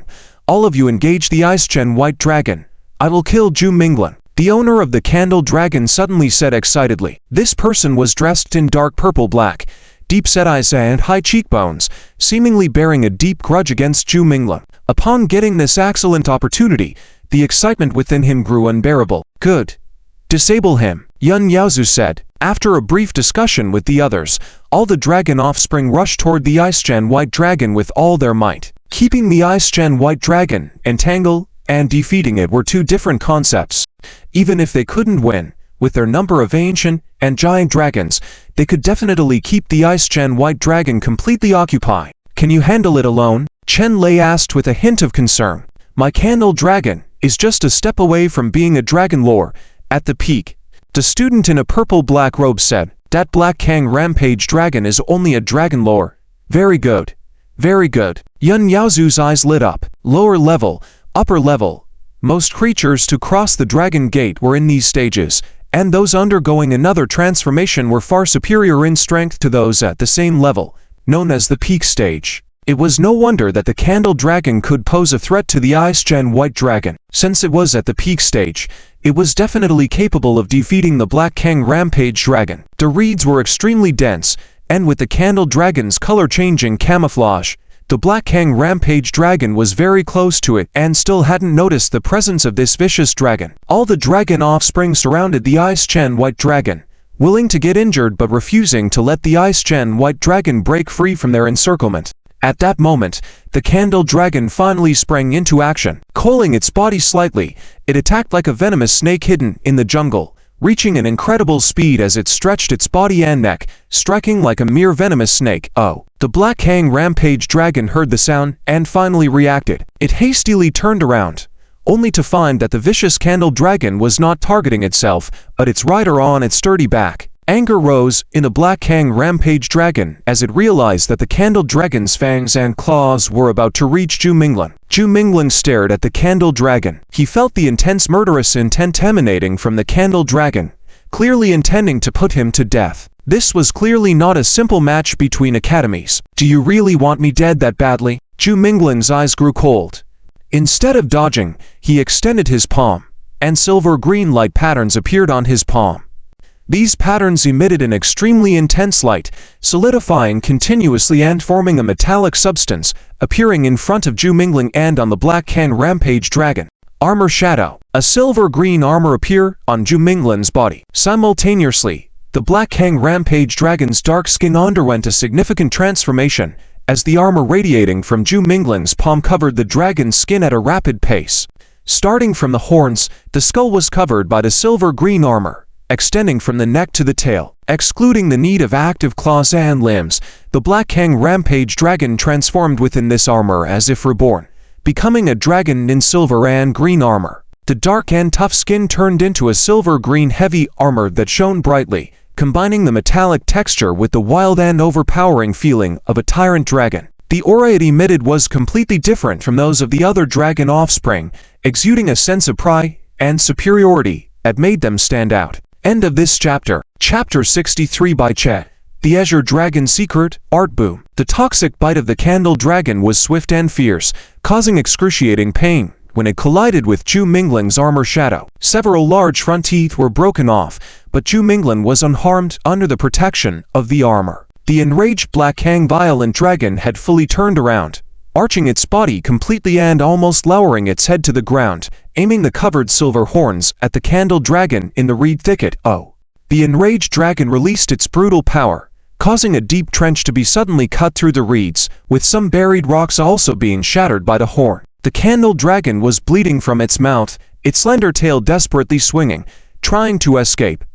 But the Black Hang Violent Dragon clad in silver armor ruthlessly broke through everything, treating the earth and rocks like foam. The Candle Dragon couldn't escape, and it collided with the dragon horn. The silver horn of the Black Hang Violent Dragon was extremely sharp, directly piercing the Candle Dragon's chest. Despite this, the Black Hang Violent Dragon continued its ferocious onslaught, impaling the Candle Dragon with its horns, pressing it against its own head, and crushing it along with the disintegrating earth. Scales cracked, flesh rotted, the chest wound exaggerated, transforming the once fierce and majestic Candle Dragon into a blooded, limp lizard. As a pinnacle dragon, it was unexpectedly maimed and killed by the superior dragon. On the battlefield outside the river, the observing students widened their eyes in shock. The Black Hang Violent Dragon had no intention of sparing the Candle Dragon. It lifted the half-dead creature from the debris, grabbing its neck and tail in front of everyone. Rip! With a fierce pull, the Candle Dragon was torn into 2 segments, blood gushing out, and its entrails sliding out from the severed parts.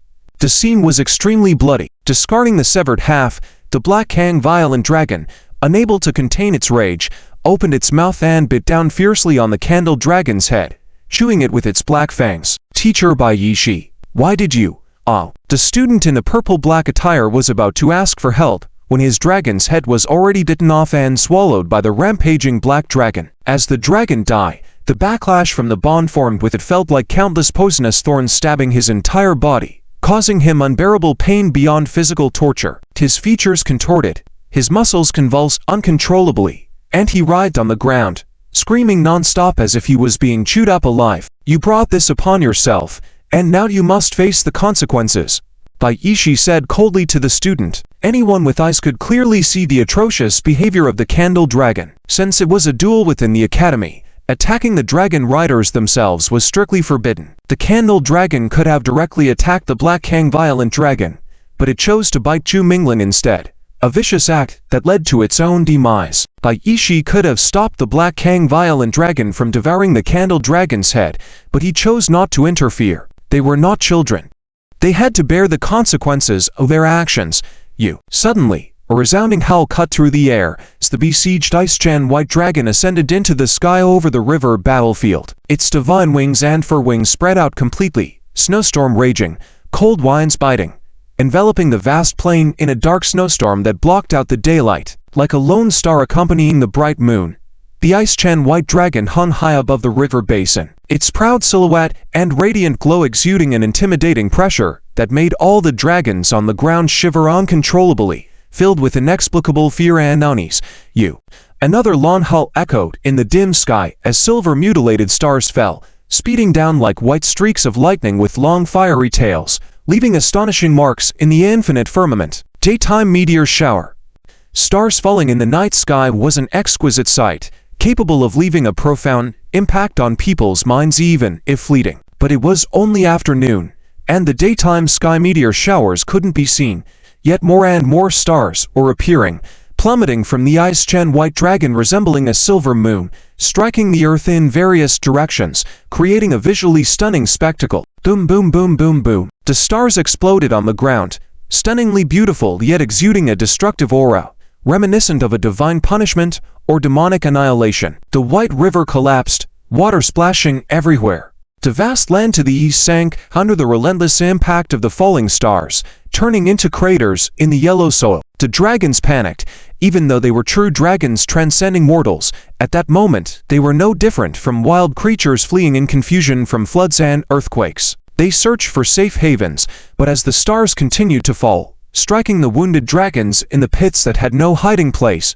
it was a true massacre that awaited them. The daytime meteor shower was visually stunning, but the collapsed river and the unrecognizable land shocked everyone to the point of feeling breathless. These were the dragon generals, equipped with the Azure Dragon's secret art. Hong Hao, Nan Yi, Li Xiaoying, and other students of Zhu Mingling's year had witnessed battles between the Ice Chen White Dragon and the growing Green Forest Dragons in the academy. Back then, the Ice Chen White Dragon displayed some extraordinary abilities, but nothing like the overwhelming display today. This unprecedented dominance. End of this chapter. Chapter 60. For another obsession. Is this the true face of Ice Chen White Dragon? Even with many dragon sons, they are no different from ordinary spirits in front of it. Yin Yaozu, Chen Lei Luo, and those who were arrogant and wanted to challenge Zhu Mingling's students. At this moment, each one was dumbfounded, as if their souls were scattered as they brushed past death. When the falling star descended, their souls trembled, and the fear of the dragon Tet would also be conveyed to the owner, especially this sense of impending death. Why provoke him? Such a strong individual, how could he possibly be a refugee in the wilderness, clearly more noble than these small dragon masters who had just entered the dragon gate by more than one rank? Yin Yaozu's pale cheeks had turned purple and red, as if repeatedly beaten with a willow branch. Chen Lei Luo dared not make a sound, and beside them, the person suffering from soul backlash was still howling. Every sound was like a heavy spiritual whiplash to those students who had brushed past soul backlash. Not only were they defeated and left in a sorry state, they would also face disgust and disdain from other classmates, because they had been defeated using despicable means. Moreover, Zhu Mingling finally stopped Ice Chen White Dragon from slaughtering the group of dragons, giving these troublemakers some leeway. Character and integrity determine superiority. Among the challengers, many were also incited by Yin Yaozu and Chen Lei Luo, and at this moment, they could no longer hold their heads up high. Academic battles are nothing more than the hot-headedness of the young. Zhu Mingling can clearly distinguish right from wrong. The teachers are very pleased. A voice came from the mud pit. Zhu Mingling was startled. He turned around and saw a person crawling out from a nearby mud pit, the person's face covered in dirt, and their clean clothes slightly disheveled. If it weren't for the shivering fake dragon bird next to him, Zhu Mingling wouldn't have recognized this person. Teacher Bai Yishu, I have been rude. Zhu Mingling said apologetically to the teacher. You are different from them. You have the power of life and death. You can still distinguish right from wrong. Having a student like you at the Chuanyun Dragon Training Institute makes the teachers very pleased. Ha ha. It's a good thing you stopped, otherwise this old teacher would have to pack up and leave. Bai Yishu started off sounding dignified, but the last sentence made Zhu Mingling laugh. It seemed that even teacher Bai Yishu hadn't expected the profound techniques of Ice Chen White Dragon to be so powerful. Powerful enough that even he as a teacher couldn't summon his own dragon in time to block it, and even if he did summon it, it might not have saved the lives of the dragon sons in the vicinity. Thank you for your fair judgment, teacher. Zhu Mingling maintained a respectful manner. After crossing the river, Zhu Mingling looked at the disrupted river stream.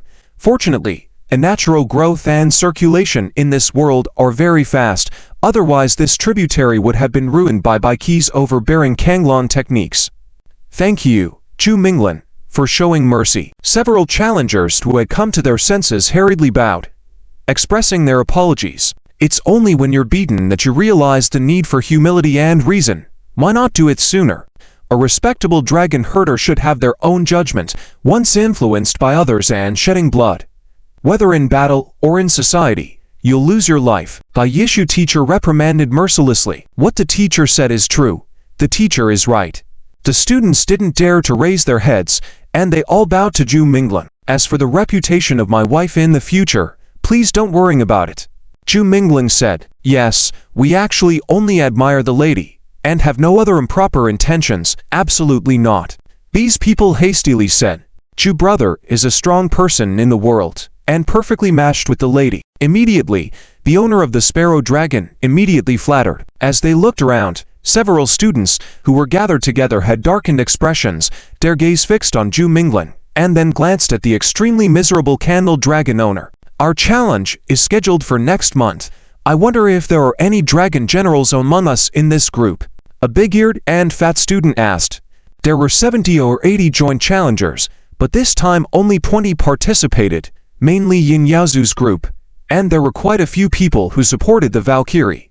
Mostly males. Naturally, they wouldn't allow someone like Zhu Minglan to exist in the beginning. The gazes of these few people fell on a tall, thin man among them, who was the strongest among them, and after seeing Zhu Minglan's strength, they had to come up with a good strategy. The tall, thin youth remained calm, showing a composure different from the other nervous individuals. Shuo, shuo, shuo. Suddenly, crisp sounds rang out, and the composed student didn't know what he was tearing up, but in a few strokes, he shredded the item in his hand into pieces. This shocked the surrounding students. What challenge letter? Didn't we agree to go hunting next month? The calm, tall and thin student said.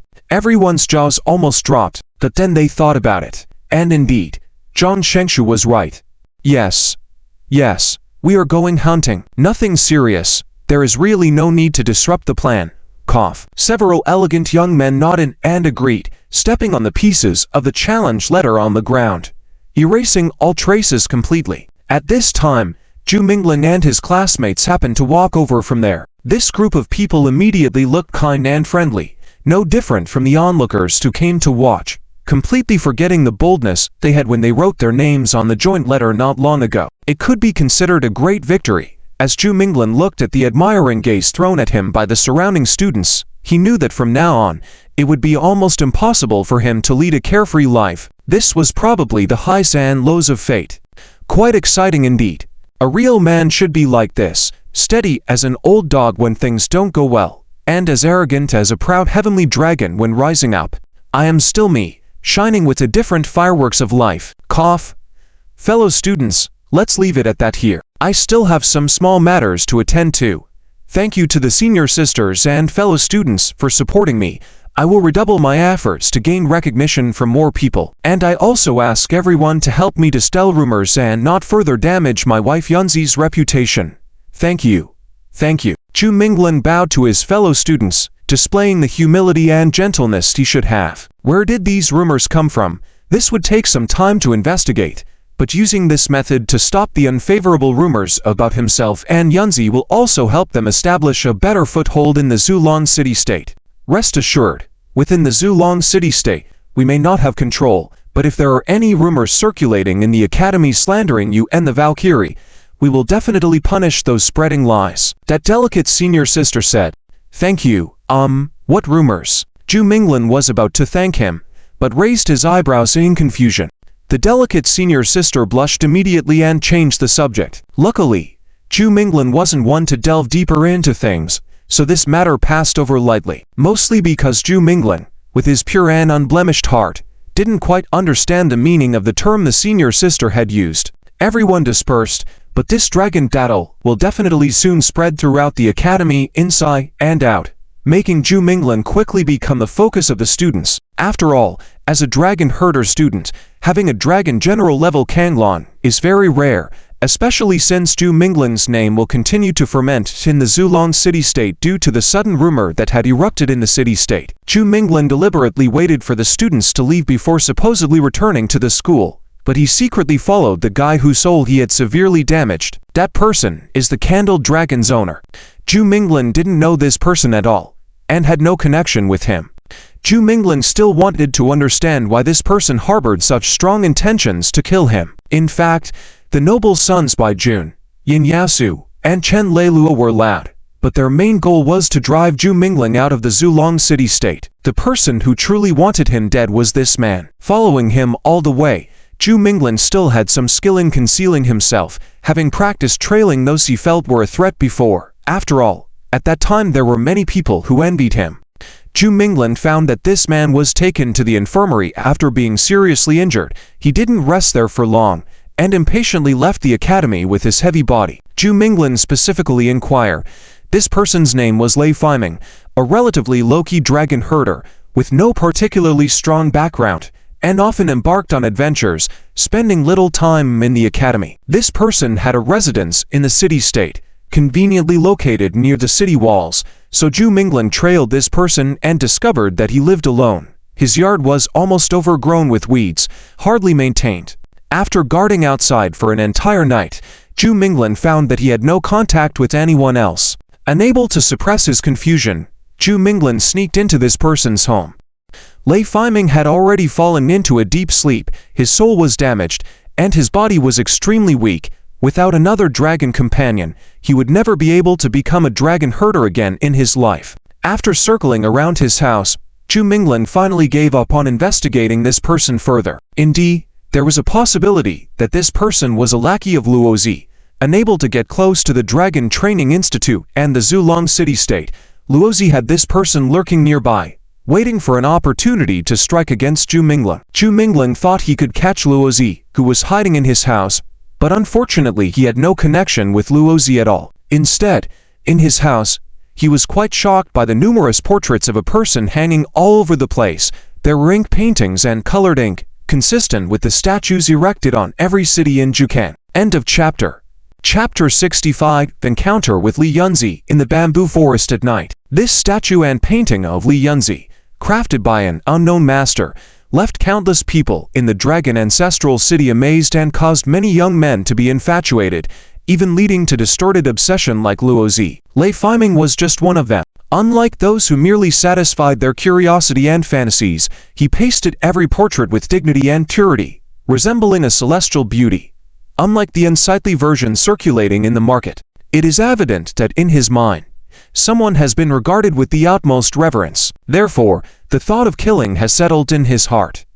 Leaving this person alive would ultimately render him useless, which made Zhu Minglin breathe a sigh of relief as he left the room. How many more people like this are there in the city? This made Zhu Minglin recall a line from Zhao Luoli. The so-called beloved resides on the opposite shore. Swimming upstream, the journey is long and arduous. After witnessing Li Yunzi's pacification of the chaos in the Wutu, Zhu Minglin realized that Li Yunzi was even more exceptional than he had imagined. She endured humiliation, broke through, and rose to a higher level in the Dragon Ancestral City. Whether it was Li Yunzi's true enemies or those who harbored hatred due to admiration, they were likely to come after him. Among them, there undoubtedly existed formidable adversaries, far more complex than Lei Feiming, who only possessed the superficial candle dragon position. Zibai must be cautious of these poisonous fangs until adulthood, Zhu Minglin said, emphasizing the need for vigilance, especially considering that more people would likely be watching him after today.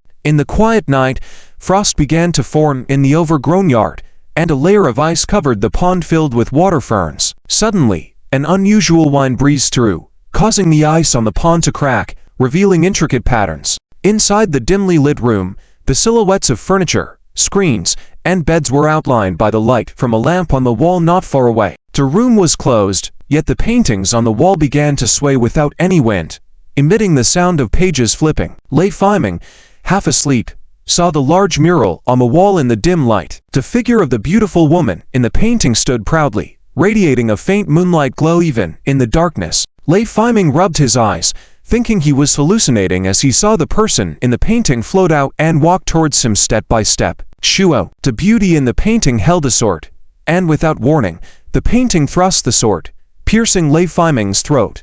Lei Feiming stared in disbelief at the ink woman who came to life from the painting, unable to comprehend why the woman he revered was attacking him with a sword. Blood overflowed from his throat, his eyes filled with shock, never understanding why he died at the hands of the virtuous woman in the sacred painting he collected. The ink figure withdrew the ink sword, its graceful form gradually fading back into the large canvas, melting into a messy blot of ink flowing down the white cloth. The night fell silent, the yard deserted, and the paintings inside the room ceased moving, returning to their peaceful state. Lei Feiming lay in a pool of blood, blending with the ink. Zhu Minglin returned to the Dragon Taming Academy, heading to the dragon storing hall, where he found the baby dragon had recovered well and was playing with a few young spirits in the hall. Seeing Zhu Minglin, the baby dragon with its featherless wings ran towards him, displaying a sense of reliance. "I haven't named you yet," Zhu Minglin remarked.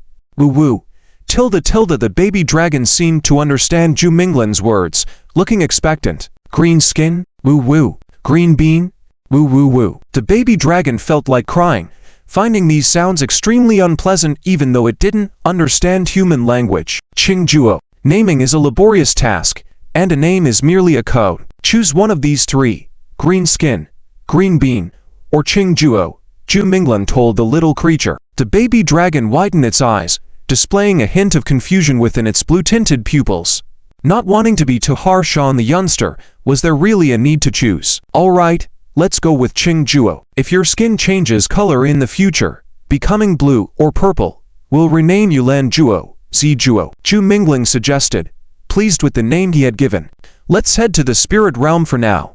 Nanmu juice is hard to find, so you can drink fruit juice, grow up quickly, and become healthy.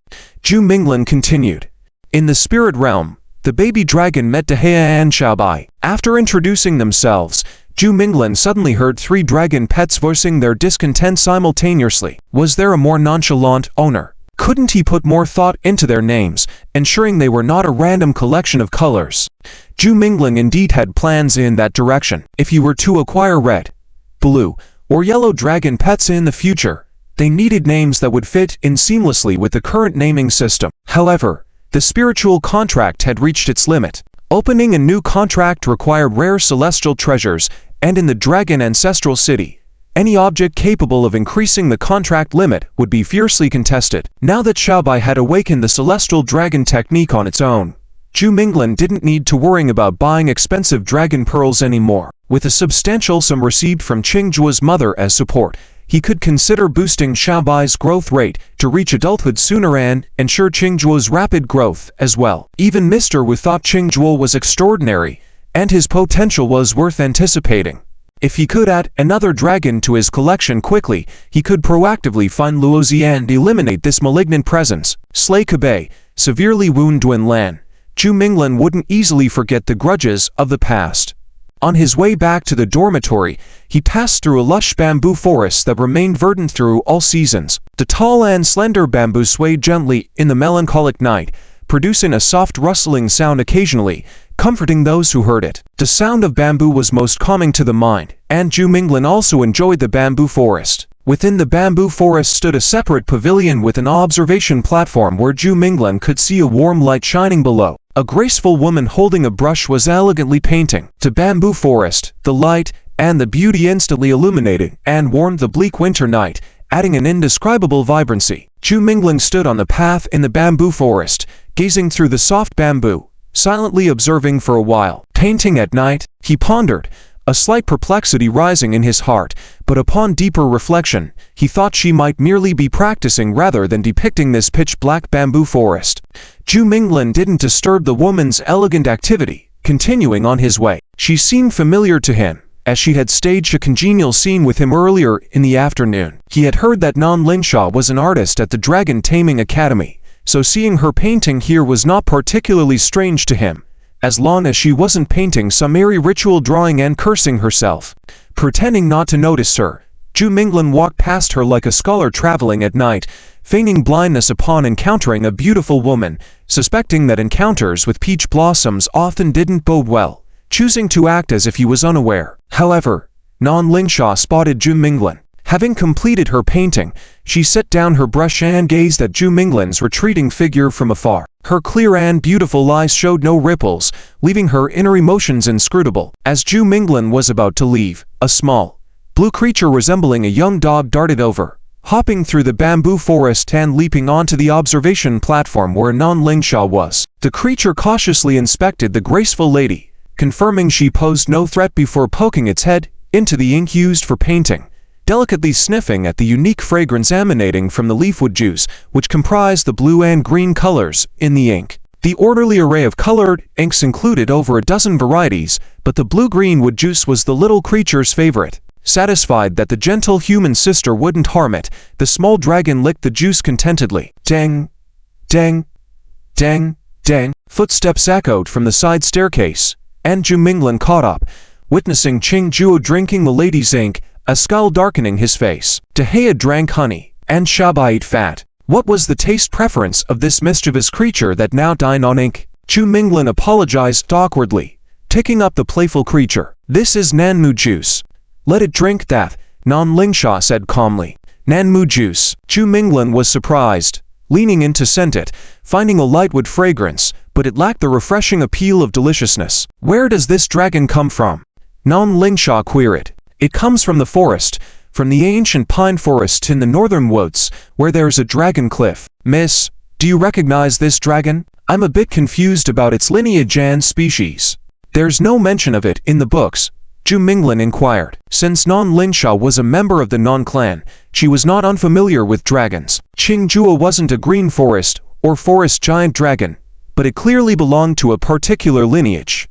Zhu Minglin had consulted Mr. Wu, who urged him to inquire with someone from the Nan family.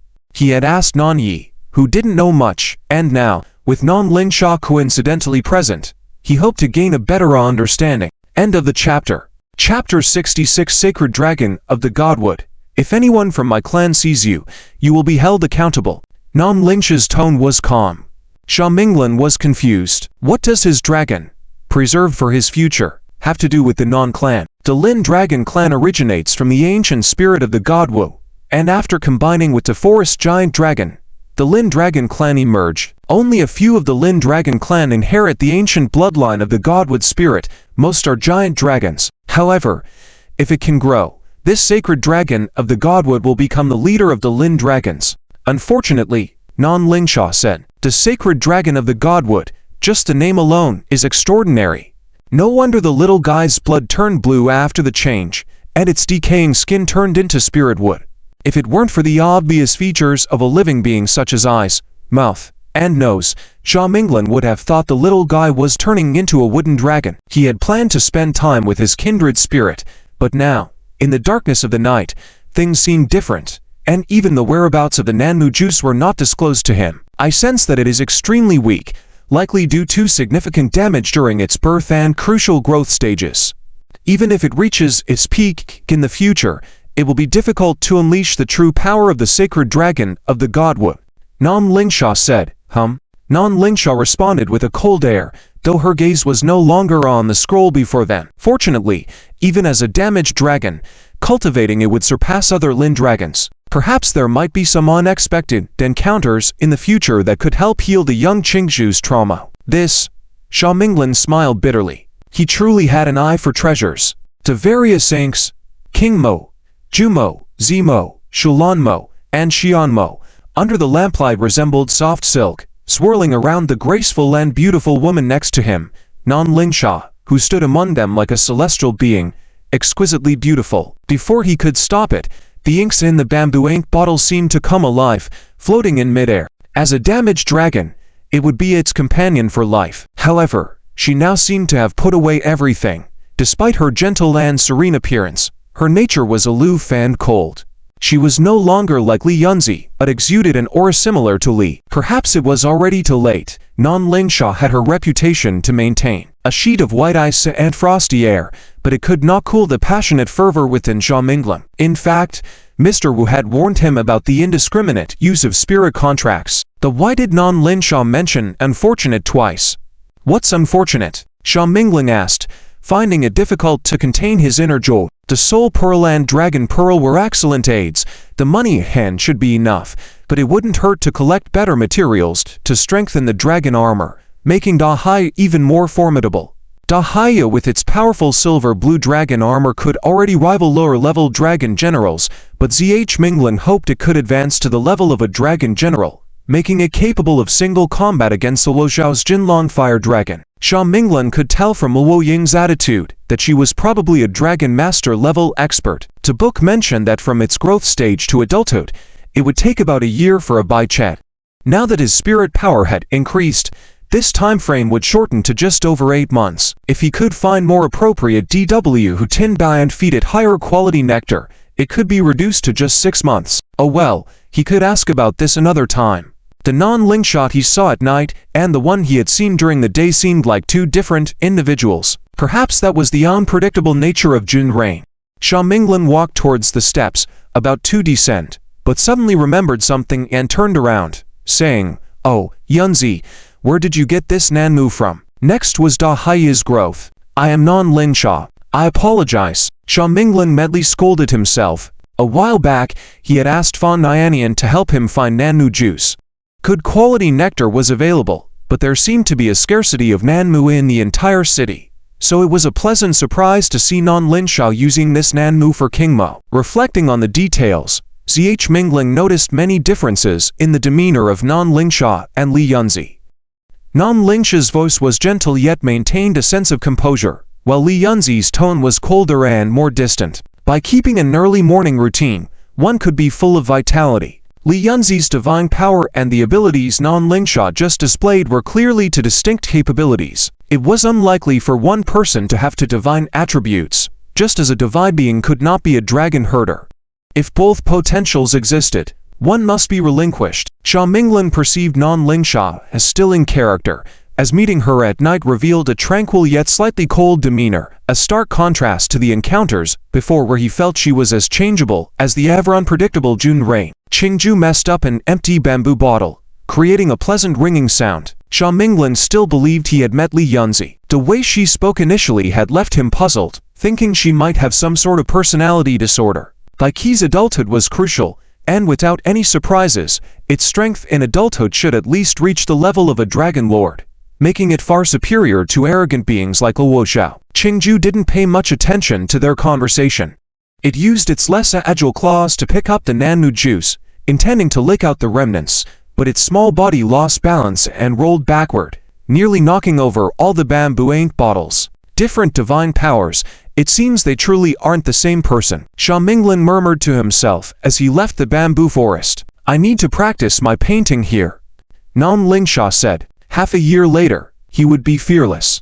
Feeling awkward to ask about the Nanmu again, Zh Minglin quickly left with the well-fed and satisfied little Qingju, making some plans. The night is cold and deep, miss. Take care, Xia Minglin politely said, then grabbed the lingering little Qingju that refused to leave, heading towards the steps. Nam Lingsha looked at the bamboo bottles and then transformed the remaining ink into spring silk, each strand falling back into the bottles, her eyes regaining their calm luster as well. Apologies, apologies.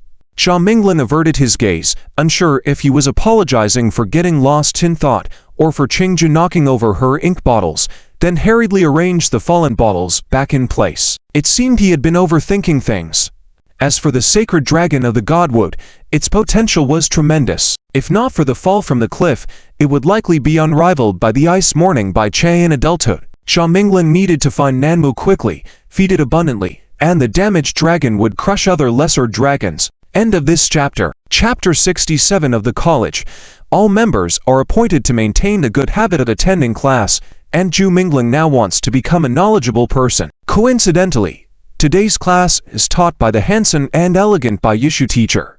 Zhu Minglin discovers that most of his classmates today are female. Truly worthy of being the most handsome male teacher at the Li Chuan Academy, his charm and influence are on par with his own. At the end of the class, the teacher assigned a task. This task was not arranged by Baiyushu teacher, but was assigned by the entire Li Chuan Dragon Taming Academy as a collective appointment. Since it is a duty, basically all the Dragon Tamer instructors need to participate, and of course, the academy rewards for this appointment are also very high. Qiyu is a big eater, and the academy has its own pastures. Zhu Minglin went to see and found that recently some dragon tamers had caught many wild black pigs and kept them in the pasture, which could be exchanged for credits.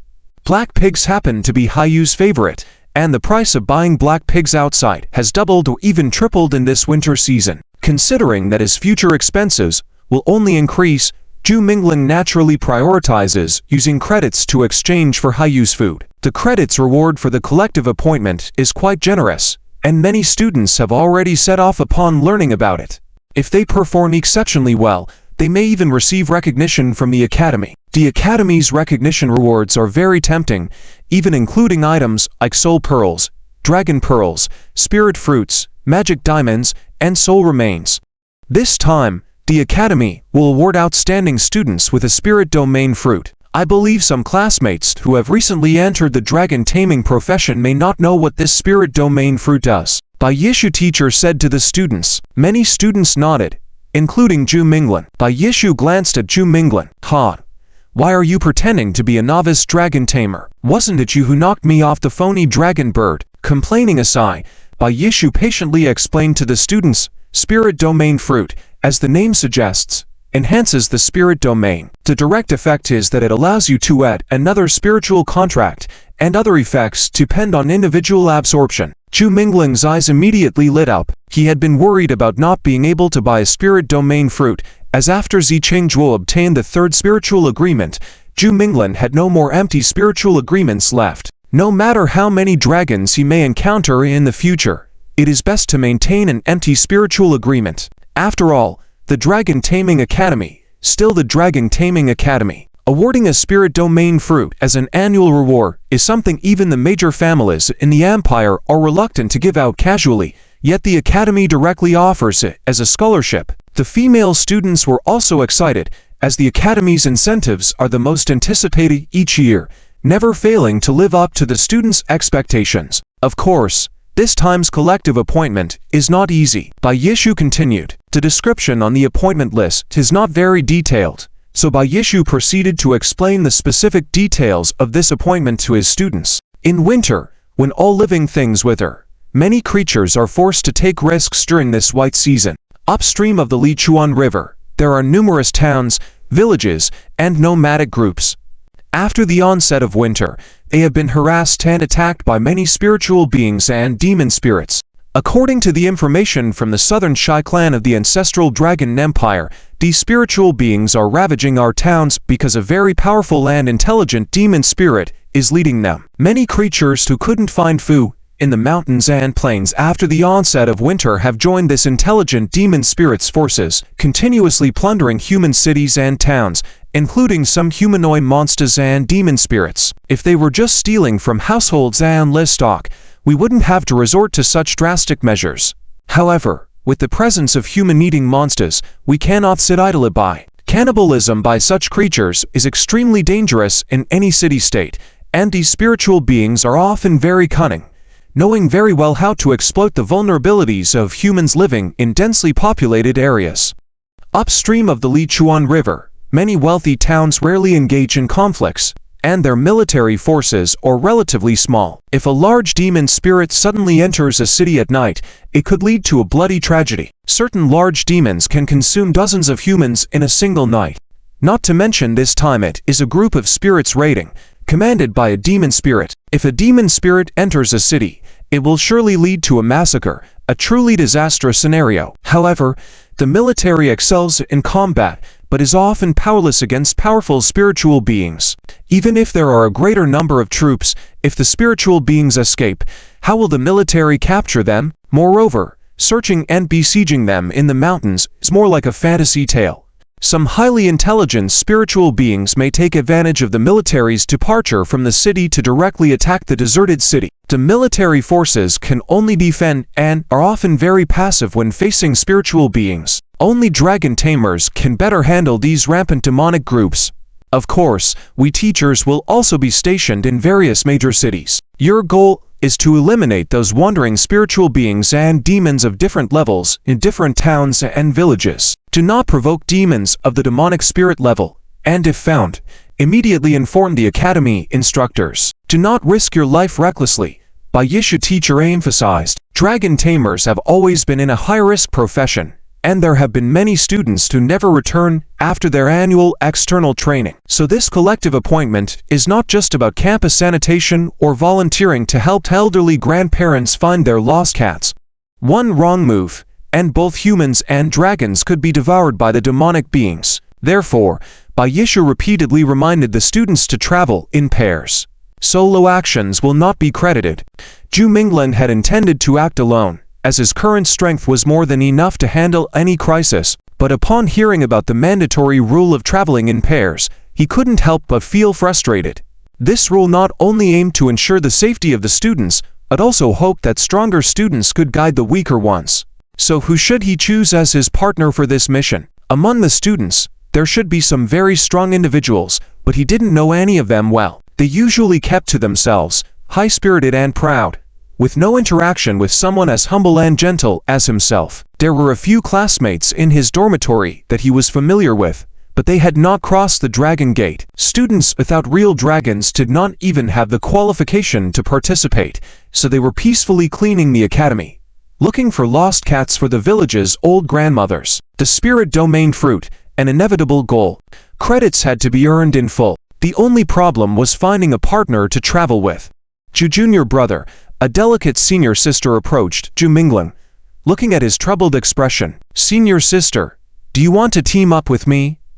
Zhu Minglan felt a sense of Zhou, eager to ask, Chu Yanyan really did not mean that.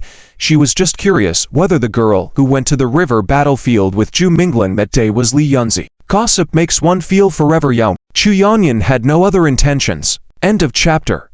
Chapter 68. Friends address each other as junior brother Zhu. It's worrying to see a talented person like you also concerned about the team's matters. I've already made arrangements with a few other classmates. If you want to join us, you are welcome. After all, your strength is outstanding, and everyone is willing, Chu Yanyan said with a smile. Zhu Minglan awkwardly scratched his head. It was his fault for not attending classes regularly and rarely engaging in conversations with classmates, making his social circle narrow. We plan to depart early the day after tomorrow. Shall we meet at the Broken Bridge then? Chu Yanyan said. Okay. Thank you, senior sister, for taking me. Zhu Minglan said. No need to thank me. Our team's strength is average, and when we encounter great demons, we will rely on junior brother Zhu to show his prowess. Chu Yanyan also said courteously. Zhu Minglan modestly smiled. Oh. Where is teacher Bai Yishu? Suddenly, Chu Yanyan remembered something. She looked for teacher Bai Yishu in front of the school stage. Junior brother Zhu, I won't talk to you for now. I have a few questions to ask teacher Bai Yishu. Without waiting for Zhu Minglan to respond, Chu Yanyan hurriedly ran outside the school. In fact, many senior and junior sisters followed teacher Bai Yishu outright after the class ended, all mentioning that they had a few questions to ask. Chu Yanyan's late visit might result in no available space for her. Walking out of the school, looking at the numerous female students surrounding teacher Bai Yishu, Zhu Minglan couldn't help but feel amazed. In terms of appearance, everyone was on par, but in knowledge, he was lacking. He should also strive to become knowledgeable. Returning to the dormitory, before entering, Zhu Minglan noticed a slim figure standing at the entrance. The person stood precisely, with an air of not wanting to disturb but showing patience. Zhu Minglan was somewhat surprised. He did not expect it to be this person. Brother Zhang. Zhu Minglan smiled, as he held great admiration for him. Brother Zhu. Zhang was indeed the same as usual. Despite being familiar with each other for many times, they still maintained proper courtesy. Zhu Minglan also paid his respects. Interacting with someone like Zhang Yu made him lose some of his impulsive qualities. I haven't thanked you in person for the silver blue ore you sent. Brother Zhang actually came first, and I am ashamed. Zhu Minglan said. It had not been long since the barren land was exploded, yet Zhang Yu had sent so much silver blue ore. It was evident that he had invested a lot of effort in this regard. Zhu Minglan felt very grateful. Without that silver blue dragon armor, he and Big Black Tooth might have faced unforeseen consequences. No need to thank me. It was just a return gift. I just finished paying my respects to Teacher Kabe, and I'm not sure where Teacher Duanlin is. I wanted to thank and apologize in person, Zhang Yu said. Zhu Minglan thought Zhang Yu had just casually mentioned it at the time, but he actually came all the way to Zulong City to mourn Teacher Kabe. Upon closely examining Zhang Yu, he could see the signs of weariness and fatigue on his face. Let's go to my room first. Zhu Minglan led Zhang Yu to his dormitory, pouring a cup of hot tea for Zhang Yu. Zhang Yu's lips were somewhat chapped. He was originally a weak scholarly person who was overly refined. Although he could have waited inside the school compound, he had been standing at the door all along. Teacher Duanlin has been taken back by her clan for recuperation. I also visited, but her clan members said she needs rest and shouldn't meet visitors, so I couldn't see her, Zhu Minglan told Zhang Yu. I gathered some money and bought some lingi, hoping to contribute a little effort, Zhang Yu said. I will take it to the recuperation clinic to meet Elder Zili. She should be able to help you deliver it, Zhu Minglan said. Zili seemed to be somewhat acquainted with Duanlin, and as a woman, she would likely have an easier time meeting Duanlin than the two of them.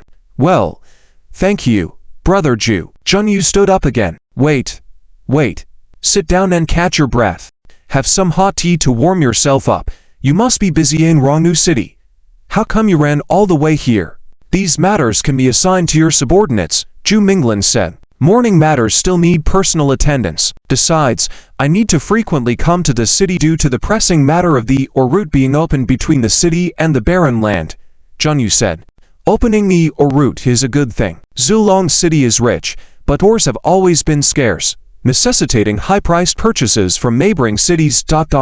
Zhu Mingling said. Yes, the lady's foresight is long-term. She also hopes I can handle the connection of the city and the barren land as soon as possible. Unfortunately, it's quite troublesome. I originally wanted to make a trip to the upstream cities in Li River, contact old friends, persuade other city lords, hoping they could support the commercial route being established. But lately, the monstrous wilderness appeared, distracting them from this matter. Even the officials and soldiers dare not escort me there.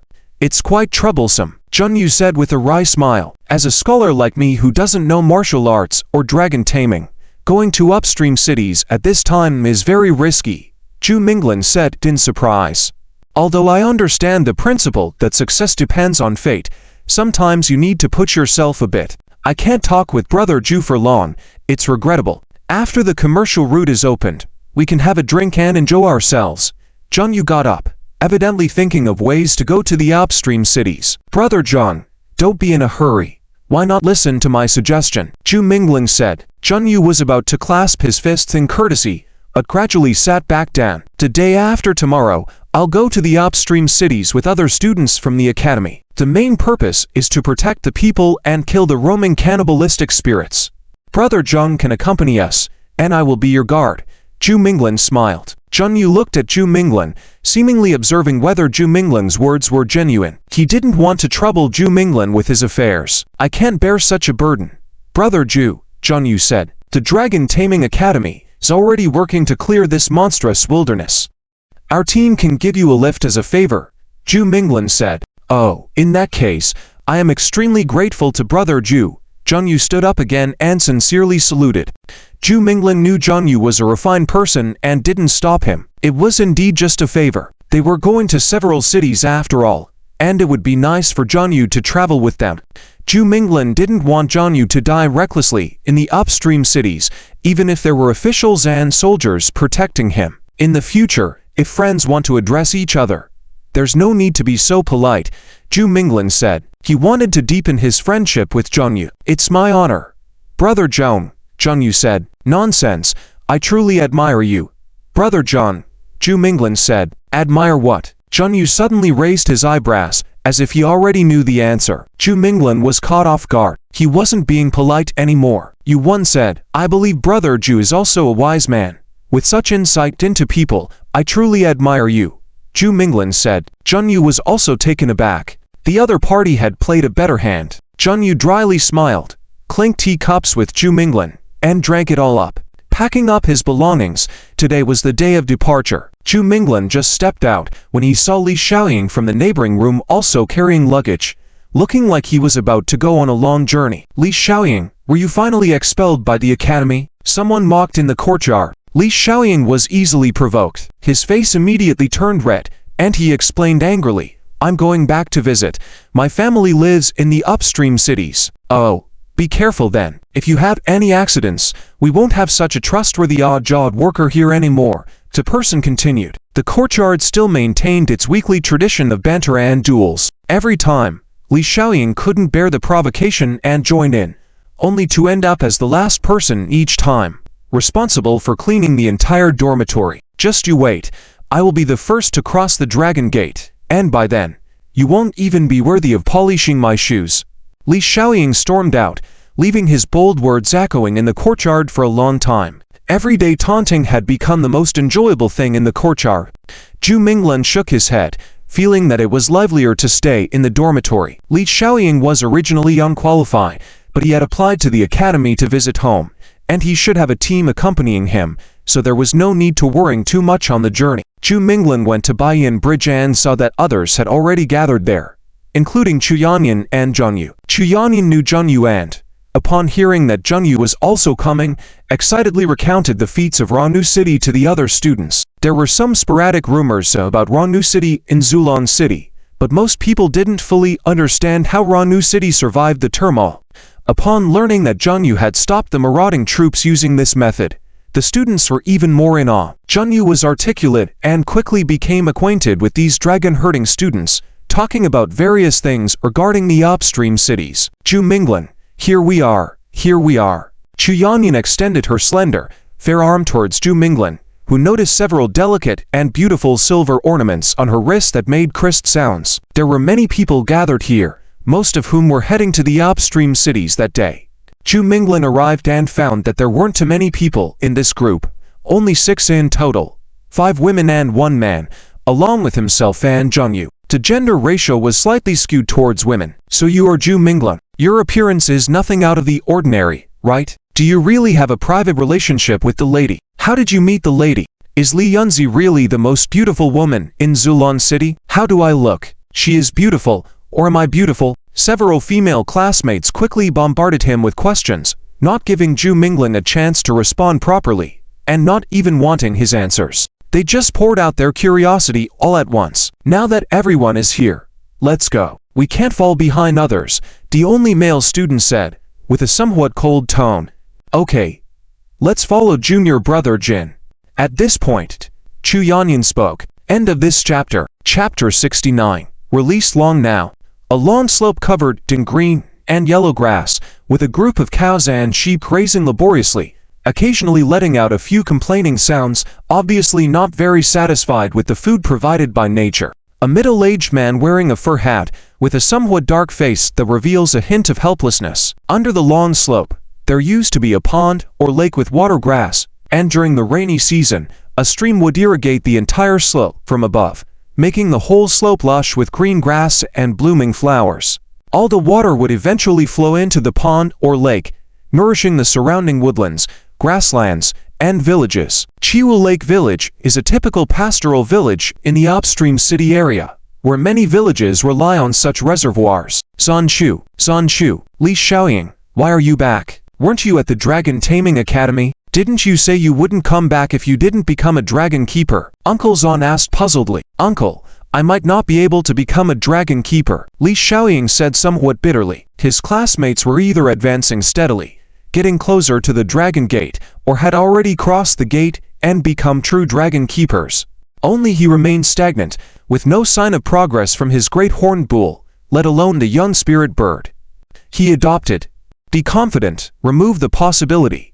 Uncle Zhan patted Li Xiaoying's shoulder. Li Xiaoying almost stumbled on the muddy ground, taking a few steps to regain his balance. I've been raising cows and sheep for over a decade. Do you think I don't know if a cow is a cow and a sheep is a sheep?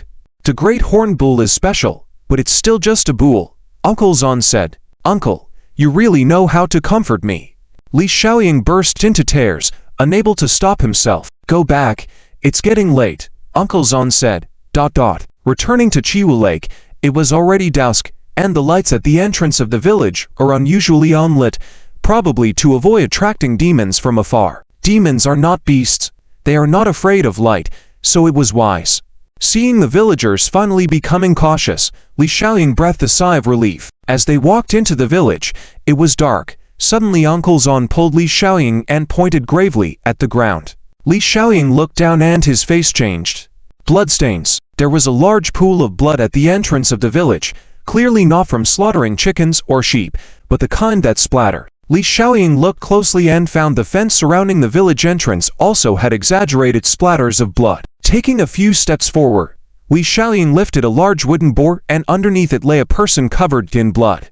His eyes wide with agony, the pain of death evident in his twisted face and eyes. A dead man. It was the lumberjack from the village, known for his strength, yet died so tragically, right at the entrance of the village.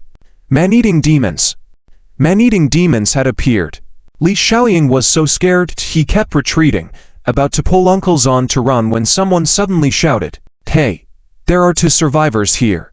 Torches suddenly lit up, illuminating the entrance of the village, and Li Xiaoying soon saw many people coming towards them, each carrying gleaming long knives. At first, Li Xiaoying thought they were soldiers. Soldiers had arrived to search and rescue, but seeing how these people were dressed, their faces even paler, they were not soldiers, nor were they man-eating demons. They were bandits. Ha ha. Almost missed these 2. Drag them in. A burly man like a butcher said. End of this chapter. Chapter 70. Several armed robbers took Li Xiaoying and Uncle Zhan inside. Li Xiaoying looked around and saw that the people in the village were all tied up and lying on the ground, their heads missing. Heads scattered on the ground. Blood everywhere. Li Xiaoying was shocked, almost losing his soul. People were being slaughtered like livestock, and they were people he had lived with in the village since he was young. The aunties, the old men, even the young companions. The entire village had been massacred. Brother, you're clever. The officials are busy chasing after the cannibals and won't be able to stop us. We can rob Beach Village and live a carefree life with the money we get for the rest of our lives, said the man who looked like a butcher. Kill them all and throw them into the wild for the wolves to feast on. No one will know it's us. The officials and the dragon keepers are still out there looking for the cannibals. The chief of the jackals laughed. After we deal with these two, we can leave. Let's start with this one first. The butcher leader walked over, holding a knife, sneering. Li Xiaoying was completely soulless. The scene before him was too bloody and shocking. He even forgot to struggle or dodge. At that moment, Uncle Zhan stood in front of Li Xiaoying and the chief butcher. If you are in such a hurry to die, then so be it, said the butcher leader, placing the butcher knife on Uncle Zhan's face and patting it heavily twice, making a terrible sound as if he was about to carve meat. Uncle Zhan's gaze did not dodge. He took a deep breath and said, "The last person to pat my face like this was named Li Ying. I cut off his 3 dragons. Who is Li Ying? Just a cowherd pretending to be someone he's not with us. My knife never dulls when cutting meat." The butcher leader sneered, raising his big knife. Uncle Zhan stood there, his brown eyes suddenly gleaming with a fierce light. Suddenly, in the distance, the water wheel began to spin violently. Through the village entrance, the fiery glow could be seen, the lake spinning violently, as if something was crawling out. The water level dropped rapidly, reaching only half its height. Doom! The horror of the lake in the distance exploded, and a black dragon emerged. It smashed the house-sized water wheel, rampaging through the village entrance. The black dragon was too fast.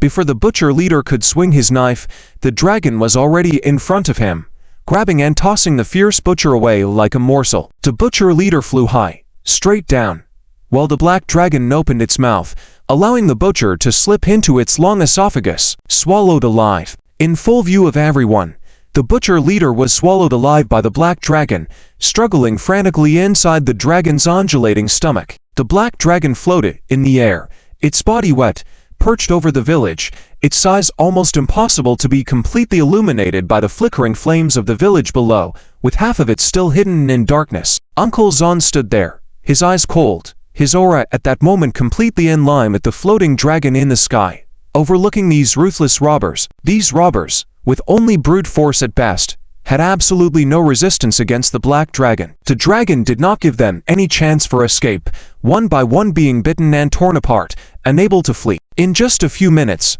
they were all killed. Li Xiaoying was stunned, his eyes filled with shock. For over a decade, Uncle Zhan had always been like a diligent shepherd, no different from the other villagers in the village. Why, with such great power, did he choose to live as an ordinary person, and why did he keep his identity as a dragon keeper a secret? Uncle Zhan watched the village that had been slaughtered and then looked at the robbers, now torn apart, a look of resignation in his eyes. Alas, they had guarded against cannibals, but not against the robbers, and now the village was gone. In fact, in Lanpo, he was not hurting animals, but hunting down cannibals to keep them away from the village. "Uncle, you are a dragon keeper?" Li Xiaoying asked in disbelief. "I am not a dragon keeper. I just have other abilities. Pythons are more human-friendly. Although they lack the spiritual and emotional bonds of humans, they have always been around us. From now on, take care of him. I have used my power, and the enemies will probably come looking for me. It's time for me to leave." Uncle Zhan sighed and said. Li Xiaoying was taken aback. He had many questions, but now the village was destroyed. Where should he go? Li Xiaoying and the python dragon continued to follow Uncle Zhan. He waved his hand and said, "Go back to the Dragon Taming Academy and take care of him for me." "Awoo." Li Xiaoying, with tears in his eyes, was about to respond when he saw the python dragon next to him raise his head high, responding loudly to the departure of Uncle Zhan. Li Xiaoying's eyes filled with even more tears. End of chapter. Chapter 71. Crack down on bandits, exterminate monsters at Dwarf Mountain City. In the courtyard, Junyu walked slowly along the stone pavement, looking a bit lost but not entirely unexpected from his expression. "How is it?" Zhu Mingling asked Junyu in the courtyard. Junyu shook his head and said, "On one hand, the man-eating monsters have indeed caused too many tragedies, but on the other hand, the remote areas are not well received. Zhu Minglan was about to speak reassuringly, and a man in an official robe hurried over from behind, looking like he was looking for Zheng Yu. The man in the official robe should be the one in charge here. He saw that Zheng Yu had not walked far, and he breathed a sigh of relief. City Lord, Zheng. Zheng Yu saluted. Lord Zheng, why did you tell me before you left to strengthen the patrols along the village roads? The man-eating monsters don't go on our village roads, the man in the official robe said. The man-eating monsters are causing havoc, and the bandits are sure to take advantage. We cannot ignore the calamity to prevent disasters. Otherwise, tragedies will recur, Zheng Yu said. The man in the official robe looked at Zheng Yu in surprise. You just arrived at Dwarf Mountain City. How did you know that marauders would cause chaos on a large scale? We just received a report from the people. A large group of bandits was captured in Chihu village. If it weren't for the timely arrival of a dragon herder, the whole village might have been massacred. The official robed man said. Chihu village is probably not the first to suffer. City Lord may have to personally visit those villages where tragedies have occurred, distinguishing between those caused by monsters and those caused by humans. Otherwise, the high talents of the Dragon Taming Academy will only be wandering in multiple towns, wasting precious time. Zheng Yu continued. Lord Zheng is wise indeed. Thank you. If you can quickly get rid of the man-eating monsters and eliminate the ruthless bandits, Dwarf Mountain City will be able to open up the trade routes. City Lord completely changes his view of Zheng Yu at this point, saying sincerely, the bandits are causing trouble frequently, they need to hoard their goods. So if City Lord wants to send troops to crack down on bandits, they can start searching along the mountain from the intersections of several villages. When you see mountain roads with obvious signs of repeated trampling, horse hooves, wheel tracks, most likely it's a bandit stronghold. Zheng Yu elaborated. Brother Zheng, how about I send a troop for you to help the people? In fact, this upper city has always been occupied by a gang of bandits, and the ones in Chihu village are just a small group. If Lord Zheng can eliminate this scourge that has plagued the major upper cities for many years, then I will personally discuss the matter of trade routes with you. City Lord asked. Zheng Yu was also a bit surprised. He didn't expect that City Lord was also a valiant warrior for the people, leading the troops to the outer city. Such things required a bit of courage. For the sake of the people, even if not for the trade route, I, Zheng, am duty-bound. Zheng Yu immediately saluted. Thank you, thank you. This highborn of the Dragon Taming Academy, I shall trouble you and your classmates to accompany me to the various severely affected villages. The man-eating monsters are probably starting to act in groups, City Lord said. Seeing Zhu Minglan dressed up, he hurriedly saluted. Zhu Minglan nodded and said, We are ready to go at any time. City Lord, please prepare as soon as possible. As they left the courtyard, Zhu Minglan took a sip of sweet spring water and said to Zheng Yu beside him, Brother Zheng is still Brother Zheng. Is Brother Zhu admiring me again? Zheng Yu asked.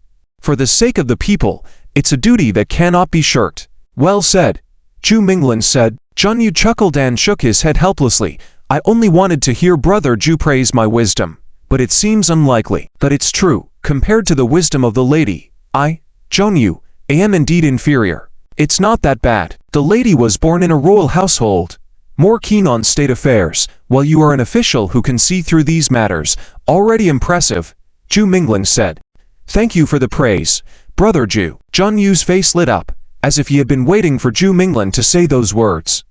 Zhu Minglan immediately fell silent, picked up his water bag, and took a sip. The water was not as sweet as before, it even had a hint of bitterness. Zheng Yu was indeed very smart. After receiving the troops and horses from the City Lord, he did not immediately set off along the road to search for the bandits' lair. Instead, he had all the soldiers and Zhu Minglan and others travel together, letting these troops that were cracking down on bandits appear at the intersection of the towns under the guise of eradicating the man-eating monsters. This way, those small thieves patrolling the mountains will see us openly, and they won't think we are coming to surround them. They will also relax their guard. By the time they realize our target is not the man-eating monsters, it will be too late for them to run.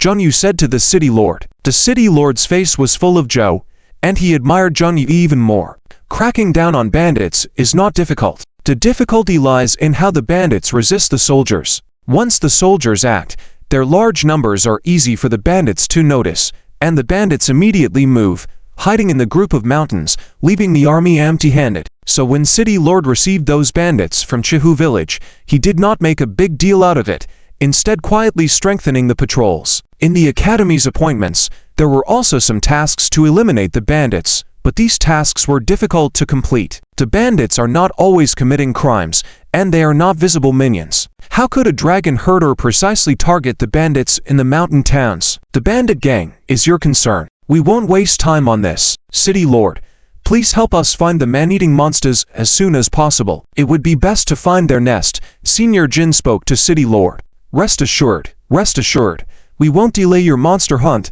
City Lord said. End of this chapter. Chapter 70 to Tragedy. Zhu Minglan didn't mind the tragic scene in Zhen, but the bandits might have already committed many murders to cover their tracks. He didn't mind helping Zhang Yu eliminate those bandits. It was just that dealing with the man-eating demons was indeed important. Killing one demon was equivalent to saving the lives of a dozen people. Zhang Yu, these demon attacks are weird. They often target the weak points of our towns. What are your thoughts? Zhu Mingling inquired. Brother Zhu, you're giving me too much credit. I don't understand demons, Zhang Yu replied. Alright, be careful on the bandit extermination mission. Don't charge into battle recklessly, being a weak scholar, Zhu Mingling advised. Zhu Minglan had a habit of passing on thinking tasks to others when someone around him was using their brain. He had been living leisurely for many years, raising silkworms. He didn't need to think about complex matters, but now, he had to rely on himself, observe more and think more. Upon arriving in Beicha town, the town was already surrounded by numerous officials and soldiers. Several important exits had military personnel guarding them. The town still emitted a foul stench from within. Considering the need to find some clues, some bodies that had been chewed on by the man-eating demons were left untreated, exposed to the sunlight. People are all dead, and the officials and soldiers only show up now. Why block off the town now? Afraid of the bodies changing. A disgruntled old man at the town gate cursed. The master of the town felt ashamed and dared not look at the old man. He led Zhu Minglan, Jin Minjin, Chu Yanyan, and others into this tragic place. Another team from the Dragon Taming Academy had arrived earlier. Among them was a person Zhu Minglan was familiar with, Nanyi. It seemed that most of the people in Nanyi's team were descendants of the Nan family. They had their own monster hunters and didn't need guidance from the town's master. Upon seeing Zhu Minglan and the others arriving, the Nan family descendants didn't even greet them. They haughtily left as if they already had clues and were heading towards the wilderness. We're late, Jin Minjin frowned. There are quite a few demons. One group might not be able to find them all. Let's follow the town master, Chu Yanyan suggested. Go check the bodies. We, said the female student who bore a resemblance to Li Yunzi, covering her nose with a perfumed handkerchief. All right, Jin and I will check the bodies. You all search around for any traces left by the man-eating demon scraps, hairs, saliva, etc. Zhu Minglan nodded, understanding their psychological capacity. Not all students were accustomed to frequent travels outside, and many dragon herders rarely encountered bloody scenes, especially female dragon herders. They seldom traveled alone. Jin Minjin and Zhu Minglan went to the place where the bodies were stored, an old mansion that had been severely damaged, with scattered bricks and tiles strewn about. Because a large family had been slaughtered here by the man-eating demons, most of the bodies were located here. As they entered the large mansion, Jin Minjin's expression changed, taking out a perfumed handkerchief to cover his nose. The pattern on the handkerchief matched that of the female student from before. However, Jin Minjin was obviously used to seeing bloodshed. He listened to the town master's narrative while observing the bodies. The bite marks are evident. Most of the organs have been eaten. Can you tell what kind of demon it is? Zhu Mingling asked Jin Minjin. Being one of the guardians of the Five Blossoms, Jin Minjin must have remarkable abilities. The biting is severe. It's hard to distinguish, but the demon that eats the internal organs is likely a human-faced rat, Jin Minjin replied. This woman has bruising on her neck, her body is smashed, probably looted by someone during the chaos. Zhu Minglan shook his head, pointing to one of the bodies, telling the town master to investigate the woman's neighbors to determine if they killed her. The town master went to check and indeed found bruises on the woman's neck, hastily instructing a nearby official to record the findings and investigate further. Let's not worry about them. Someone's already ahead of us. Each man-eating demon equals 10 credits. Jin Minjin glared at Zhu Minglan, displeased with his interference. Some people are as wicked as the man-eating demons. Better not let them hide among the crowd, Zhu Minglin said. What did you find? Jin Minjin scoffed, asking. There are many side doors in this old mansion. There were over 10 or 20 people, including the owners and servants in the inner and outer courtyards, but not a single one escaped the man-eating demons, and they didn't show any signs of struggle. Zhu Minglin focused on the people who had died in this old mansion from the beginning. So, Jin Minjin inquired. I think they may have been hypnotized. Then one by one, the man-eating demons dug out and ate their organs. That's why they don't seem to have suffered that much. Except for being eviscerated, the rest of their bodies appear intact. Zhu Minglin continued. Hypnosis. Could it be the Night Blossom Ratwolf? Jin Minjin immediately thought of this kind of monster. The Night Blossom Ratwolf eats night blossoms, absorbing the hypnotic elements in the plant, so the gas they excrete is not as foul-smelling as a yellow ratwolf's but a powerful hypnotic. The man-eating demon that killed this family must be a demon with well over 500 years of cultivation. It hypnotized this entire family during the night, then surreptitiously devoured all their organs without anyone noticing. Not even the families nearby. So when we search the mountains, we should look for places with many night blossom rats. We might have a good harvest, Zhu Minglin said. Junior Zhu, your thinking is sharp. Jin Minjin immediately nodded in agreement, his attitude toward Zhu Minglin changing somewhat. These travelers who died in the inn show signs of being bitten and torn, with very few survivors. Town Master, can you investigate those attacked in the inns, especially those near the postal station? The location of the first inn is crucial, as it's likely close to the human-faced rat's nest, Zhu Minglin said. The town master nodded and inquired with the pen official behind him. The first attack should be at the Little Pool Mountain Post Station, 20 li away from the town. The pen official opened the records, speaking earnestly. There should be a large number of human-faced rats. We need to go to Little Pool Mountain together, Zhu Minglin said. Human-faced rats live in colonies, unlike the Night Blossom Ratwolf that moves alone. Their numbers are significant. Even dragon herders would be in danger. Jin Minjin nodded heavily, indicating that the human-faced rats probably had a large nest. Multiple types of demons were involved in this attack, even more. They had invaded the town together in the late night. If they could analyze the species in advance, it would be easier to search in the mountains and plains with some basis. Otherwise, searching aimlessly might take as long as a winter without finding a single demon. Sister Chu has a dragon with keen senses of smell, so we can use her spiritual power to capture the demon aura in the mountains. I believe we can quickly catch them all, Jin Minjin said. End of the chapter. Chapter 73 Life-Saving Skills. On the slope of Chuo village by the lake, a team of dragon herders descended riding on flying birds disguised as dragons onto the slightly withered grass field. Among them, one person stood on the ground, riding a hellhound dragon, its whole body emitting a hot breath, leaving behind a trail of burnt marks as it ran. You can come down now, the young man from the Non family riding the hellhound dragon said. Wasn't there a large group of Lolivolf demons here? We've been tracing their aura all the way here, right? Nani asked with some confusion. They've all been killed. See for yourselves, the young man from the Non family replied. The Non family descendants then descended from the sky, and a large pit appeared in the middle of the wild grass, half buried with many bodies, probably around 20 to 30 at a glance, not to mention some buried even deeper in the mud. Nani was quite astonished. They were the first to arrive at Beicha town, and they had been chasing this largest group of Volf demons, expecting to earn a large number of credits, only to find out that this group of Volf demons had all been killed and casually thrown into the pit on the slope. The spirits have dissipated, and the bodies have been shattered, no different from the remains of ordinary wild beasts. The battle was almost overwhelming. Do we have someone so powerful in our academy that even a dragon general would find it hard to achieve this level? The young man riding the hellhound dragon said. It seems there's a village below the slope. Let's go ask around, a young woman from the Non family said. It's despicable. We missed out completely. Now let's return to Beicha town. The team led by Jin Minjin probably got there first. Let's go to the village to replenish clean water and prepare for the next destination. We can't afford to lose to the Li family and Duan family members again this year. The young man riding the hellhound dragon said.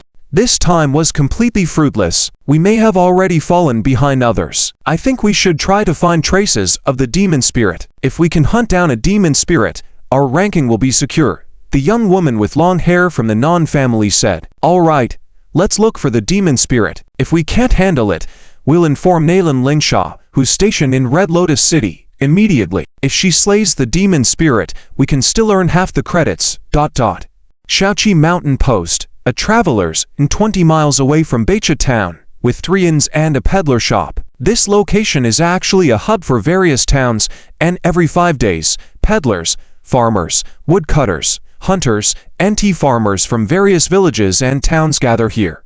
Fortunately, the post was not attacked on market days, or else the death toll would have increased several times, reaching as high as hundreds of people. Zhu Mingling and the others had given up on the clue of the Wolf demons, as the non-family members had already locked onto their escape direction and had been chasing them before they arrived. The largest demon group they could find now was the rat-faced people who, in the dead of night, had attacked from the post in all the way to Baicha town. These monsters that liked eating internal organs. Zheng Yu's soldiers were also in this dried-up blood post, under the banner of searching for traces of cannibalistic monsters and looking for those opportunistic pirate groups. It seemed they had a lead now, and Zheng Yu had already set off towards those low mountains. Zhu Mingling and Jin Minjin searched around the post inn and discovered an unusual blood trail. This blood, it's not human blood. It must be from a huntsman who wounded one of the rat-faced people, Jin Minjin pointed out seriously. Zhu Mingling examined carefully, but couldn't see any difference between rat blood and human blood. Perhaps Jin Minjin paid more attention to blood traces, able to spot things others couldn't. Zhu Mingling's spiritual power was more sensitive to demonic spirits, but only if it was more recent. It would be difficult to detect it now as some time had passed. The injured rat-faced person became their key to finding the nest, and Zhu Mingling realized that the team he was in was quite powerful. Indeed, there was a clear distinction between real dragon herders and the group of lackluster students from his own dorm. Following the blood trail, their team ventured into the mountains directly. To avoid startling the vigilant rat-faced people, they did not have their own dragon beasts accompany them. Only Chuyonggi's wind chime dragon was ahead, searching for demonic auras.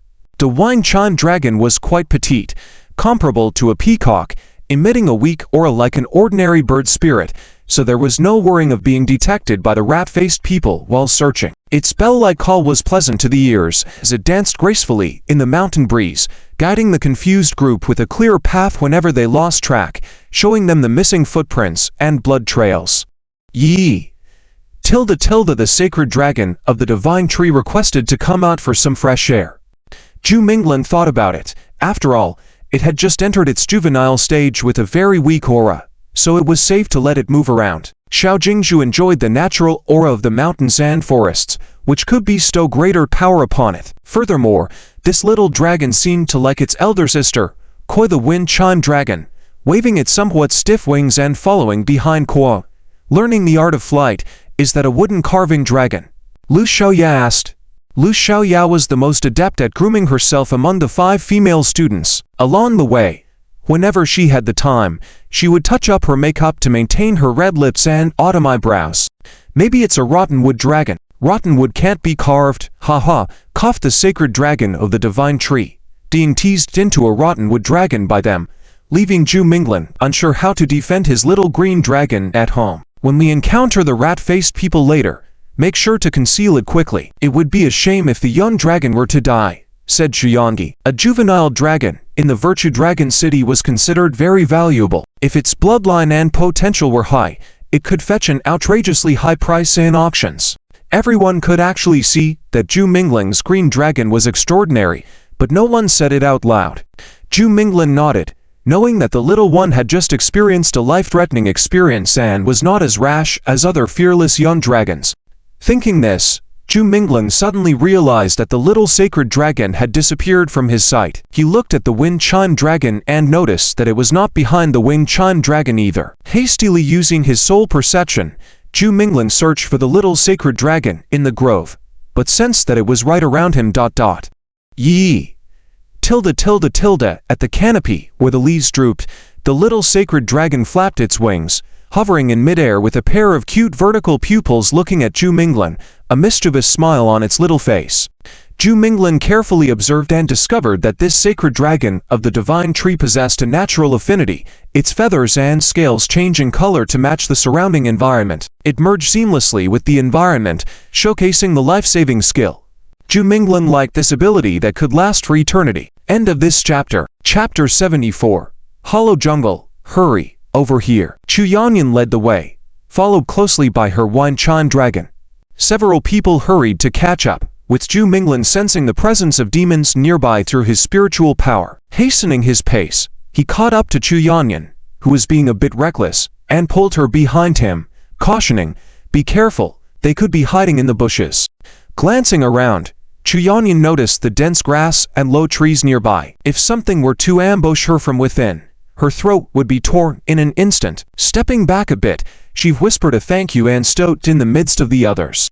Zhu Minglin activated his spiritual power, focusing on his eyes as he scanned the short bushes around them. He discovered that the demonic presence had lingered there for quite some time without dispersing, indicating that the rat-faced creatures had likely been there for a while. "It's the rat-faced creatures, but they're dead." At that moment, Jin Minjin's voice came from the front. Everyone immediately followed, and before Zhu Minglin could stop them, they had already passed through the dense bushes ahead. "Something doesn't feel right.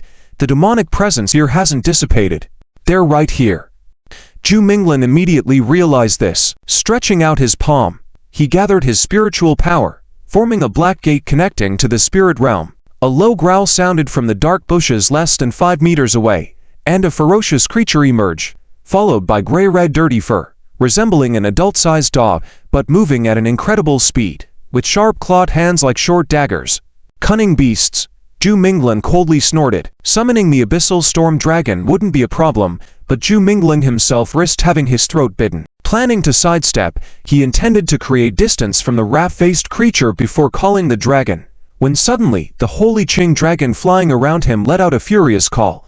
Yikes! Thorns sprang up beneath Zhu Minglin's feet, rapidly growing in a bursting manner. The short spikes, less than an inch long, transformed into vine-tipped thorns in an instant, piercing the rat-faced creature's body brutally as it approached within a meter of Zhu Minglin. From the bottom up, the thorns turned into lotus-like spikes, impaling the rat-faced creature in midair, piercing through every part of its body. Blood flowed from its menacing face as it flailed its long claws, missing Zhu Minglin by a hair's breadth. The rat-faced creature never expected the deadly threat hiding within the thorns beneath it. Pulling back his steps, Zhu Minglin gazed in astonishment at the holy Qing dragon flying around him. Somehow, its forest magic seemed much stronger than the green worm dragons in the south. Suddenly, a low growl sounded from all around, emerging from the denser bushes up ahead. Without further thought, Zhu Minglin dashed in that direction, with everyone unable to summon their dragon beasts yet, as the rat-faced creatures lay in ambush within the dense bushes.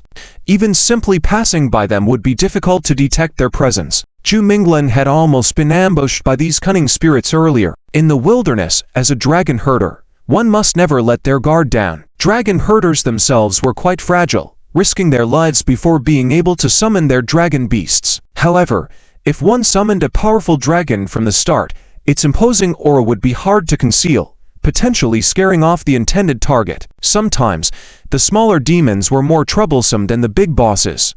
"Black Tooth," Zhu Minglin called out, while running forward, summoning the black abyssal dragon. The terrain was tricky, with numerous thorny vines hindering his vision.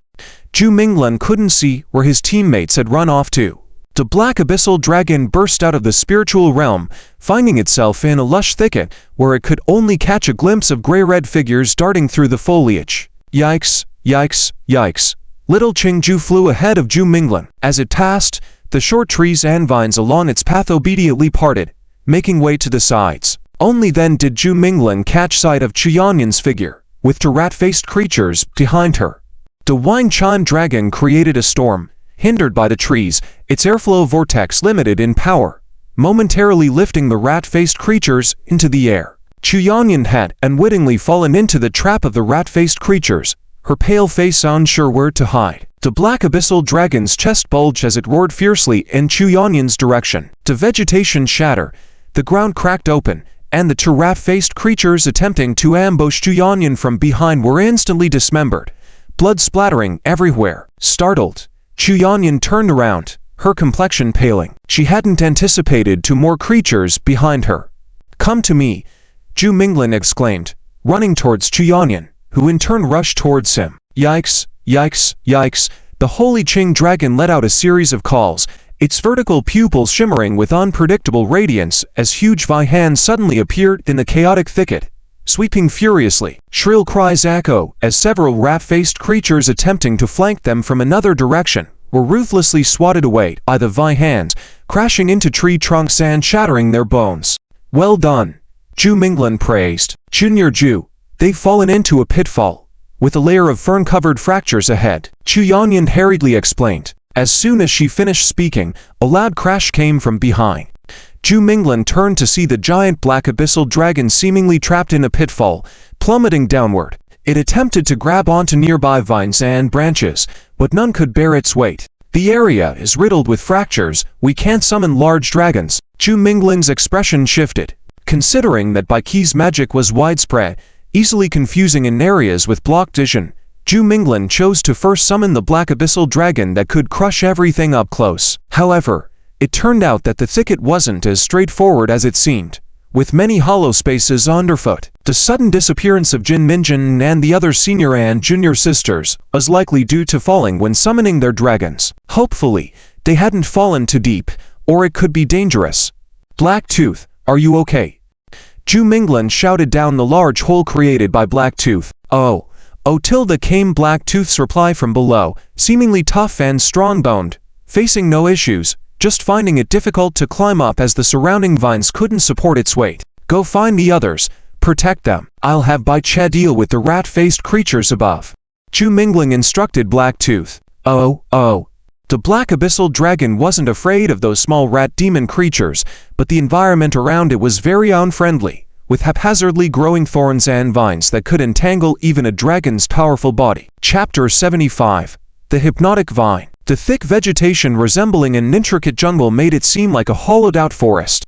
Initially unaware of the complex terrain upon entering this area filled with overgrown weeds and intertwined vines, it wasn't until they were deeply trapped inside that they realized they were like imprisoned in a cage made of plants. Kim Minjun and the four junior sisters were now trapped here, having summoned their dragons, but even the strong dragons couldn't stand steady on the soft and sinking vegetation in this area. The flying dragons had an even harder time spreading their wings, struggling due to the intertwining thorny vines and massive branches pressing down on them from above. This fragmented jungle was full of dangers. The rat-faced creatures crawled along the vines, creeping through the thick layer of leaves and moss underground, using the dense low shrubs as cover to approach. Junior Sister Ziyao. "Sisters, are you all right?" Kim Minjun whispered. "Sister, Fa Che, you handled them. I'll go down to rescue the others," Zhu Minglan said. Choosing to slide down along the hanging vines, below was a dense vegetation where not even the junior sisters or their summoned dragons could be seen. Strange cries were heard, seeming to be right next to their ears. How could this be? Hiss hiss hiss. With the hypnotic scent of the night-crossing vine, if the night-crossing vine rat Volf released its hypnotic aura again, even some strong ancient dragons would fall asleep. Suddenly, the ice-chilling white dragon lunged forward like a white panther, pinning down a night-crossing vine rat that had been lingering nearby. At that moment, Zhu Minglan spotted an iron-claw tiger dragon, emitting a low growl, guarding the short-haired senior sister Guan. Senior sister Guan was lying on the thick leaves, unconscious, with several night-crossing vine rats hovering nearby, saliva dripping from their mouths with some corrosive content, seemingly eager to tear her open and consume her innards. Zhu Minglan realized there were no dragons around him and urgently shouted. Not far away, Big Blacktooth responded, but it seemed to have stepped into a sinkhole and was entangled by countless vines, like a fly trapped in a spider web. The ice claw slashed, and the night-crossing vine rat was immediately cut in half, not even having time to scream. Oh. Night-crossing vine. Zhu Minglan left Qianyan on the upper level, feeling confident that she would be safe with Bai Che there. "Si Qingzhuo, any ideas?" Zhu Minglan inquired. Under normal circumstances, the night-crossing vine rats nesting here, even if all emerge, wouldn't be a match for his summoned rampage dragon, let alone each one of them having their own true dragon. Unfortunately, in this situation, he could only hear movements within 10 meters, while deadly threats lurked in the seemingly silent fragmented terrain. With Black Calamity Rampage Dragon unreliable, Zhu Minglan glanced at the divine wood azure sacred dragon beside him. Finally, Kim Minjun noticed the lush green dense vegetation hanging on the walls of the fractures, extending into the area they were treading, emanating a heavy leafy fragrance that induced a sense of weariness. Above the fracture, Zhu Minglan was surrounded by dozens of night-crossing vine rats, who seemed to perceive him and Chu Yanyan as isolated targets, focusing on attacking the two of them. You. Lu Xiaoyao injured her knee and can move, the short-haired woman said. For the monster class, dragon breeders were like practitioners among humans. Eating a normal night-crossing vine rat demon would be equivalent to several hundred people, with at least 500 to 600 years of cultivation to enhance one's power. Singing seemed to be a form of communication with nature. The originally chaotic growth of plants gradually dispersed, retreating like receding tides, exposing the soul beneath the fractures. Kim Minjun began to blame himself. Zhu Minglan, the sisters are hypnotized. Hurry and save them. Kim Minjun forcibly resisted the drowsiness and shouted towards Zhu Minglan above. The sisters, cover your mouth and nose. It didn't use large-scale ice magic as the thick plant layers became protective shields for the night-crossing vine rats, giving them time to escape. Accidentally touching the cold leaves with his neck also evoked a sense of fear as if claws were bearing down on him. The tail of the dragon of seclusion cleanly pierced through the head of the night-crossing vine rat, the speed so fast that only a shadow of a needle could be seen. When the ice-chilling white dragon retracted its tail, it remained pristine and spotless. Blacktooth. The ice-chilling white dragon gazed at the lush vegetation around, its star pupils particularly focused, with a cold and disdainful air. Why did his body feel so weak, with even his eyelids heavy and unbearable? With an abundance of night-crossing vines and the lair of the night-crossing vine rats here, it indicated that a highly cultivated night-crossing vine rat wolf grand demon also resided in this place. But in such an environment, every night-crossing vine rat posed a threat to their lives. A single careless move could lead to evisceration, their entrails dug out. Let your dragons protect themselves, don't move randomly. The ground beneath our feet is very loose and could collapse, Kim Minjun said. Hypnotized. I am surrounded. Zhu Minglan's voice came down, blocked. The sisters are about to be disemboweled. Zhu Minglan. Kim Minjun shouted again. The divine wood azure sacred dragon flapped its wings, landing straight in the thick night-crossing vines, its head slightly raised as it emitted a melodious singing like a lark. Swish. Too careless. A low growl sounded. A large night-crossing vine rat appeared behind the ice-chilling white dragon, attempting to use its companion's death as bait to sneak attack the dragon's back. Swoosh.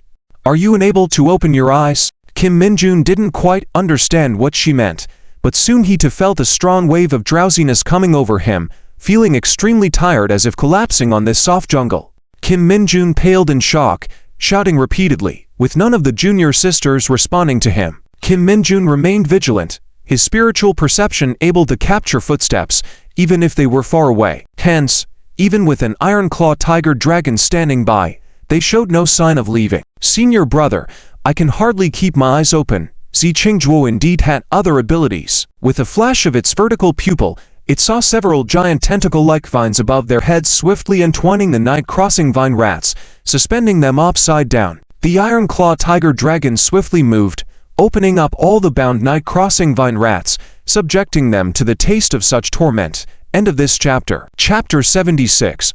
Becoming a demon. Squeak, squeak, squeak. A sharp cry echoed at the cliff walls of the fault mountain. From the crumbling wall covered in night vine tendrils, a pair of shiny green eyes emerged. These eyes moved within the night vine leaves, with no body in sight, only the terrifyingly glowing green eyes, as if one's own heart had been ripped out, causing rapid breathing. Zhu Minglan, it's the night vine rat wolf. This creature probably has cultivated for over 900 years and is about to become a demon. The voice of Jin Minjun came from somewhere, heard but not seen. A creature with a 900-year cultivation, a monster about to become a demon. There is a fundamental difference between demon spirits and evil spirits, with some dragon cultivators being food for evil spirits. This beast is aiming to become a demon with our help. Jin Minjun's voice, tinged with a hint of sorrow, as if angry tears were flowing. Zhu Minglan stared at the cunning eyes that moved, feeling a heaviness in his heart. At that moment, the night vine rat wolf finally appeared, crawling out from the dense night vine, its claws dripping with fresh blood, curved forward. Zhu Minglan noticed that its claws were hanging a heart. Slowly lifting its claws, the night vine rat wolf emitted a laugh that sounded like a woman. This laughter was eerie and horrifying, especially if heard at night. It would remind people of a female evil spirit, taking a bite on the bloody heart, like casually eating an apple, as if intentionally showing it to Zhu Mingling and others. It chewed slowly, assuming a female posture with disgusting actions that sent chills down one's spine. Someone had their heart ripped out. Which junior sister was it? Zhu Mingling's eyes gradually turned cold. By eating the internal organs of a dragon cultivator, it could instantly gain 1 to 2 centuries worth of cultivation. This heart was just a dessert for the Nightvine Ratvolf, now that it had become a demon. There was no need to hide like before, exuding an eerie sense of shedding skin and becoming human. I failed to protect her. Jin Minjin's voice of self-blame manter sounded. Can you move? How are the other junior sisters? Zhu Mingling asked after taking a deep breath. Yon junior sister has not been found. She might have fallen even deeper. Jin Minjin replied. You go find her. I'll deal with this creature. Zhu Mingling said. It's becoming a demon. You. Jin Minjin's voice approached. He must have wanted to help Zhu Mingling confront it. Go. The dead cannot be resurrected. Protecting the others is crucial. And the rat-faced people cannot be ignored either. Zhu Mingling told Jin Minjin. All right. Zhu Mingling, you must be careful with this Ratvolf demon, senior brother Jin said. The Nightvine Ratvolf demon stood out like a human, if not for its dark red fur covered in blood stains. Its posture resembled that of a hunched old woman, with a face full of wrinkles exuding duplicity and malice. Perhaps because it had already become a demon, feeding on human organs for cultivation as an evil spirit, it kept imitating human behavior, but its walking and smiling appeared stiff and strange, looking more and more sinister.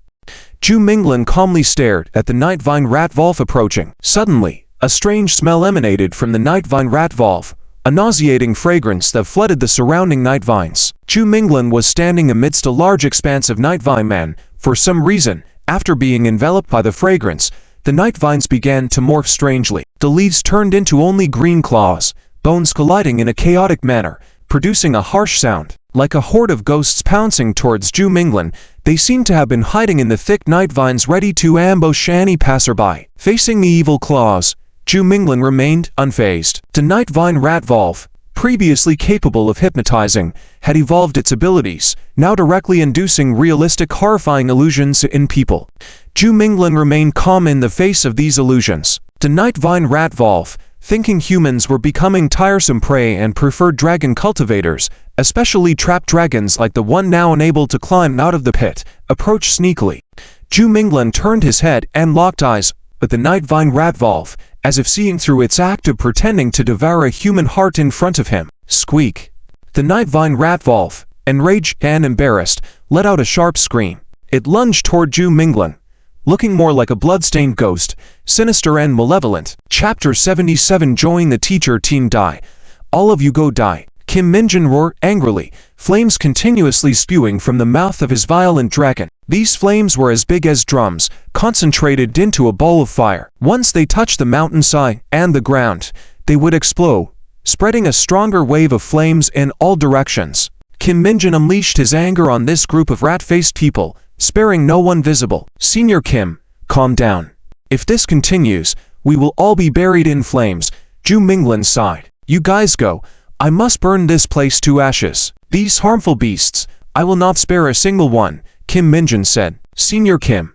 Lu Xiaoyao tried to comfort him. Zhu Mingling glanced at the sisters and senior sisters, who were all injured, except for Chu Yanyan, who was still on the upper level. One of them was missing. That younger sister Yan. When Zhu Mingling was dealing with the Nightvine Ratvolf demon, Kim Minjin had gone deeper into the ground to find her. But soon, Kim Minjin went mad, driving his violent dragon to slaughter the rat-faced people. Fire started burning from the bottom of the vault, smoke forcing the rat-faced people hidden in the depths of the cave to emerge. The exit happened to be where the dark blue dragon fell, and there, the big black tooth and the violent dragon killed 10 rat-faced people in the lower level. But still, it couldn't calm Kim Minjin's rage. After all, when he found Yan, her body had no difference from the family that was parked in the old house. Her chest and abdomen had a bloody hole, with the internal organs eaten. Any person would go mad seeing that scene. Fire was indeed a way to kill all the rat-faced people hiding in the Nightvine vault, but Kim Minjin was still too reckless. They should have let the others leave the jungle first, dispersed and watched over the escape routes for the rat-faced people, then let the violent dragon with its flames attack, to ensure not a single rat-faced person could escape. By Che, you go watch above, Zhu Mingling said. If the cannibal demon is not eliminated, there will be endless troubles. Zhu Mingling and Kim Minjin had the same idea, to clear out all the rat-faced people. Black Tooth and the violent dragon blocked below the fault, allowing the flames to spread to the hollow jungle. This way, it might be able to wipe out all the rat-faced people, as long as we're not reckless and fall into a trap. Chu Yanyan's eyes welled with tears as she spoke softly. In the end, they couldn't match their dragons with the rat-faced people. If they had surveyed the surroundings from the beginning, they could have killed all these demons unharmed with the current method, even with the appearance of the demon. Anyway, we only have one demon left. If we let the cannibal demon go, who knows how many households will be exterminated? Zhu Mingling comforted the sisters. The sisters fell silent, watching the raging fire in the hollow jungle. They could only find solace in Zhu Mingling's words. Back in the dwarf mountain city, they reported the situation with the rat-faced people and the rat-wolf demon to the academy. Soon, an elderly teacher came, who was actually headed to another city where seemingly some students had also died at the hands of demons. From the day of departure, each teacher had warned the students that this demon-slaying mission was full of dangers, so they should not be reckless. Encountering demons, you are lucky that a few of you managed to survive.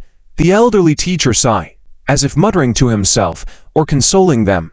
Further north, there is news of another teacher being killed by a demon claw. Teacher, we will personally bring Yan's body back to the academy, Kim Minjin said. Yes, you have done a great service, bringing some peace back to Dwarf Mountain City. You may go back now. The elderly teacher nodded, understanding the students' feelings of frustration and sadness over Yan's death. Zhi, what about you? Chu Yanyan asked. Zhu Mingling shook his head and said, I plan to continue heading north. I still have a friend to escort. But it's very dangerous for you alone. Not to mention you won't earn any credits for solo missions. Chu Yanyan worried. Killing demons is to protect the people. What does earning credits have to do with it? Zhu Mingling said, in a broad-minded way. Well said. With this attitude, I will also explain to the higher-ups of the academy about this matter. The elderly teacher said. Zhi, I'm sorry. We shouldn't have left midway like this, but this incident has indeed been too traumatic for us. Kim Minjin felt even more ashamed, repeatedly apologizing to Zhu Mingling. Initially, Kim Minjin's thoughts were the same as Zhu Mingling's, all for obtaining that spirit fruit, but with such an incident happening, he knew he had many shortcomings. Before improving himself, he didn't dare to recklessly involve the sisters in dangerous situations. I understand. You guys go back. No need to feel too sad or blame yourselves, Zhu Mingling said. By the way, I heard Bailey mentioning you. Your strength is not inferior to some teachers. Since you won't get any student rewards for solo actions, why don't you go on my behalf to Qingshui River City? The rewards from the academy for the teachers are equally abundant, the elderly teacher said. The teacher still had to go north, and with students injured or killed he couldn't ignore that. But the Qingshui River City needed a general-level dragon breeder to assist. So thinking about it, having a strong student like Zhu Mingling join the teacher in the demon-slaying operation would be beneficial. He had proven his strength by killing a 1,000-year-old demon alone. That sounds even better. Zhu Mingling nodded repeatedly. Joining the teacher's team, you also must not be careless. If this time the assistance is against a 3,000-year-old or older cannibal demon, you cannot be reckless. Inform the local authorities of Jukeng City immediately and let them handle it. Do you understand? The elderly teacher specially reminded him. I understand. Seeing that Zhu Mingling no longer needed to be alone, Chu Yanyan, Kim Minjin, and the others breathed a sigh of relief. Initially, Chu Yanyan was considering whether to stay. Even if she couldn't help Zhu Mingling, she couldn't let him lose credits due to the academy's rules. After bidding farewell to Zhu Mingling, Kim Minjin, Chu Yanyan, Lu Xiaoyao, and others took Yan's body back to the academy. Zhu Mingling didn't rush to Qingshui River City, as Zhengyu was still in the mountains dealing with bandits and hadn't returned. He was somewhat worried, preparing to follow their bandit hunting route to take a look. As soon as he arrived at the city gate, a group of soldiers returned in haste, with the fragile-looking bookish Zhengyu on a brown horse at the head. End of this chapter. Chapter 78. Behind the painting team, a large group of ragged bandits were surrounded by soldiers with their hands broken and bound in a twisted manner that revealed the pain on their faces indicating a bone-breaking torture. The bone-breaking torture was ordered by Junyu, and all captured bandits had their joints broken. In fact, any city lord upon hearing of the way they plundered villages and towns would want to execute them on the spot. Junyu also suppressed his anger and used this bone-breaking torture to escort them all back to the dwarf mountain city. Jushan, are you not doing well either? Junyu saw Zhu Mingling and asked with a bitter smile. One junior sister died, Zhu Mingling said. Which one? I only know her surname is Yan. The first time she saw me, she said, I didn't look strange. Zhu Mingling's memory of this Yan junior sister was limited to these, but for some reason, this made him feel sad. A good girl who was not known by her full name, lying in eternal rest. It's no wonder Jin Minjin and the other junior sisters left without any fighting spirit, clearly full of ambition and laughter along the way, but ended up cradling a cold, lifeless body. Immersed in longing and pain for her, the most tormenting was self-blame. I arrived at their base, saved a few women, asked them where they lived, told them I was an official, but they begged me for release. It's the road to the afterlife, the gate of the underworld. They would rather embark on it than stay in this world for another moment. Junyu's expression darkened as he slowly narrated the incident to Zhu Mingling. With just a few casual words, he expressed the shock and anger in Junyu's heart at that time. Zhu Mingling took a glance at the bandits who were enduring the bone-breaking torture, understanding why Junyu did what he did even though they were captured alive. Any person with a semblance of humanity would act as such. In this comparison, at least junior sister Yan passed away in her sleep, without feeling pain or fear, without suffering, without feeling life was worse than death. Jushan, please accept my condolences. Junshan, please accept mine as well. Even the city lord exhausted all words of gratitude, and tried to persuade Zhu Mingling and Junyu to stay, but both Zhu Mingling and Junyu did not intend to stay long in this place.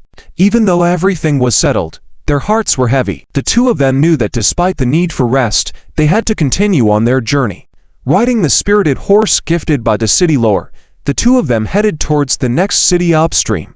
Clear River City was their next destination. Passing by relay stations, considering Junyu's frail constitution, Zhu Mingling also refrained from long-distance attacks, choosing to stay in an inn first. Jushan, what is that aura bead in your hand? Junyu asked curiously. This is a demon soul bead. I extracted it from the nitrating rat Volf demon. I plan to feed it to my little Qingzhuo. The nitrating vine's attributes are suitable for its natural method, Zhu Mingling explained. A demon-grade soul bead, with a market value high enough to buy a relatively wealthy town, was a significant gain from this demon-slaying mission. I heard that raising dragons is quite expensive. Jushan, with your exceptional strength, why have you not taken over a few cities, collected taxes, as some dragon masters do, ensuring peace in one region while also collecting expensive taxes? Junyu asked. I don't have such thoughts for now, but if I ever fall into dire straits, maybe I will occupy some cities. At that time, I will trouble Zhongshan to manage them for me. Zhu Mingling laughed. Speaking of taking over cities, Lady Iron Army has already moved south, reportedly conquering 10 cities in a row, significantly expanding the territory of the ancestral dragon city-state. Junyu mentioned. Zhu Mingling scratched his head awkwardly. Maybe in the future, he should just be a rascal, guarding a city for Li Yunzi, killing demons, and protecting her conquered kingdom. After purging the remaining negative and evil energies from the soul bee, Zhu Mingling fed it to little Qingzhuo. Being young and injured, with such a demon soul bead for nourishment, there should be significant progress. At worst, even after digestion, it should help it advance to the growth stage. 1,000 years of cultivation. If the nitrating Ratvolf was a vegetarian, such as consuming spiritual fruits, fairy leaves, or demon roots, little Qingzhuo could have benefited from several hundred years of cultivation. Unfortunately, this demonic bead's cultivation conversion rate had always been low, with limited compatibility with little Qingzhuo. Initially, Zhu Mingling had planned to purchase a soul bead to enhance Da Hai's cultivation. This ready-made demon bead's attributes did not match Da Hai's, and if eaten, its effectiveness would not be as great as for little Qingzhuo. Da Hai needed a dragon bloodline soul bee, which was more important for him. After ingesting the soul bee, little Qingzhuo would likely fall into a deep sleep in the netherworld, as Zhu Mingling clearly observed the bark-like skin of little Qingzhuo emitting a unique radiance over and over again, undergoing transformation. Its feathers were also changing, transitioning from delicate green soft feathers to sturdy, resembling blue pine needles, dense and needle-like. When all these needle-like feathers became rigid and straight, they would form a sharp iron fan, capable of slicing through even rocks when spread out.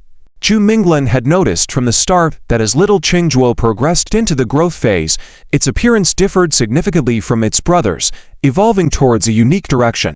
Its skin was like jade and wood, feathers like iron and leaves, and its tail more splendid than some avian spirits. The entire body would occasionally emanate a green divine feather glow, appearing like a unique blessing. As for its vertical pupils, they could command all the green forests, even demonstrating extraordinary forest control abilities at such a young age. Watching little Qingzhuo continuously change under the nourishment of the soul bead, Zhu Minglan couldn't help but feel gratified. From being severely injured and helpless like a dying puppy, to now exuding a green feather glow all over, on the verge of showing its true form as the divine wood green dragon, it finally proved its struggles and perseverance weren't in vain. In the growth stage, little Qingzhuo's strength should be stronger than the heavy armored black tooth without the silver blue armor. Zhu Minglan began to feel some anticipation. Oh, perhaps sensing Zhu Minglan's thoughts, Black Hang Kanglong let out a mournful cry. Don't worry.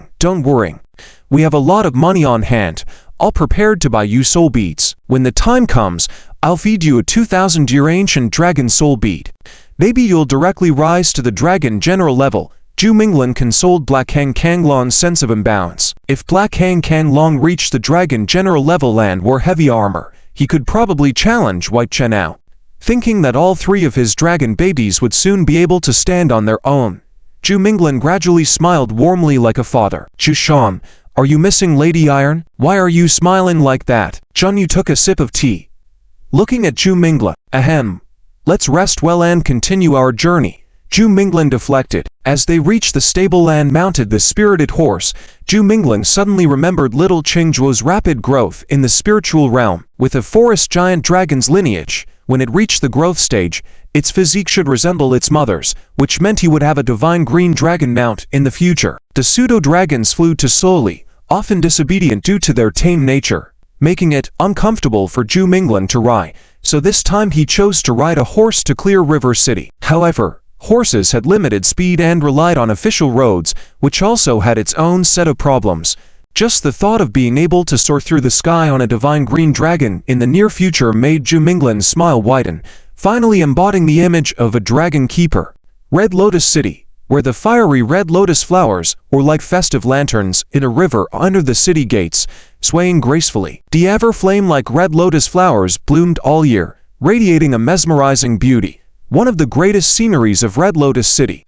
Many travelers from upstream cities would come seeking the beauty. In previous years, the city's riverbeds and surroundings would be filled with people admiring the red lotus flowers. But now, due to the cannibalistic demons, the once lively Red Lotus City appeared somewhat desolate, with only those fiery winter lotuses blooming fiercely and beautifully. On the long wooden bridge, a slightly dark-skinned man slowly made his way towards the city. He caught sight of the red lotus flowers in the river and couldn't help but stop, quietly admiring them for a while. After a long moment, he continued walking towards the city. Observing the still prosperous streets, he paused once again, his gaze sweeping over the different travelers passing by him. Soon, his eyes fell on the various shops on both sides, gold and silver stores, tall tea houses, grandiose towers, and the magnificent city gate behind. After some hesitation, he continued forwards. However, his steps were much slower compared to the beginning. Guest, care to enter? Fine jade hairpins, come have a look. Candied fruits. This batch is not for sale. It's for my daughter. Haggling over a single pancake, it's 2 copper coins, and that's the final price. As the man walked on, surrounded by the bustling noise, he felt that there were some inexplicable oddities present. Where exactly a problem had emerged was beyond his ability to determine.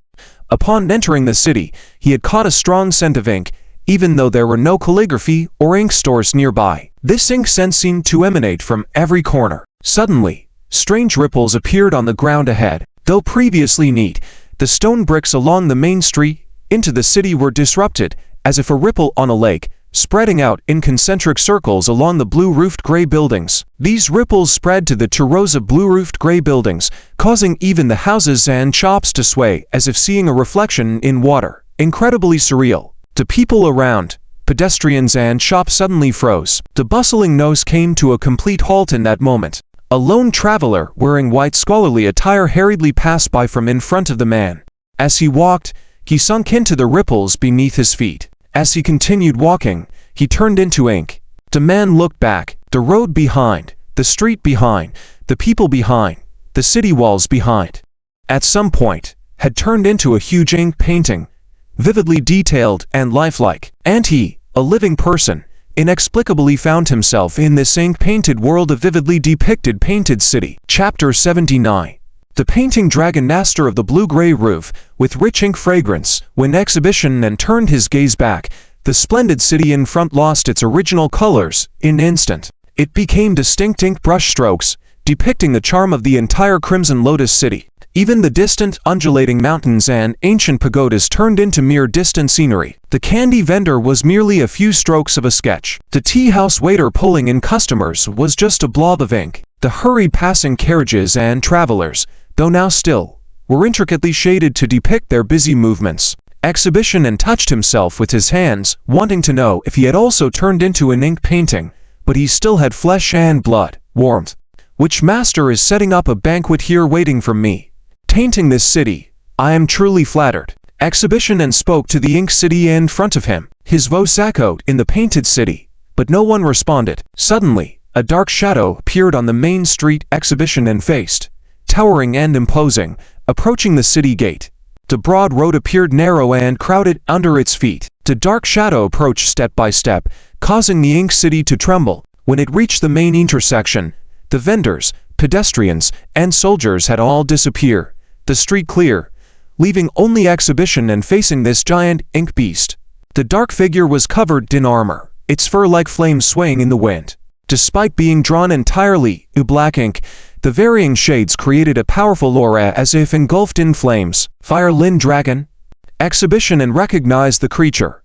A dragon made of ink. For some reason, when it approached him, it seemed as if the real Fire Lin Dragon stood before him, exuding its majestic and sacred aura. Exhibition and was well aware that this was no illusion. The city he was in was real, and the ink dragon before him was also real. As a demigod, he could not be deceived by mere folk painting tricks.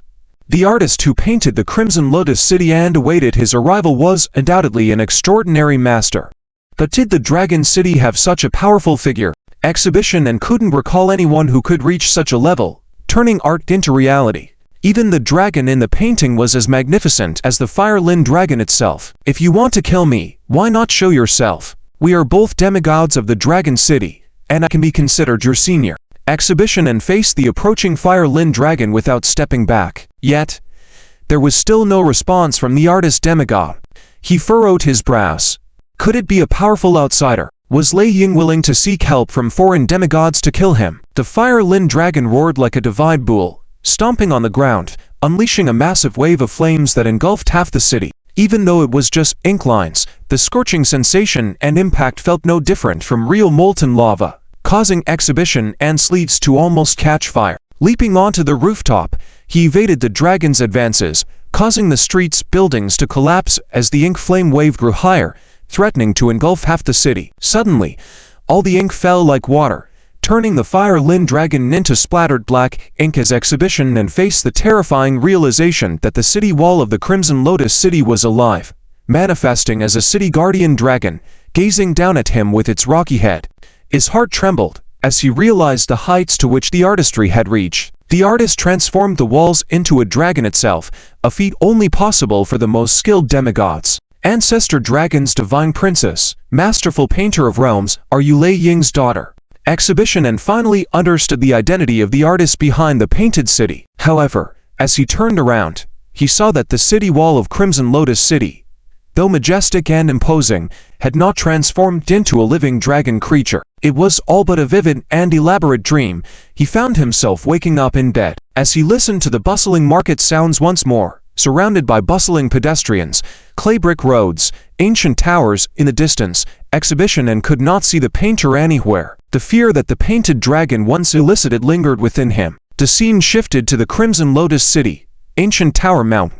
A pool of red lotuses, a sky-viewing platform, a stone desk, an ink brush, A woman in a blue long robe with eyes as deep as lakes shed light onto the bustling streets below as a man in light-colored attire, sweating profusely, recounted the events of assisting demon hunters in the Clear Stream River City. He noted the mysterious deaths of all 3 hunters upon his arrival, with the monsters vanishing peacefully. An air of responsibility weighed heavily on his shoulders as he reported the event to Nan Lingsha, unsure of her intentions as she quietly composed without a canvas, bringing a lifelike Chelin dragon into existence. "You shall watch over the Crimson Lotus City for me," Nan Lingsha directed the Chelin dragon, which ferried her swiftly through the ridges of the mountains, leaving the man bewildered at the unexpected turn of events. As Exhibition and watched Nan Lingsha disappear into the distance with the Chelin dragon by her side, he couldn't help but feel a growing sense of unease and headache at the multitude of responsibilities thrust upon him as a new student at the Dragon Taming Academy. Chapter 80.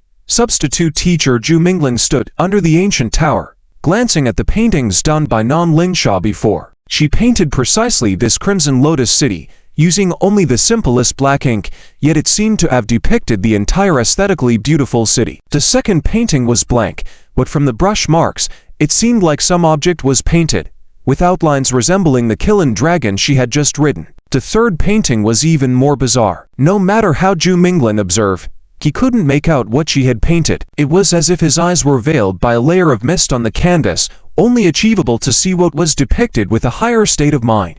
"Master of dragon painting," Zhu Mingling murmured. Nan Lingsha's cultivation was even higher than Zhu Mingling had imagined. The incident involving Li Yunzi and Qingge had already brought considerable shock to Zhu Mingling, but he had not expected his younger sister Nan Lingsha's cultivation to be so outstanding. Sitting on a chair, Zhu Mingling picked up the nearby water cup. He had rushed all the way here and hadn't even had a sip of water. The situation at Qingliu River City was too strange. When Zhu Mingling arrived there, all 3 mentors had died. If not for the senior mentor being delayed due to Yang Shimu's matter, he might have also fallen prey to foul play. Of course, Zhu Mingling himself was still shaken. Fortunately, he had arrived a bit late, otherwise, he might have met the same fate. Most mentors wouldn't have a chance to survive against demonic spirits with cultivation of over 3,000 years. What puzzled Zhu Mingling was why such level of demonic beings would rampage on human lands during winter. Or perhaps these demonic spirits were inherently cannibalistic, much like that night-crossing Vinvolve demon, specializing in consuming dragon masters. Being a teacher was just as dangerous, facing enemies of completely different realms. Zhu Mingling couldn't help but wonder if Nan Lingsha could handle it. Why does this cup taste sweet? Zhu Mingling sipped. Suddenly, Zhu Mingling realized that the water in this cup wasn't meant for him. He was just too tired and thirsty to resist drinking it. He felt guilty. Hurriedly looking around, Zhu Mingling spotted an unused bamboo cup nearby and then went to the nearby spring to get himself a fresh cup of water to drink. Finally able to rest, figures of people riding pseudo-dragons in the mountains and forests emerged. They were dressed extravagantly, clearly distinguished from many humble dragon masters. They landed in an orderly manner near the ancient tower. Initially showing a respectful and cautious demeanor, their expressions turned perplexed when they saw Zhu Mingling sitting at the desk. "May I ask, teacher, is Sister Nan Lingsha sitting here?" a young member of the Nan clan inquired. Zhu Mingling. Nan hurried over, looking at him with surprise in his eyes. The canvases, some ink bottles, and even the cold-resistant cloak were all present.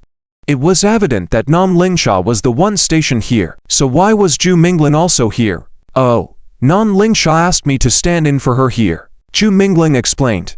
Nan gazed suspiciously at Zhu Mingling. He had just seen him whispering with Li Yunzi in the Willow Grove not long ago, and now he found him at Nan Lingsha's art studio at the ancient tower, with no one else around, making it seem like a trysting place. "Are you Zhu Mingling?" The young man with the hellhound dragon's tone became somewhat disdainful. "Yes, I am currently the substitute teacher, overseeing the Crimson Lotus City. If you have any matters, please report them promptly," Zhu Mingling said. "HMPH, what are you, able to stand in for the teacher in charge of the city?" The young man with the hellhound dragon seemed very disgusted with Zhu Mingling. Recently, Zhu Mingling had become accustomed to this inexplicable rejection from others. After all, stories of mutual affection and love were rampant, and there were too many people like this Southern Clan youth before him who harbored deep hatred towards him. Zhu Mingling didn't care. Those who want the crown must bear the weight. bring on any more intense criticism, he was still Zhu Mingling. So what? So, are you going to tell me what you need, or should I be left in peace? Zhu Mingling said lightly. We're looking for Sister Ling, the timid young man from the non-clan said. She's dealing with a 3,000-year-old demonic creature, so she asked me to stand in for her. Zhu Mingling explained. Substitute. Heh, I'd like to see if you have what it takes to replace her as the overseeing teacher. Non Yi. Tell him about the demonic spirits we're tracking. The Hellhound Dragon Man said. Those brothers should rest at the spring. We can slowly talk it over with Zhu Mingling, Non Yi said. Without his usual proud demeanor, probably because the brothers he followed were more capable than him. They all gathered at the well, fetching water and feeding some food to the pseudo-dragons while there. Non Yi looked at Zhu Mingling with a strange expression. If Zhu Mingling truly had mutual affection with Li Yunzi, then he, Non Yi, might have to call Zhu Mingling brother-in-law. If there was any connection between him and Nan Lingsha, Non Yi felt he might never be able to hold his head up in front of Zhu Mingling again. The person in the willow grove that day, was it really Sister Yunzi? Non Yi still harbored some doubts. In fact, Non Yi's initial reaction was that it was Nan Lingsha. Although he hadn't seen Li Yunzi many times, it was highly unlikely for him to mistake his own cousin. And the attire matched Nan Lingsha too, right?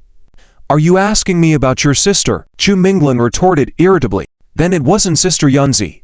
I knew it. Sister Yunzi probably doesn't even remember my name. Non Yi said softly. Well, I have some things to ask about your sister. Shall we talk about the demonic spirits instead? You've seen that Nan Xiaobing is extremely biased against you. He used to frequent the Li family, finding all sorts of excuses to join, just to be closer to Sister Li Yunzi. Non Yi said. I know. He's just jealous of me. Zhu Mingling said. No one in Zulon City doesn't hate you now, Non Yi said. All right, let's talk about the demonic spirits. If it's a demonic spirit over 2,000 years old, you should just give up. Not long ago, 3 mentors were killed by a demonic spirit, Zhu Mingling said. Non Yi was greatly shocked. He hadn't expected that even the mentors would lose their lives during this demonic extermination, and it was 3 mentors in one team. QQ browser opens the homepage's novel channel. Tonight at 8 o'clock there will be a live broadcast there. Just one more hour to me, everyone. You can also go to the QQ Reading Novels section to find the corresponding live broadcast entry. Welcome to Chat and Gossip. End of this chapter. Chapter 81. The Ghost Wife and Evil Spider. The magical spirit discovered by Non Yi and others was located in the western area, on the edge of a vast forest, where they found a group of monsters that had eaten a laborer from a timber mill, not too far from Honglian City. Since Non Yi had established himself as the teacher in charge here, he couldn't sit idle by, especially considering that some of the timber workers seemed to still have a chance of survival. Leading the way with people from the Non family, Zhu Mingling went as a teacher to the timber mill mentioned by these students. The edge of the vast forest had little greenery, with dry branches standing tall on the flat land under a gray sky. Loggers usually chose this season for extensive logging, as it allowed them to avoid dealing with the complicated branches and leaves. The timber mill belonged to the 3 major cities of Honglian City, Aishan City, and Qingliu River City, and was a large-scale timber production site. The so-called laborers were not common people, but rather those who had committed serious mistakes and were demoted, or criminals from the 3 major cities, gathered here to do labor. Therefore, there were actually officials guarding this place, and if hundreds of laboring prisoners were to gather, it could also cause a significant riot. Only demons with a cultivation of over 1,000 years can do as they please in such a large timber yard, Zhu Mingling said. With hundreds of laborers and many armed soldiers, even if some monsters with several hundred years of cultivation appear, they would likely be killed by these people. The magical spirits were powerful, surpassing mortal flesh by an unknown number of levels, making them impervious to ordinary weapons, and thus not afraid of the laborers holding axes.